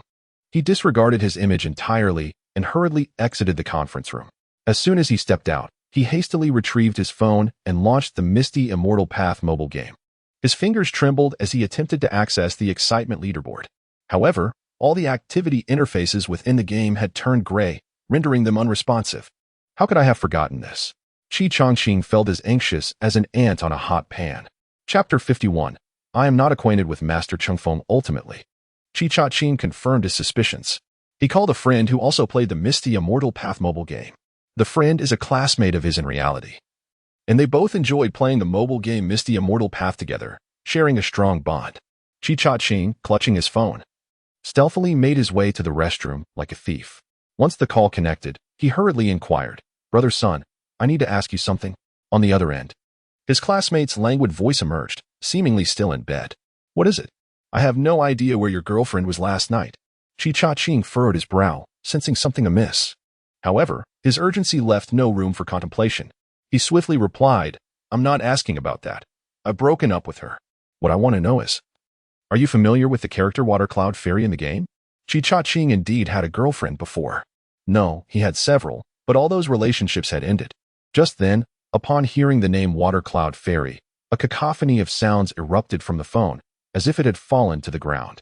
Shortly after, his classmate picked up the phone and shouted into the receiver, What the hell? Are you out of your mind? You're not actually thinking of pursuing Water Cloud Fairy, are you? His classmate clearly understood Qi Changqing well. Merely mentioning a name was enough for him to grasp Qi Changqing's thoughts. Yet, Qi Changqing hastily clarified, No, I haven't pursued her. I just wanted to know if you recognize the name Water Cloud Fairy. No sooner had Qi Chaqing finished speaking than his classmate's shout echoed through the phone, seemingly loud enough to rouse the woman sleeping in his bed. A familiar whisper echoed faintly through the phone. Why so irritable this early in the morning? Should we indulge once more? The voice struck a chord of recognition. Yet Qi Changqing found himself too preoccupied to dwell on it. His sole concern was to ascertain whether the Water Cloud Fairy was indeed the dual cultivation partner of the Wind Riding Master. On the other end of the line, Qi Changqing's classmate seemed equally unfazed by the woman's voice, hastily exclaiming, "Old Qi, if you're planning something reckless, do not involve me. If the wind riding master comes after you, for heaven's sake, do not admit to knowing me. Are you out of your mind? You dare pursue the dual cultivation partner of the wind riding master? You must be oblivious to the peril you invite." The classmate continued to ramble on. "Listen carefully. Qi Changqing, if you stir up trouble, do not betray our friendship. To provoke the water cloud fairy is likely to seal your fate. Just make sure you don't expose me. If you meet your end, I can at least look after your family and girlfriend. Do you understand? Qi Changqing, are you listening? I advise you to flee and leave Longhua immediately. Goodness, I should hang up quickly, lest the wind riding master discovers our call history. Don't forget to erase the call log." With that, the classmate terminated the call. It was evident that both shared the same sentiment. The wind riding master was not to be trifled with. Through his classmate's words, Qi Changqing finally confirmed that the water cloud fairy was indeed the dual cultivation partner of the wind riding master. Upon realizing this, he felt an overwhelming wave of despair wash over him, and he slowly sank to the floor of the restroom, utterly defeated. He had landed himself in grave trouble. Though they are merely gaming companions, one cannot help but wonder if there exists any connection in reality. Indeed, even if they are just virtual partners, it is significant. For he is none other than the illustrious Master Chengfeng, who among the players of Piao Miaoxian 2 is unaware of the name Master Chengfeng. I must devise a strategy to navigate this impending crisis. I cannot afford to remain passive. A sudden thought ignited in Qi Changqing's mind. He is a man of action, never one to relinquish his fate to chance. Confronted with the formidable and seemingly invincible Master Chengfeng, there exists but one avenue that may offer a glimmer of hope. Qi Changqing's gaze sharpened, and a fierce desire for survival compelled him to a resolute decision. He once again raised his phone, launched the Piao Miaoxian 2 mobile game, and navigated to the private message interface. His hands trembled slightly as he began to type. "Esteemed Master Chengfeng, I am filled with remorse and beseech your forgiveness. I assure you, I harbor no ulterior motives. It was merely a jest among my colleagues. Master Chengfeng, my name is Qi Changqing. Should you wish to end my existence, I shall not resist in the slightest.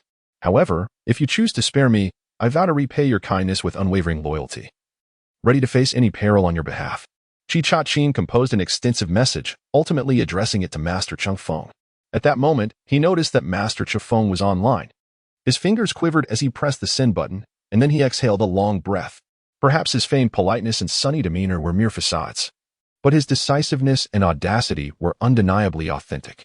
After sending a private message, Qi Changqing found a squat toilet, closed the door, and began the agonizing wait.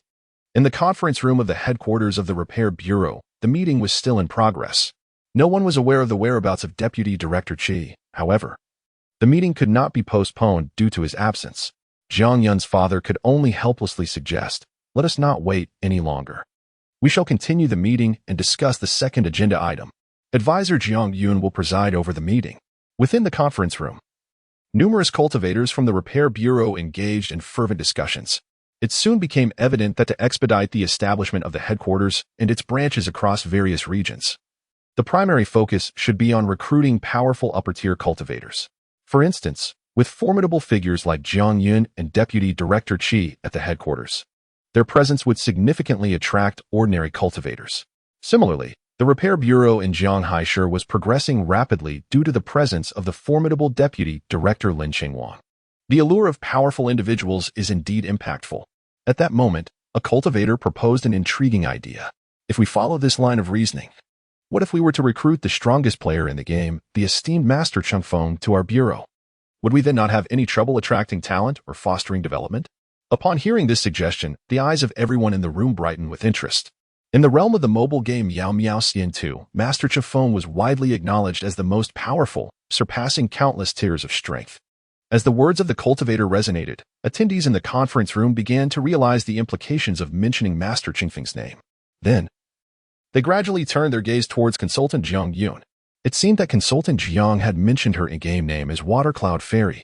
This name, it appeared to be the dual cultivation partner of the esteemed Master Chengfeng. Wouldn't that make things simple? They could directly invite Consultant Jiang to bring Master Chengfeng over. At this moment, a bold youth suddenly inquired, "Consultant Jiang, why don't you allow Master Chengfeng to join our cultivation institution?" Upon hearing this, Jiang Yun's face turned crimson. Her father was sitting right beside her. If her father, the stubborn old man, were to discover that she had married in the game, he would likely suffer a stroke from anger. Jiang Yun hastily began to explain, No, don't look at me. I'm not well acquainted with Master Chung Feng. We've hardly chatted, and there's little familiarity or understanding between us. Moreover, given his personality, it is unlikely he would join our institution. Jiang Yun was undeniably anxious. Upon hearing her explanation, a cultivator timidly raised a question. If Consultant Jiang and Master Chung Feng were not familiar with each other, how could she know his character? Chapter 52, The Blackwater Demon Lord's Recklessness in Jiang High City. Within the bedroom of Lin Yu's villa. Lin Yu was currently tackling the 10th run of the Blackwater Cave dungeon when he received a private message. Lin Yu typically had little interest in reading private messages. Ever since he ascended to the top of various leaderboards, numerous players had been sending him messages. Recently, the influx of messages had decreased significantly. Feeling somewhat fatigued from the dungeon runs, he casually opened the private message to take a look. Esteemed Master Chung Feng, I am filled with profound regret and implore your forgiveness. Upon reading just a few sentences, Lin Yu found himself at a loss for words, bewildered by the incoherence of the writing. Without completing the message, he promptly closed the private message interface and returned to the Blackwater Abyss dungeon. This particular dungeon was quite elementary for Lin Yu, and due to his frequent visits, he had become exceedingly familiar with it. Given the high level of the dungeon, a significant number of items would drop upon completion. Although there were no rewards for first clears, it was better than nothing. Lin Yu guided his character back to the depths of the Blackwater Abyss. The minions of the Blackwater Demon Lord required no effort on his part. His ink Qilin eagerly dashed forward, dispatching them with ease. In no time, Lin Yu arrived at the innermost chamber where the Blackwater Demon Lord resided. At that moment, the Demon Lord slowly rose from his throne. Yet upon seeing the familiar figure of Master Chung Feng, a flicker of panic crossed his eyes, and his voice seemed tinged with a hint of fear, as if he had been haunted by the prospect of being slain. Cultivator Yu. Before the Blackwater Demon Lord could finish his sentence, Lin Yu made his move. With a deft stroke of his refined 20-level flying sword, thus cleaving, an immense wave of sword energy surged forth in an instant. Consequently, the body of the Blackwater Demon Lord, along with the boundless black waters behind him, was severed in a single stroke.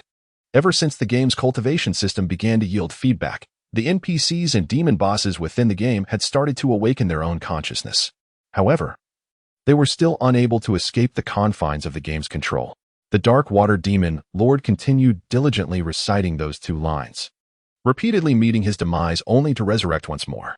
Yet, within his mind, he seemed to have developed a rudimentary ability to store memories, along with certain emotions typically reserved for human beings in the real world.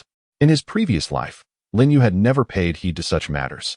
Thus, when he first learned that the Tranquil Master Jingxin and the Dark Water Demon Lord were in the game, and that he was gradually acquiring self-awareness, Lin Yu felt a profound shock. However, as he garnered more understanding, he gradually acclimated to the situation. System notification, congratulations. You have slain the final boss of the Dark Water Cave instance, the Dark Water Demon Lord. The instance has been cleared. With the system's announcement, Lin Yu's character reappeared at the entrance of the Dark Water Cave instance. The items dropped from the instance would automatically be allocated to the player's backpack. A most convenient feature. However, there was nothing particularly valuable. Lin Yu barely glanced at them each time. After all, his backpack had ample space, capable of accommodating such trifles. In the game, the capacity of one's backpack was highly coveted. Lin Yu's storage ring, being a semi-divine artifact and having been refined to its utmost level, boasted a staggering capacity of 10,000 slots. For most other players, having just over 100 slots was already considered quite impressive. The vast capacity of Lin Yu's backpack certainly alleviated many of his burdens.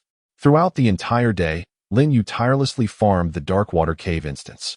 Apart from mealtimes, it was all about clearing instances. To achieve greatness, one must endure solitude. Now that the in-game recharge channel had been closed, the only means of acquiring rewards was through instance runs. Although these rewards amounted to merely a drop in the ocean compared to Lin Yu's current assets in the game, little by little, they would accumulate. Lin Yu had spent the entire day tirelessly replaying the Blackwater Demon Cave dungeon, having completed it hundreds of times. He glanced at the time on his phone, which read 11:30. With only half an hour remaining until the fourth cultivation feedback from the game, Lin Yu resolved to undertake one final run before taking a brief respite while awaiting the feedback. In a bid to enhance his efficiency in clearing the dungeon, he decided against summoning his ink Qilin, opting instead to dispatch each foe with his own sword. Before long, Lin Yu maneuvered his character to stand before the Blackwater Demon King. This time, the Demon King appeared somewhat altered from the morning's encounter, not in appearance, but in demeanor. There was an air of indifference about him, as if he had transcended the mortal concerns of life and death. To put it more plainly, he seemed to have embraced a reckless abandon. He did not even rise to greet Lin Yu this time. In stark contrast to the morning when he would stand to deliver his lines, now he lay languidly, uttering in a feeble tone, "Cultivator, do you dare challenge the terrifying Blackwater Demon King? And do you wish to become a wraith in the Black Waters?" While the Demon King's movements and expressions had shifted, his dialogue reverted to its original lines. It remained unclear whether this was a correction by the game system or merely an anomaly from before. With a swift flick of his sword, Lin Yu cleaved the Blackwater Demon King in two once more. Following this, he exited the game and checked the time. There were still over 20 minutes until the fourth cultivation feedback. Feeling somewhat fatigued from the repetitive dungeon runs, Lin Yu turned to the official forum for a change of pace. "I am beset by a profound quandary. The illustrious Chungfeng Zhenren has attained the pinnacle of cultivation, achieving the consummate stage of the Great Ascension. Once all cultivation levels are fully realized, will he ascend to immortality in situ? I share this uncertainty. Yet I harbor an even bolder conjecture. Should one attain immortality in the realm of reality, a cataclysmic tribulation may ensue. The position of Chungfeng Zhenren is perilous indeed." Goodness, this notion resonates with a semblance of logic. It is true that the upper limit of cultivation within the game is the Great Ascension. Yet the real world operates under different laws. If Chungfeng Zhenren were to face tribulation in reality, could he endure it? After all, the equipment within the game has yet to be accounted for. My word, this implies that the path of cultivation is fraught with danger. I am fortunate that my own cultivation has not yet reached the Great Ascension. May I inquire about your cultivation level? Late stage Qi refinement. Alas, I wonder if Chungfeng Zhenren might ever glimpse this discussion. If he does, he ought to prepare forthwith. Perhaps even drafting a will would be prudent. When discussing such matters, do you dare to remain anonymous? At first glance, Lin Yu noticed this post. However, he merely skimmed it briefly before losing interest. The thread could hardly contain any valuable information. After all, he is the reincarnated one. Yet the irony lies in the fact that even he, the reincarnated soul, remains oblivious to what may transpire. In his previous life, no player ever reached the pinnacle of the Great Ascension. While those demonic bosses and NPCs may have attained such heights, none have ever crossed the tribulation in the realm of reality. Moreover, what others remain unaware of is, one does not attain the consummate state of the Great Ascension until the 7th day of cultivation feedback. Given the current rate of feedback, I shall reach the late stage of Great Ascension by nightfall. By tomorrow, I shall at least achieve the perfected state of Great Ascension. If a heavenly tribulation were to occur, it would certainly not wait until the 7th day. After a period of quiet contemplation, the clock struck midnight, marking the commencement of the 4th cultivation feedback. Regarding the potentiality of facing a heavenly tribulation, Lin Yu could only indulge in wild conjectures, for no one has ever experienced it. Chapter 53. All is an unknown as anticipated. The 4th cultivation feedback elevated Lin Yu's proficiency from the mid-stage to the late stage of Great Ascension. Following the conclusion of the feedback, he retired directly to slumber. Naturally, the state of Great Ascension requires no sleep for the restoration of vigor, yet Lin Yu found himself devoid of pursuits. After all, at present, he merely possessed the power of Great Ascension without the means to cultivate. The techniques within the game had yet to yield feedback, leaving him unable to practice. Although Lin Yu bore the memories of a past life, one would reason that the techniques from that life should be applicable. However, after attempting, he relinquished the notion. His cultivation was not derived from personal effort, thus he could not wield the techniques from his memories. Only the methods received through the game could be utilized effectively. The idea of creating a unique method at the stage of Great Ascension was even more futile, as Lin Yu had no inkling of where to begin. His current state of Great Ascension felt tenuous. It seemed that only upon the completion of all feedback from the game could he truly embody the complete strength of a Great Ascension cultivator. Rather than risking a futile endeavor, it is wiser to await the feedback of one's cultivation. For Lin Yu, this day unfolded in an unremarkable manner. However, for Qi Cha-Ching, the deputy director of the capital's cultivation administration, it was a day steeped in torment, an entire day and night of agonizing anticipation. Since the previous night, Upon discovering Jiang Yun's identity within the game and sending a heartfelt apology to Chifeng Jinren, Qi Chaqing had been in a state of incessant anxiety. After all, his message had been penned with utmost sincerity, yet he had taken no further action, merely posturing within the administration. If Chifeng Jinren truly harbored intentions against him, surely his lifeless form would have already grown cold by now. Doubt swirled in Qi Chaqing's mind. It was inconceivable that his private message had gone unnoticed. The game's notification system was quite clear, and Chifeng Jinren had been online at the time. Ultimately, he reached a disheartening conclusion. Chifeng Jinren simply did not care for him. His modest abilities were far beneath the notice of someone of Chifeng Jinren's caliber. Furthermore, he placed immense trust in his dual cultivation partner, believing that she would not be swayed by his trivial maneuvers. Indeed, based on Qi Chaqing's observations of Jiang Yun over the past 2 days, it seemed she had not acknowledged his earnest efforts at all. At last, clarity washed over him. Qi Chaqing gradually rose from the toilet seat. As a formidable cultivator, he had spent an entire day and night seated there without his legs growing numb. On the contrary, as he unraveled the complexities of his thoughts, his mind grew increasingly sharp and agile. Although Master Chifeng remains indifferent to his own well-being, I must not continue to prance before Jiang Yun like a fool. Such behavior will inevitably lead to trouble. My current objective is to unequivocally express my stance. I absolutely do not harbor any intentions towards Jiang Yun. No, I must distance myself from this place, and from Jiang Yun as well. Qi Chaqing's eyes grew increasingly bright. He slowly pushed open the door of the restroom stall, emerging from a place he had not exited for an entire day. He then approached the director's office, though it was already past midnight. The director had yet to conclude his work. Qi Chaqing adjusted his attire and gently knocked on the door. Soon, Jiang Yun's father's voice resonated from within, inviting him in. Upon seeing Qi Chaqing for the first time, Jiang Yun's father was taken aback. What affliction has befallen this child? At that moment, Qi Chaqing appeared disheveled, his face etched with fatigue, resembling someone who had just recovered from a severe illness. Jiang Yun's father quickly rose, pouring a cup of tea for Qi Chaqing while inquiring with concern, "Little Qi, what has happened to you?" Though Qi Chaqing had been absent for an entire day, Jiang Yun's father bore him no ill will. After all, it is understandable for a young person, in their first job, to occasionally take a day off. Moreover, the state Qi Chaqing was in was evidently quite unusual.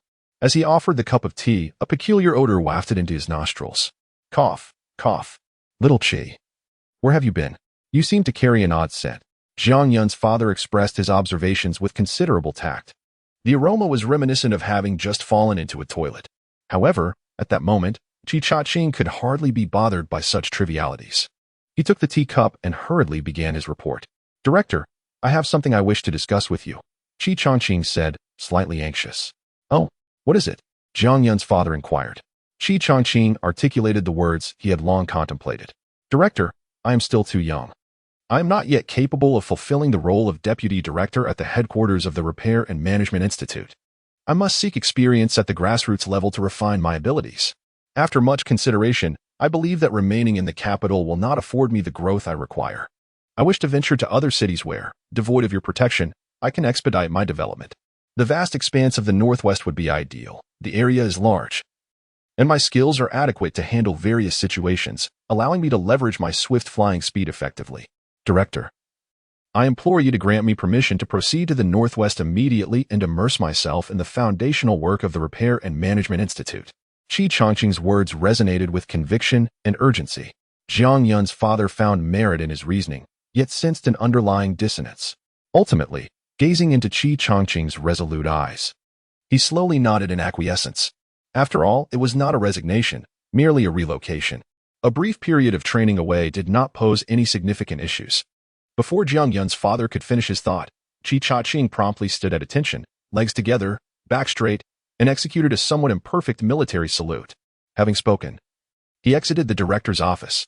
Only Jiang Yun's father stood bewildered in his office, seemingly feeling a bit dazed. Time flowed on. With the establishment of repair agencies across various regions, incidents involving cultivators in Longwa gradually became less frequent. It appeared that the repercussions from the mobile game Misty Immortal path were diminishing. However, in the shadows, unseen by ordinary people, currents of unrest continued to surge. The feedback regarding the cultivation skills from Misty Immortal path made many aware of the formidable power of cultivators, especially among powerful capital groups.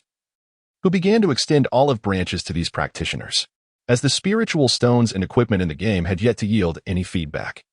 The financial system of this world remained unscathed. Thus, under the manipulation and allure of wealth, various organizations composed of players from the Immortal path began to emerge. The competition for the power of cultivators among these organizations intensified, not only in Long, but also abroad, where player-formed factions took shape. Yet, Lin Yu paid little heed to these suddenly appearing cultivator organizations or the foreign forces. He understood better than they did that the weak needed to band together for warmth, while the strong acted according to their own whims. On February 19, 2123, after spending 2 peaceful days, Lin Yu finally anticipated his most significant cultivation feedback. 2 days prior, his cultivation had reached the late stage of the Great Ascension. The day before, he achieved the perfection of the Great Ascension. Now, he was uncertain what realm he would attain that night, or whether a heavenly tribulation would descend upon him. Everything remains an enigma. Chapter 54. There are no contingencies. My brother is invincible. Lin Yu glanced at the clock. It was nearly 11 in the evening. The time was just right. He rose and exited his bedroom, making his way directly to the dining room. At that moment, the only light illuminating the villa was emanating from the dining area, a fact that did not surprise Lin Yu in the slightest. Upon entering the dining room, he found Xiao Guang indulging in a midnight snack. Just then, Aunt Wang was leaving, seemingly having just prepared Xiao Guang's meal. Upon noticing Lin Yu's arrival, Aunt Wang paused briefly before smiling and inquiring, "Xiao Yu, are you hungry too? Would you like me to prepare something for you?" Lin Yu hurriedly waved his hand, chuckling, No, Auntie, you should rest." Aunt Wang nodded and departed the dining room. Xiao Guang, while enjoying his food, pushed a large bowl of braised noodles towards Lin Yu and said, "Brother, would you like to have some?" Lin Yu grinned and replied, "Yes." At that moment, a hint of shyness appeared on Xiao Guang's face. Lin Yu smiled and shook his head, as if he had anticipated Xiao Guang's reaction. He paid no mind. They often jested in this manner. Xiao Guang's enjoyment of food was merely a pastime, a means to stave off the emptiness in his stomach. With his cultivation reaching the pinnacle of the nascent soul stage, he was on the verge of becoming an out-of-body stage practitioner after today's feedback, rendering the act of eating unnecessary for sustaining his physical energy. As for Lin Yu, whether he had this bowl of noodles or not made little difference. As Xiao Guang was indulging in his noodles, he suddenly halted upon hearing his cousin Lin Yu's words. He then pushed the bowl of noodles towards Lin Yu and asked, "Cousin, are you planning to run away from home because I want to share my noodles with you?" Xiao Guang's confusion was palpable. Lin Yu smiled gently and replied, "Running away is not in my plans. I simply have to embark on a journey." After a moment of contemplation, he added, "It might take an hour." Or perhaps before he could finish, Xiao Guang interrupted, "Cousin, are you facing a tribulation?" Huh? Now it was Lin Yu's turn to be bewildered. Xiao Guang hastily explained, "I read on the game's official forum. There have been many posts lately discussing your impending tribulation. I thought they were just jokes." Lin Yu shook his head with a wry smile, lamenting the detrimental influence of the gaming forum. He had initially intended to keep Xiao Guang uninformed to spare him worry, but it seemed there was no longer anything to conceal. Lin Yu stated plainly, "I'm uncertain if a heavenly tribulation awaits. I suppose I shall confront whatever comes my way." At that moment, Lin Yu sensed something was amiss. After uttering those words, he noticed that Xiao Guang's expression bore no trace of sorrow. Instead, an inexplicable excitement illuminated his face. With sparkling eyes, Xiao Guang exclaimed, "Cousin, are you going to face the tribulation tonight? Why aren't you excited? Where do you plan to go for it?" "I want to accompany you and witness it. In my earlier encounters with novels about cultivation, I observed that when practitioners face tribulations, those who gathered nearby to witness could derive profound insights, leading to rapid enhancements in their own abilities." Upon hearing Xiao Guang's words, Lin Yu was momentarily rendered speechless. What sort of thoughts occupied this fellow's mind? The notions of observation and swift cultivation seemed utterly misplaced. Yet, it was evident that Xiao Guang was entirely devoid of any concern for his own emotions. Perhaps it was I who had been overly sentimental. After expressing his thoughts, Lin Yu rose and exited the dining hall. He mused internally that discussing future matters with Xiao Guang was akin to playing a lute to a cow. Nevertheless, upon reflection, he considered this perspective quite favorable. Being carefree was undoubtedly preferable to succumbing to worry and fear, thereby sparing himself from shared sorrow. As he stepped through the villa's entrance, Lin Yu ascended into the air, seeking a more open space to receive the feedback of his cultivation from that evening. Should a calamity indeed arise, it would be best to avoid any disturbances. Meanwhile, back in the villa's dining hall, Xiaoguang suddenly lost his appetite. He turned his gaze toward the pitch-black sky through the window, his fist clenched tightly, and a serious expression etched upon his face. He murmured softly to himself, "Brother, you must succeed in your tribulation. If you cannot ascend, even becoming a loose immortal would suffice. You are my greatest idol. You shall not perish. Alas, I forgot to remind you to let me safeguard your precious items in the game, just in case." No, there are no just in cases. My brother is invincible.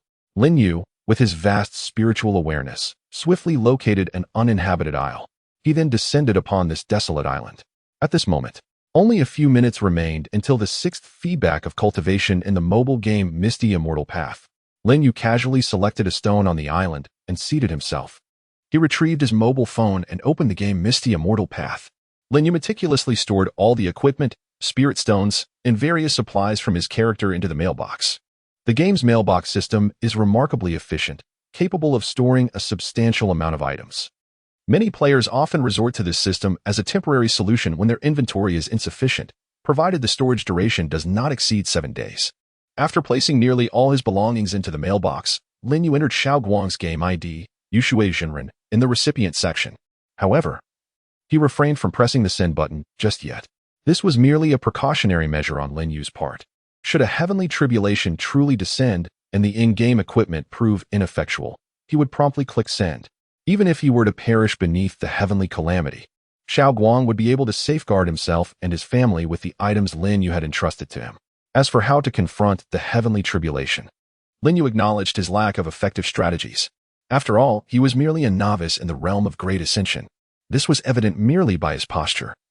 A genuine cultivator would be seated cross-legged, performing a full cycle of their cultivation technique to elevate their spiritual energy and mental state to the pinnacle of fullness.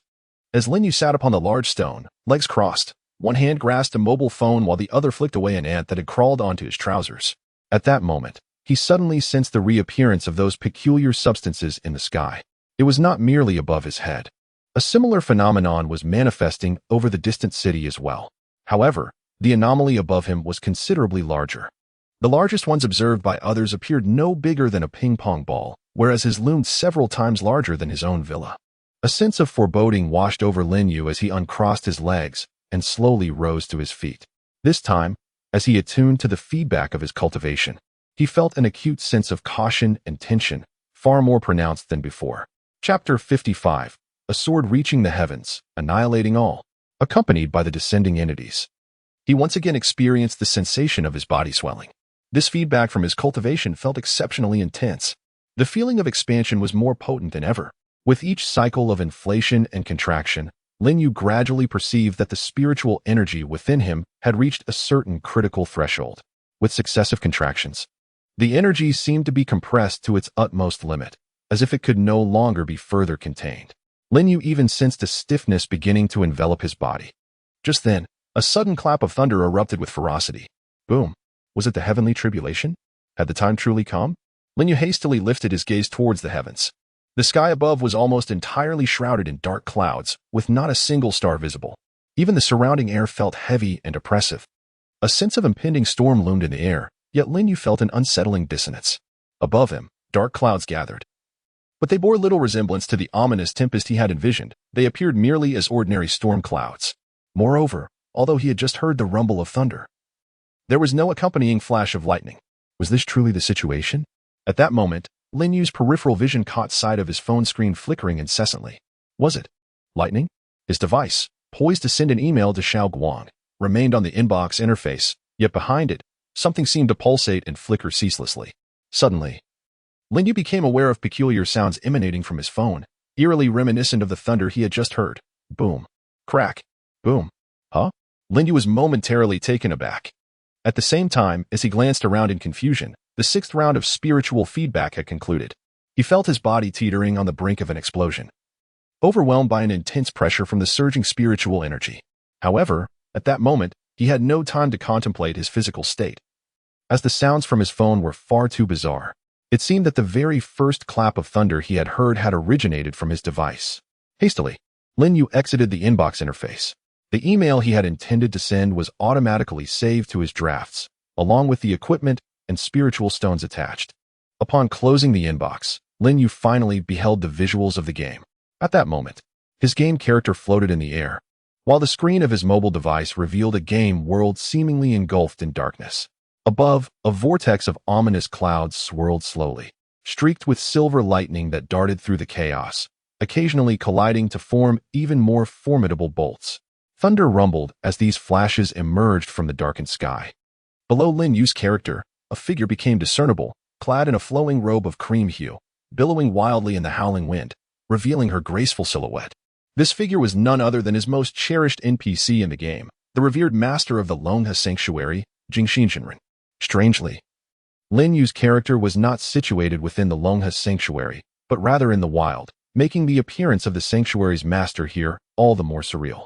Lin Yu was utterly astonished. The scene before him was unmistakable.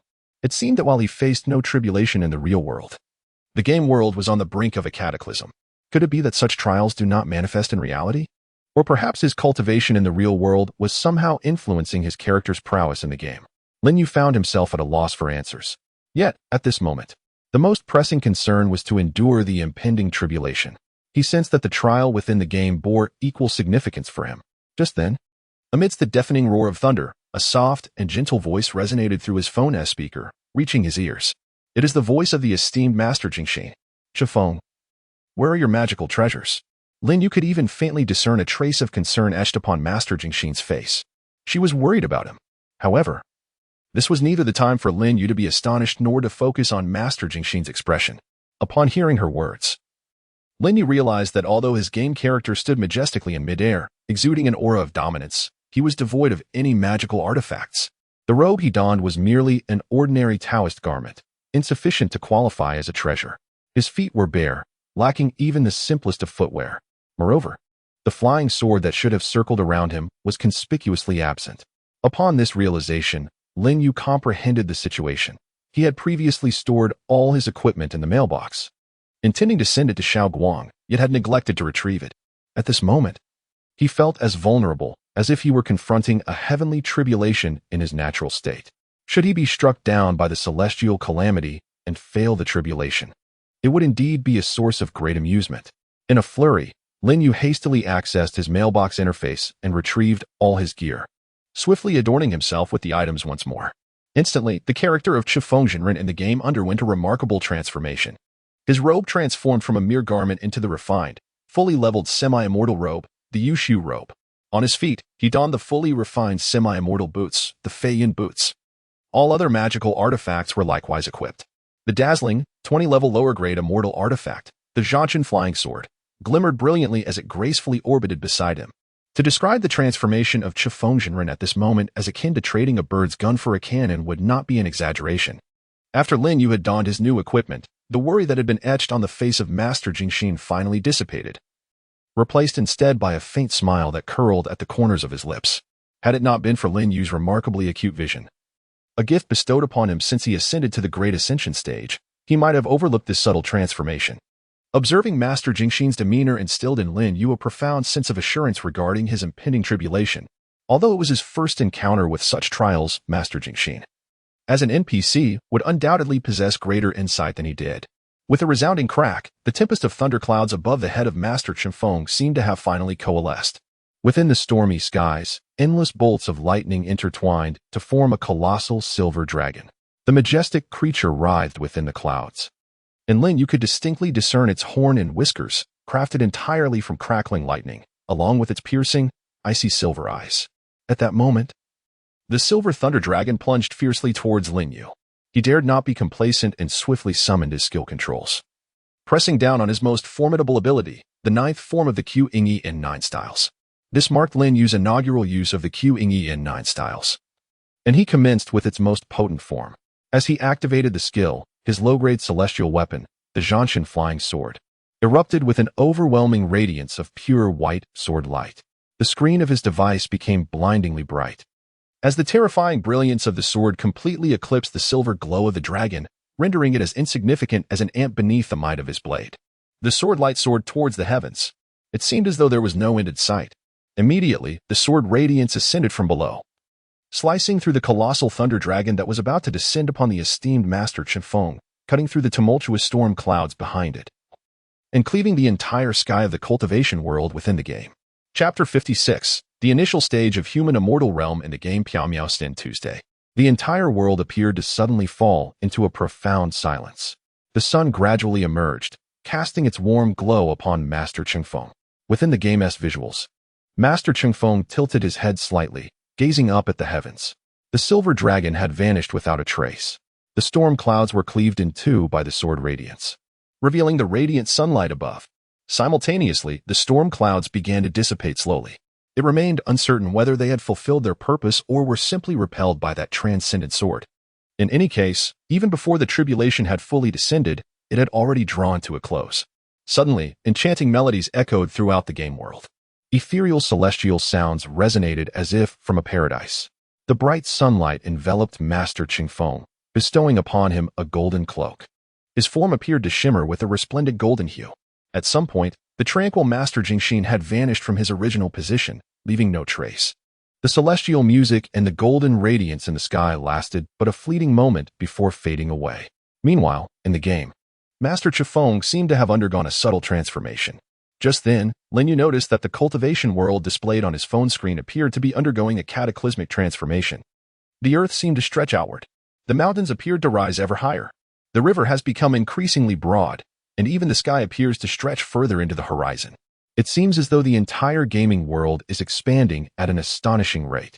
However, just as this sudden transformation in the gaming realm occurs, a game announcement abruptly materializes in the center of the screen. Game announcement. Due to unknown reasons causing chaos in game data, an emergency maintenance has been initiated. The duration of the maintenance is currently undetermined. Please keep an eye on the official forum for updates regarding the server's reopening. Players are advised to log off within 5 seconds. Upon witnessing this announcement, Lin Yu found himself momentarily bewildered. It seemed that the unexpected maintenance was somehow linked to his own tribulation. No, it was not merely a semblance. It was undoubtedly connected to his own trials. Yet, Lin Yu could not comprehend how everything intertwined. Could it be that the official team of Misty Immortal Path had not anticipated such extensive financial investment from players? Or perhaps they were unprepared for the fact that, after reaching a plateau in the real world, a character within the game would suddenly undergo tribulation? Logically, such outcomes should have been foreseen, given that this game is unlike any ordinary one. As the announcement surfaced, a countdown appeared beneath it, commencing from 5 seconds and swiftly dwindling to 4. The countdown seemed to race forward, and the urgency of the server shutdown was palpable. At that moment, Lin Yu suddenly had a realization. Seizing the opportunity before the server closed, he hurriedly accessed his personal character panel within the game. His gaze fixated on the character information in the upper right corner. Name: Chengfeng Zhen Ren Cultivation. Early stage of human immortal realm. The server has now gone offline. As Lin Yu's character automatically logged off, he realized a significant truth. He had successfully transcended the tribulation, or rather, his in-game persona had achieved this feat. However, before he could revel in this triumph, the logging off of his character heralded subtle changes in the real world. The once overcast sky suddenly transformed into a clear expanse, with stars shining exceptionally bright. Faint beams of starlight descended from above, enveloping Lin Yu. He felt an extraordinary transformation begin within his body. The intense pressure that had previously afflicted him began to dissipate, as if an immense force was assisting in compressing the spiritual energy within him. Moreover, this power was not merely aiding in the contraction of his internal energy. It gradually permeated his flesh and nascent soul, fundamentally altering his very essence bit by bit. At last, with the assistance of this formidable force, Lin Yu sensed that his internal spiritual energy had finally surpassed a critical threshold. The sensation of swelling vanished in an instant, replaced by an overwhelming sense of ease, as though he were immersed in a warm spring. Astonishingly, without any deliberate action, his body began to float gently, as if it bore no weight at all. In the past, his ability to soar had relied on the formidable spiritual energy of the ascendant stage to propel him. Yet now, it felt as though flight had become an innate instinct. The sky, to Lin Yu, was as familiar as the land beneath his feet. A leisurely stroll through the vast expanse. This was merely one of the myriad transformations his body had undergone. On this desolate, uninhabited island, Lin Yu began to explore each change one by one. Meanwhile, as Lin Yu was navigating through trials in the game, an unexpected maintenance notice abruptly halted the gameplay. The official forum soon became a flurry of activity, with numerous posts cropping up. Players compelled to log off. flocked to the forum in search of explanations and to vent their frustrations. Goodness, did you hear that terrifying thunder just now in the game? How could it suddenly start thundering? Is someone undergoing tribulation? Of course I heard it. Not only the thunder, but it felt like I could also hear the roar of a dragon. I heard it too. Even though there's no tribulation in this game, those sounds felt as if they were part of one. Did any of you notice that after the thunder, there seemed to be some peculiar music playing? I didn't hear any strange music, but the thunder was indeed deafening. It startled me. Did you all just hear the sounds? My phone suddenly flashed, and something bright darted past my eyes. It was blinding. I saw it too. I saw it too. I beheld nothing. I was utterly oblivious to who had assailed me. And before I could even react, I met my demise. Fellow seeker of the path, I too experienced a fleeting flash of white light, and my game character was swiftly vanquished. I too fell, yet in my haste I glanced at the system prompt, which indicated that my assailant was the esteemed Master Chafeng. I bear him no grudge. Why would he seek my end? Alas, I lament the loss of a plethora of equipment scattered about, for I had not the chance to collect it before I was compelled to log off. What in the world? I implore the individual above for the coordinates of their game character. I seek coordinates. To the unfortunate soul who lost their equipment to Master Chafeng. What level do you possess? Late stage Shi refinement. My apologies for the intrusion. Something feels amiss. What is transpiring in the game today? Since the inception of Misty Immortal Journey, I cannot recall a single instance of emergency maintenance. It seems that only Master Chafeng possesses the ability to transcend tribulation, having attained the pinnacle of the Great Ascension stage. Surely, Master Chafeng cannot be undergoing tribulation, for the game's cultivation cap is the Great Ascension stage. Could it be that he has surpassed the game as stipulated limits? It is difficult to say. The power of monetary investment knows no bounds. On the official forum, the majority of discussions revolve around three matters. The first pertains to the sudden emergency maintenance of the game. The second concerns the peculiar sounds many players have reported hearing within the game. Some liken it to thunder, others to the roar of a dragon. And there are even claims that the background music has shifted to a more melodious tune than before. The third matter concerns a segment of players who inexplicably met their demise, oblivious to the identity of their assailant. Some individuals hastily place the blame for their character's untimely death squarely upon the shoulders of the renowned player, Chafeng, inciting a torrent of condemnation from fellow gamers, as this appeared to be a mere attempt to capitalize on Chafeng's notoriety. Beyond these three predominant topics of discussion, there existed a series of peculiar posts, which were swiftly drowned out by the overwhelming tide of chatter. Just moments after the game servers were shut down, a fissure unexpectedly appeared in the walls of my villa, startling me immensely. Oh, what a coincidence. My wall has cracked too. Chapter 57. The Blue Star Power Arena this night was destined to be anything but tranquil. Although players were forcibly ejected from the game, sleep eluded them, compelling them to flock to the official game forum in a frenzy of speculation. Numerous conjectures regarding the unusual events of the evening were put forth by the players, yet none could be substantiated. In the entire world, only Lin Yu had a semblance of understanding regarding the unfolding situation. At this moment, on a desolate island in the heart of the Pacific, Lin Yu sat quietly upon a massive rock at the center of the isle. He could not help but silently marvel at the prowess of humanity. The moon indeed resembled the images he had encountered online. Lin Yu was uncertain whether he had genuinely transcended to a state of immortality. But one thing was certain. His body had undergone a profound transformation. His spiritual awareness had magnified exponentially, whether observing the microscopic or the vast. His observational capabilities had experienced a remarkable enhancement. In the future, it is likely that no one in the world, whether studying astronomy or microbiology, will possess the profound understanding that Lin Yu has achieved. After all, they are merely researchers, while Lin Yu is able to perceive directly. Beyond the changes in his spiritual awareness, Lin Yu also discovered that his primordial spirit had vanished, seemingly merging with his physical form. This revelation did not come as a great surprise to Lin Yu. It resembled the legendary tales of the Dragon Kingdom, where one attains sanctity through physical embodiment. Lin Yu felt that his body had become extraordinarily powerful, even more so than during his previous stage of cultivation. Previously, when he read novels depicting formidable cultivators, he noted that some, even without reaching the realm of immortality, could tear through space and perform instantaneous movement. Thus, Lin Yu decided to experiment himself. He extended a hand, fingers together, and with all his might, sliced through the air before him from top to bottom. As the equipment in the game had yet to respond, he resorted to using his palm as a blade. eager to discover whether he could indeed rend the fabric of space.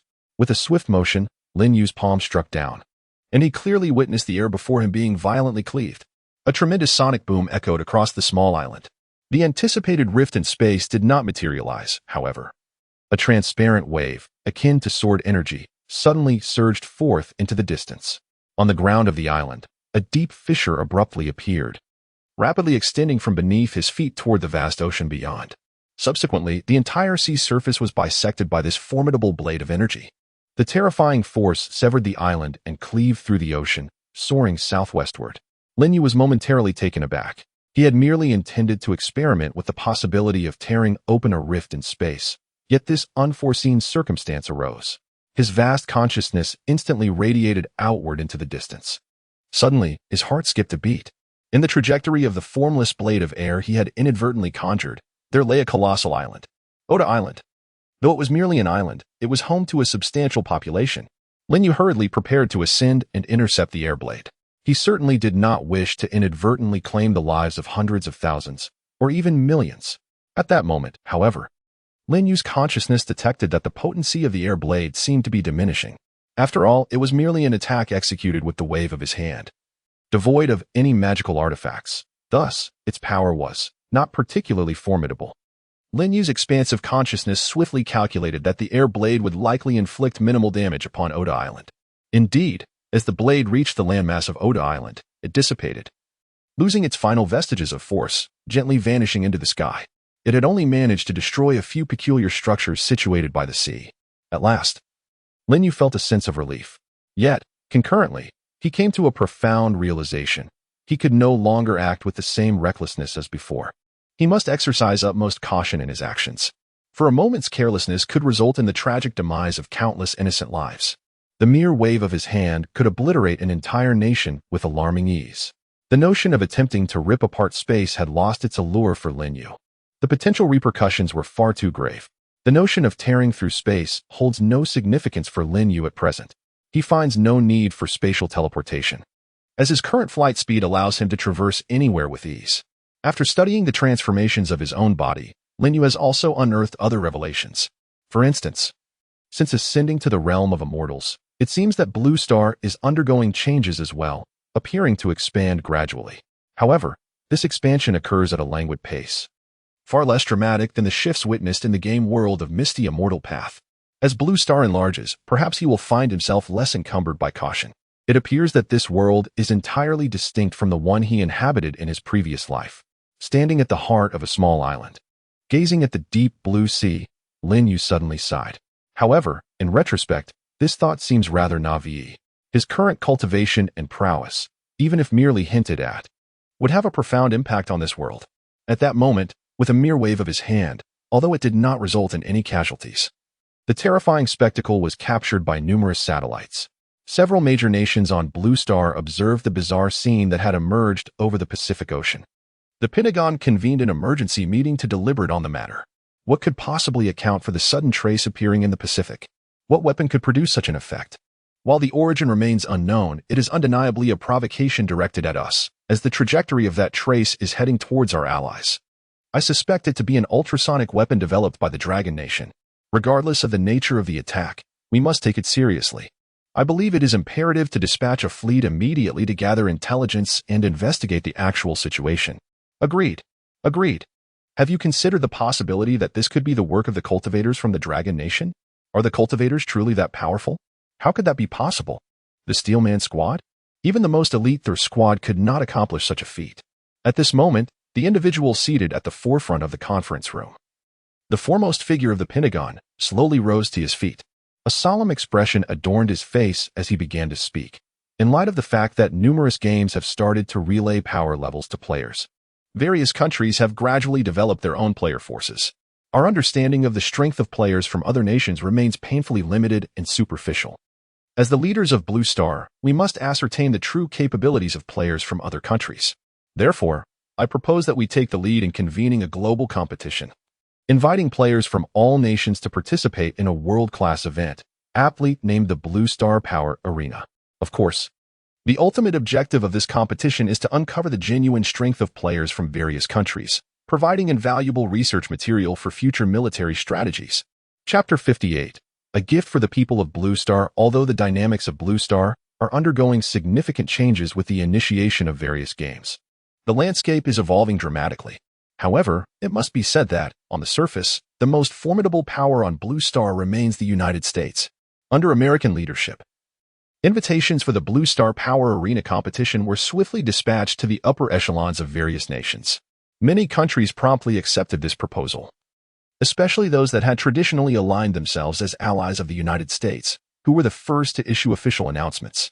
The Eagle Nation proclaimed, "This is indeed a splendid proposal, extremely beneficial for the unity of the global populace."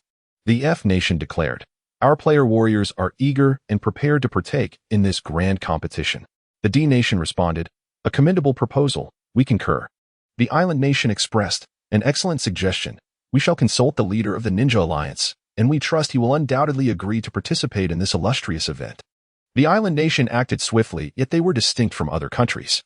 While most nations had some grasp of the power wielded by gamers, the Island Nation boasted an extraordinarily potent organization known as the Ninja Alliance.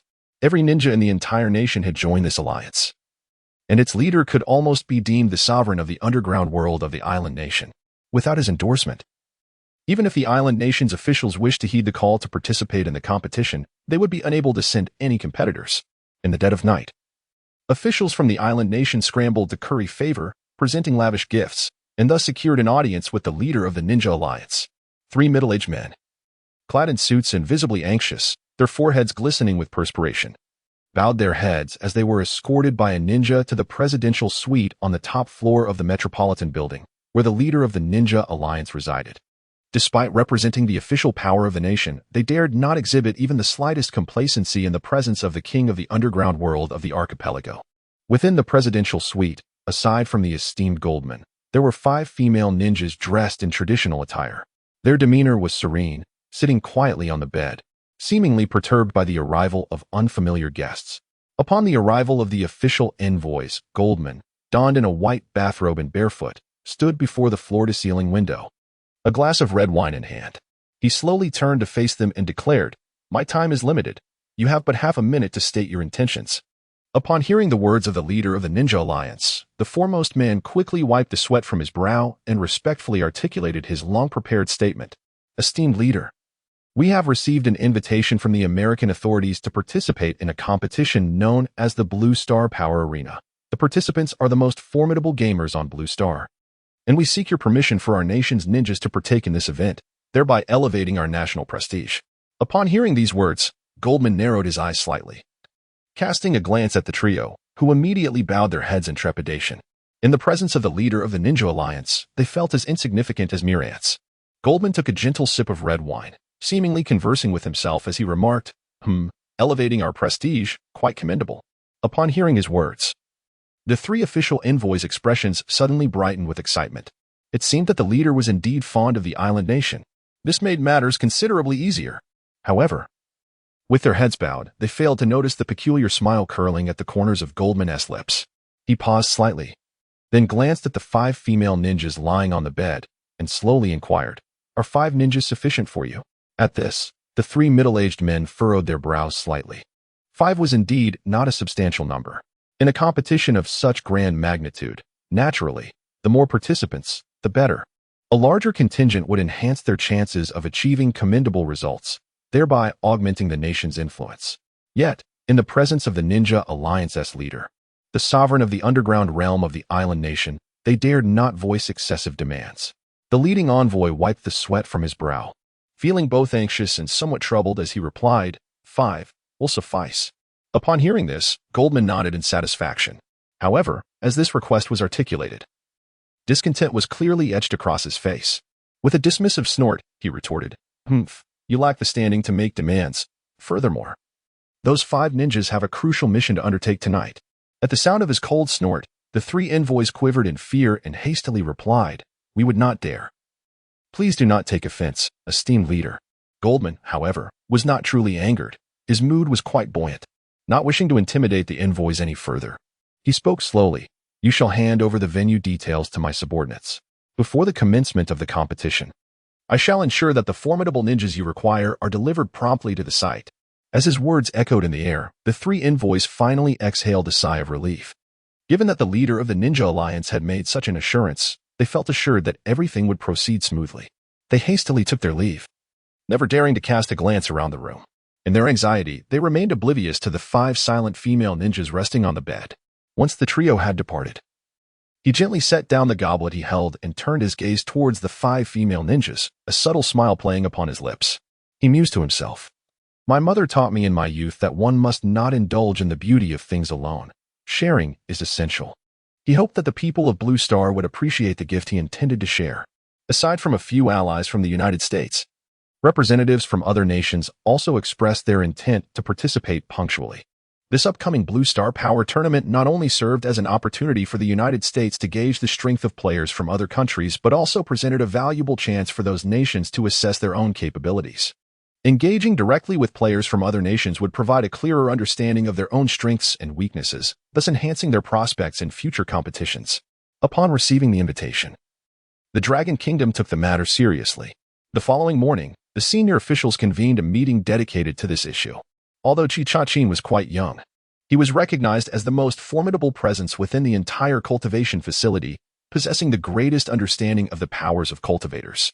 Although Chi Cha-Chin was somewhat reluctant, he ultimately consented upon hearing that Jiang Yun would not attend the meeting. The gathering was modest, comprising only 7 or 8 participants. From the Cultivation Management Office, only Jiang Yun's father and Chi Cha-Chin were present. The others were genuine high-ranking officials from the Dragon Nation. The meeting swiftly progressed to its core topic. The pivotal consideration regarding participation in the upcoming Blue Star Power Tournament hinged solely on one factor: the comparative strength of the cultivators against the players from other nations. If the disparity was negligible or indeterminate, it would be prudent to participate, both to test their own capabilities and to gain insight into the strengths of other nations. However, if it was evident that they were the strongest, participation would merely expose their prowess and squander valuable time. Mr. Chi, can our cultivation management office's strength confidently surpass the players from other nations?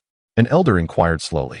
The high-ranking officials of the Dragon Nation had evidently formed a preliminary understanding of the cultivator's strength. They held high expectations and exhibited respect for Chi Cha-Chin, referring to him as Mr. rather than by his name. Upon hearing Chi Cha-Chin's assured response, several high-ranking officials nodded slightly. This aspect had already been gleaned through their investigations.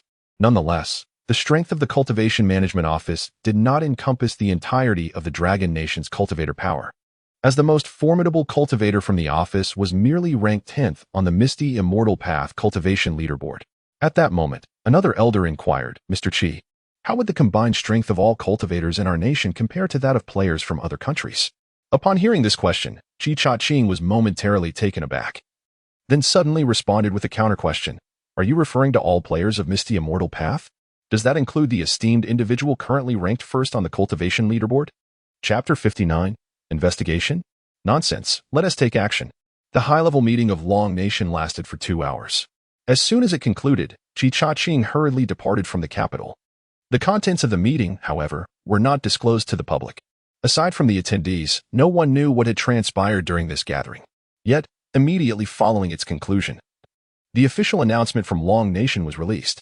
The Blue Star Power Arena competition is a grand sporting event, and Long Nation has always supported such friendly competitive activities that foster camaraderie between nations. However, due to the rushed timeline and insufficient preparations, we regretfully choose to withdraw from this event. We hope to have the opportunity to participate in the second Blue Star Power Arena competition when it is held in the future. Finally, we wish the first Blue Star Power Arena competition great success.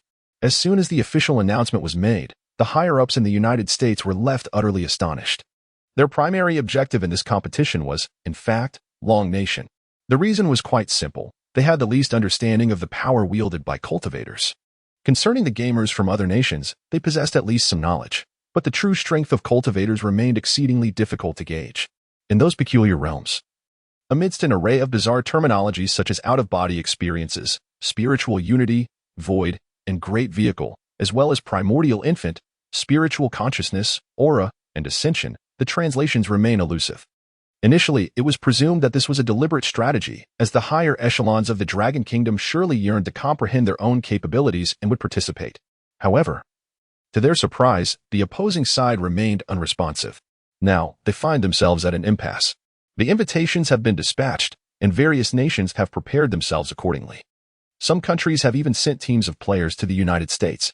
This competition of blue stars must proceed, albeit reluctantly. In Jianghai City, within the confines of Lin Yu's villa, the first rays of morning sun filtered into the bedroom, gently rousing Lin Yu from slumber. After attaining immortality, Lin Yu perceived little difference from his previous existence. It seems that only his cultivation and physique have transcended to that of an immortal, while his spirit has yet to acclimate to this transformation. The brief duration since his ascension, coupled with the lack of preparation, has left him feeling unready. Lin Yu still yearns for sleep and craves timely meals, even though these desires hold no significance in his current state. He rose and made his way to the dining room, where Xiaoguang was already partaking in breakfast. Upon noticing Lin Yu's entrance, Xiaoguang chuckled. "Brother, do you still need to eat?" Lin Yu shot him a glance and replied, "Aren't you also eating?" In response to Lin Yu's words, Xiaoguang grinned and said, "True. Eating is merely a hobby. It has little to do with hunger." Lin Yu paid no heed to Xiaoguang, instead offering a smile to Aunt Wang, who had just brought him his breakfast, before he began to eat.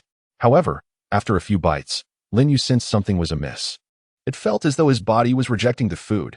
These ordinary sustenances seemed to him like superfluous matter, potentially compromising the purity of his physique. For his body, these commonplace edibles were almost equivalent to impurities. In but a fleeting moment, the food in Lin Yu's stomach vanished entirely, transformed into dross, expelled in a single breath. Hiss.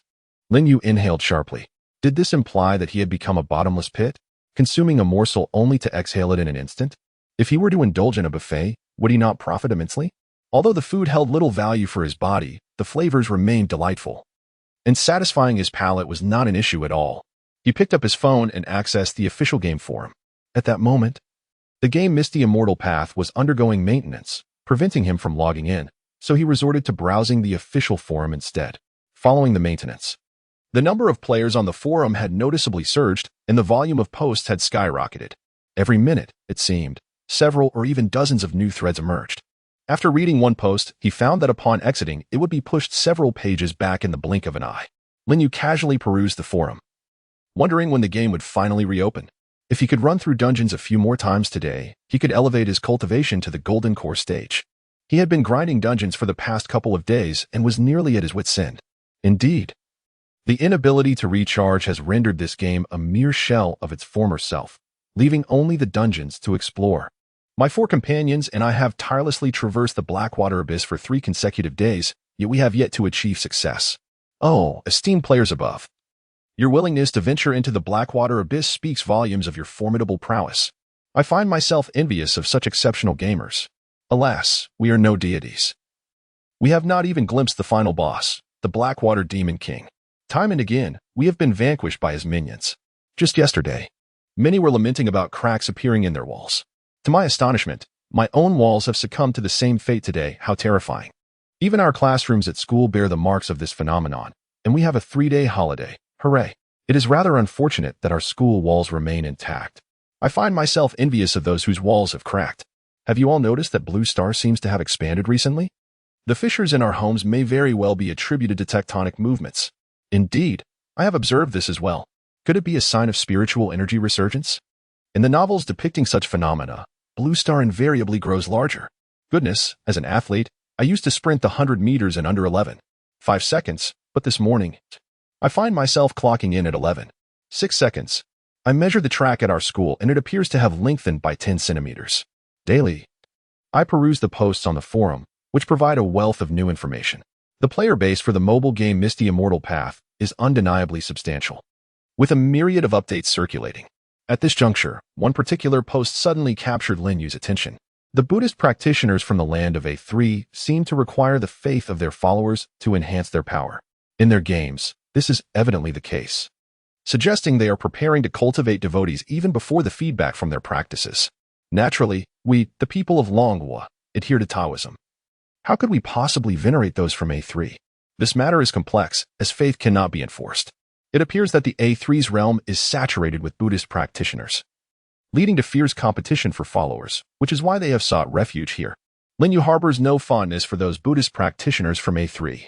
The official game forum is linked to players' accounts, so the names used on the forum correspond to those in the game. A post from the player known as Chump reads, "If the Buddha does not offend me, I shall not offend the Buddha. However, should the Buddha strike against me, I shall annihilate his entire lineage." Initially, this was an ordinary post, garnering little attention on the forum, likely to sink into obscurity before long. Passers-by would leave comments beneath Chump post, exclaiming in awe, "Wow, Chump has appeared. We worship the Great One.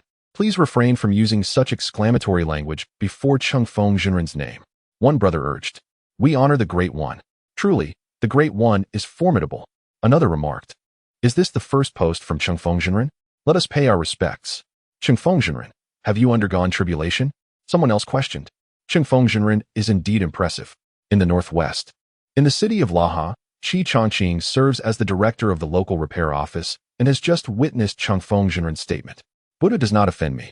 Nor do I offend Buddha. Should Buddha offend me, I shall extinguish his entire lineage." Upon reading this, Chi Changqing's eyes suddenly brightened.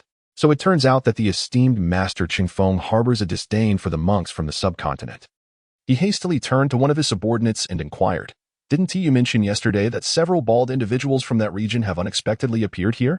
The subordinate quickly nodded and replied, "Yes, they suddenly showed up these past 2 days. I'm not sure what they're here for. Should I investigate?" Upon hearing his subordinate's words, Chi Changqing slammed his hand on the table, rising with palpable excitement. "What nonsense! Investigate? Let us take action. Arm ourselves." Chapter 60. Not illegal, yet guilty. The subordinate was momentarily taken aback by his superior's words and questioned with confusion. "Sir, what do you mean by arm ourselves?" "The Immortal Cultivator Management Office is not a police station. We don't carry firearms or even electric batons. For cultivators, handguns and electric batons are no different from children's toy water guns." Chi Changqing shot his subordinate a glance and clarified, "Arm ourselves is merely a metaphor, not a literal instruction. It signifies that we should act swiftly and decisively." The subordinate nodded, somewhat understanding yet still hesitant. He then timidly asked, "Sir, would it be inappropriate for us to act directly? Might it affect international relations? Should I perhaps initiate an investigation first?" At these words, Chi Changqing's expression darkened. His subordinate's mindset was far too constrained. It appears that he is not quite suited to be his primary subordinate. Chi Changqing swiftly regained his composure and donned a smile. Resembling a master of expression management, he gradually approached the subordinate, gently patting him on the shoulder. The subordinate's eyes instantly brightened, and he hurriedly took his leave. As he watched the figure of his subordinate hastily vanish from sight, a glimmer of excitement flickered across Chi Changqing's face. The esteemed leader has made it clear that he harbors a disdain for the Buddhist practices of those from A3, and it seems he intends to take action against them. Why should I hesitate any longer? Following the footsteps of such a leader can never be a misstep. Chi Changqing mused internally. He was a man of action.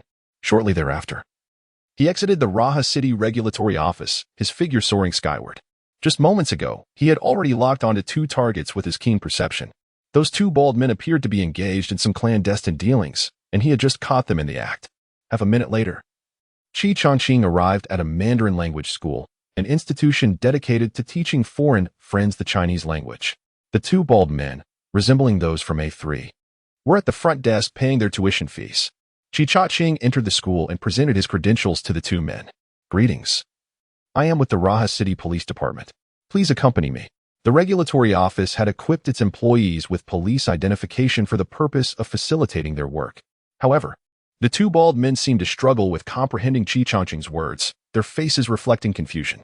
At that moment, the teacher responsible for their reception hastily began to translate. The 2 bald men, upon hearing the words of the welcoming teacher, remained decidedly perplexed, engaging in animated conversation with her. Chi Changqing, however, managed to comprehend fragments of their discourse, which was in English. Yet, his proficiency in the language was rather modest, allowing him to grasp only a handful of simple words. Moreover, their heavy accents rendered understanding even more challenging. Observing the teacher explain matters for an extended period, it appeared that the duo had no inclination to accompany him. Chi Changqing, finally losing his patience, turned to the teacher beside him and said, "Esteemed teacher, according to intelligence gathered by our police department, these 2 individuals may very well be international fugitives, posing a significant threat. Please do not alarm anyone. Instruct your colleagues to vacate the premises for the time being. I shall handle the situation. Upon hearing Qi Changqing's words, a flicker of fear crossed the teacher's face. She cautiously took a couple of steps back and anxiously glanced at the police badge in Qi Changqing's hand. Subsequently, she turned to her colleagues and whispered a few words. In no time, the hall transformed into a desolate space, leaving only Qi Changqing and the two bald men. The latter seemed to have sensed something amiss long before, however. They made no effort to hinder the teacher's departure. They fixed their cold gazes upon Qi Changqing, one of them inquiring, "What do you want?" The revelation that one of them could speak Mandarin left Qi Changqing astounded. This individual, despite his outlandish accent, was indeed conversant in the language. It dawned on Qi Changqing that these two men were not merely attending a Mandarin class to learn the language, but rather to refine their pronunciation. It is rather implausible that ordinary foreign friends would enroll in a Chinese language class solely to rectify their accents.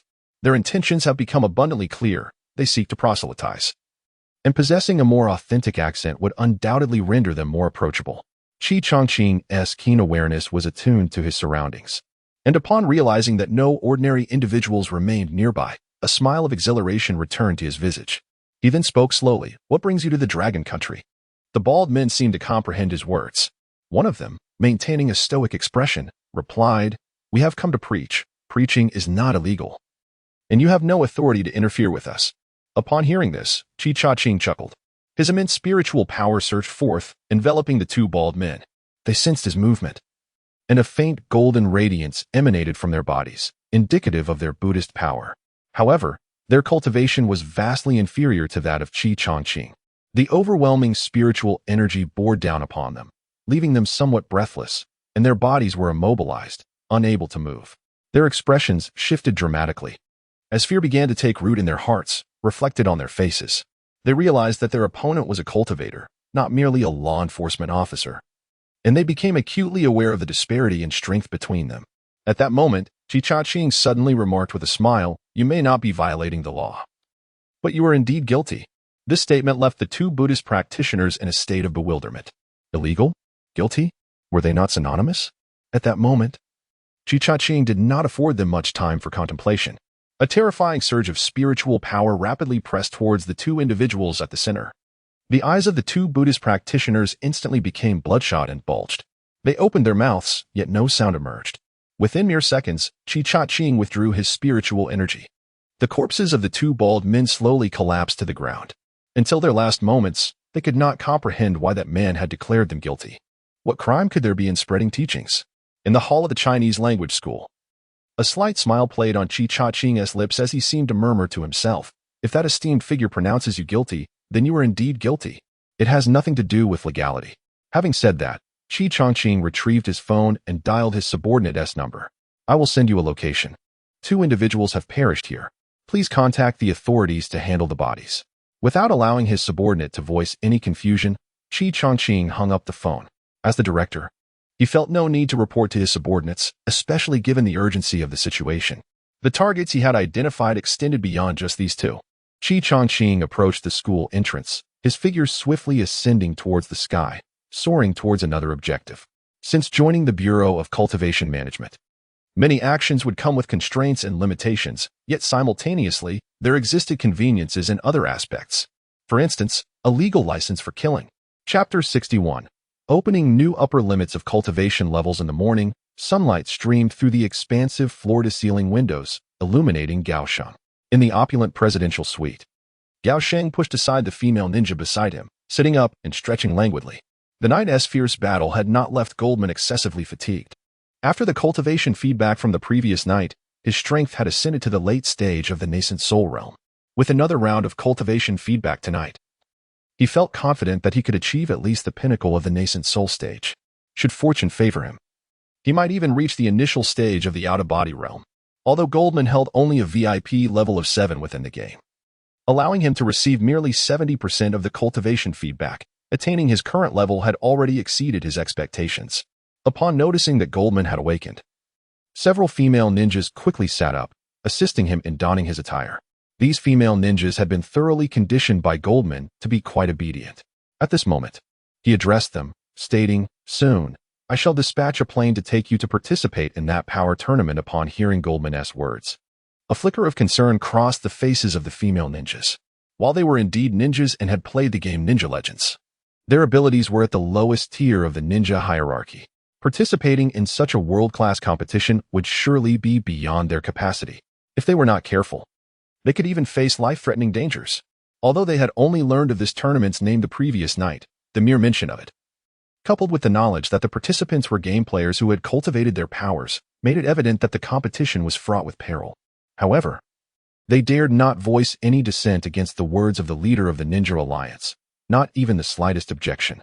Nevertheless, Goldman was not one to lack compassion for the delicate. He smiled gently, tenderly caressing the hair of one of the female ninjas, and said, "Rest assured, it is not your task to engage in a deadly struggle with those barbaric foes. You merely need to showcase the elegance of our ninjas. Oh, and by the way, I have prepared your battle attire, the alluring pink ninja ensemble that I personally designed just yesterday. I had it crafted overnight, ensuring that you will be the most dazzling focal point of the entire competition. Furthermore, do take care of your safety. If you find yourselves unable to contend with the opponent, do not hesitate to call for assistance, just as you did last night."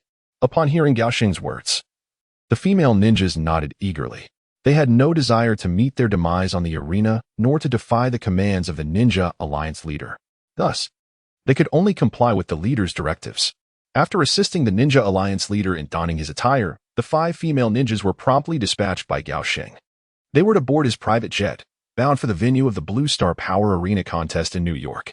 After all, this evening, coinciding with Morning in America, the inaugural ceremony of the Blue Star Power Arena contest was set to commence.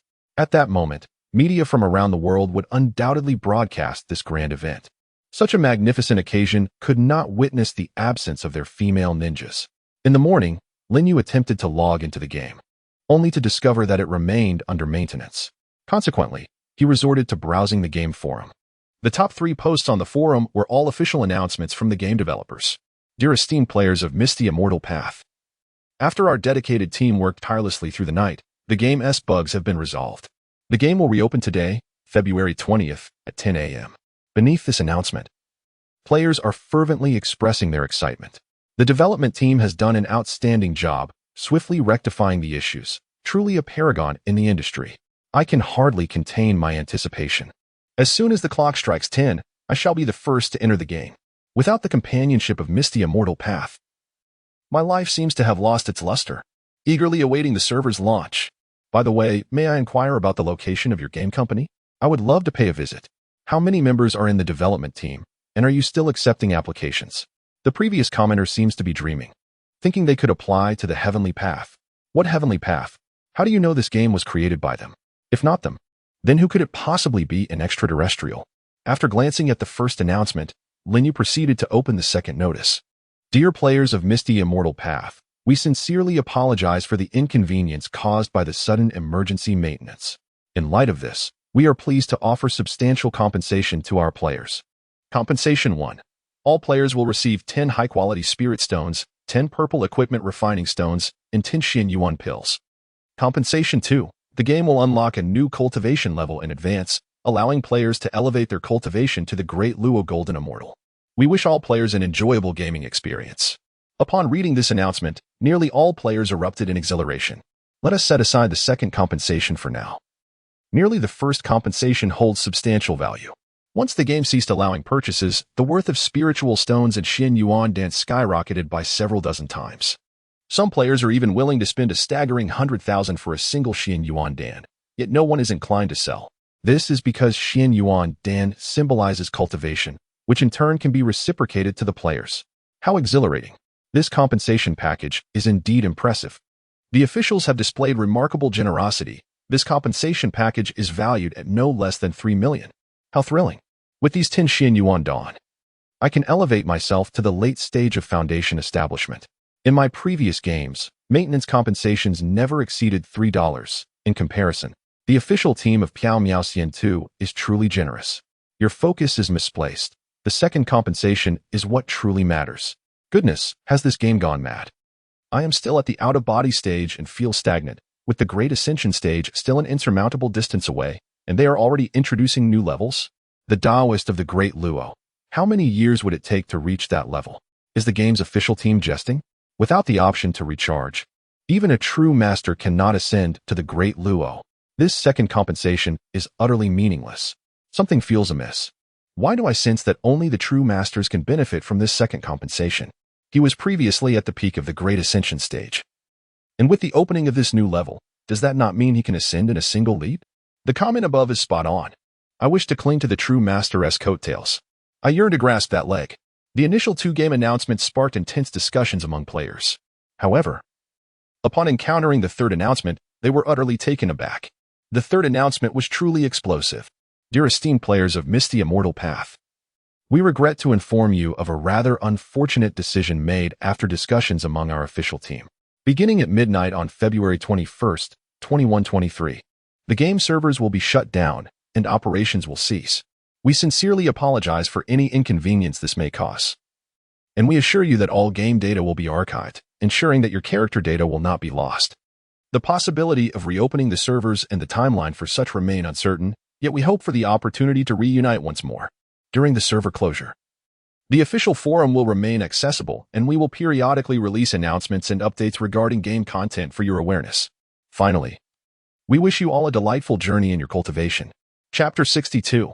Failure in using the yuan pill. This morning, the game released 3 successive announcements, each more shocking than the last, especially the final one. Players were left utterly dumbfounded. The game is shutting down? What a farce. How could it suddenly cease operations? If the shutdown is imminent, why bother fixing any bugs? It's disheartening. How can I continue to improve my cultivation if the game is closing? Am I expected to enhance my skills in the real world? What if I become consumed by my obsession? Will the game officials take responsibility? The discourse above reflects a profound yearning for the return of a cherished game that has seemingly ceased operations.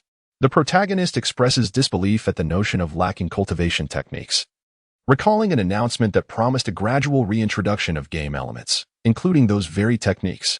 The urgency of their attachment to the game is palpable, as they lament that without it, their existence feels devoid of purpose. The inquiry into the reasons behind the game's suspension is met with incredulity, especially given the substantial financial investment made by players. The protagonist questions the rationale behind such a lucrative venture coming to a halt, suggesting a lack of comprehension on the part of those who doubt the game's profitability. As the narrative unfolds, the protagonist reflects on previous experiences with game notifications, noting the absence of certain announcements in their past life. There is a conviction that the prior messages are intrinsically linked to their own journey within the game, particularly regarding a bug that may have been a reference to their own trials. The elevation of the game's cultivation level is likely a consequence of their own achievements, having surpassed thresholds before new levels were even unveiled. With mere moments remaining until the game reopens, the protagonist is consumed by curiosity regarding their current capabilities within the game, especially in light of having ascended to a realm previously unheard of in their past life. Given the presence of equipment, techniques, and innate abilities within the game, it is reasonable to surmise that their in-game self is significantly more formidable than their current reality. Moreover, one can experiment with their prowess in the game without any risk. However, even Lin Yu must patiently await the passage of 3 minutes. After this brief interlude, Lin Yu seized his mobile phone and hastily logged into his gaming account. Accompanied by a majestic and resounding melody, the game interface reappeared before Lin Yu's eyes. At first glance, he observed a dramatic transformation in the game's landscape. The world within the game had expanded significantly. The wilderness was adorned with breathtaking scenery, and the background music had been replaced with ethereal and melodious tunes, reminiscent of celestial harmonies. Yet, upon opening the map, Lin Yu discovered that despite its enlargement, the elements within remained unchanged. In other words, the dungeons were still the same as before, and the sects retained their original identities. The expansion of the map did not result in the introduction of more formidable dungeons or an elevation in the upper limits of cultivation levels. Naturally, the absence of new dungeons implied the non-existence of more powerful bosses. Upon realizing this, Lin Yu felt a sense of relief. The potential emergence of bosses he could not contend with following the introduction of a new level cap could have posed significant challenges. After all, the new upper limit of levels reached the realm of the Great Luo Golden Immortal, while he himself was merely at the initial stage of human immortal. Having reviewed the game map, Lin Yu swiftly accessed his personal character panel. Aside from the advancement from the great perfection of the Mahayana stage to the initial stage of the human immortal realm, there were no other alterations. Subsequently, Lin Yu opened the cultivation leaderboard. The second position remained occupied by the fusion stage master, Song Yun. However, over the past few days. He seems to have exerted considerable effort, likely exhausting his accumulated spiritual stones and subsequently progressing from the initial stage of integration to the mid-stage. The foremost position on the cultivation leaderboard is, of course, occupied by Lin Yu himself. Yet, the cultivation level associated with Master Chimfeng's name has notably diminished from the pinnacle of the Great Ascendance to the early stage of the human immortal realm. The disparity in cultivation levels between him and the second-ranked individual is becoming increasingly pronounced. In the upper right corner of the cultivation leaderboard, there exists a button for explanations. Upon clicking it, Lin Yu is presented with a new classification of cultivation levels.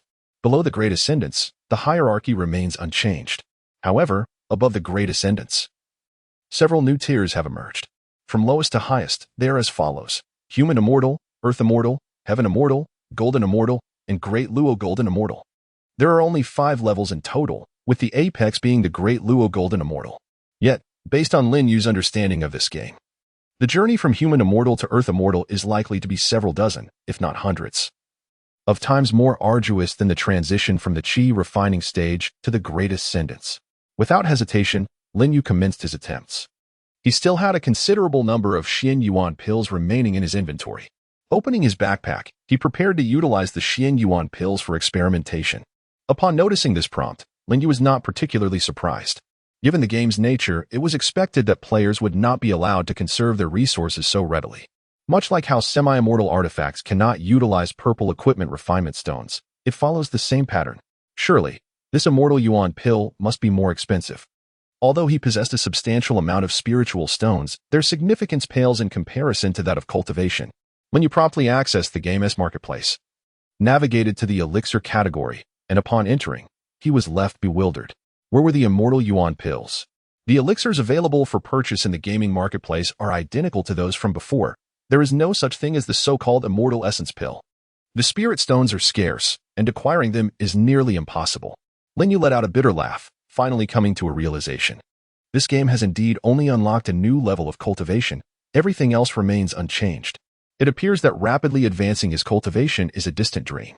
He would have to engage in dungeon runs, and whatever progress he could make before the game ultimately shuts down would have to suffice. Lin Yu guided his character to the Blackwater Abyss. Meanwhile, in New York City, morning dawned. Accompanied by exhilarating music, the inaugural Blue Star Power Arena Championship commenced. Due to the rushed preparations, the American team transformed a large soccer field overnight into a grand arena. With limited promotional time, the audience was not particularly large. However, the event was broadcasted on television, allowing people from around the globe to witness this magnificent competition. At the host's desk, 2 energetic female presenters took the stage. Dear viewers around the world, this is Lucy from New York Television, and this is my partner Lily. We will be your hosts for this splendid opening ceremony. Hello everyone. I'm Lily. We will now proceed with the entrance ceremony for the contestants from various countries. The participants will enter the arena in alphabetical order based on their country's name. First to enter the arena is the representative team from the United States. Chapter 63, The Most Miserable Player in Blue Star. Without exception, with the resonant voice of the host echoing throughout the stadium, the inaugural Blue Star Power Arena Championship finally commenced. Essentially, the event was broadcasted globally, capturing the attention of audiences worldwide. Following the unprecedented game proficiency feedback that occurred 6 days prior, the prowess of gamers gradually unveiled itself to the general populace, igniting an ever-growing curiosity about their capabilities. As news of the Blue Star Power Arena Championship spread, it swiftly became the focal point of interest for individuals across the globe. In every nation, viewership ratings for the championship soared to the pinnacle. During this grand opening ceremony, spectators were afforded the rare opportunity to witness nearly every profession represented by players from Blue Star. Audiences from various countries harbored hopes that their respective contestants would outshine their international counterparts. In the island nation, the leader of the Ninja Alliance, Gao Sheng, reserved an expansive cinema venue exclusively for his core subordinates to attend the opening ceremony. Gao Sheng was exhilarated, as this marked the debut of his 5 most cherished female ninjas on a global stage. Moreover, the ninja attire they donned was personally designed by him, drawing inspiration from a romantic action film he had frequently watched, interwoven with elements of minimalist beauty. Within the IMX cinema, seated in the prime central position were merely 5 individuals, Gao Sheng himself occupying the very center, with the entire row of 3 seats reserved solely for him. In the second row behind him sat 4 ninjas, the most formidable players of the entire island nation in the realm of the Ninja Legend game. Each of them was an elite jonin, yet Gao Xing struggled to recall their names. He decided to rename them based on their heights. The tallest was dubbed Big Ha. The shortest was Little Ha, while the 2 in between were referred to as Second Ha and Third Ha. Despite being the most trusted subordinates of their leader, they harbored a palpable fear of him. After all, while they reveled in the exhilaration of acquiring ninja powers, their master had already demonstrated a merciless nature towards those who crossed him. Sitting behind their leader, they dared not stir, even refraining from breathing too audibly, lest they disturb his cinematic experience. If the core 4 were so on edge, it was no surprise that the ordinary subordinates were even more terrified. The entire cinema was enveloped in an almost oppressive silence, punctuated only by the fervent music emanating from the live broadcast on the screen. The United States team was the first to take the stage. Although their initials were M, they were placed at the forefront, a nod to the tradition of the Olympic Games, where the host nation leads the procession. The United States, evidently, was also the birthplace of the Blue Star Power Arena. The team was numerous, and upon their entrance, they were met with enthusiastic cheers from the audience. The applause echoed throughout the venue, and viewers at home shared in the excitement. Having only seen such formidable professionals on screen before, the reality of their presence in this world was surreal, evoking a feeling as if one had mistakenly wandered onto the wrong set. The American delegation comprises approximately 100 individuals, featuring towering green giants, soaring steel men gliding through the sky, archers known as the Eyes of the Falcon, and the Thunder God, whose entire being radiates with a silver electric glow. They all resemble genuine superheroes, waving enthusiastically at the audience on stage.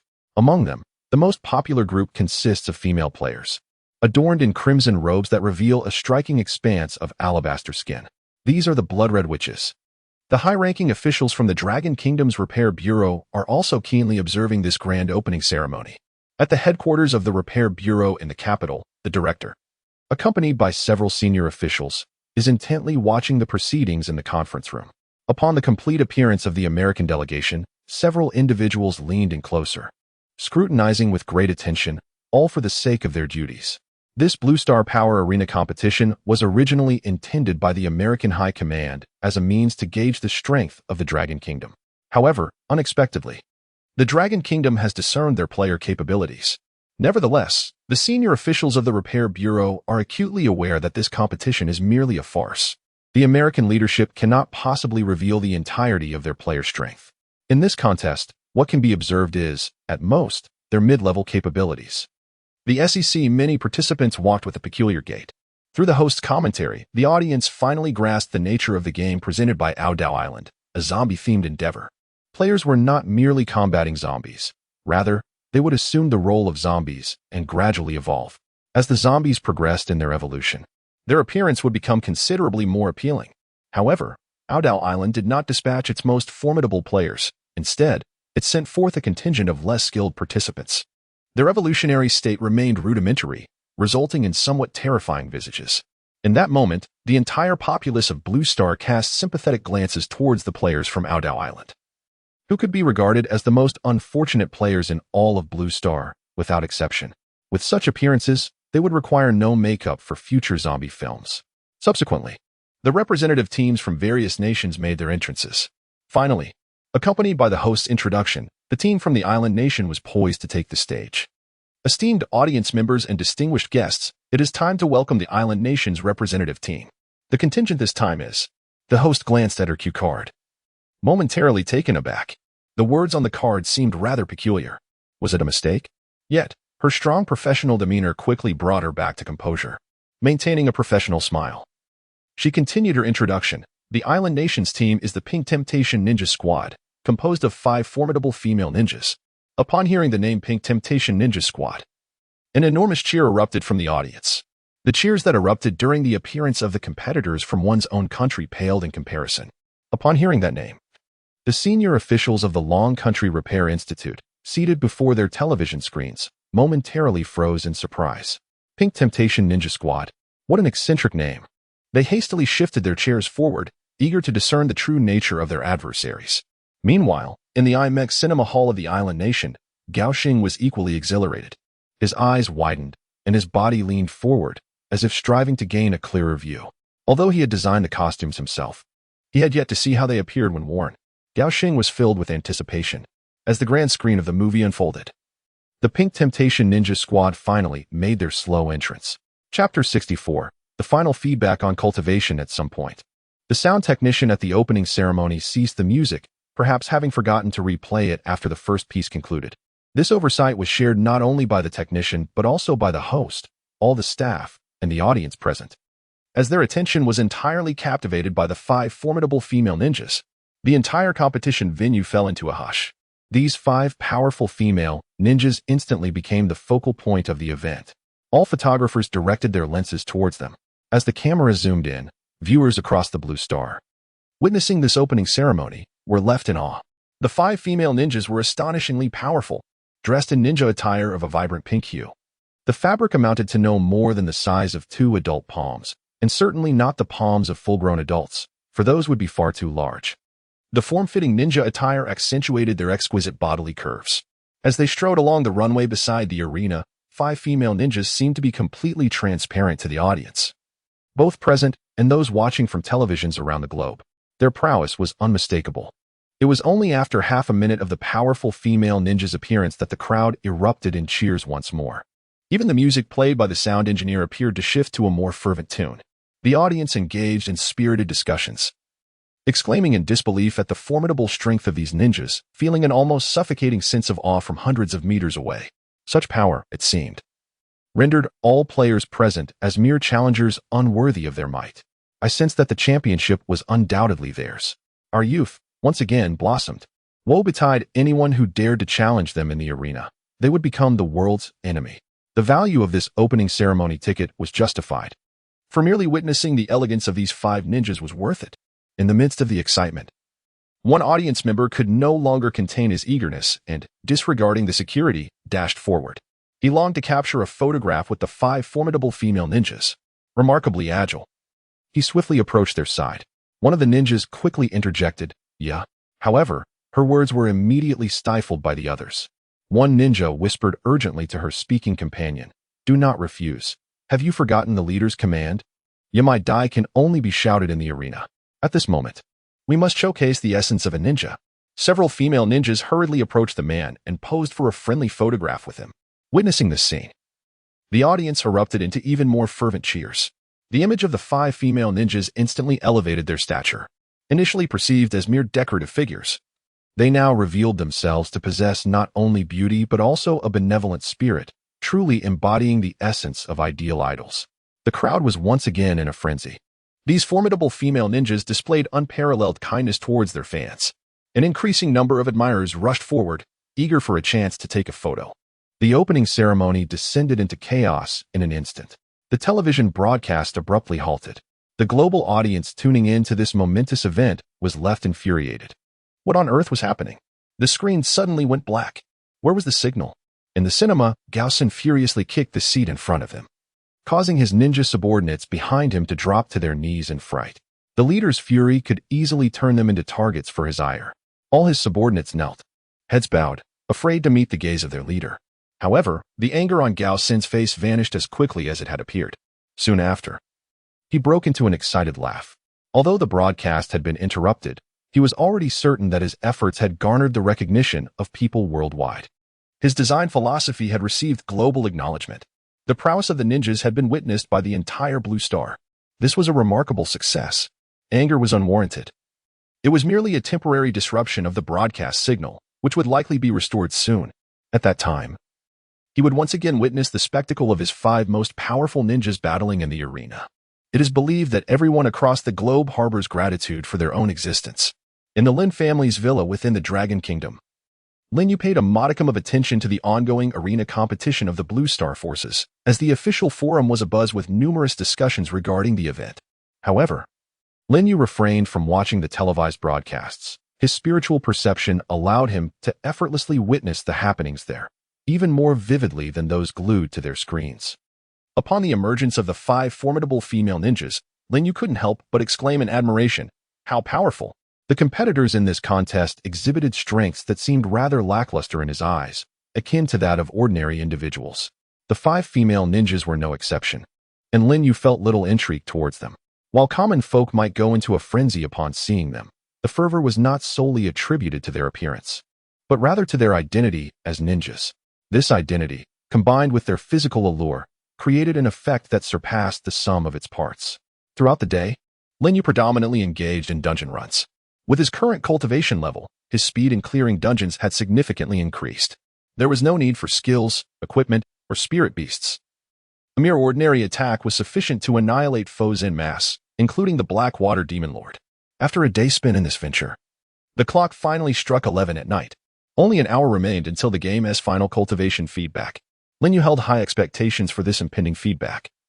For previously he had reached the pinnacle of the Great Ascension stage, whereas now his cultivation within the game had ascended to the realm of human immortality.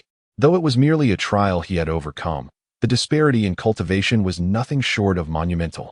Lin Yu speculated that this forthcoming cultivation feedback would significantly enhance his abilities. Seizing the opportunity before the final feedback arrived, he meticulously examined his assets, equipment, spirit beasts, cave abodes, spirit stones, elixirs, formations, spiritual roots, and techniques. For this was the moment preceding the game's closure, when players would no longer be able to log in, left only to await the gradual return of their in-game possessions. After assessing his holdings, Lin Yu made his way to the sect, primarily to visit the Serene Master Jingxin. She remained in the back mountains of the sect, seemingly unchanged from before, offering no initiation of conversation. Lin Yu refrained from engaging her directly, instead smiling faintly as he murmured, "Until we meet again in the real world." As his words lingered in the air, he noticed a subtle upward curve at the corners of Master Jingxin's mouth. Yet, that was the extent of her response. She stood there, motionless, as if lost in the beauty of the mountain scenery, leaving Lin Yu to ponder whether her smile was inspired by the vista or his words.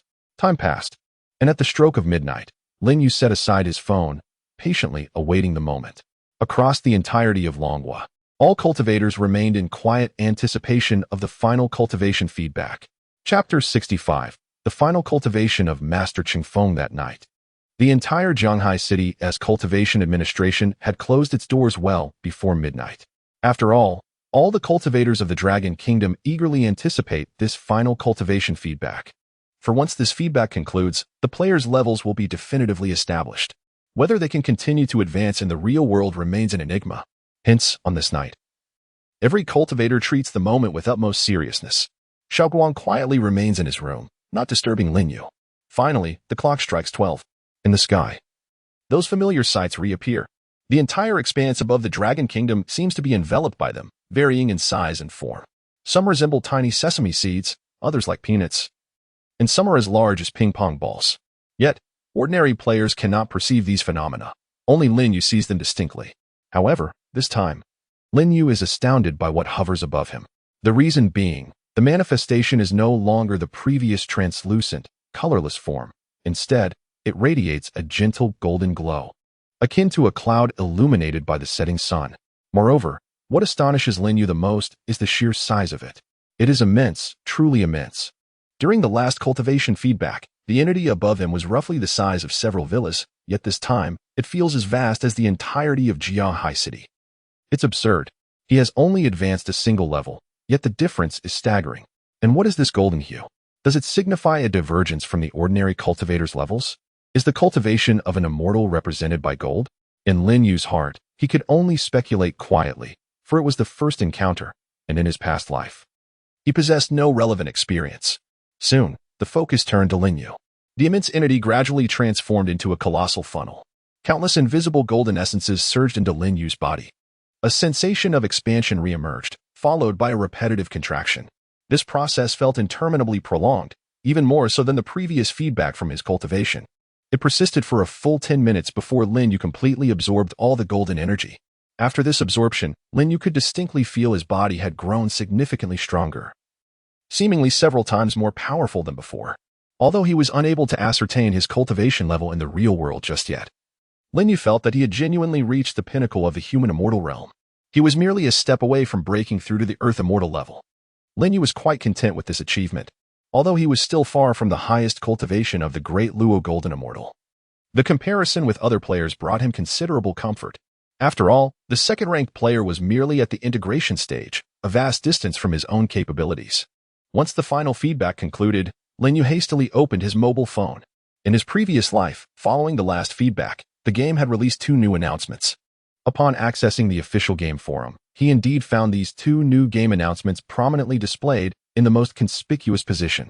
The timestamps indicated that they had been published precisely at 12 o'clock. Game Announcement 1. Esteemed players of Misty Immortal Path, as the clock struck midnight. The final cultivation feedback for Misty Immortal Path has commenced. We trust that all of you have acquired the strength you desired through this last feedback session. Below, we present the rankings of the top 100 players who have received the most cultivation points in this session. Let us extend our congratulations to these distinguished players. Beneath the first game announcement, there is an accompanying image. The content of the image displays the cultivation rankings following players' feedback.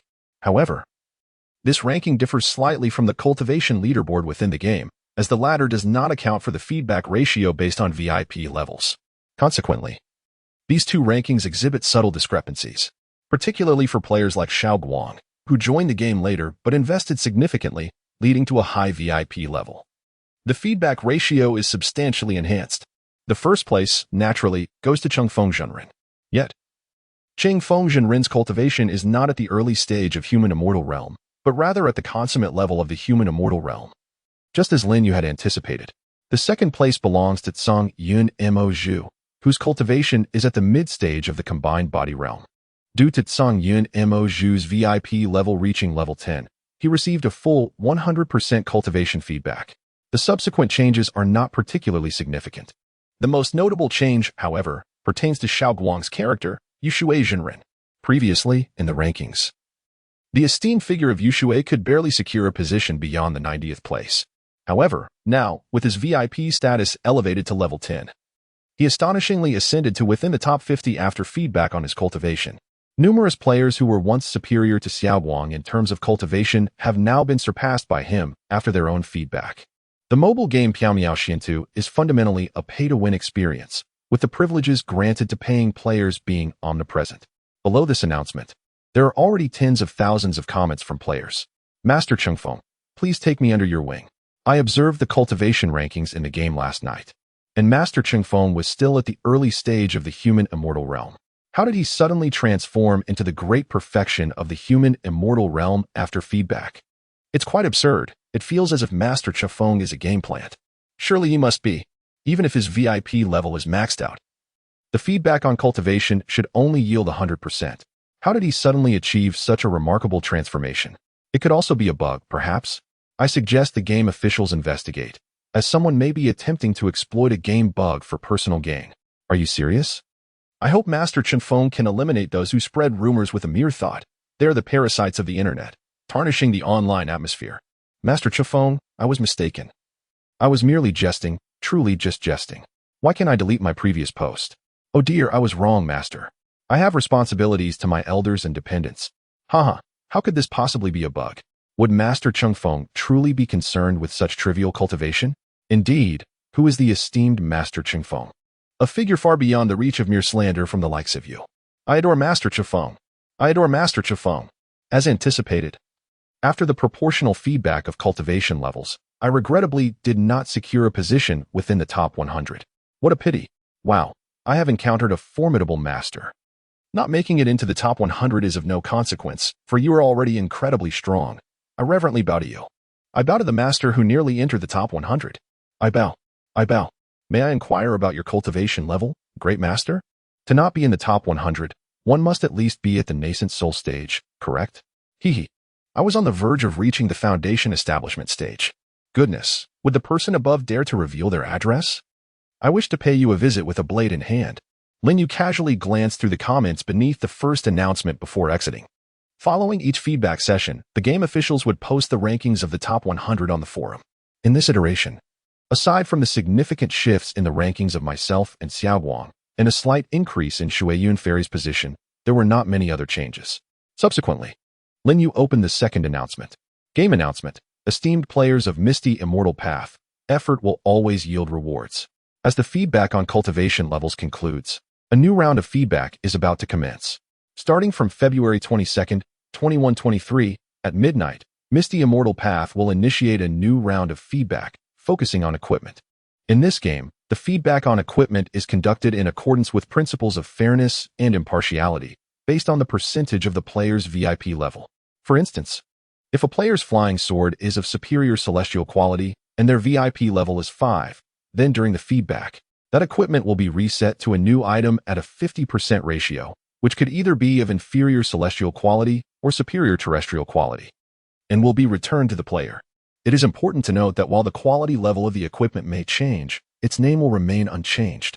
This feedback will last for 7 days, with 1/7 of the total number of items owned by each player being randomly selected for feedback every night at midnight.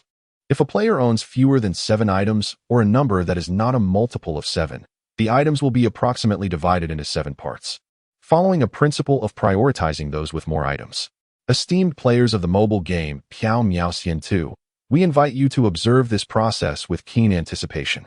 Chapter 66. The Great Movements of the Buddhist Practitioners. Upon seeing this announcement, Lin Yu smiled faintly. This announcement mirrored precisely that of his previous life, in his past experience. Following the conclusion of the cultivation feedback, the subsequent feedback pertained to equipment, also distributed over a span of 7 days. Both cultivation and equipment are the only 2 categories within the game that are divided into 7 feedback sessions.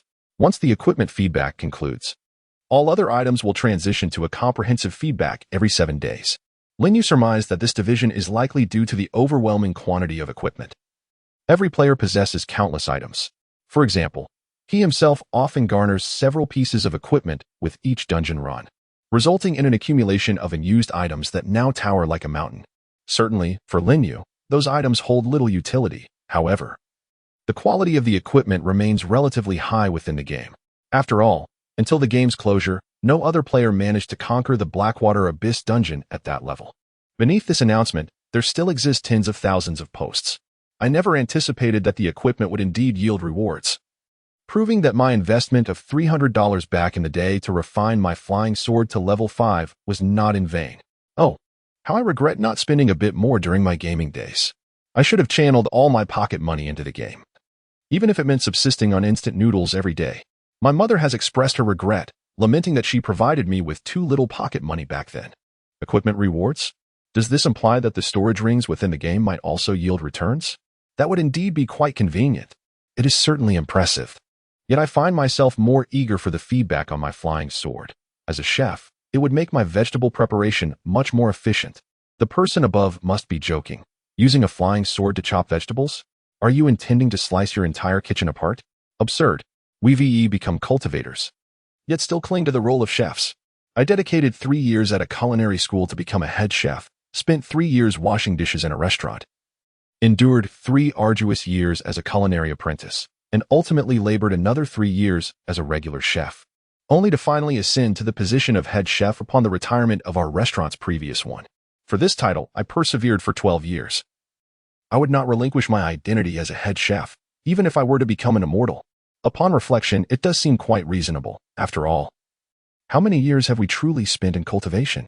How many years of cultivation, indeed? The server has only been operational for 2 years, and one can accomplish all tasks and activities by merely logging in for half an hour each day, accumulating a total of no more than half a month's worth of cultivation time. Such a remarkable individual, displaying immense perseverance. One might wonder whether Chifeng will abandon his original profession. However, is it not possible that he need not relinquish his former vocation? What does this imply? Does being a wealthy heir necessitate forsaking one's career? Meanwhile, as Lin Yu idly browsed the forum out of boredom across the ocean, the inaugural Blue Star Power Arena competition officially commenced. The opening ceremony was merely a brief formality, not consuming much time. The preceding chaos was but a minor interlude. With the intervention of the American Official Superpower Alliance, the disorder was swiftly quelled. Subsequently, the broadcast signal was restored, but the opening ceremony was omitted, directly transitioning into the actual arena competition. At the host's podium, Lucy meticulously explained the rules of the Blue Star Power Arena competition to the audience. This event, adhering to the principle of friendship first and competition second, aims to minimize casualties. In the event of any injuries, neither participating party is permitted to seek intentional retribution. Should a contestant find themselves outmatched, they may declare defeat, at which point the match will be immediately halted. Once an opponent concedes, the contestant must refrain from further attacks. Failure to comply will result in disqualification. The competition consists of preliminary rounds and a championship match. In the preliminary rounds, all participants draw lots with the principle of prioritizing matchups against players from other nations. The victors advance to the second round, while the defeated are eliminated. The preliminary rounds comprise 2 matches. Those who emerge victorious in both will progress to the championship. After Lucy elucidated the rules of the competition, Lily promptly interjected, proclaiming, "Now, I officially announce the commencement of the inaugural Blue Star Power Arena match." According to the draw, the first contest features David, the Iron Man representing the United States, against Bhushan, the representative from India. May both contestants enter the arena? As the host's voice echoed, the 2 participants gradually made their way into the arena. The Iron Man soared gently onto the platform, waving to the audience. Meanwhile, the bald-headed Bhushan approached the stage with palms pressed together, exuding an air of disdain. He regarded the Iron Man as an individual reliant solely on external forces, far beneath his own level. Furthermore, his participation in the Blue Star Power Arena match was not merely for competition. He bore a significant mission bestowed upon him by the most powerful Bhushan master in India. It is crucial to understand that the method of cultivation for Bhushan differs entirely from that of other players. While others may require the energy of nature, technology, genetic modifications, or even blood to enhance their abilities, Bhushan's sustenance lies in the intangible essence of faith. The more followers he possesses, the greater the reservoir of faith he can draw upon.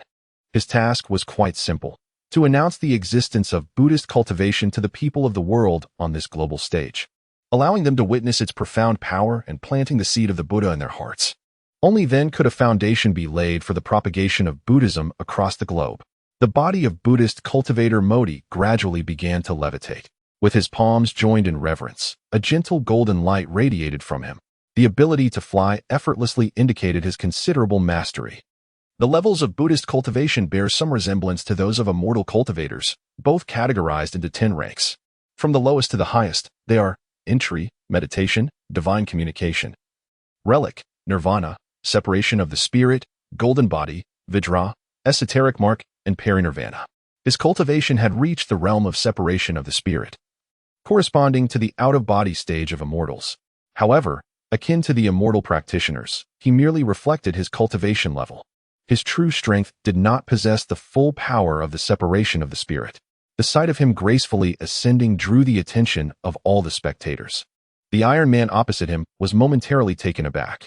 David, the Iron Man, had initially believed that he could easily toy with his opponent due to his advantage in flight. But he did not expect that his adversary could also soar through the skies. At this moment, Buddhist cultivator Modi began to speak. Although he lacked a microphone, his voice resonated in the ears of all present. Hundreds of millions of viewers across the globe heard his words through television broadcasts. His accent bore a hint of curry, yet it was English, and the majority of the audience could comprehend it. Originally, the esteemed and powerful Buddha, Brahma, was to participate in this competition. But due to pressing matters he needed to attend to, he entrusted me to introduce to everyone the essence of Buddhism. In competitions, it is generally unacceptable for participants to squander excessive time, as the schedules are meticulously arranged.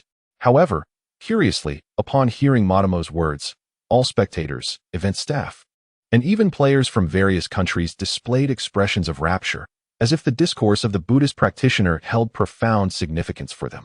Buddhism represents an exalted state of being. Under the watchful gaze of a global audience, Matamo commenced his exposition on Buddhism. Simultaneously, as Matamo elucidated the essence of Buddhism in New York, Lin Yu sensed an unsettling presence. In his previous life, he harbored little fondness for these practitioners, and to his dismay, they remained just as insufferable in this lifetime, engaging in actions even more egregious than before. In his former existence, there was no peculiar Blue Star Power Arena, thus these practitioners did not orchestrate such grandiose endeavors. Lin Yu set aside his phone and rose slowly. While he often refrained from intervening in certain matters, some issues demanded his attention. It seemed the time had come for them to recognize who the true sovereign of Blue Star was. However, just as Lin Yu prepared to address the situation personally, his vast consciousness detected another occurrence. A familiar figure had suddenly appeared within the borders of the Dragon Kingdom. It was a bald man, appearing to be around 40 years of age. In his previous life, this individual had been a prominent figure on the global gaming stage. Until the villainous boss from the game began to manifest in the real world, he gradually faded into obscurity. This man, known as the most formidable practitioner of Buddhism from the land of A3, is none other than the supreme venerable Brahma. Lin Yu furrowed his brow, seemingly grasping the implications of what MOT had conveyed. These Buddhist practitioners appear to harbor grand ambitions.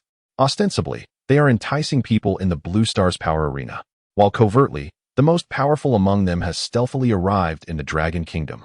This indicates their intention to fervently cultivate followers within the Dragon Kingdom. In his previous life, Lin Yu had witnessed this group of Buddhist practitioners ensnare numerous unsuspecting individuals.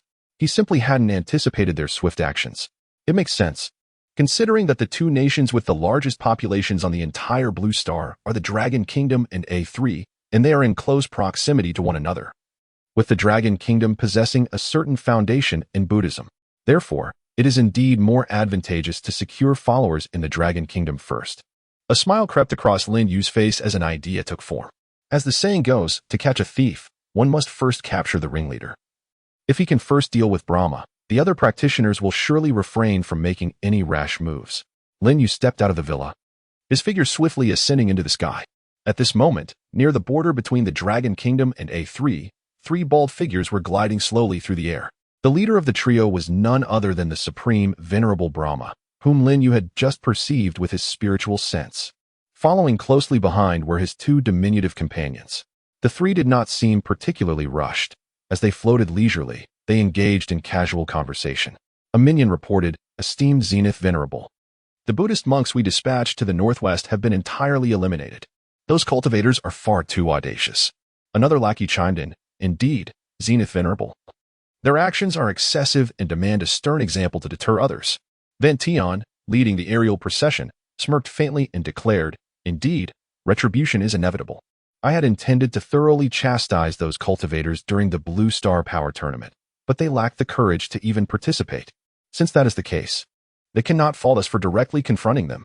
Van Tion's presence in the Dragon Kingdom was not primarily for proselytization, a task adequately handled by his subordinates. He merely intended to make a final appearance, secure the ultimate faith following the feedback of techniques from the game, distribute a meager portion to his followers, and then await the rapid advancement of his cultivation. However, his dispatched underlings were unexpectedly slain by cultivators, an act of sheer insolence. Van Tion had invested nearly 10 million in the game, achieving the pinnacle of the esoteric realm, just shy of the final nirvana state. His power dwarfed that of the second strongest Buddhist monk by at least several dozen times. He was, without question, the preeminent powerhouse in the Asian country. At that moment, as the trio crossed the border, a figure materialized in the air before them. They were utterly unaware of how this individual arrived, as if conjured from thin air. The bizarre scene startled the three individuals, prompting them to halt abruptly. All of them were formidable practitioners of Buddhism, with the leader, Brahma, being a master of the great perfection of the hidden realm. Their visual acuity and spiritual perception were exceptionally potent.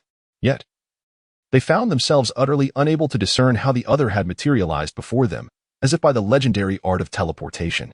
Soon, Lin Yu's form was fully revealed within their line of sight. At that moment, Lin Yu donned a simple beige leisure outfit resembling sleepwear, paired with fluffy slippers, giving the impression that he had just arisen from slumber. Although Lin Yu's appearance seemed innocuous, Brahma and his companions remained exceedingly cautious. "Who are you?" Brahma inquired. His brow furrowed, his tone icy. Lin Yu had not arrived through teleportation, yet his speed of flight was beyond their comprehension. Even the most powerful practitioners of the Buddhist realm, those who had achieved the state of nirvana, could not perceive Lin Yu's movements. After all, a celestial being and a mortal inhabit fundamentally different realms of existence. Lin Yu found himself momentarily perplexed. However, in the next instant, his vast consciousness swept across the entirety of Blue Star, assimilating countless English pronunciations and meanings into his awareness. Moments later, Lin Yu spoke slowly, "I am a cultivator." His initial words came out somewhat haltingly, but his subsequent sentence flowed with ease. A gentle smile graced his lips as he asked, "Whom did you say you intended to kill?" Upon hearing this, the expressions of the individuals shifted once more to one of astonishment, realizing that their prior conversation had not escaped his notice.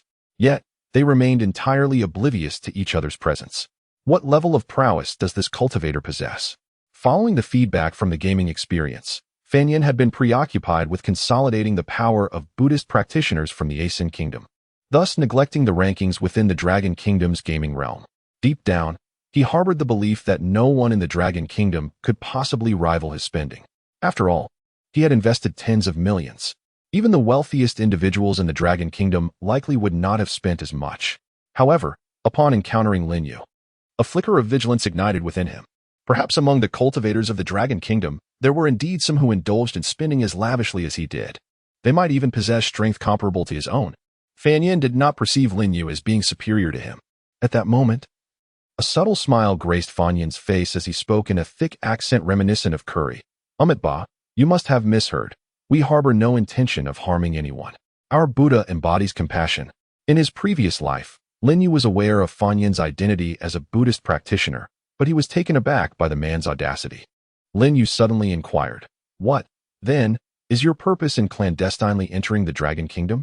Upon hearing Lin Yu's words, Fan Yin visibly paused, momentarily taken aback. Clandestinely entering? He quickly shook his head, forcing another smile as he replied, No, we are formidable cultivators. The mundane laws hold no sway over us. And thus the concept of clandestine entry does not apply. Fan Yin was indeed quite the master of evasion. Had Lin Yu's strength been on par with Fan Yin's, or even inferior, he might have engaged in a discussion. Yet, with his vastly superior cultivation, Lin Yu sensed that with merely a thought, he could effortlessly obliterate his opponent, leaving no trace behind. However, Lin Yu was not inclined to eliminate him quietly. Such an act would be far too lenient for these irritating Buddhist practitioners. Moreover, it would fail to serve as a deterrent. A wider smile spread across Lin Yu's face as he subtly brought his hand together, forming a blade-like gesture. He slowly spoke. Since you assert that the laws of the mundane world hold no sway over us cultivators, does that imply that taking a life is permissible? Upon hearing Lin Yu's words, Fan Tian was suddenly taken aback, sensing the palpable aura of murder emanating from his opponent. He was about to strike. Fan Tian, a formidable figure in his own right, recognized the gravity of the situation and wasted no time. He turned to his two subordinates and commanded, "Be cautious, prepare for battle," just as Fan Tian warned his companions. A brilliant golden light erupted from his body. This was his Buddhist power, akin to the spiritual energy of cultivators. Given that the Buddhist cultivation game in the country of Asan merely reflected his level of attainment, he possessed no intricate techniques or Buddhist artifacts to wield, only the vast reserves of Buddhist power coursing through him. Had Lin Yu not been reborn, Fan Tian would indeed be formidable. Before the game's antagonist appeared, he was nearly invincible. Fan Tian, valuing his life, unleashed his most potent force from the outset. The terrifying Buddhist power filled the sky, transforming it into a resplendent golden hue. The night became as bright as day. Chapter 68. The first clash between cultivators and Buddhist practitioners as Fan Tian released his terrifying Buddhist power in preparation for battle against Lin Yu in the Dragon Kingdom. Countless cultivators sensed that terrifying power, particularly those from the southern cities of the Dragon Kingdom. Their spiritual awareness swiftly ascended to the skies adjacent to the southern Dragon Kingdom and the neighboring A3 nation. They all beheld that fearsome figure, whose Buddhist power was as profound and boundless as the ocean. Many cultivators were profoundly shocked. The magnitude of this strength was overwhelming. An irresistible thought arose within them. Although the realm of Buddhist practitioners differed from that of cultivators, the exalted cultivation of Brahma was undeniably formidable. If classified by the ranks of cultivators, he had reached the terrifying level of void realization. Among the myriad spiritual perceptions in the sky were those of Master Songyun and Chi Cha Ching. Almost all the cultivators listed on the Misty Celestial Path Cultivation Leaderboard took notice of this alarming spectacle. In Laha City, Chi Cha Ching was in his office, watching the broadcast of the Blue Star Power Arena competition. On the television screen, a bald man from the A3 nation was uttering peculiar statements, suggesting that all of humanity should embrace the teachings of the Buddha. At that moment, Chi Changqing suddenly felt that overwhelming Buddhist power, having recently vanquished numerous Buddhist practitioners. He was particularly sensitive to such energies. In an instant, his spiritual awareness soared into the sky, and his face displayed a look of astonishment. He could not help but ponder internally. This Buddhist practitioner possesses such formidable cultivation. I fear I may not be his match. After having slain so many Buddhist practitioners recently, could it be that he is targeting me? Upon arriving above the Dragon Kingdom, why such a commotion? Is one's audacity truly so great? Surely, one must be aware of the formidable deity residing within our realm. The mere thought of the esteemed Master Chimfeng eased Chi Cha Ching's trepidation significantly. Even if the disturbance were directed towards him, what of it? He was, after all, in the service of Master Chump. Moreover, the revered master had explicitly expressed disdain for those who were bald. This individual, creating such a ruckus, could it be that he seeks his own demise? Although Lin Yu and Chi Cha-ching had yet to be acquainted, Chi Cha-ching had already subconsciously regarded himself as Lin Yu's loyal attendant. At that moment, Chi Cha-ching's expression abruptly shifted, as if he had made a startling discovery. Who was that person across from him? Could it be? The look of astonishment on Chi Cha-ching's face transformed into overwhelming joy. That figure, seemingly an ordinary individual, was instantly recognized by Chi Cha-ching.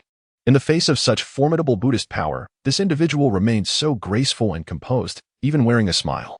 In the entire Dragon Kingdom, perhaps only that esteemed figure could achieve such poise. With this thought, Chi Cha-ching's excitement grew exponentially. He cautiously harnessed his spiritual awareness to observe from the sidelines. A thrilling spectacle was about to unfold. Conversely, the mood of the Tsangyan demon lord contrasted sharply with that of Chi Cha-ching. Upon perceiving the figures in the sky, his spiritual awareness quickly deduced the identity of the individual before the Brahma. Fearing that his own awareness might be detected by Master Ching-feng, he grappled with a multitude of grievances in his heart, yet he could not deny the chasm that lay between himself and Master Ching-feng. Especially at that moment in the game, the esteemed Master Ching-feng had inquired about his own address. Should he uncover the essence of his consciousness? Would he not be able to locate himself? The celestial cloud demon lord remained blissfully unaware of the immense power residing within the realm of immortals. However, he dared not place his consciousness before Master Ching-feng, beyond the celestial beings of Celestial Cloud and Chi Cha-ching. At the instant when Fan Tian unleashed his terrifying Buddhist power, a multitude of celestial practitioners' consciousnesses, numbering at least several tens of thousands, converged around Lin Yu. These consciousnesses, before Lin Yu, appeared far more exposed than the 5 female ninjas under Goldman. Yet, attracting the attention of these practitioners was not Lin Yu's intent. What he sought was the attention of the Buddhist practitioners. This locale, after all, lay at the intersection of the Dragon Kingdom and the Third Nation. As Fan Tian discharged his colossal Buddhist force, countless Buddhist consciousnesses soared from the direction of the Third Nation. The quantity of these consciousnesses was comparable to that of the celestial practitioners, also amounting to several tens of thousands.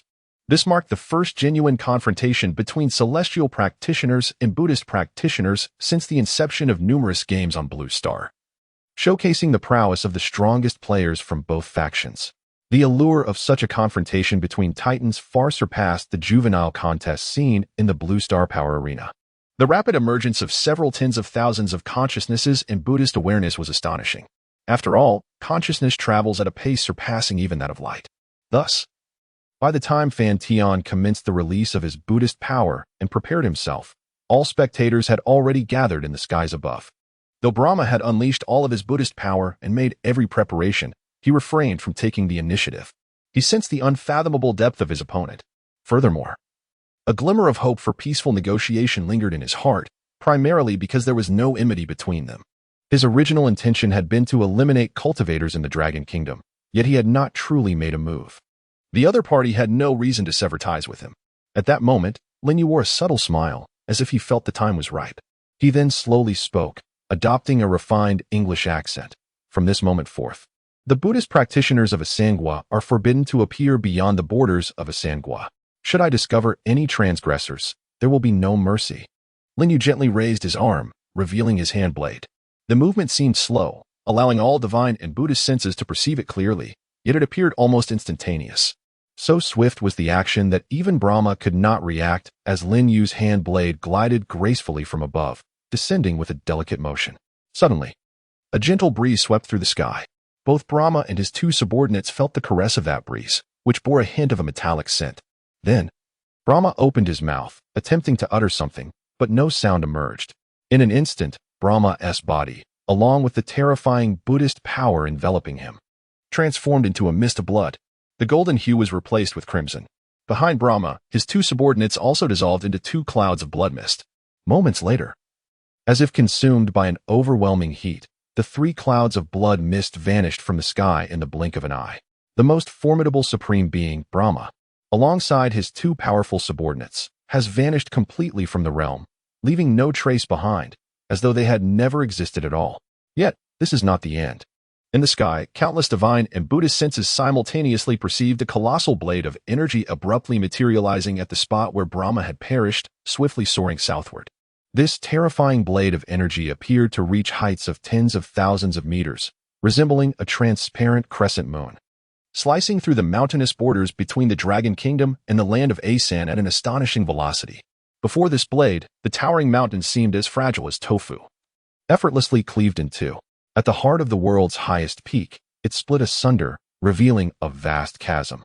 The energy blade continued unabated, hurtling toward the territory of Asan. Chapter 69. A Warning. In the heavens, a colossal crescent moon traversed the land of Asan, advancing toward the south. Wherever it passed, the earth was effortlessly severed, transforming into a tremendous ravine. No, it should not merely be termed a ravine. It resembled an immense canyon. Hundreds of thousands of cultivators bore witness to this apocalyptic scene, particularly the Buddhist practitioners, who felt its impact most profoundly, for that energy blade was directed straight toward them. Within the borders of Asan, countless Buddhist practitioners frantically fled to the sides. If they were to collide with that energy blade head-on, they could easily surmise their fate. No matter how powerful their cultivation, it could never surpass that of the Supreme Being, Brahma, in the presence of the terrifying blade of energy. Even the esteemed Lord Brahma could not endure for even a fraction of a second. It seemed that the formidable razor of energy did not pause at all, rendering Brahma's might in the face of it utterly laughable, akin to a mantis attempting to stop a chariot. However, many practitioners of Buddhism underestimated the velocity of that crescent-shaped blade of energy, as its immense size gave the illusion of sluggishness. In reality, its speed was astonishing. The colossal blade soared rapidly from the border between the lands of Asan and Long, reaching the southern shores of Asan in less than 2 seconds. Countless Buddhist practitioners in Asan, who had just prepared to flee, were met head-on by the immense blade, vanishing from existence like Brahma himself.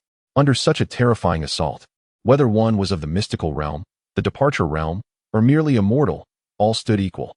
This epitomized the distinction between the divine and the mundane. The fearsome blade of energy departed from the land of Asan, continuing its swift course southward, cleaving through the ocean, yet it gradually began to dissipate. The tremendous waves, after the blade's disappearance, surged towards the southern beaches of Asan. Numerous coastal cities were submerged by the onrushing waters, which also poured directly into the vast canyon created by the blade. From the sky, it appeared as though the entire land of Asan had been cleaved in two by that energy blade. At this moment, the Buddhist practitioners of Asan were prohibited from appearing beyond the borders of their nation. Should they be discovered, there would be no mercy. Their spiritual awareness glanced once more at the immense canyon within Asan's territory, their faces paling in dread. All practitioners of Buddhism have finally come to understand. This serves as a warning, a caution from a formidable force they are utterly incapable of contending with. The young figure remains suspended in the air, positioned at the border between the country of Asan and the Dragon Kingdom. He appears to be surveying the chasm he has meticulously crafted with his own hands. Moments later, the figure in the sky gradually turns and vanishes from the perception of all present, both in their spiritual awareness and consciousness. Yet, the shock reverberates within the hearts of all cultivators, lingering long after. In the Dragon Kingdom, at the Repair Bureau of Raha City, Qi Chongqing stood in a state of stupor for what felt like half a minute before finally exhaling a long breath. His eyes were still filled with astonishment and dread. Although that unparalleled attack had not been directed at him, he could still sense the profound despair it instilled. Any individual, any cultivator, encountering that blade of energy would likely succumb to hopelessness, for it was indeed terrifying. Simultaneously, a flicker of secret delight stirred within Qi Chongqing.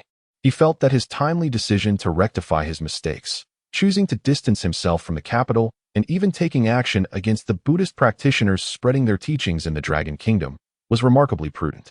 Just moments ago, his consciousness had been beside Master Chifeng. He was certain Master Chifeng had noticed him. Yet, he refrained from making any move against him. Was this not a tacit acknowledgement of his worth? Having witnessed the true strength of Master Chifeng, Qi Chongqing's resolve solidified. From this moment forth, I shall be the vanguard of Master Chifeng. Wherever his gaze lands will be the path I shall pursue. In the capital, the headquarters of the Repair Bureau was bustling with activity as the director, Jiang Jingda, who was burning the midnight oil, suddenly received a telephone call. Upon hearing the voice on the other end, his expression shifted dramatically. What? You say someone has cleaved the entire country of Asan in two? Jiang Jingda's face was a canvas of disbelief. He hastily inquired again, "Are you serious? A mere human has divided a sand, not an extraterrestrial?" On the line, a man's voice responded, "Could it be a fabrication? You can verify with your subordinates. Satellites have captured the evidence. I will send you the satellite images right away." Jiang Jingda promptly ended the call, then opened his contacts. After a moment's reflection, he decided to dial Qi Changqing's number. The two most formidable cultivators at the repair bureau were Qi Changqing and his daughter. However, his daughter was in the capital, far too distant to gather information swiftly. Qi Changqing, on the other hand, was relatively closer and might possess more knowledge. The call connected swiftly. Jiang Jingda urgently asked Shao Qi, "I have heard that someone has split the entire country of Asan in two. Is this true?" On the other end of the line, Qi Changqing calmly replied, "Yes. It is true. I witnessed it with my own eyes." Without reservation, Qi Changqing recounted the incident. So many had witnessed the event, making it abundantly clear that Master Che Feng intended for the entire world to remember this lesson, rendering any need for secrecy superfluous. These minor maneuvers had drawn Master Qingfeng's attention, prompting him to take action. As the Master of Wind gently waved his hand, the most powerful Buddhist cultivator of the A3 nation vanished without a trace. The shockwave generated by this gesture cleaved the entire A3 nation in twain, creating a vast chasm that now bisects the land, with seawater surging in.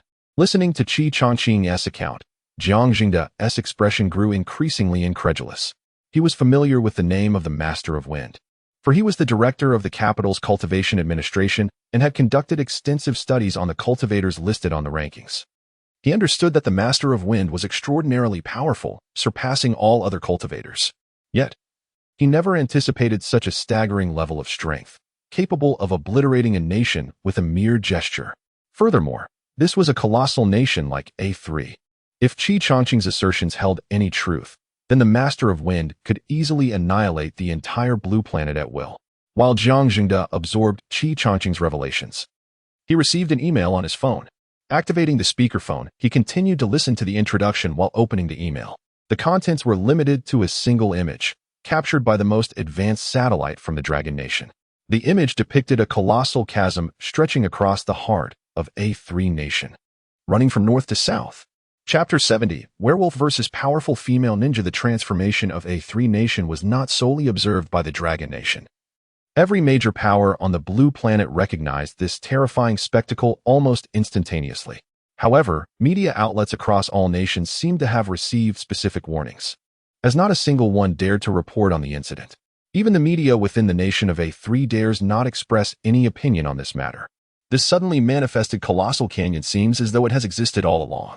It appears that only the residents living near this great gorge comprehend the extent of the damage it has inflicted upon A3. At the Blue Star Power Arena, the bald-headed Morty was passionately delivering his speech. Although his cultivation was formidable, his awareness did not extend to the far reaches of Blue Star. Thus, he remained oblivious to the events occurring at the border between Long Nation and A3. However, his companions received an urgent phone call from A3. Upon receiving the news, the Buddhist practitioners participating in the Blue Star Power Arena fell into a state of panic. Although the descriptions were merely fragments of information, they were enough to instill a sense of dread. After all, such an assault could only be likened to a miracle. Moreover, the most terrifying revelation was that the Supreme Elder of A3, Brahma, had perished, instantly vanquished. While Morty continued his lecture in the arena, one of his companions abruptly flew over from the waiting area, clearly distressed. Morty paused, taken aback by this sudden interruption. What could be so urgent? He turned his attention to his companion, his confusion deepening. The Blue Star Power Arena represented a prime opportunity to promote Buddhism, as well as a critical assignment bestowed upon them by the Supreme Elder Brahma. The volume of his companion's voice was so great that it caught the attention of the audience, which irked Morty. Isn't this undermining oneself? Moti's voice was low yet brimming with fury. However, to his surprise, his companion seemed not to heed his inquiry and shouted once more, "Stop wasting time. Come with me. It will be too late if we tarry." With that, the companion swiftly approached Mot and seized his arm, dragging him toward the arena's exit. At this moment, Mot began to sense something amiss. It was not just his companion. It appeared that all the Buddhist practitioners who had come to participate in the Blue Star Power Arena competition were frantically fleeing. Those capable of flight soared away at breakneck speed, while those who could not ran as quickly as possible. What was happening? MOTI's face was etched with confusion. On the ground, the non-flying Buddhist practitioners were shouting loudly towards the sky. "Take me with you. Let me fly. Don't leave us behind." In the midst of the chaos, one fleeing practitioner suddenly snatched a female spectator's wig and donned it atop his head, creating an absurd spectacle. Moreover, several practitioners, in their haste, stripped off their monk robes, desperately searching the streets for the garments of ordinary people. They exhibited no concern for their appearance. It seemed their sole priority was to conceal their identities as Buddhist practitioners. MOT was utterly dumbfounded. What on earth was transpiring in this world? What predicament had his companions encountered? Fortunately, MOT was able to fly, and the companion who had grasped him was someone with whom he shared a good rapport. A group of flying Buddhist practitioners, disregarding their less accomplished companions on the ground, hastily soared towards the ocean. Their arrival was marked by the grandeur of luxurious aircraft, a leisurely spectacle that now starkly contrasted with their frantic retreat. In stark relief, this assembly of Buddhist practitioners fled in disarray. The audience, along with the event staff, stood in utter bewilderment. What was happening? Why did they depart silently? Were they not participating in the competition? Particularly perplexed was Steel Giant David, who had been contemplating how to contend with a flying Buddhist practitioner, only to witness that very practitioner fleeing in an instant. Was it that he felt incapable of overcoming his opponent and chose to forfeit the match? Such a lack of courtesy seemed unfathomable, at the very least. A declaration of surrender was warranted. Slowly, Steel Giant David turned his gaze toward the judging panel. The bewildered judges from various nations rendered their decision for the first match. The representative from the United States, Steel Giant David, emerged victorious. At the host podium, Lucy, a seasoned presenter, offered a slight smile to mask her own incredulity as she addressed the microphone. In the first round of the Blue Star Power Tournament, the representative from the country of A, Buddhist practitioner Modi, faced off against the United States Steel Giant David. Buddhist practitioner Modi has forfeited. Steel Giant David is the victor. Despite the announcement, the audience remained silent, still grappling with the bewildering events that had just transpired. The fleeing Buddhist practitioners had departed too swiftly for anyone to comprehend the unfolding drama. Lucy continued to host. Next, we have the second round of the Blue Star Power Arena Preliminary Competition, featuring the representative from Country F, the werewolf Henry, against the representative from the island nation, the formidable female ninja Mary. Let us welcome the contestants to the stage. Upon hearing the host's voice, the previously silent audience erupted into a frenzy. The powerful female ninja from the island nation had finally made her entrance, generating immense anticipation. The spectators swiftly forgot about the recent escape of the player from Country A, as their focus shifted entirely to this thrilling matchup. The excitement soared even higher when they realized that the opponent facing the formidable female ninja was none other than the werewolf from Country F. Before the contestants had even taken the stage, the audience was already envisioning the wild spectacle that awaited them, a live rendition of Beauty and the Beast. The game that Country F had showcased was titled Blood Moon Hungry Wolf. In this game, players assumed the role of werewolves, devouring various prey to evolve while battling NPC demon hunters within the game. Following the game's release, it was rumored that the nights in Country F were filled with the haunting howls of wolves, instilling fear in the hearts of ordinary citizens who dared not venture outside after dark. However, even staying indoors did not guarantee safety. Since the game's launch, there had been over 1,000 reported incidents of players losing control and causing harm within their homes. It was said that once the players transformed into werewolves, they became exceedingly brutal and bloodthirsty, often unable to control their own inner madness. What kind of explosive clash would unfold when these frenzied werewolves faced off against the powerful female ninja? Amidst the fervent anticipation of the audience present and those watching from their screens, the competitors finally made their entrance. Chapter 71. The Attitude of the Wind Rider. Henry, the werewolf player representing Country F, stood as a towering figure, measuring an impressive 2 meters in height. His muscular physique and abundant hair rendered him a veritable beast even before transformation. As he stood upon the arena, his eyes radiated a chilling intensity, exuding an aura that suggested he was anything but tender-hearted. On the opposing side, a formidable female ninja emerged with equal poise. Her attire mirrored that of the opening ceremony, a tantalizing pink ninja suit, the very garb she donned for combat. The leader of the Ninja Alliance, Gao Sheng, had provided them with this singular outfit. The female ninja appeared petite, her height seemingly shy of 1.60 meters, with a slender figure devoid of any excess. Upon her arrival, the audience erupted into a cacophony of cheers and whistles. The excitement of this impending battle was palpable. Spectators exchanged animated discussions, proclaiming the thrill of the contest. Goodness, this is exhilarating. This battle will surely be etched in history. Do they not possess any compassion? That poor female ninja stands no chance against that brute. She will be utterly torn apart. How unfortunate. Let us hope her abilities exceed the frailty suggested by her delicate exterior. The stage was set for an exhilarating spectacle, and I could hardly contain my eagerness to capture this magnificent moment through my lens. As the host announced the commencement of the competition, the werewolf Henry immediately tore apart his shirt with both hands, and under the gaze of all the spectators, began his transformation. His body suddenly swelled, and brown, steel-like fur erupted from his skin. In less than 5 seconds, his appearance underwent a dramatic metamorphosis. Within that brief span, he transformed into a werewolf, vastly more powerful than before, boasting sharp claws and teeth, with foul liquid dripping from the corners of his mouth. The female ninja across from him was clearly terrified. Although she was a ninja, her skills were woefully inadequate, being merely a low-ranking ninja. Moreover, she had no knowledge of how to engage in combat. After assessing her abilities, it became evident that she was only slightly stronger than an average person. Since joining the Ninja Alliance, she had hardly ventured beyond the confines of her presidential suite. In fact, she had scarcely left her bed on more than a handful of occasions. Before the female ninja stood the terrifying werewolf, who charged towards her without hesitation. In Henry's eyes, there was no hint of mercy, only an insatiable thirst for blood. At that moment, the female ninja was nearly paralyzed with fear. In a frenzied outburst, she finally screamed the lines that the leader of the Ninja Alliance had instructed her to say. Yamadi, Yamadi, Yamadi, Yamadi, Yamadi. Although spoken in the island's language, it seemed that the audience worldwide could comprehend her plea. In the stands, countless spectators rose to their feet, fervently cheering for the female ninja. Go, go, fight, fight, victory, victory. Upon the judges' panel, several evaluators naturally comprehended the words of the female ninja. They hurriedly began to deliberate. Was Yamadi a refusal? No, that cannot be. It should imply a more vigorous effort, perhaps. Why do I sense it conveys a meaning of hastening further? Each judge expressed their perspective, yet their opinions diverged significantly. Ultimately, the chief judge seated at the center concluded, regardless, it does not signify capitulation. As long as there is no surrender, the competition cannot reach its conclusion. The werewolf had approached the female ninja. The formidable warrior exhibited no resistance whatsoever, not even a gesture of evasion. Instead, she merely covered her eyes with her hand, repeatedly uttering, Yamadi. Blood, for the first time, blossomed upon the arena of the Blue Star Power Tournament. The audience's cheers abruptly ceased.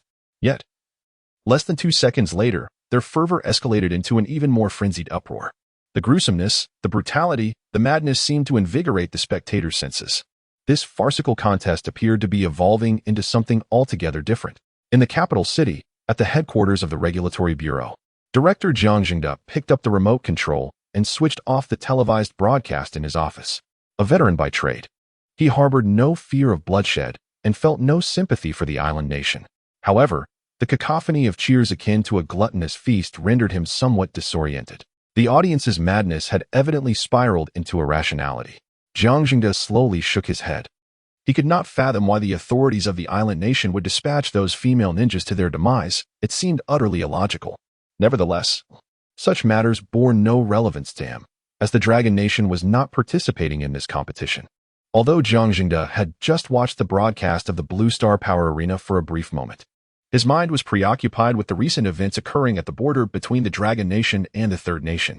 The satellite photographs, along with that name, lingered in his thoughts, leaving him in a state of unease. The primary purpose behind the establishment of the Regulatory Bureau by the Dragon Nation's officials was to manage cultivators through the powers of other cultivators. The higher echelons of the government were well aware that ordinary individuals could not effectively oversee cultivators. Only cultivators themselves could bear the weight of such responsibility. Jiang Jingda had always believed that the establishment of the Regulatory Bureau had proceeded relatively smoothly thus far and had attracted several capable practitioners. The future appeared bright. However, upon witnessing the true strength of the Master of Wind, he suddenly realized that all his previous efforts seemed rather trivial in comparison.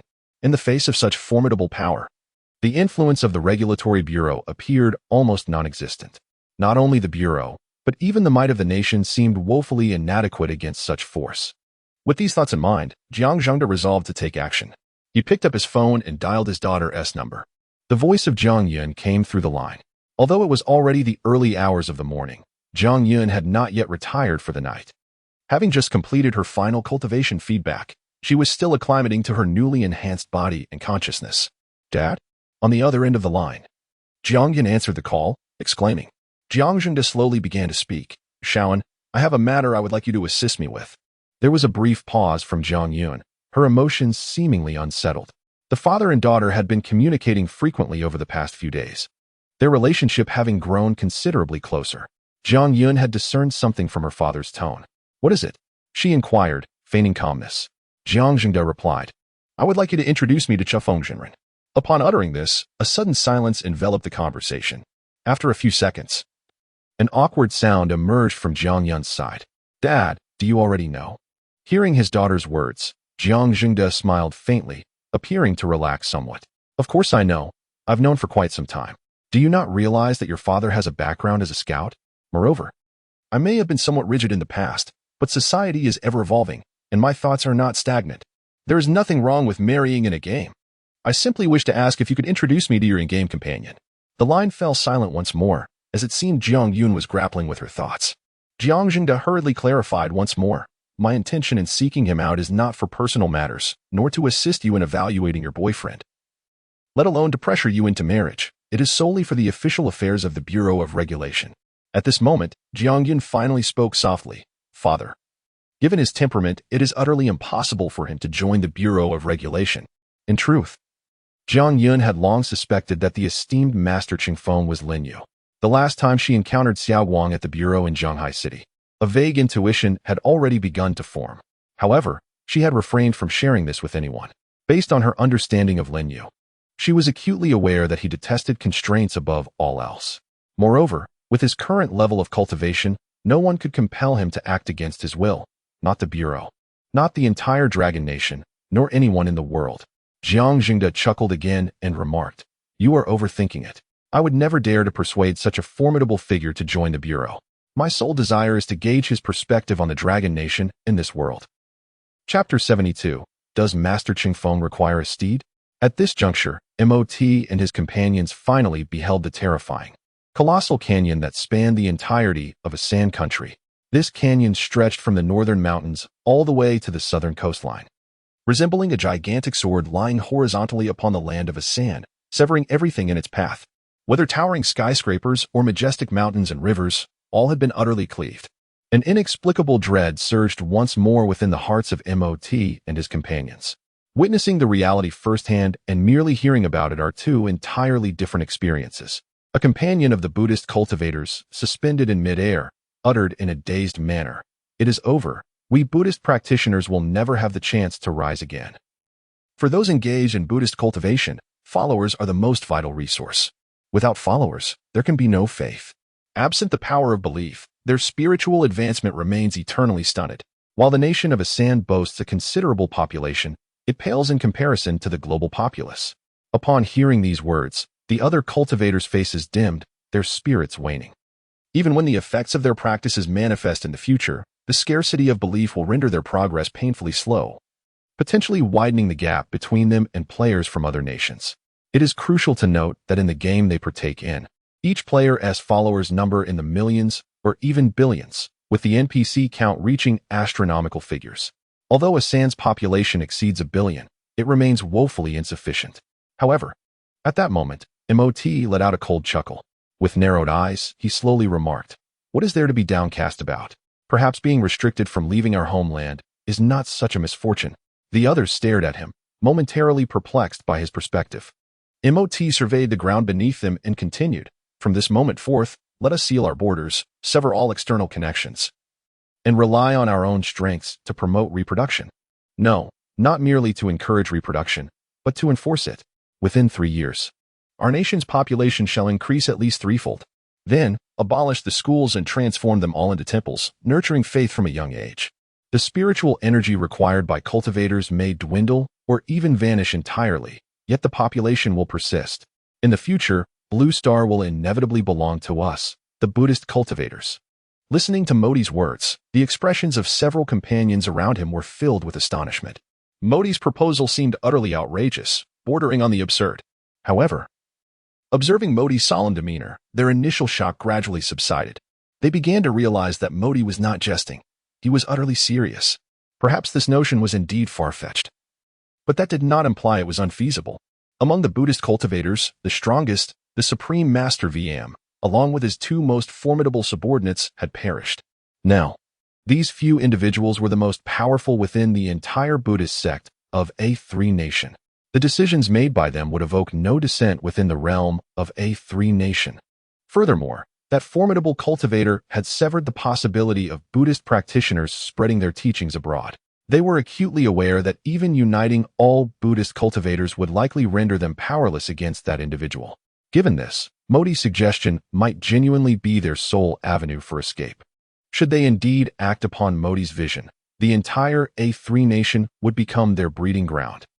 In Shanghai City, the Buddhist practitioners from A3 Nation were indeed quite bothersome. In the previous life, they incessantly propagated their teachings across the globe, leaving Blue Star shrouded in chaos. However, Lin Yu had no intention of erasing A3 Nation from the map of Blue Star altogether. After all, Lin Yu is not a formidable demon. The practitioners of Buddhism in the land of Asan are free to conduct themselves as they please within their own borders, and Lin Yu hardly cares. However, should they disregard counsel and engage in reckless behavior, they cannot blame him for being unyielding. Having eliminated 3 Buddhist practitioners and carved a great canyon upon Asan's territory, Lin Yu felt no stirrings of emotion within. Upon returning to his chamber, he opened his phone and perused the official game forum. Though his heart remained undisturbed, Lin Yu was curious to discover the reactions of the cultivator players regarding these events. Master Chungfeng is truly magnificent. With Master Chungfeng in our Dragon Kingdom, it is as though we possess a stabilizing force. Remarkably powerful, Master Chungfeng is invincible. I seriously suspect that Master Chungfeng did not exert his full strength during that attack. What a jest. If Master Chungfeng were to unleash his true power, Blue Star would no longer exist. I am the most beautiful female player in Misty Immortal Path. I am conducting a paid survey across the internet to find Master Chungfeng's home address. I would gladly serve as his maid, doing laundry, cooking, cleaning, scrubbing toilets, and even warming his bed. The user above me seems familiar. I believe they previously mentioned a willingness to become a concubine. A bed warmer maid? How overestimated they are. Master Chungfeng is a genuine immortal. Would he truly lack for a maid to warm his bed?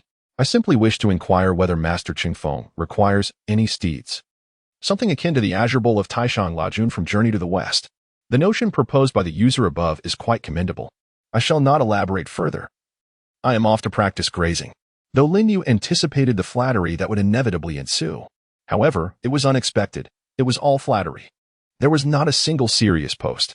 After browsing for quite some time, Lin Yu found nothing of value, aside from a fleeting uplift in his mood. He closed the official forum. Just then, an unexpected message arrived from Jiang Yun. Lin Yu opened VX and was taken aback by her words, which seemed rather ambiguous. Boss, are you free tomorrow morning? My father expressed a desire to visit you. The trailing ellipsis hinted at Jiang Yun's inner turmoil. If it's inconvenient, I can cancel right now. Upon reading her message, Lin Yu couldn't help but smile. His expansive consciousness swiftly reached the capital. After attaining the human immortal realm, Lin Yu's awareness had become extraordinarily potent. With merely a thought, he located Jiang Yun's residence. At that moment, Jiang Yun was reclining on her bed, holding her phone with both hands, gently biting her lip, a faint blush gracing her cheeks, utterly contrasting her previous aloof demeanor. Observing this scene, Lin Yu felt a smile tug at the corners of his mouth. Such a simple request was one he would undoubtedly acquiesce to. Meanwhile, in the capital, Jiang Yun, having slightly calmed her emotions, dialed her father's number. Dad, he agreed. I will send you his location shortly. On the other end of the line. Her father was equally delighted. He promptly replied, Great. I'll set off tonight. Chapter 73, Astute and Perceptive Jiang Zhengda. Early morning. As the sun began to rise, a black SUV appeared in front of Lin Yu's villa, bearing a license plate from the capital. At that moment, Xiao Guang had just awakened from his slumber. He stretched languidly, and his awareness immediately detected the presence of the black SUV at the entrance. His perception even allowed him to discern Jiang Zhengda within the vehicle. Although Xiao Guang had never encountered Jiang Zhengda in person, he had seen him during a video conference. After all, Jiang Zhengda was the head of the Immortal Management Bureau, leaving a lasting impression on Xiao Guang. Is that Director Jiang from the headquarters of the Immortal Management Bureau? What brings him here? He pondered. Could it be that my recent diligence at work has prompted him to visit personally? No. If it were a visit of consolation, he would go to the office, not my home. Could it be that he intends to assign me a secret task that is unsuitable for discussion in public? Or perhaps he wishes to bestow upon me some mysterious reward, away from the prying eyes of colleagues? A spark of realization flickered in Xiao Guang's eyes as he hurriedly sprang up, tidying his hair in front of the mirror. He then flung open the bedroom door and rushed outside. At that moment, Lin Yu had just stepped out as well. Noticing Xiao Guang's urgency, he inquired with a hint of confusion, "Where are you off to in such a hurry?" Xiao Guang, brimming with excitement, replied, "Brother, my recent performance at work has been exceptional. The head of the Immortal Management Bureau has come to my home to present me with a reward." With that, Xiao Guang dashed toward the front door, filled with anticipation. As I pushed open the grand gates of the villa, I swiftly approached Jiang Zhangde, who had just alighted from his vehicle.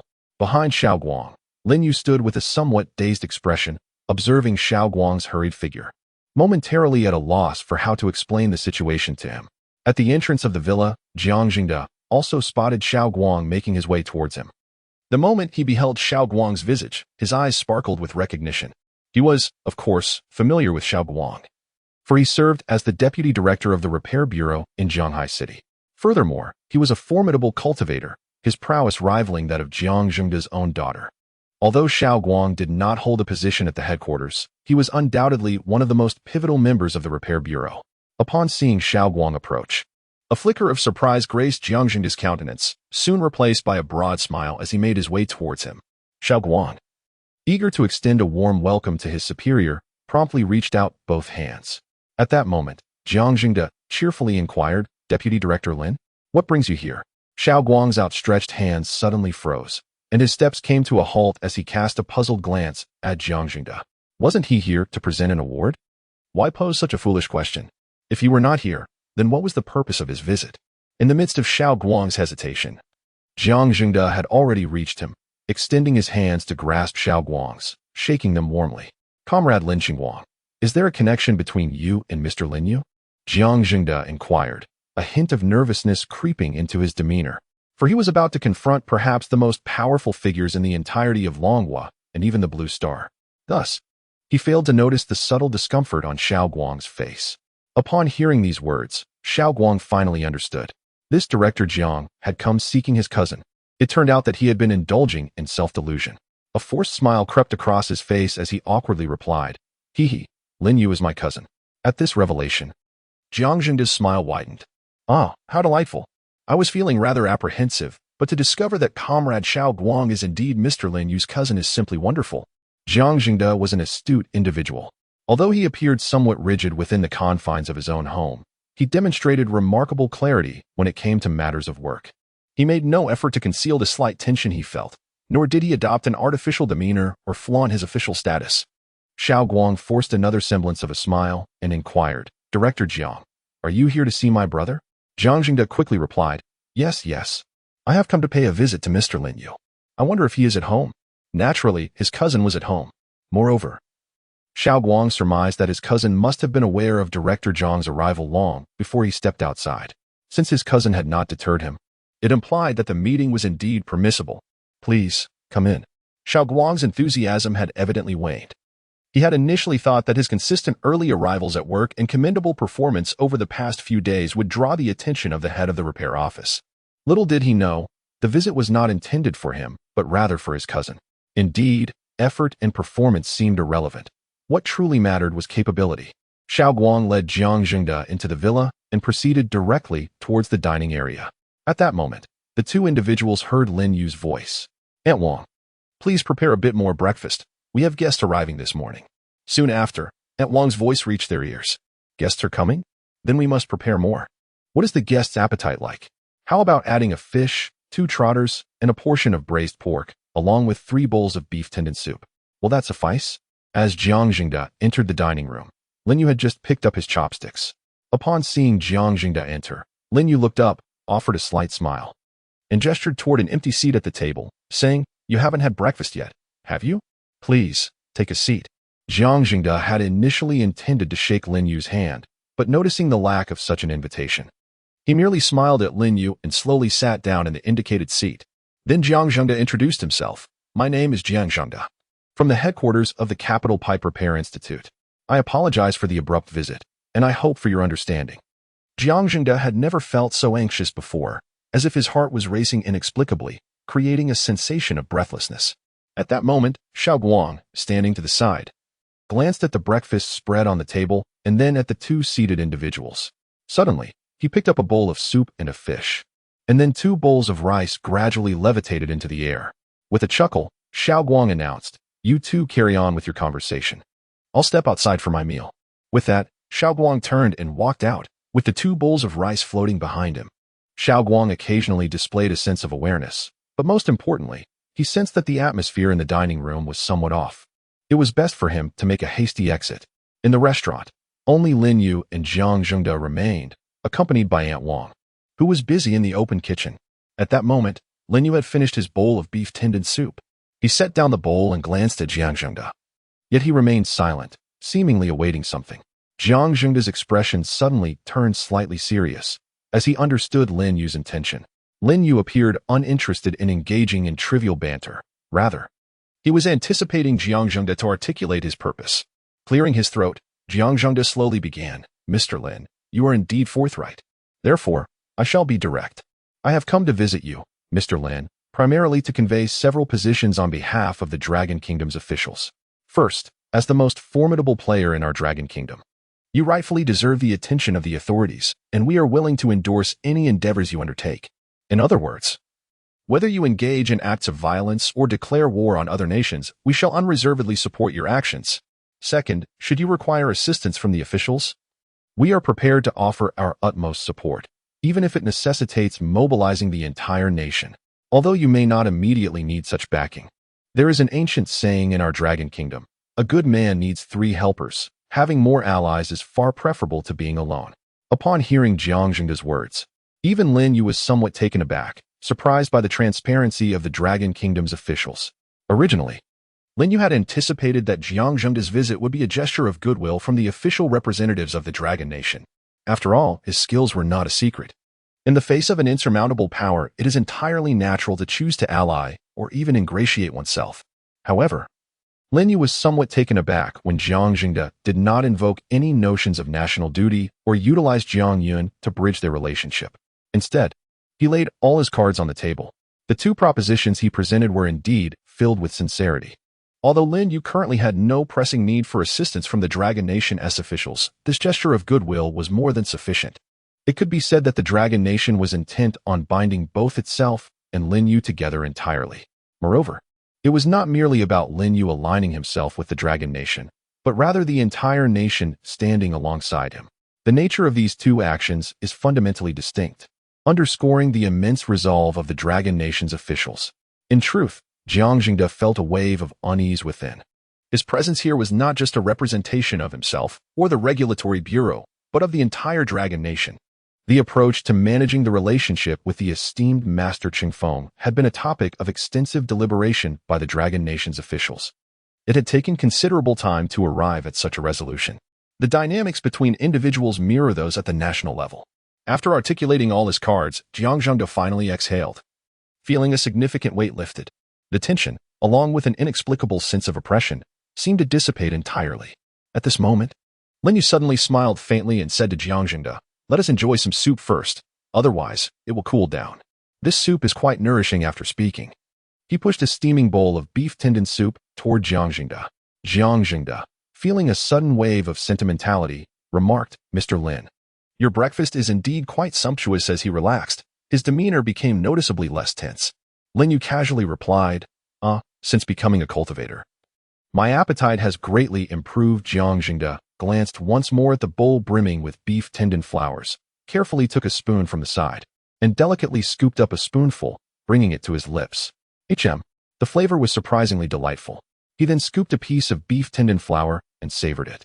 Subsequently, Jiang Zhengde gave a thumbs up. No wonder Lin Yu, despite his remarkable cultivation, still relished his meals. This taste was indeed impressive. He then set down the spoon and, emulating Lin Yu, lifted the bowl directly to his lips. Gulp, gulp. At that moment, Jiang Zhengde heard Lin Yu's voice beside him. Since you have expressed your stance, allow me to share mine. I have no interest in trifles, so do not bother me without cause. Furthermore, as long as I am present, no one dares to cause trouble in Longhua. This visit to the esteemed Lin Yu proceeded remarkably smoothly. During an official meeting, a small faction had previously suggested inviting Lin Yu to join the Bureau of Cultivation Management, even proposing that he become its head. Fortunately, that suggestion was dismissed. Otherwise, this journey might not have yielded any fruitful outcomes. Even so, it may lead to a growing estrangement between the officials and Lin Yu. With Lin Yu's final declaration, everything has proven to be worthwhile. On the journey back to the capital, Jiang Zhengde could not resist the urge to share this delightful news with his daughter. He picked up his phone and dialed Jiang Yun's number. As soon as she answered, he began to extol Lin Yu's virtues. Xiaoyun, your dual cultivation partner is truly remarkable, of good character, exceptional strength, and health conscious. By the way, Xiaoyun, you mentioned that the equipment in the game would soon be refunded. Will the marriage certificates in the game also be refunded? The first round of the Blue Star Power Arena's preliminary competition is also drawing to a close. The matches have been exceedingly thrilling. Although the competition rules dictate that injuries must be kept to a minimum, the actual casualty rate has soared to over 80% in each match. The 5 powerful female ninjas dispatched by the island nation were completely annihilated. The opponents they faced were exceedingly brutal. 2 encountered werewolf players from Country F, 2 faced zombie players from the Great Island, and 1 confronted a fire mage. The fire mage, in the absence of techniques and equipment, is quite weak, barely able to cast the most basic fireball spell. Other players, when faced with the fireball spell, might only suffer the burning of their garments. Even if they cannot win, they can still concede in time. However, these formidable female ninjas were different. Their clothing was far too flammable. Moreover, they never comprehended why the Yamen Tai was not considered a concession. After the preliminary rounds concluded, more than half of the participants were eliminated. Some emerged victorious, yet suffered grievous injuries that rendered them unable to partake in subsequent competitions. In the island nation, within the confines of a cinema, Gao Shang slowly rose from his seat after witnessing the final round of the C selection competition. The battles were both brutal and bloody, a spectacle that was immensely gratifying. However, upon its conclusion, a sense of melancholy washed over him. The 5 female ninjas he had meticulously trained had perished on the battlefield, their existence fleeting like a passing blossom. Gao Shing could not help but lament the brevity of life. At that moment, he abruptly turned to his 4 core subordinates, Da-ha, Er-ha, Sen-ha, and Shao-ha. The elite shinobi hastily knelt before him, awaiting the leader's command. Gao Shang spoke with a measured tone. My 5 beloved and formidable female ninjas died with honor, showcasing to the world the indomitable spirit of our ninjas who fear not death. In their memory, I have resolved to train 50 powerful female ninjas to form a new team, preparing in advance for the next Blue Star Power Arena Championship.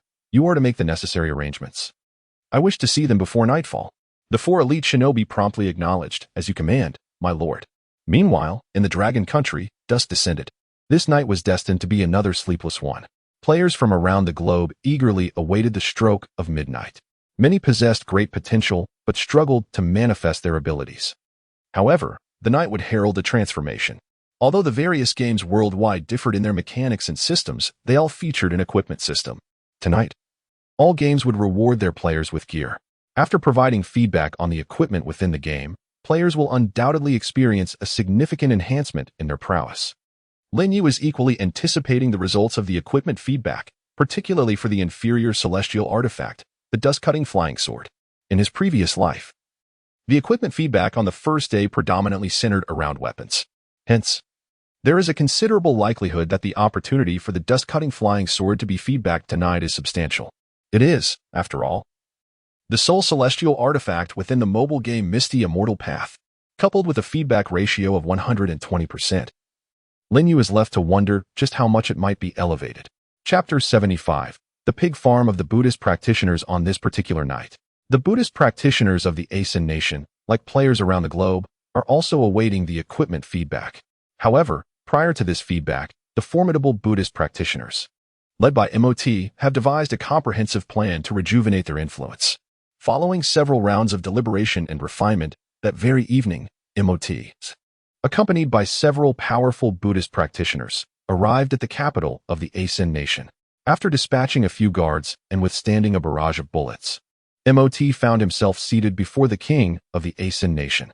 The king, a portly figure resembling a real-life Maitreya Buddha, was not originally a follower of Buddhism, nor was Buddhism the state religion of Asan. Yet, with Moti's amiable explanations and a deft pin inserted into the king's palm, the king promptly declared Buddhism to replace the former Asan faith as the state religion. Following this announcement, the king issued a decree for comprehensive reforms within the Asan nation. The key points of these reforms are threefold. First, abolish the archaic educational system and dismantle the institutions of schools, incinerating all cultural textbooks. Upon the foundation of the former schools, establish temples to impart the teachings of Buddhist scriptures. Should anyone be found hoarding original teaching materials or any text beyond the Buddhist scriptures, they shall be deemed heretics. Second, the national legal age for obtaining a marriage certificate shall be set at 12, permitting polygamy, regardless of gender. Every individual must bear their first child before the age of 14, and by 18, must have 3 children. In 3 months, a nationwide screening will occur, and all women aged 13 to 53 must either be pregnant or have given birth within the last 3 months, or else they will be classified as heretics.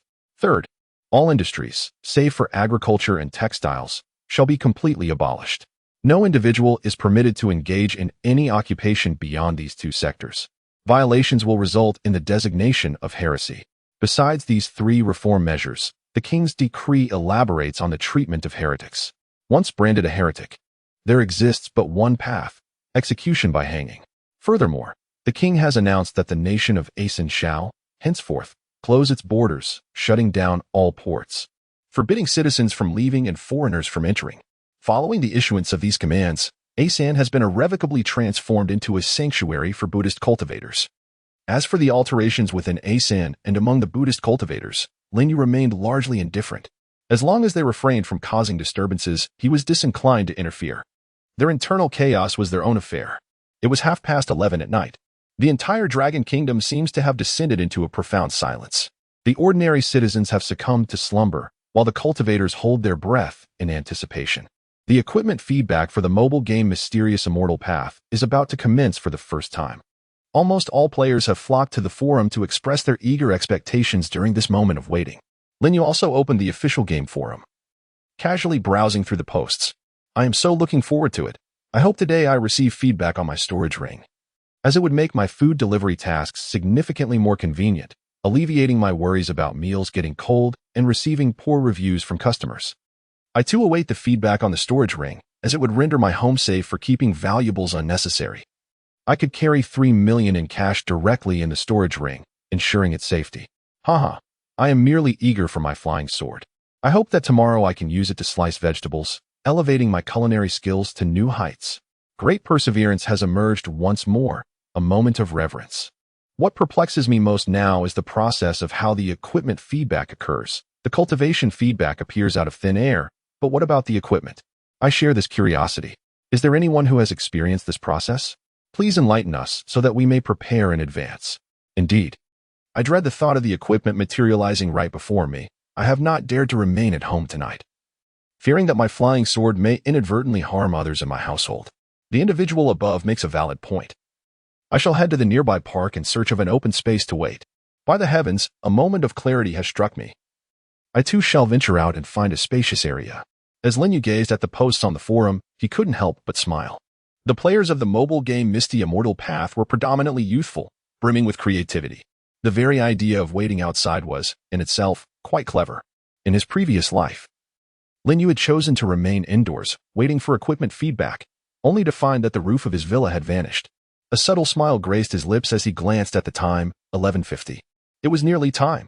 Lin Yu gradually rose from his seat and exited his bedroom. He then called out to Xiao Guang, "Come out for a moment." Moments later, the door to Xiao Guang's room swung open, and he emerged, excitement evident on his face. He too had not been asleep, instead eagerly anticipating the arrival of equipment. "Brother, what's up?" Xiao Guang inquired enthusiastically. With the equipment feedback imminent, his brother's summons could only signify something good. Xiao Guang had long been coveting the magical artifacts his cousin possessed. After all, his cousin's name dominated the equipment leaderboard, occupying nearly half of it. Beyond the top 10, almost half of the remaining names belonged to him. If only a few pieces of that equipment could be gifted to him, he would be transforming his gear in no time.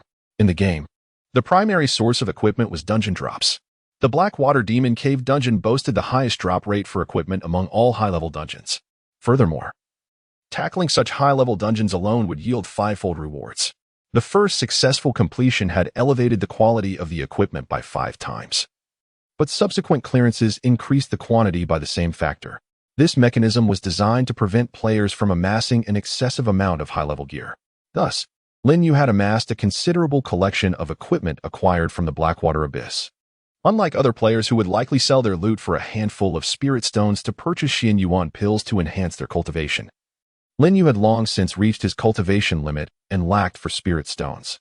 Hence, he decided to retain all the equipment he obtained. Moreover, the Blackwater Abyss is, after all, the highest level dungeon in the game. The quality of the equipment is unlikely to be inferior unless it has been quintupled, even unrefined. Such equipment surpasses many refined lower-tier items. Little Guang, however, was perplexed as to why his cousin consistently mentioned providing feedback before granting him anything. Was there truly a distinction? After all, he too was a VIP 10, and the impact of feedback should ostensibly be similar. Observing the excitement on Little Guang's face, Lin Yu understood his thoughts. Yet, he had never disclosed that his VIP level in the game was actually 12. Such a secret was best kept to himself, especially considering Little Guang's propensity for indiscretion. Come with me outside, Lin Yu suggested. I read on the official forum that equipment might appear directly beside players. Just be cautious not to accidentally demolish my house. Upon hearing his cousin's words, Little Guang was enlightened and nodded eagerly. It made perfect sense. After all, his cousin likely possessed a myriad of items. Even if divided into 7 portions, they would not fit within the confines of a mere villa. Where are we headed, brother? Little Guang inquired. Lin Yu pondered for a moment before saying, let us go to the rooftop. The equipment also descends from the sky. In my previous life, I destroyed the rooftop, so in this life, standing atop it should pose no issues. Chapter 76, The Commencement of Equipment Feedback during the equipment feedback. An array of items materialized from the sky above, akin to the moments of cultivation feedback. In this life, there should be no alterations. Thus, receiving my treasures on the rooftop will suffice. Not long after the two ascended to the rooftop, a transformation occurred in the heavens. It seemed as if myriad stars had suddenly appeared. Xiaoguang's consciousness swiftly extended outward, soaring towards the expanse above. He then beheld a breathtaking spectacle. In the sky, countless treasures radiated a brilliance akin to stars, cascading down like a meteor shower. These celestial phenomena were composed of an assortment of equipment. However, Xiaoguang perceived it less clearly than Lin Yu. In his previous life, Lin Yu's cultivation was insufficient, so his vision was nearly akin to what Xiaoguang observed.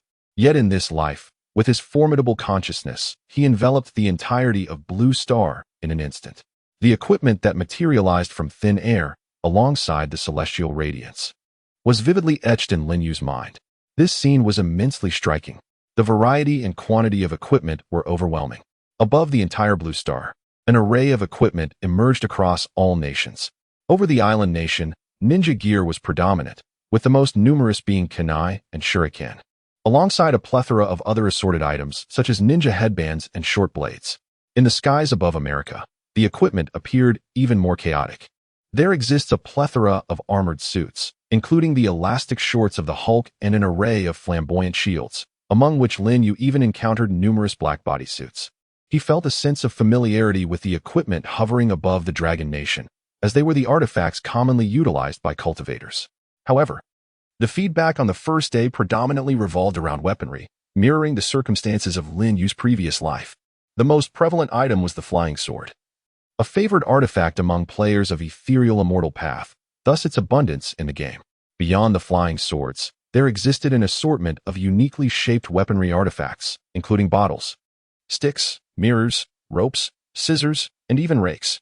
Of course, while the primary feedback on the first day emphasized weaponry artifacts, there were a few other types of artifacts, albeit in lesser quantity. Lin Yu observed a considerable number of ring-type artifacts in the sky. Typically, these ring-type artifacts function as storage rings. Players fortunate enough to receive storage rings on the first day were indeed lucky, for such rings facilitate the convenient storage of their artifacts. At that moment, Xiaoguang tilted his head skyward, a hint of surprise in his voice as he remarked, "Brother, why do I feel like there are more stars directly above us than in other places? And significantly more?" His eyes sparkled with curiosity as he continued, "Brother, Just how much equipment have you stored in the game? Lin Yu smiled faintly and replied, aside from what I've donated to the sect, I should still have several tens of thousands of pieces remaining. Wow, several tens of thousands. Xiao Guang exclaimed in astonishment. In the game, equipment is categorized into only two types for players. One category consists of items that are beneficial to oneself, designed to be worn and to enhance one's combat prowess. The other category encompasses items of little utility, which can either be traded to other players for rewards, donated to one's guild for contribution points, or dismantled altogether.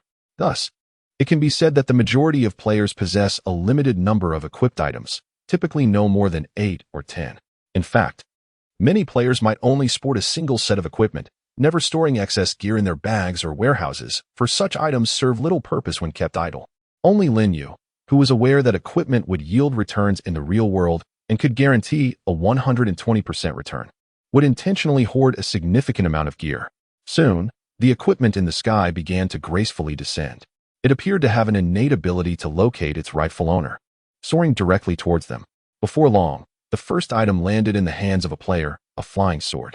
This flying sword was classified as a low-grade mundane artifact, the most basic tier among all magical items. Typically, only novice players, who have just created their accounts, would wield such mundane artifacts. Yet, this particular player, upon receiving his humble flying sword, was filled with exuberance. Despite its low rank, he felt immensely fortunate. He had only just established his account minutes before the game suspended its microtransaction features, having spent 6 yuan to become a first-time purchaser. After this 6 yuan investment, the game's recharging channel was closed, followed by an announcement regarding the feedback mechanism. He felt that those 6 yuan were the most worthwhile expenditure of his entire life. Thus, he does not disdain his humble flying sword. As the first player acquired their treasured artifact, others gradually obtained their own game equipment as well. At this moment, players finally discerned a pattern. The artifacts that fell first were of a lower tier, while those that descended later were of a higher grade. The players who secured their artifacts early began to envy those who had yet to receive theirs. Countless players who had already obtained their treasures raised their heads to the sky, their consciousness soaring upwards, eager to behold the artifacts of the formidable beings. It was then that a player noticed an anomaly above Jiahai City. Over 80% of the equipment throughout the Dragon Kingdom had already been claimed by players. The sky was gradually becoming barren. However, the scene above Jiahai City was starkly different. Countless radiant artifacts still hung high in the sky, slowly descending from great heights. In a park adjacent to Jiahai City, a multitude of cultivators gathered. Having collected all the equipment above their city, they turned their gaze towards the heavens of Jiahai City. Goodness, what is happening? The levels of those artifacts seem astonishingly high. Why are they all congregated above Jiahai City? Could it be? Oh my, I understand now. The esteemed Master Chungfeng is in Jiahai City. Those must be Master Chungfeng's artifacts. The sheer number of those treasures must be at least several thousand. Perhaps even tens of thousands. It is utterly terrifying. Should the esteemed Master Chungfeng wield these magical artifacts to assemble an army of cultivators? One can only imagine the fervor with which all would strive to join. Look, at the pinnacle of those artifacts. Is that not the celestial flying sword listed on the equipment ranking? Astonishing. Truly remarkable. How enviable. Not only the cultivators in the city of Jiahai, but virtually every adept in the Dragon Kingdom with a modicum of spiritual awareness is riveted by the astonishing spectacle unfolding above Jiahai. Some cultivators, positioned nearby, can perceive the dazzling array of powerful artifacts that resemble a multitude of twinkling stars, even without the aid of spiritual perception. They come to realize that the most daunting aspect is not merely the sheer number of artifacts, but rather their extraordinary tiers. The later they descend, the loftier their ranks. Of course, their quantity is equally formidable, considering today marks only the first day of equipment feedback. These artifacts represent merely about 1/7 of all that Master Chungfeng possesses. Above the city of Jiahai, the equipment gradually descends. Lin Yu gently gestures, channeling his celestial spiritual power to receive each artifact, casually discarding them into the courtyard of his villa. Fortunately, the courtyard is spacious enough to accommodate such a vast collection. Most of these artifacts were accrued from the Blackwater Demon Cave instance. The lower-tier artifacts from earlier stages were gifted to Master Jingxing, leaving only those of at least Earth grade. However, the majority of the artifacts now resting in Lin Yu's villa courtyard are predominantly of celestial grade, with Earth grade artifacts being a rarity. Chapter 77. The courtyard filled with celestial artifacts. Numerous cultivators observing the skies above Jianghai City had begun to surmise the rank of the treasures scattered throughout the air. Across the entirety of the Dragon Nation, in 80 to 90% of its cities, magical artifacts had already descended. Yet those hovering above Jianghai City were only now approaching the ground. The disparity was staggering, particularly for Xiao Guang, who stood atop the villa's roof. His gaze transfixed on the resplendently luminous artifacts that his cousin, Lin Yu, casually tossed onto the courtyard floor. His eyes widened in astonishment. This evening, Xiao Guang had only one artifact to report, a mere flying sword of the lowest rank, that of a magical weapon. In stark contrast to the plethora of celestial artifacts surrounding him, he felt an overwhelming urge to discard his own sword. No, it would be wiser to conceal it. To hide it away in a place where he would never lay eyes upon it again.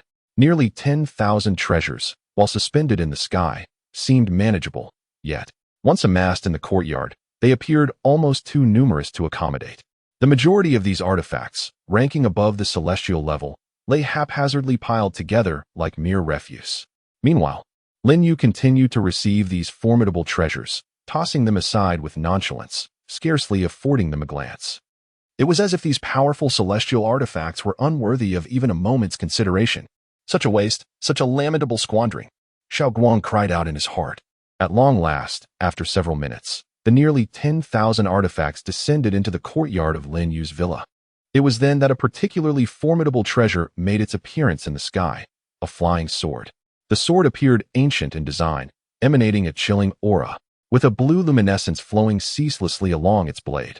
Upon sighting this celestial sword, Xiao Guang could not help but exclaim, Xian Shuang's sword. This sword had once ascended to the pinnacle of the equipment rankings, representing a fully refined semi-divine artifact. Although merely a semi-divine artifact, its name bore the essence of divinity, rendering it significantly mightier than even the finest top-tier celestial swords, perhaps several times more powerful, if not dozens. The exact extent of its strength eluded Xiao Guang, as he had never encountered a semi-divine artifact in the game, let alone wielded one. As the Xian Shuang's sword descended gracefully, the celestial swords within Lin Yu's courtyard began to tremble incessantly, seemingly paying homage to the reigning champion. Is a semi-divine artifact truly so formidable? Xiao Guang marveled, unable to suppress his awe. In response to his admiration, Lin Yu's lips curled into a subtle smile, remaining silent. Unbeknownst to Xiao Guang, the Xian Shuang sword had transcended its semi-divine status. Under a 120% feedback, it had evolved to the level of a low-grade divine artifact. The moment Lin Yu's consciousness brushed against the Xian Shuang sword, he discerned its elevated rank. He extended his hand, patiently awaiting the sword's arrival. Even before it touched his palm, Lin Yu could already sense the joy emanating from within the sword. The Xian Shuang sword had evidently developed its own spirit. As the Xian Shuang sword fell from the heavens, the cultivators of Longhua, observing the events in Jianghaishi, displayed expressions of envy. The formidable magical artifact is something they all aspire to possess in their dreams. However, they are acutely aware that only a powerful cultivator like Master Chifeng is deemed worthy of wielding such an extraordinary treasure. Others, even those at the out-of-body stage, would likely struggle to fully unleash the might of a semi-divine weapon. At this moment, in the capital city, at the headquarters of the Carefree Palace, the Lord of Tsangyun, accompanied by all members of the palace, is receiving his treasured artifacts in a private garden. This organization can already be considered a formidable sect of cultivators. In the early stages of the game, the number of players concerned with social security benefits is indeed significant. It remains uncertain whether their rigid mindset or the presence of powerful cultivators around them has led to their profound lack of confidence, coupled with uncertainties about the future. Joining an organization led by a player ranked second in the game, like the Carefree Palace, certainly offers them a sense of security. Lord Tsangyun not only provides social security benefits but also offers protection, and they even anticipate that he will supply them with cultivation resources in the future. Moreover, the Carefree Palace is not as strictly managed as the cultivation authorities, imposing fewer restrictions. Nearly 100 cultivators, each with diverse aspirations, have joined the Carefree Palace. At this moment, these cultivators have already received their treasured artifacts. Subsequently, their gazes are drawn to Lord Tsangyun. It is widely acknowledged that Lord Tsangyun's flying sword is a powerful semi-divine weapon, fully refined to its peak level. Just 7 or 8 days ago, it held the esteemed position of number 1 on the equipment leaderboard, had it not been for Master Chingfeng's sudden emergence. this flying sword would likely still be in first place. However, as time went on, the treasures of the Windrider Master proliferated in both quantity and potency. Ultimately, the semi-divine flying sword of the Zhongyun Demon Lord was relegated to the 4th position on the equipment rankings. Yet, despite its humble ranking, it remained an object of immense envy among the ordinary cultivators. In the heavens, the semi-divine flying sword of the Zhongyun Demon Lord gently descended into his grasp, a jubilant smile illuminating his countenance. "Haha, with this sword in hand, my strength will at least triple," he exclaimed, barely able to contain his elation. Nearby, nearly 100 cultivators began to extol his virtues. "The Master is magnificent. The Master is invincible." Their accolades echoed incessantly, and the smile on the Zhongyun Demon Lord's face widened with each compliment. He reveled in the sensation of being the center of attention, even if it was merely from 100 gazes. However, at that moment, a cultivator from the carefree palace suddenly pointed southward, exclaiming, "Look! The flying sword from Jia High City is about to descend." Although these cultivators had been showering him with flattery, many had also been discreetly observing the situation in Jia High City. Upon hearing the shout, everyone instinctively turned their heads, their curiosity unabashedly drawn to the direction of Jia High City. Instantly, several cultivators gasped in astonishment. "Wow, it's only now descending. That must be the low-grade celestial flying sword, Zhanshan, which ranks first on the equipment list. It's so formidable that merely gazing upon it feels as though one's eyes are being cut." As the inferior celestial sword descended slowly above Zhanghai City, the envy in the eyes of all onlookers intensified even further.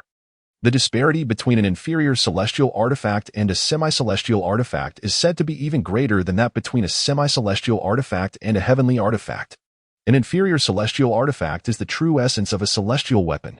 There exists but this one in the entire game. Upon witnessing the celestial sword of the esteemed Master Chengfeng, they instantaneously felt that the semi-celestial artifact of the Demon Lord Zhongyun was rendered insignificant. Alas, Master Chengfeng had not established any organization. Had he done so, they would undoubtedly have flocked to him without hesitation, perhaps even forsaking their 5 insurances and 1 fund. At this moment, the expression of the Demon Lord Zhongyun turned somewhat grim. Holding his own semi-celestial sword, he too gazed in the direction of Jia High City. However, upon glimpsing the sword that was about to land, he became visibly unsettled, for he suddenly realized that the appearance of that sword struck a familiar chord. The blue luminescence in the chilling aura, wasn't this the Xuanchuang sword? Yet, the Xuanchuang sword should be classified as a semi-celestial artifact. Both the Xuanchuang sword and his own sword shared the same rank, with one occupying the 3rd position and the other the 4th on the leaderboard. Logically, they should descend around the same time. Yet, why did it take so long for it to fall? The curiosity of the Demon Lord Zhongyun reached a fever pitch. He cautiously maneuvered his spiritual sense closer to Zhanghai City. Suddenly, he was struck with astonishment. Although his spiritual sense had not fully approached Zhanghai City, he could ascertain with certainty that the sword in question was definitely not a semi-celestial artifact. The Lord of Zhongyun was utterly ignorant of the true nature and formidable powers of celestial artifacts, yet he was quite familiar with semi-celestial artifacts. That flying sword was undoubtedly an entity surpassing semi-celestial status. Thus, the only classification above semi-celestial artifacts could only be celestial artifacts. However, upon closer inspection, the flying sword unmistakably resembled the Xuanchuang sword. Why had the Xuanchuang sword transcended from a semi-celestial artifact to a celestial one? Had Master Chengfeng been endowed with undue advantages due to excessive monetary investment in the game Yaling Xinlu? The Lord of Zhongyun found himself in a state of bewilderment, grappling with confusion. Yet, before long, he stumbled upon an even more astonishing revelation. Above the Xuanchuang sword, another treasure was gently descending. The Lord of Zhongyun hastily glanced skyward, his expression shifting once more. It was yet another flying sword. However, its altitude surpassed even that of the Xuanchuang sword, which had inexplicably transformed into a celestial artifact. The descent of this new sword would likely take much longer. Could it be? The flying sword still suspended in the heavens was the Zhanshan flying sword. Renowned as the top-ranked weapon on the leaderboard, wasn't the Zhanshan flying sword classified as a low-grade celestial artifact? Why did it soar so much higher than the already transformed Xuanchuang sword? The Lord of Zhongyun felt his mind was struggling to comprehend. Perhaps Master Chengfeng was currently preoccupied with his own artifact, leaving him no time to attend to his surroundings, but once his treasures descended, he would likely have the opportunity to extend his awareness. He absolutely could not allow him to discern his location. If Master Chiffon were to uncover his position, his semi-celestial flying sword would undoubtedly be at risk. Who would ever disdain possessing an additional semi-celestial artifact? He sighed and said, "Let's disperse. There's nothing worth watching here." Upon hearing the words of the Tsanyan Demon Lord, nearly 100 subordinates, whose capabilities barely reached the Golden Course stage, hurriedly vacated the small garden. This evening, he intended to thoroughly examine his flying sword.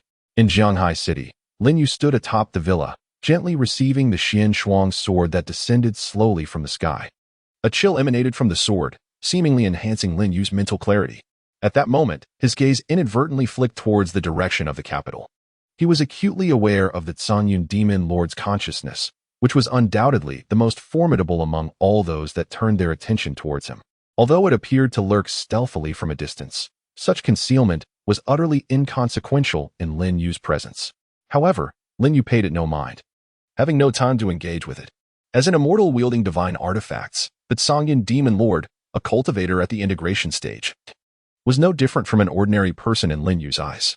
It was akin to a common individual encountering an ant on the road, who would hardly bother to take an extra step to crush it, unless, of course, one were excessively energetic. Lin Yu gently caressed the Xian Shuang sword, which responded with a subtle tremor, radiating a clear sense of joy. At that moment, Xiaoguang rushed over, a look of eagerness on his face, and asked, "Brother, may I touch this flying sword?" He reached out his hand, but Lin Yu shook his head and replied, "No." Xiaoguang's hand lingered in midair. He pouted slightly and remarked, "How stingy." Lin Yu displayed a faint smile on his face, explaining, "Your cultivation is still lacking. You could be harmed by the aura of the celestial artifact." Upon hearing Lin Yu's explanation, Xiaoguang's expression momentarily blanked. Then, his eyes widened in astonishment. "Brother, what did you say? Celestial artifact? Isn't that your semi-celestial item?" Observing Xiaoguang's astonished demeanor, Lin Yu's lips curved into a subtle smile as he nodded and said, "Indeed. It has matured. Who would believe that equipment can grow?" Xiaoguang clearly expressed his skepticism.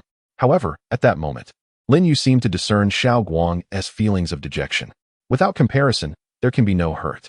It appeared that Xiaoguang was measuring himself against Lin Yu, and it was hardly surprising that he felt disheartened. With a gentle wave of his hand, several magical treasures soared into the air within the villa's courtyard. This time, although the treasures were predominantly weapons, Lin Yu possessed an abundance of artifacts, representing nearly every category imaginable. The treasures he selected were all black flying swords, black Taoist crowns, black robes, black boots, and black necklaces. These artifacts then gracefully floated before Xiaoguang, gazing at the complete set of superior celestial treasures hovering in front of him. Xiaoguang's eyes sparkled with excitement. The expression of dejection on his face vanished without a trace. Thoughts of semi-celestial items, celestial artifacts, and all other concerns faded away into oblivion. He casually tossed aside the flying sword he had just feedbacked, then seized the entire set of magical treasures before him. "Brother, from this day forth, you are no longer my cousin, but my true brother. No, you are my dear grandfather. No, my esteemed ancestor." Little Guang excitedly babbled incoherently. Lin Yu's expression turned icy, and with a swift kick, he sent him tumbling off the rooftop. However, from the ground below, the exuberant cheers of Little Guang echoed back. The villa's courtyard was filled with numerous magical treasures, yet the top-tier celestial artifacts constituted only a minuscule fraction. After all, celestial artifacts of superior quality were already considered the pinnacle of equipment within the mobile game Misty Immortal path. Semi-divine artifacts remained a rarity. Even Lin Yu's gear, boasting a 120% feedback rate, yielded only a handful of semi-divine items. The set of magical treasures chosen for Little Guang was all sourced from the Blackwater Abyss, originally of inferior quality. However, after the feedback, they had ascended to superior celestial artifacts. The vast majority of inferior celestial artifacts, when subjected to a 120% feedback, merely upgraded to mid-tier. Those that transformed into superior artifacts were exceedingly rare.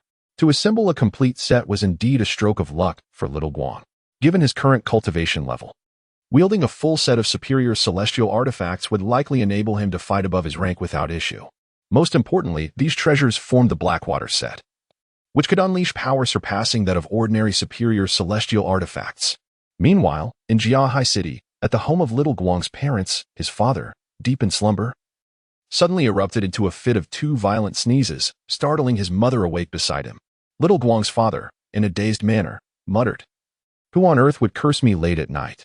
His mother, similarly groggy, turned over and comforted him, "Besides your son, who has nothing better to do than to scold you in the dead of night. Why is he cursing me? Who told you to insist on sending him to some reform institution? I did it for his own good.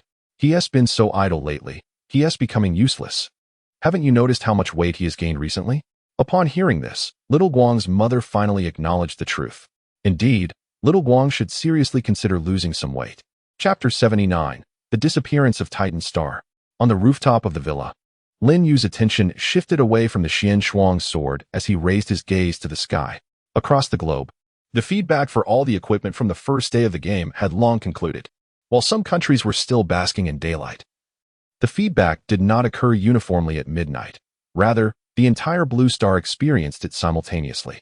At that moment, only one piece of equipment remained in the sky above Blue Star. A faint smile of excitement appeared on Lin Yu's face. The Zhanshan flying sword was finally approaching. Though the Zhanshan flying sword had yet to descend, Lin Yu could already sense its formidable power. Unlike the Xian Shuang sword, which dazzled with its beauty and peculiar luminescence, this sword appeared rather understated. However, Lin Yu could distinctly feel an overwhelming force emanating from it, a power defined by its sharpness. The defining characteristic of the Zhanshan flying sword is its unparalleled sharpness. It possesses no other frivolous attributes, merely honing its sharpness to the utmost extreme. At that moment in the game, Lin Yu wielded the dust-cutting flying sword to sever the ominous clouds above him, showcasing its remarkable sharpness. At that time, the dust-cutting flying sword was merely a low-grade celestial artifact. Now, after a remarkable feedback of 120%, it has ascended to a mid-grade celestial artifact. Moments later, the dust-cutting flying sword finally landed in Lin Yu's grasp. Within the courtyard, all the equipment began to tremble with increased intensity, shaking even more violently than when the Xian Frost sword had descended. As soon as the dust-cutting flying sword was in his hands, Lin Yu felt an irresistible urge to test its might. He raised his gaze to the heavens. On Blue Star, he had never had the opportunity to experiment with the sword's power. After all, he had to tread carefully even when unarmed, fearing the destruction of Blue Star. To truly gauge the prowess of the dust-cutting flying sword, there seemed to be but one solution. A subtle smile graced Lin Yu's lips as he swiftly ascended into the sky. In the blink of an eye, he vanished from Blue Star. With the last of Lin Yu's artifacts descending, the cultivators on Blue Star finally ceased their focus on the events in Jianghai City. Among them, some began delving into the artifacts they had just acquired, while others logged onto the official forum to share insights with fellow players. The comparison of achievements can be disheartening. In the park outside our community, about 10 players obtained equipment tonight, yet mine was the first to fall. It is infuriating. One must invest to reap rewards. If others possess superior gear, it is undoubtedly due to their prior investments. One can only blame oneself for not spending enough. Comparing oneself to the players nearby can provoke such frustration. If one were to compare themselves to the esteemed Master Chump, one might be driven to despair. However, who would frivolously engage in such comparisons? We are not on the same level, and thus, there is no basis for comparison. It is akin to measuring my wealth against that of Mr. Ma. While I may acknowledge his affluence, I would never challenge a man to see who can urinate farther. Oh my, is that a female player upstairs? Remarkable. And there are two individuals who seem rather oblivious, unable to even use punctuation. What is the fuss about a female player? I am merely curious to ascertain who possesses greater riches, this sister or Mr. Ma. Delving deeper into that conversation would be rather tedious. I think I shall just compete with my boyfriend over who can urinate farther instead. Friends, have you beheld the multitude of magical artifacts adorning the skies above Jianghai City? It is truly astonishing. Master Qingfeng's equipment is indeed abundant. Of course, I have seen it. Even from a distance of 500 kilometers, I can perceive those items twinkling like stars. It's utterly ridiculous. Did anyone catch a glimpse of the last two flying swords? They are extraordinarily powerful. Those must be the two most formidable flying swords on the equipment rankings, surely the Zhanshan sword and the Xian Shuang sword. The only point of confusion lies with that semi-divine flying sword. It seems to have descended much later than the other semi-divine flying swords. Have you encountered any other semi-divine flying swords upstairs? Indeed, our esteemed palace master possesses a semi-divine artifact, a flying sword. My envy for the quantity of equipment wielded by the esteemed Master Qingfeng is minimal. Rather, I find myself coveting the caliber of his gear. Equipment should be evaluated for its finesse, not merely its abundance. May I inquire, esteemed individual above, how many pieces of equipment you have just reported? Is it perhaps 100? Merely one. It is evident that quantity does not triumph here. At this moment, in the capital city, despite the late hour, the headquarters of the Repair Bureau remains aglow with light. Jiang Jingde has yet to retire, as he attentively monitors the initial equipment feedback for the mobile game, Misty Immortal Path. However, his approach to scrutiny diverges from that of other formidable cultivators. Before the feedback process commenced, he had been perusing the official forum of Misty Immortal Path. On this platform, one can acquire a plethora of information. Following the game's closure, players flock to the official forum to share and discuss their experiences and feedback. For instance, although Jiang Zhengde's consciousness does not extend to the happenings in Jianghaishi, he has gleaned much about the equipment feedback from various regions of the Dragon Kingdom through the discussions among players on the forum, coupled with insights from the internal VX group of the Repair Bureau. These two sources of information allow Jiang Jingde to keep a finger on the pulse of the entire player base across the Dragon Kingdom.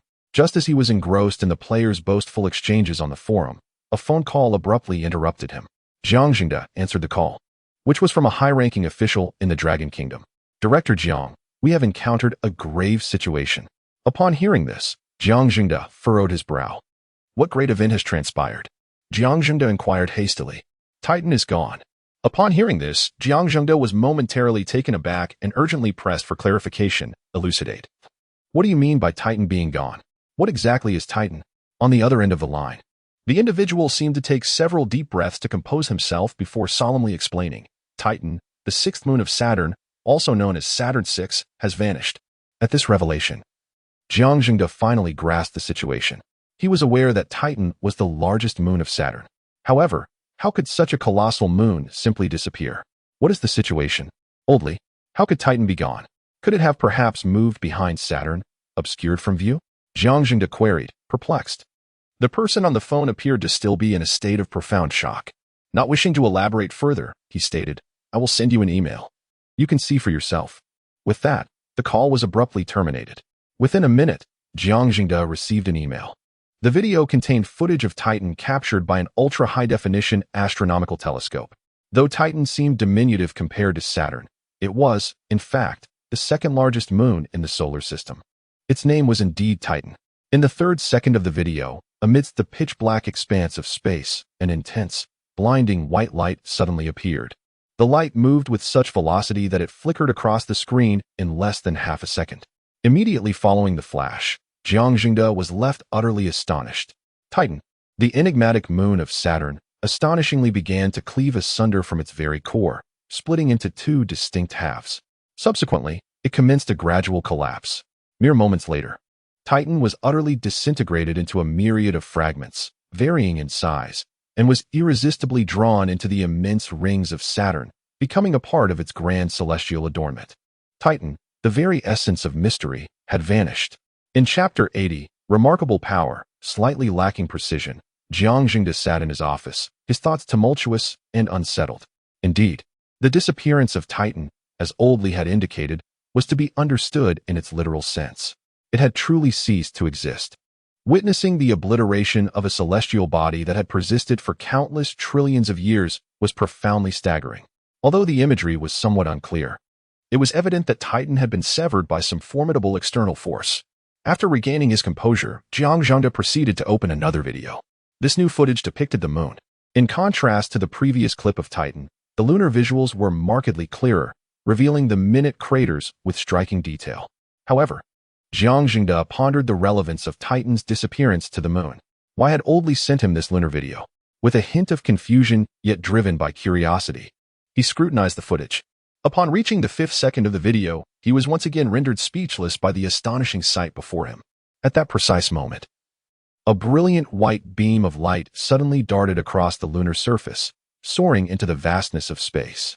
In scarcely half a second, this radiant light vanished without a trace. The radiant beam that shattered Titan bears an uncanny resemblance. No, it is not merely similar. It is unequivocally the same beam. Astonishing. Jiang Jingde nearly leapt from his seat. What do these two videos signify? The blinding white light that obliterated Titan emanated from the lunar surface. Could it be that other nations have developed a new form of weapons of mass destruction? Impossible. The power required to annihilate such a colossal satellite as Titan cannot be achieved. The speed of the attack is also unfathomable. That luminous ray, observed from such a vast distance, merely flickered by in an instant, its velocity undoubtedly surpassing the speed of light countless times. Jiang Jingde hastily redirected his attention to the second video, slowing the playback to scrutinize it again. This time, he confirmed that he had not misperceived. That white light indeed erupted suddenly from the lunar surface. Subsequently, he paused the footage and gradually magnified the image. At last, he pinpointed the location of the radiant beam. The astronomical telescope technology of the Dragon Kingdom is remarkably robust. Thus, Jiang Jingde discerned a minute black dot at the very site where that terrifyingly bright light had manifested. If one did not examine it closely, it would be entirely imperceptible. Upon reaching this realization, Jiang Jingde leaned back slowly, resting against the chair's backrest. His mind raced with thoughts. The disappearance of Titan was evidently a deliberate act. Yet, who could be behind this audacious maneuver remains a mystery. However, it is certain that many could speculate as to the perpetrator's identity. In Jiang Jingde's mind, a singular candidate emerged, the only viable choice. This evening, as the game's equipment provided its initial feedback, Titan was cleaved in twain by a dazzling, incandescent beam of light. Through information gleaned from the official forum, Jiang Jingde learned that Lin Yu had just secured the top rank on the equipment leaderboard with the flying sword. Such extraordinary prowess could only belong to that formidable individual. The disappearance of Titan was no secret. It was likely that nations across the globe would soon uncover the truth. Given this, how could this situation be turned to benefit the Dragon Kingdom? Suddenly, Jiang Jingde's eyes sparkled with insight. He seized his phone and dialed a number. Speaking into the receiver, he proposed, "I recommend that the Dragon Kingdom promptly issue a statement claiming responsibility for the destruction of Titan." A few moments prior, Lin Yu stood upon the lunar surface, wielding the Zhanshan flying sword. It was evident that a true cultivator would not typically grasp a flying sword directly in hand. At least in the game, Lin Yu's character did not engage in direct physical contact to unleash attacks with the sword. However, unfamiliar with the manipulation of such celestial artifacts and lacking any feedback from his techniques, Lin Yu decided to directly grasp the sword with one hand to test its might.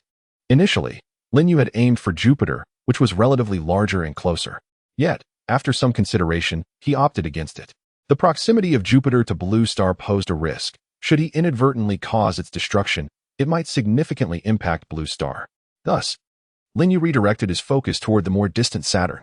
Evidently, the attack veered off course. A target as immense as Saturn was missed, instead striking one of its moons. Observing the distant Titan being cleaved in two, ultimately collapsing in its entirety, Lin Yu couldn't help but furrow his brow. The power of the strike was commendable. Yet the precision of the attack required refinement, he mused inwardly. His gaze shifted to Saturn's other moons, and after much contemplation, he opted not to press further. Utilizing Saturn's satellites to hone his accuracy felt rather extravagant, particularly at this juncture. Perhaps, after receiving feedback from his cultivation techniques, he might reconsider. Subsequently, Lin Yu diverted his attention from Saturn and turned his gaze towards the blue planet. From the moon, Earth appeared remarkably beautiful. Concurrently, through his expansive spiritual awareness, Lin Yu discerned certain transformations occurring on the blue planet.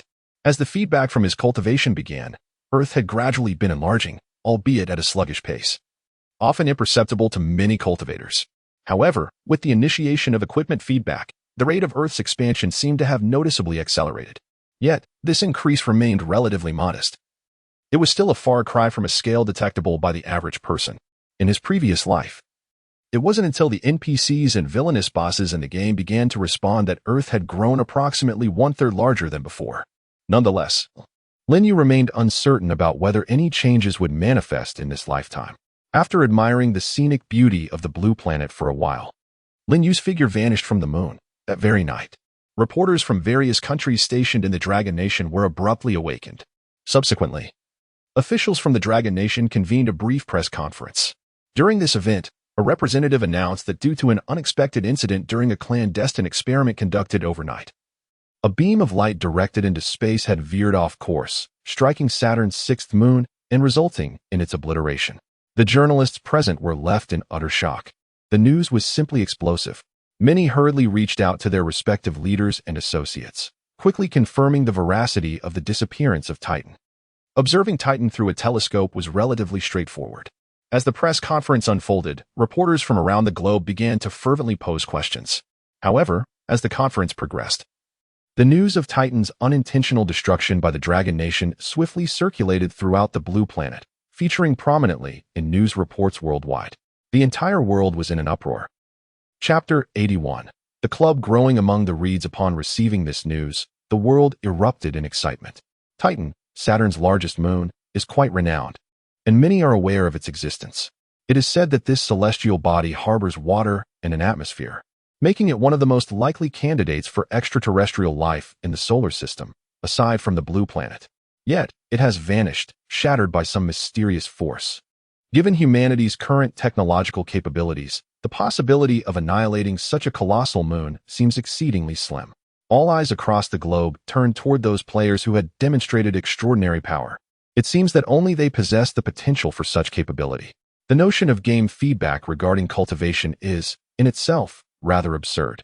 If gamers are capable of annihilating a satellite, it does not appear quite so far-fetched. Naturally, the primary concern regarding this matter lies with the governments of various nations, particularly the United States. In a hurried response, they convened a high-level secret meeting on the very day to deliberate on the issue. During this gathering, numerous opinions were expressed. I firmly believe that the situation is far more complex than the official statements from the Dragon Kingdom suggest. The idea of an experiment being responsible for the destruction of Titan, a moon situated billions of kilometers away from Earth, seems implausible. I suspect this incident is entirely unrelated to the Dragon Kingdom. They are merely seizing the opportunity to amplify their narrative. Even if there is a connection to the Dragon Kingdom, it is unlikely to be the clandestine experiment they claim. It should rather pertain to the players hailing from that region. The so-called cultivators are likely involved, especially considering that many players have acquired the ability to venture into space following the feedback from their in-game equipment. I have consulted numerous formidable Iron Man and Thor players, all of whom assert that they are incapable of obliterating such a substantial satellite as Titan.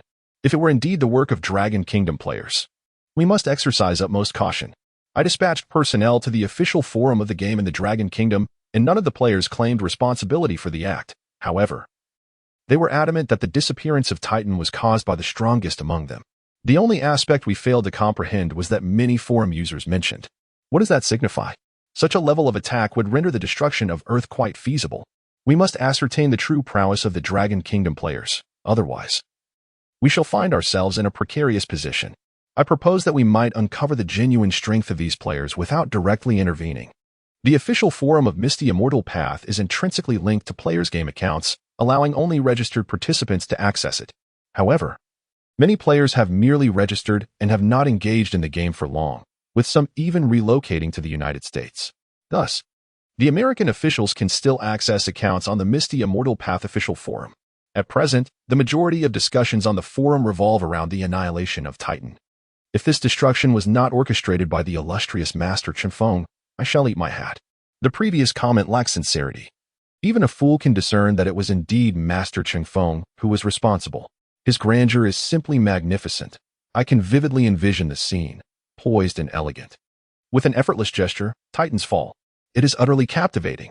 If only my husband possessed even half the charm of the esteemed Master Chump, I would vow never to seek excitement again. As for the previous comment, could you elaborate on what excitement you speak of? The world is vast and full of wonders. It is astonishing that such matters are openly discussed. Dear lady, your identity has been revealed. Are you not concerned your husband might see this? Not at all. My husband is not a player of Misty Immortal Path, and thus cannot access the forum. No wonder you are unperturbed. It seems the woman is strong while the man is weak. I once watched a film that suggested the existence of life on Titan, which implies that the protagonist had, in essence, extinguished an entire civilization. What movie were you watching upstairs? A documentary, perhaps? A science fiction film? In Jianghai City, at dawn, just as the first light began to break, Xiao Guang appeared before Lin Yu, brimming with enthusiasm. Dressed entirely in black, Xiao Guang certainly presented an impressive figure. Aside from a slightly protruding belly, he seemed devoid of any flaws. As a cultivator, it would be a trivial matter for him to trim his waistline. Yet he appeared indifferent to this, perhaps exhibiting a hint of rebelliousness. Brother, do you think I look handsome in this? Xiao Guang boasted, spinning around. Lin Yu assessed him, and nodded slightly. The attire Xiao Guang wore was a set of superior celestial artifacts, capable of transforming into various forms. At the moment, he had morphed them into a sleek black suit paired with black leather shoes.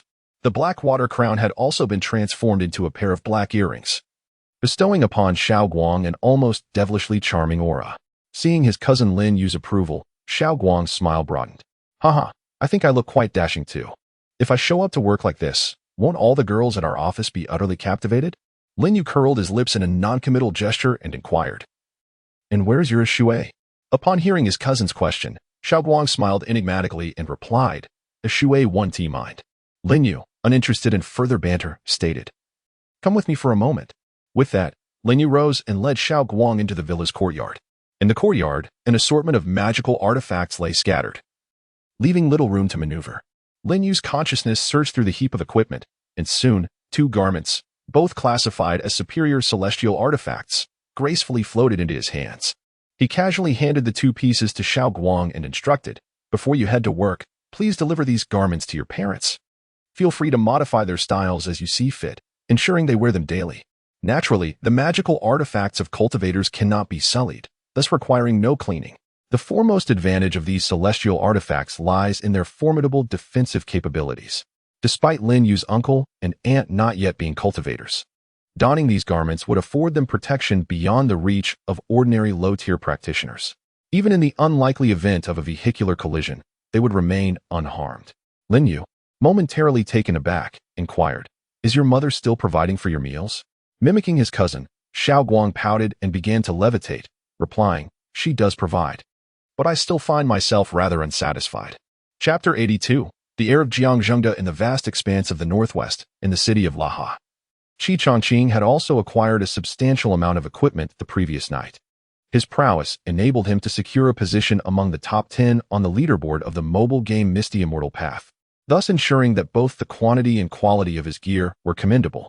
Among the rewards he received, the most formidable was his flying sword, which, within the game, had been refined to a level 10 superior celestial artifact. However, due to his VIP level being only at 9, the flying sword transformed into a mid-grade celestial artifact after the feedback. Nevertheless, despite its classification, he found himself utterly enamored with his flying sword. Throughout the night, he immersed himself in studying it. Qi Chongqing attempted various maneuvers, and he realized that his flying sword possessed remarkable strength. Any steel, before his mid-grade celestial sword, was as fragile as tofu. Qi Chongqing felt that he could effortlessly sever a mountain range with this sword without exerting much effort. Of course, this was merely a notion. He had no intention of actually attempting it. After all, having clarified several crucial issues, he believed it prudent to maintain a low profile. Unless instructed by the esteemed Chiffon or engaged in assisting him, he resolved to operate with discretion in all other matters. As dawn broke, while Qi Chongqing reveled in the joy of acquiring his new equipment, his phone unexpectedly rang. It was a call from Jiangzhengde, the director of the Capital Repair Bureau. Upon answering, he was greeted by Jiangzhengde's familiar voice. Xiaoqi, I fear I must trouble you to come to the capital once more. Upon hearing this first sentence, Qi Chongqing furrowed his brow. He was most reluctant to return to the capital, especially since Jiang Yun was there. The prospect of encountering her felt inherently awkward. However, Qi Chongqing refrained from hastily declining and instead inquired, Director, what is the purpose of my visit to the capital? You are the strongest among us at the Repair Bureau, and your presence gives me greater confidence. Upon hearing Jiangzhengde's words, Qi Chongqing felt a flicker of confusion. Since last night, his focus had been solely on the equipment he had provided feedback on, neglecting the matters concerning the Blue Star Power Arena competition. He did not expect it to conclude so swiftly, and to his astonishment, the victorious team was none other than the werewolves. Those werewolves? How could they possibly secure first place? Qi Chongqing inquired with a furrowed brow. Jiangzhengde, with a hint of resignation, replied, who knows? Perhaps this group of werewolves became excessively frenzied after transforming, or maybe there is some covert manipulation by the United States. However, they have expressed a desire to visit our dragon country, and it would not be prudent to outright refuse. Qi Chongqing remained somewhat hesitant. He preferred to remain in the tranquil expanse of the Northwest, striving for a low profile. Is there truly no one else available to host them at the capital's repair facility? Qi Chongqing asked timidly. On the other end of the line, Jiangzhengde sensed Qi Chongqing's reluctance to attend. He could only implore, "There is someone, but if you do not come, we will have to send Jiang Yun to receive them." Upon hearing this, Qi Chaqing immediately frowned. To let the esteemed Feng Dalao's woman host those filthy werewolves? What nonsense! What position does Jiang Yun hold to engage in such demeaning tasks? Absolutely not. Without hesitation, Qi Chaqing exclaimed, "No, I shall go." Jiang Jingde, on the other end, appeared somewhat taken aback. He could not fathom Qi Chaqing's sudden shift in mindset. How could he have been unwilling just moments ago, only to change his mind so abruptly? He had not even articulated his prepared remarks. After a moment of contemplation, Jiang Jingde chose to share some of his thoughts. "Oh, Xiaoqi, your arrival brings me great joy. In truth, I have already reported your situation to my superiors. In due time, I intend to retire and wish for you to assume the esteemed position of director at the headquarters of the capital's maintenance bureau, overseeing the management of repair stations across the nation." Jiang Jingde, however, was acutely aware from the outset that his capabilities were ill-suited for such a role. Yet, with the newly established bureau lacking personnel, he reluctantly took on the mantle. Now, as the bureau gradually becomes more refined and attracts formidable cultivators, he has discerned that Qi Chaqing is particularly well-suited to succeed him. Despite his youth, Qi Chaqing exhibits remarkable composure and possesses substantial strength in cultivation. His leadership would undoubtedly be more fitting and earn greater respect than his own. At this moment, upon hearing these words, Qi Chaqing felt a sense of surprise. To be appointed as the head of the capital's maintenance bureau? Did he possess the requisite qualifications? After all, this position holds significant weight even within the entirety of Longhua. Initially, Qi Chaqing was inclined to decline such an offer. While the authority attached to this role is indeed substantial, the responsibilities it entails are equally formidable. However, a thought crossed his mind regarding the previous encounter with the Buddhist cultivators from a San nation.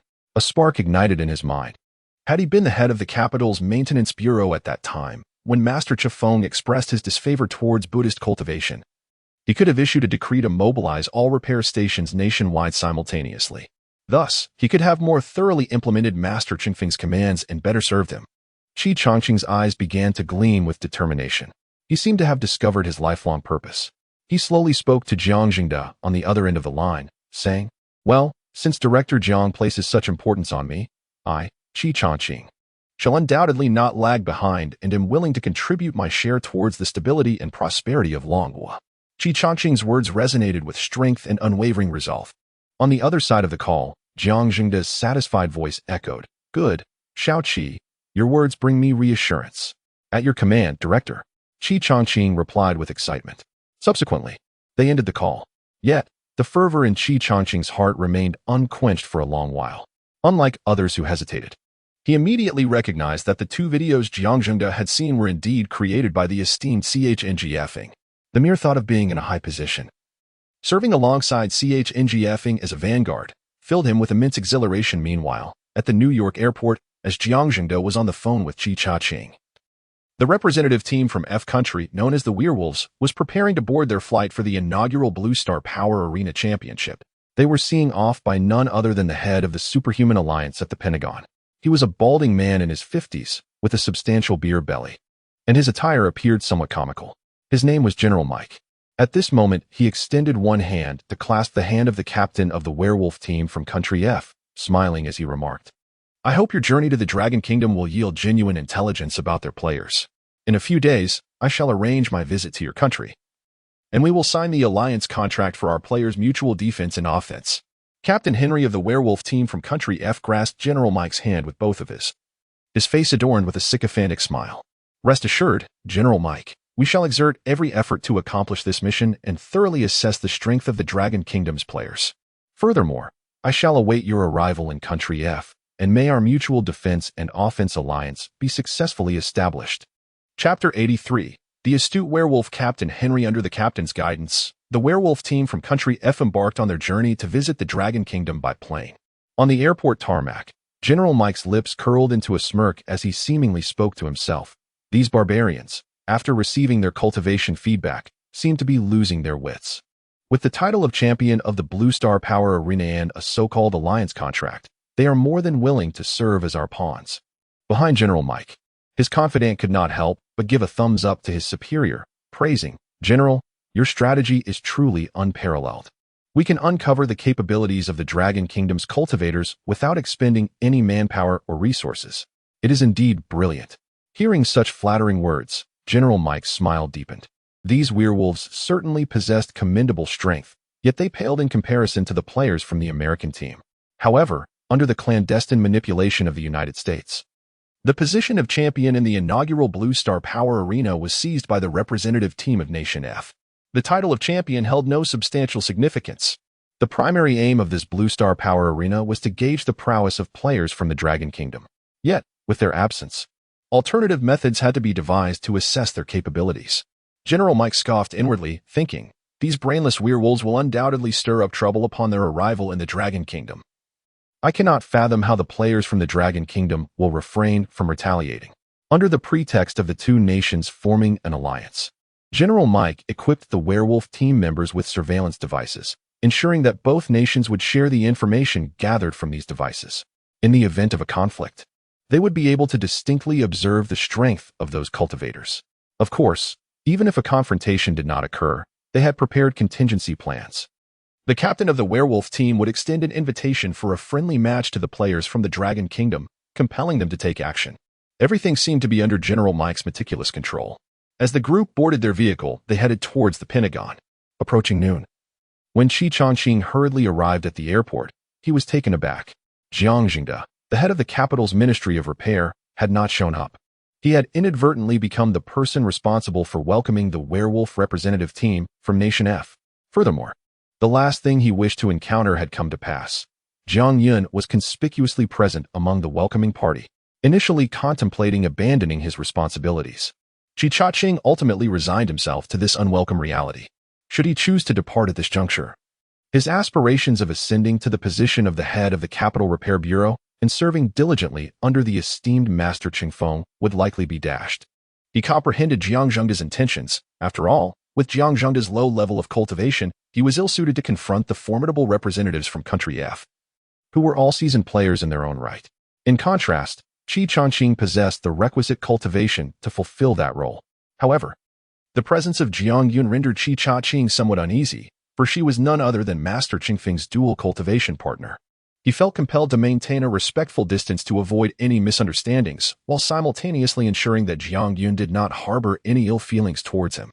Alongside Qi Changqing and Jiang Yun, two additional colleagues from the Capital Repair Bureau were also present to welcome the foreign guests, making a total of 4 individuals, 2 men and 2 women. At that moment, a passenger aircraft gradually came into view against the backdrop of the sky. Before it even touched down, Qi Changqing's consciousness had already penetrated the confines of the aircraft. He distinctly perceived the members of the visiting team from Country F, a cohort entirely comprised of male players, each robust and burly, their hair thick and unruly, seemingly influenced by the essence of werewolf cultivation, increasingly resembling their mythical counterparts even in their untransformed state. Qi Changqing's expansive consciousness swept over them as they remained oblivious to his presence.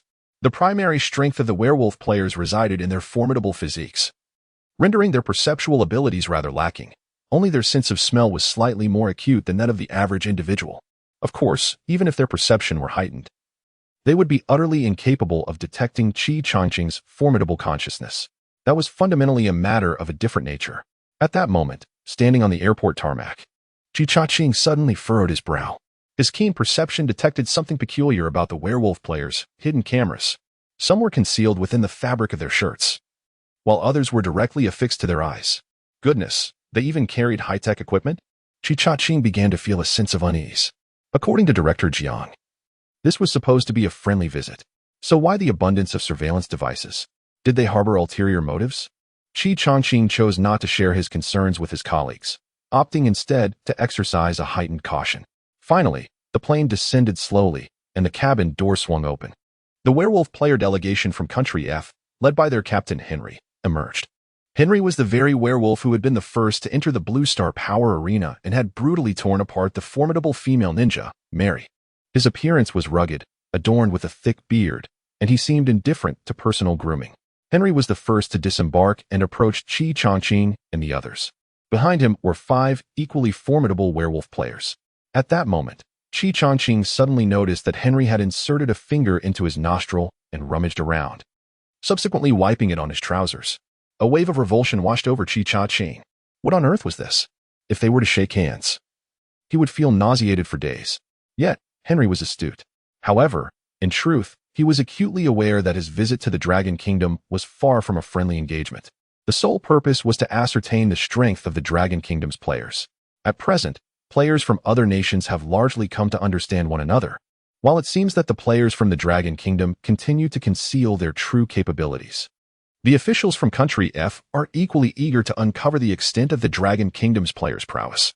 Do they possess the power to create devastation akin to the Grand Canyon of A3 country, or even the annihilation of Titan II?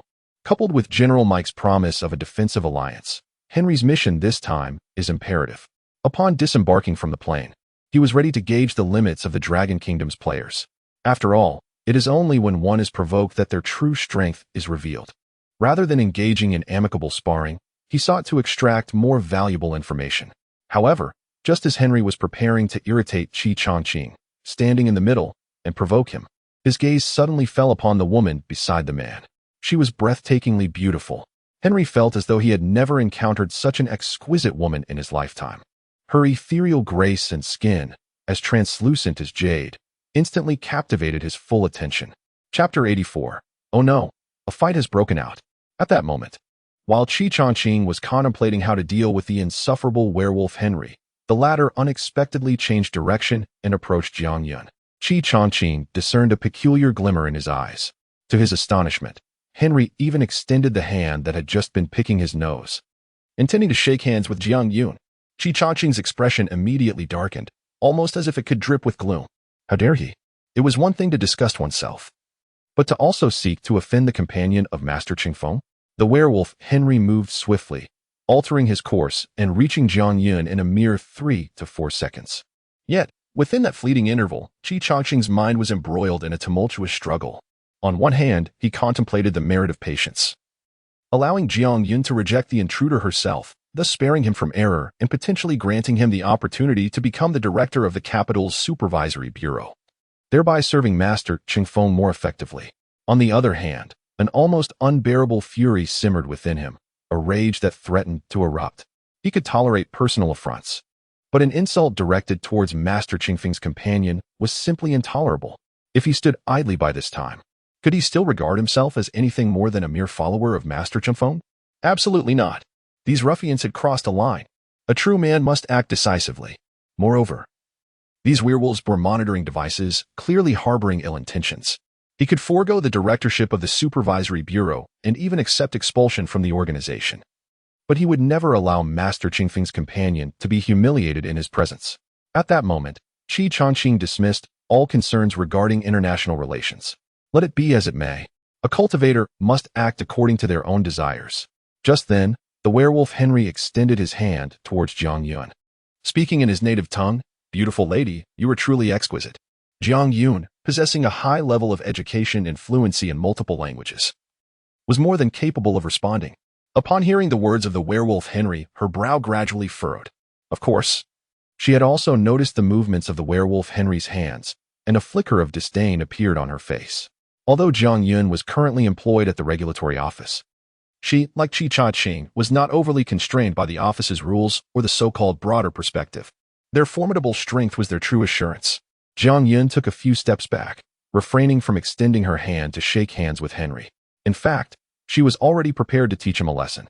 However, at that moment, before she could make a move, Chi-Cha-Ching acted first. He could not allow the partner of the esteemed Qingfeng to act on their own.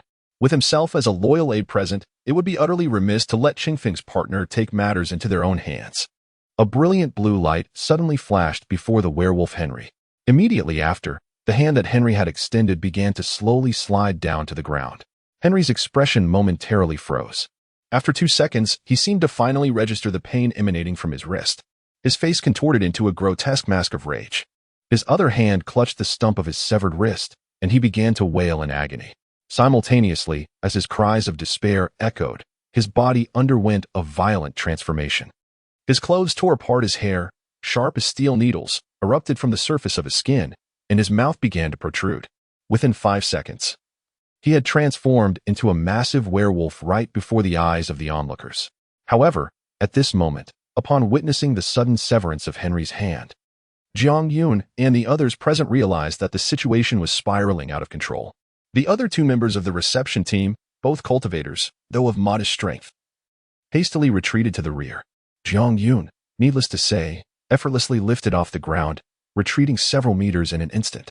At that moment, the gazes of the three converged upon Qi Cha-Ching in the foreground.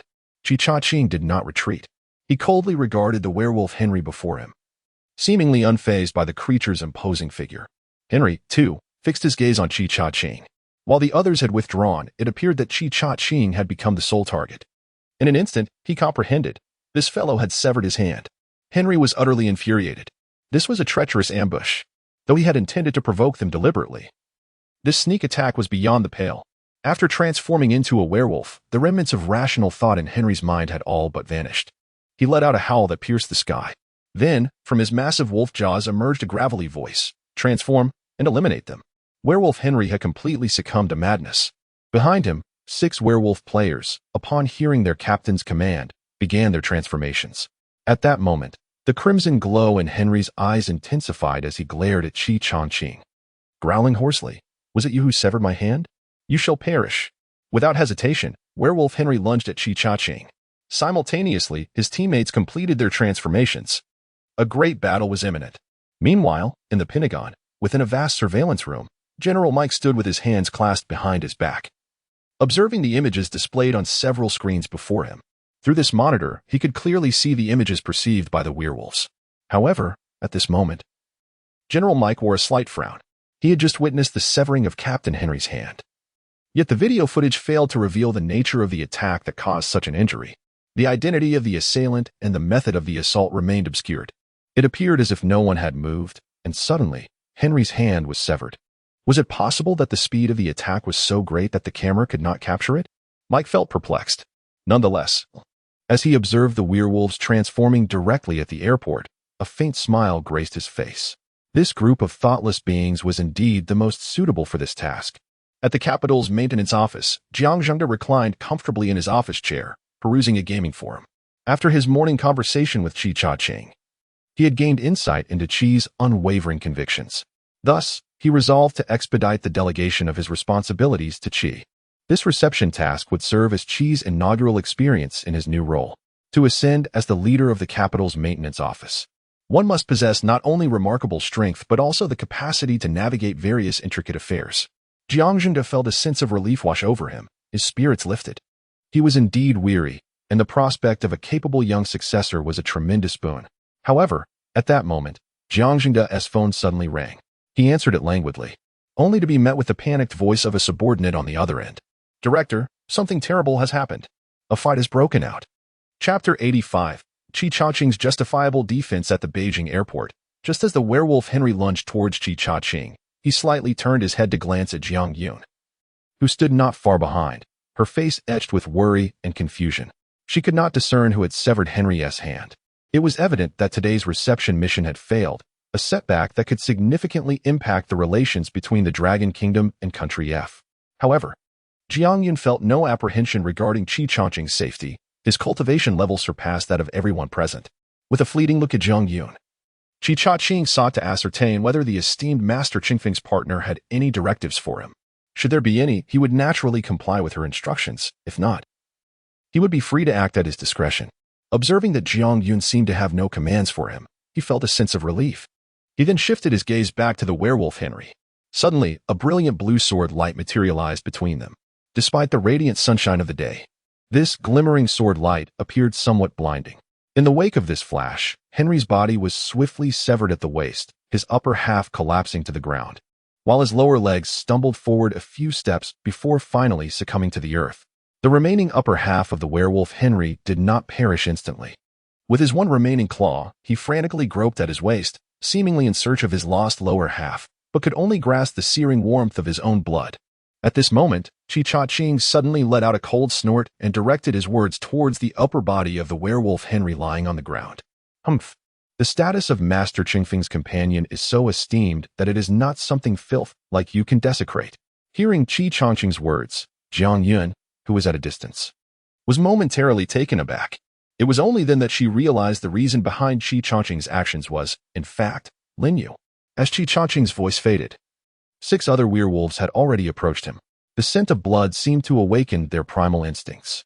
They disregarded the fallen captain entirely and lunged at Qi Changqing with wild abandon, as if intent on tearing him to shreds. However, at that precise moment, a blue light flashed once more beside Qi Changqing. Immediately after, the 6 frenzied werewolves could no longer perceive their lower bodies. In the United States, in the Pentagon's surveillance room, General Mike was utterly dumbfounded. The footage displayed before him was completely still. One camera, positioned perfectly, captured the horrifying scene. 7 werewolves lay on the ground, their upper and lower bodies severed. At their waists, it appeared as though something sharp had cleanly sliced through them. The cut remarkably even. Get someone here, quickly. Slow it down for me. I want to see what severed their bodies. General Mike bellowed. Soon, his subordinates slowed the previously recorded footage. Yet, to Mike's despair, even when slowed down dozens of times, the video merely revealed a fleeting flash of blue light, followed by the instant dismemberment of all the werewolves. It is utterly impossible to discern what kind of attack was unleashed upon them. Even the location of the assault remains shrouded in mystery.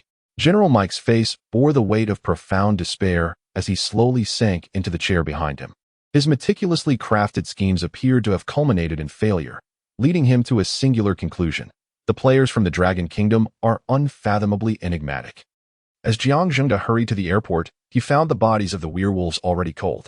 The ground had been cordoned off by the airport police, establishing a perimeter. Qi Changqing and Jiang Yun, along with others, had not vacated the scene. The casualties resulting from this clash among gamers, particularly involving players from foreign nations, were beyond the police's capacity to manage. Their sole responsibility was to maintain vigilance. Only the regulatory authority possessed the jurisdiction to address this incident. Yet it was the upper echelons of this very authority that had precipitated the tragedy. Jiang Zhengde approached Qi Changqing, his expression one of resignation. Just moments ago, in the office, he had envisioned handing over his responsibilities to Qi Changqing, anticipating a peaceful retirement. Instead, Qi Changqing had plunged into a grave predicament, and judging by his demeanor, he seemed devoid of any remorse. Speak up, what transpired? Why did you eliminate them all? Jiang Zhengde began, his voice steady. He held Qi Changqing in high regard. The youth was accomplished, unafraid of hardship, and willing to toil at the grassroots level. Such a promising talent making such a grievous error was indeed lamentable. Upon hearing Jiang Zhengde's inquiry, Qi Changqing maintained his composure. He replied, Director Jiang, are you aware of Jiang Yun's true identity? Qi Changqing's words left Jiang Zhengde momentarily taken aback. What do you mean? Jiang Zhengde inquired, a hint of confusion in his voice. Was this child's mind rusted? He certainly knew the identity of Jiang Yun. After all, she was his own daughter. Moreover, he had publicly stated it before, and Qi Changqing should not be unaware of this fact. At that moment, Qi Changqing reiterated, Jiang Yun is the dual cultivation partner of Master Qingfeng. How could those vile werewolves harbor malicious intentions towards the partner of Master Qingfeng? Tell me, should they be punished? Upon hearing Qi Changqing's explanation, Jiang Zhengde began to grasp the situation, though he remained somewhat bewildered. In essence, Qi Changqing had slain those werewolf players for the sake of his daughter's connection to Master Qingfeng. The root of this conflict was their nefarious designs on his daughter. But what was the nature of the relationship between Qi Changqing and Master Qingfeng? It was all rather perplexing. Jiang Zhengde cast a glance at his daughter, who merely nodded slightly, remaining silent. It seemed that Qi Changqing was indeed speaking the truth. If this were merely a case of ordinary player fatalities, Jiang Zhengde would have been able to make a decision on his own. However, the complication arose from the fact that the deceased players were foreign guests who had come through official channels. Addressing this would undoubtedly be more troublesome. That very afternoon, the government of Country F lodged a stern protest with the Dragon Nation, demanding a thorough investigation and a satisfactory response. Later that day, the high-ranking officials of the Dragon Nation convened a special meeting to deliberate on the matter, with Jiang Zhengde in attendance. By evening, the Dragon Nation held a press conference to clarify the circumstances surrounding the deaths of the werewolf team leader, Henry, and others.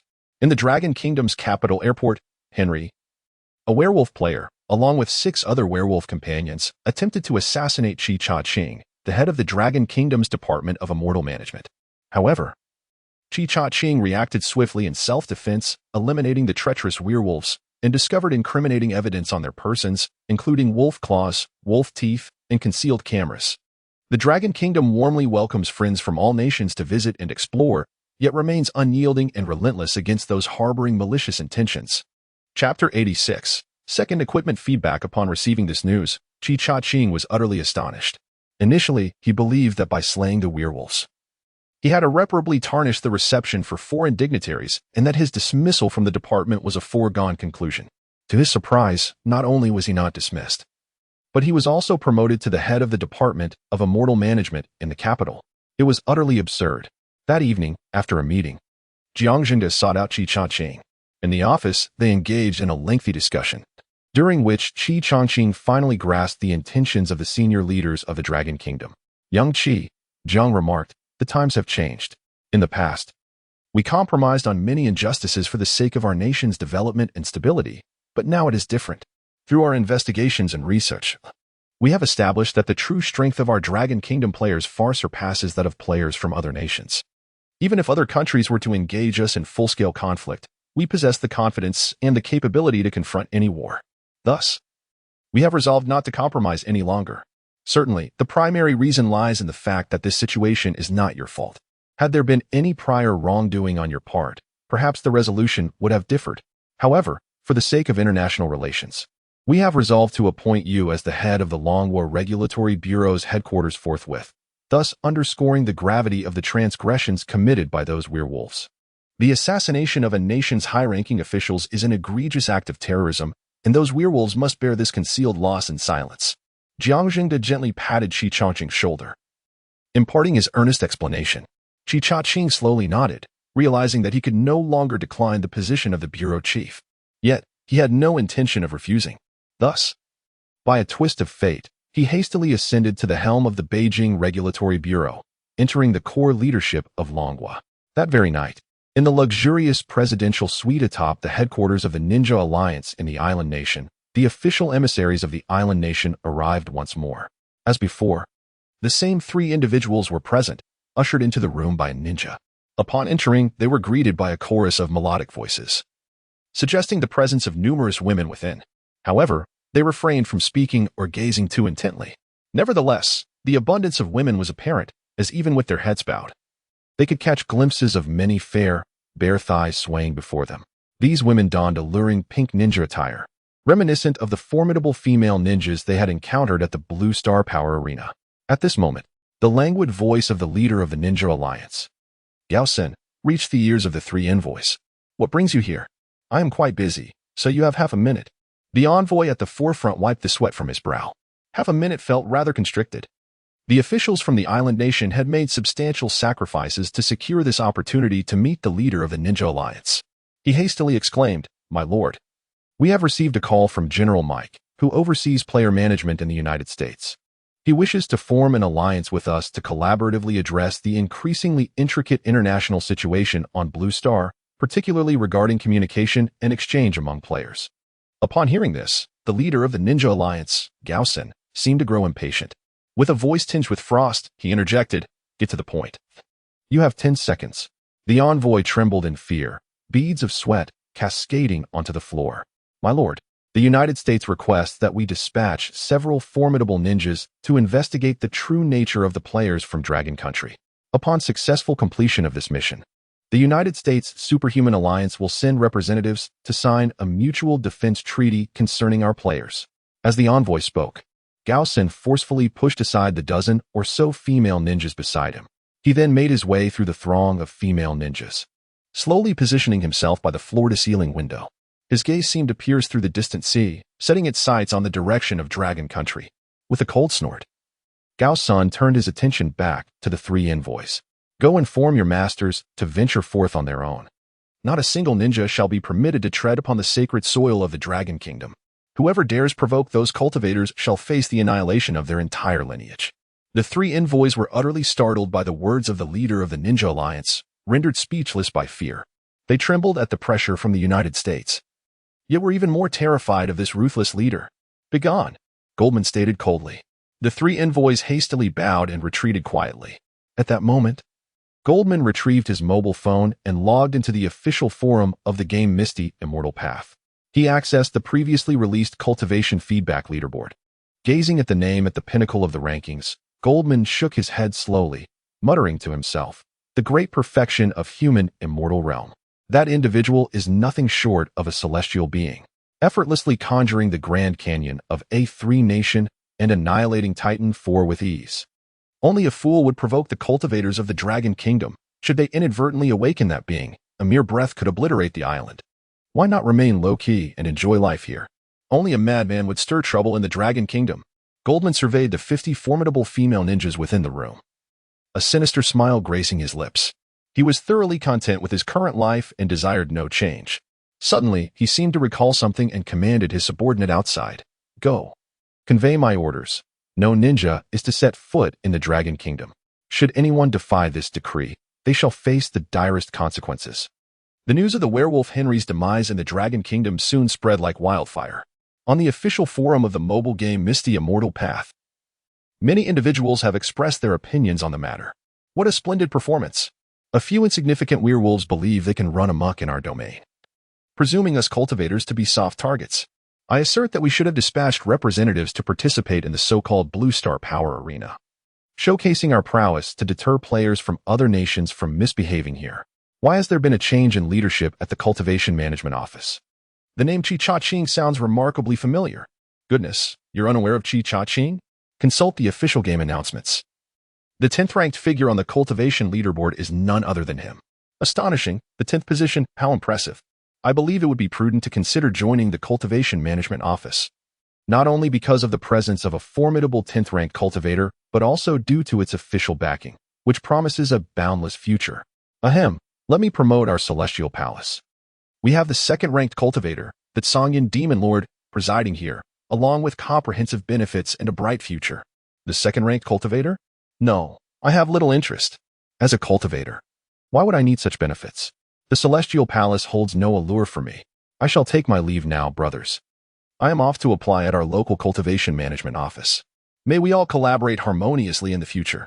In Jianghaishi, Lin Yu stood at the entrance of his villa, observing the posts on the official forum with a slight smirk.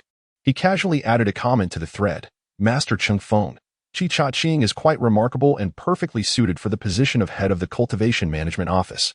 After posting this message, Lin Yu closed the official forum of Misty Immortal Path.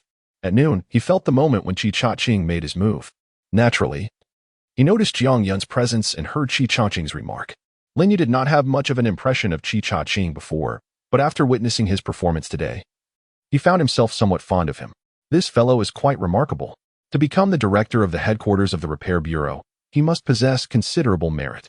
At the very least, he should not be as rigid as Jiang Zhengda. Perhaps there will be opportunities for interaction in the future. At this moment, Lin Yu glanced at the time. It was already 11:30 in the evening. Only half an hour remained until the second equipment feedback. He looked at the yard of the villa filled with equipment and felt a surge of anticipation. In his previous life, the storage ring had provided feedback the following day. Lin Yu hoped that in this life, the storage ring would respond promptly as well. Otherwise, the equipment that was to be feedback today would indeed become overwhelming in the yard. Chapter 87. You can't even die on your own. A few minutes later, he reflected on how diligently he had been working lately, always arriving home before midnight. Perhaps he was also hoping to see if his cousin had any good equipment to offer him. He figured he would still have to work overtime at the Repair Bureau.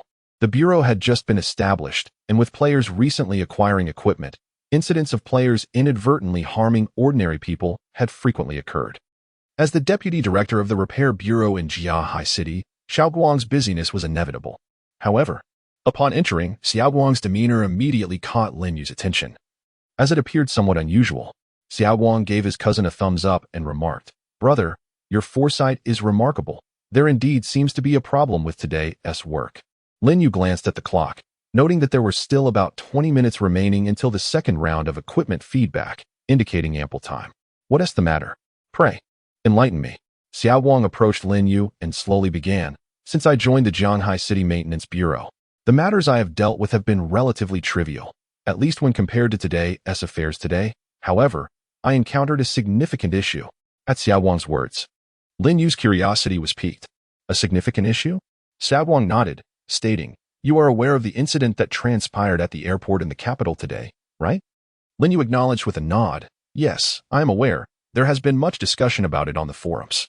Xiaoguang continued, it appears that following today's events, Country F is harboring resentment towards us, although they may not overtly react. Their clandestine actions will surely differ. What I did not anticipate was how swiftly their underhanded maneuvers would commence.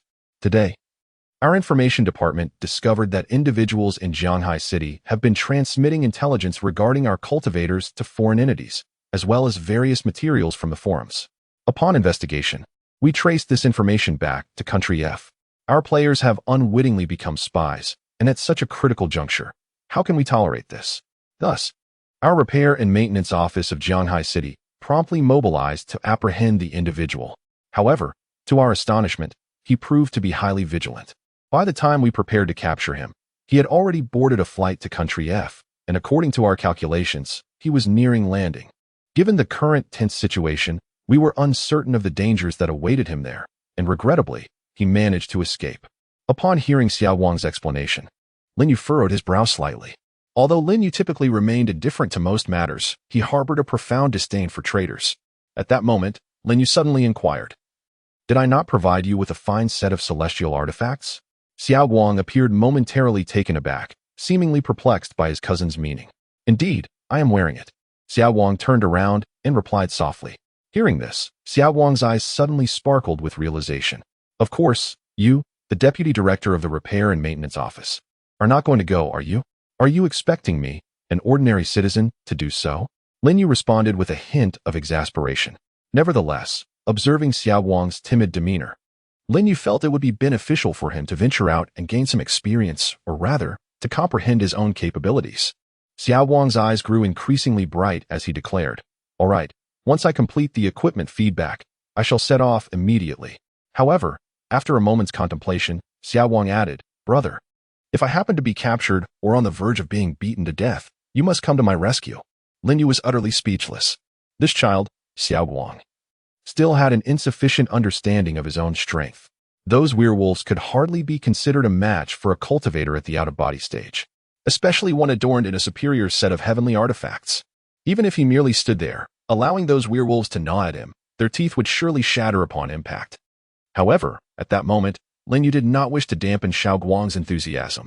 Thus, he reassured him, rest assured, with me around, you won't even have the chance to meet your demise. Lin Yu's words filled Xiaoguang with complete confidence. He clenched his fists, excitement radiating from his eyes. With his cousin backing him, his mindset shifted entirely. Just then, a sprinkling of starlight appeared in the sky, mirroring the events of the previous night. Both Lin Yu and Xiaoguang turned their gazes upward. Simultaneously, players from around the globe lifted their eyes to the heavens. Yet, a significant portion of players from the Dragon Kingdom focused their attention on the skies above Shanghai City. They were eager for their equipment. But curiosity about whether the celestial display would mirror the previous night's abundance of gear seemed to prevail. The outcome was all too evident.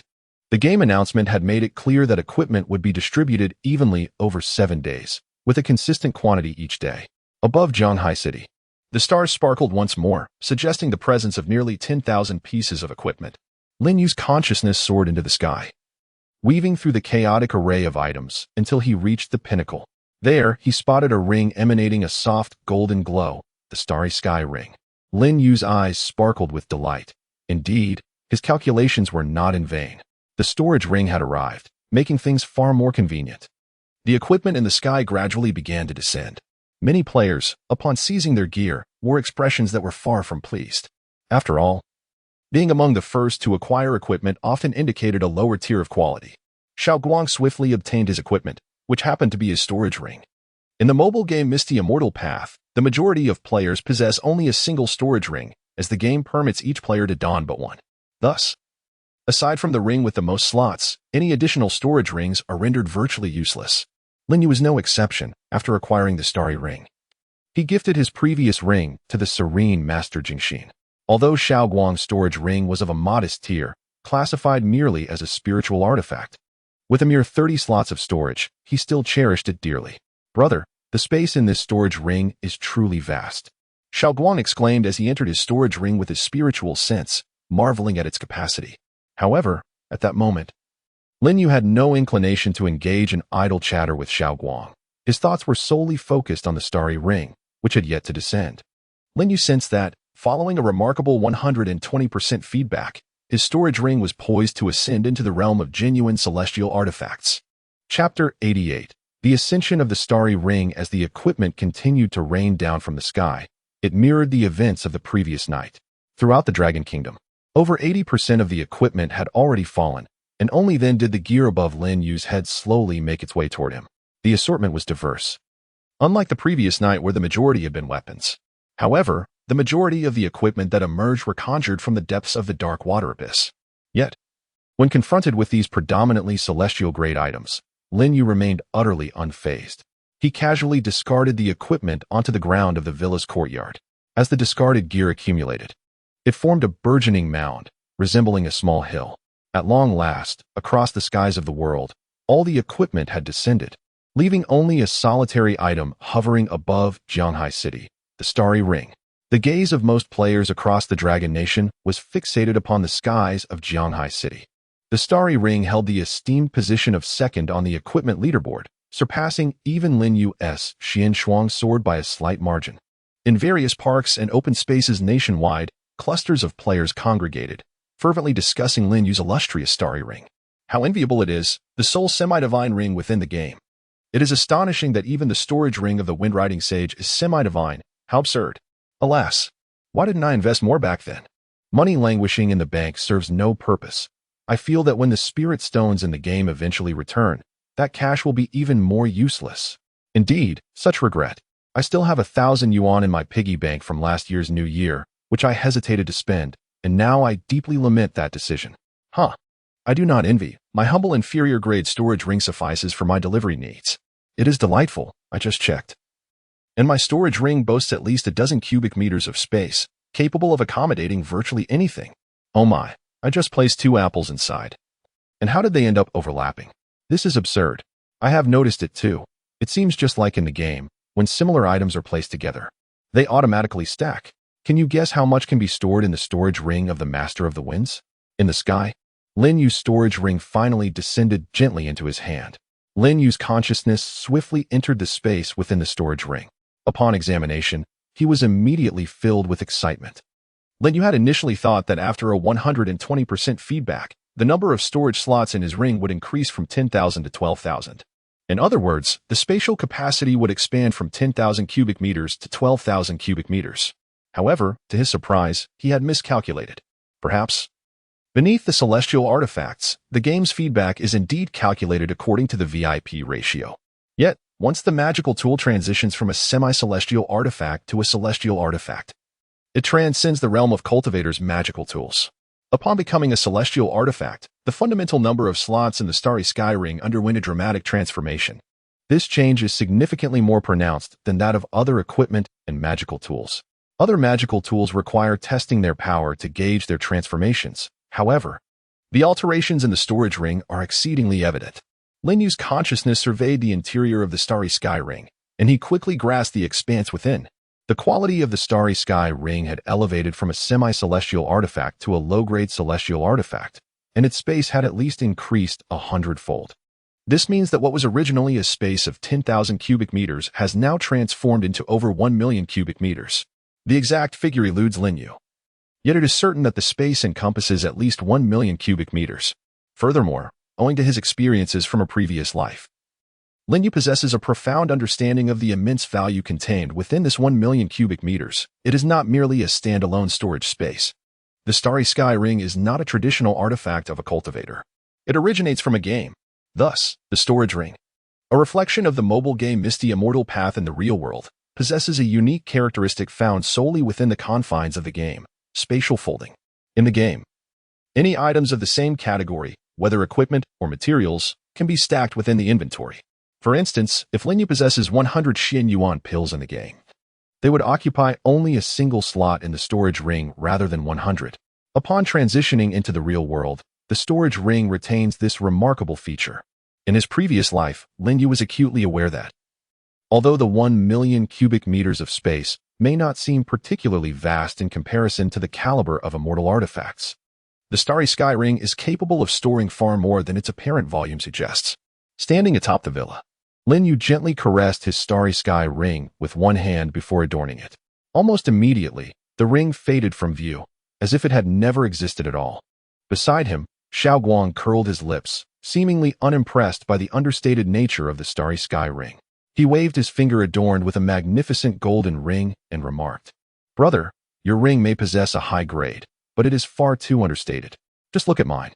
Lin Yu couldn't help but give Xiao Guang a thumbs up. "Goodness, that ring must weigh at least 180 grams. What are you still doing here?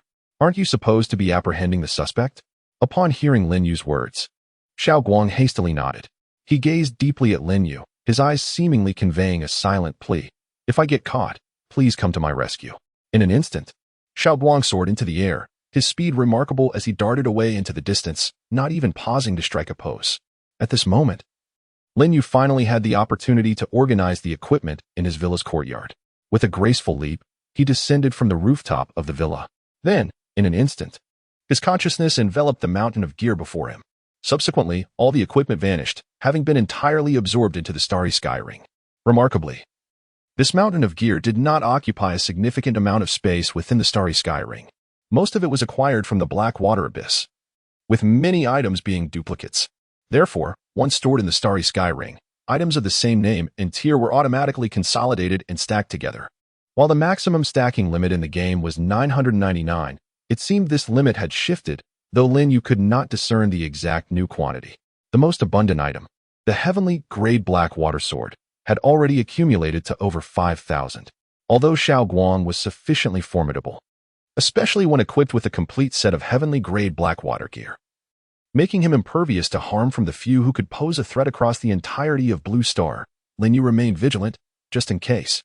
Lin Yu's cultivation level is indeed exceedingly high, allowing him to effortlessly engage in dual pursuits without any hindrance.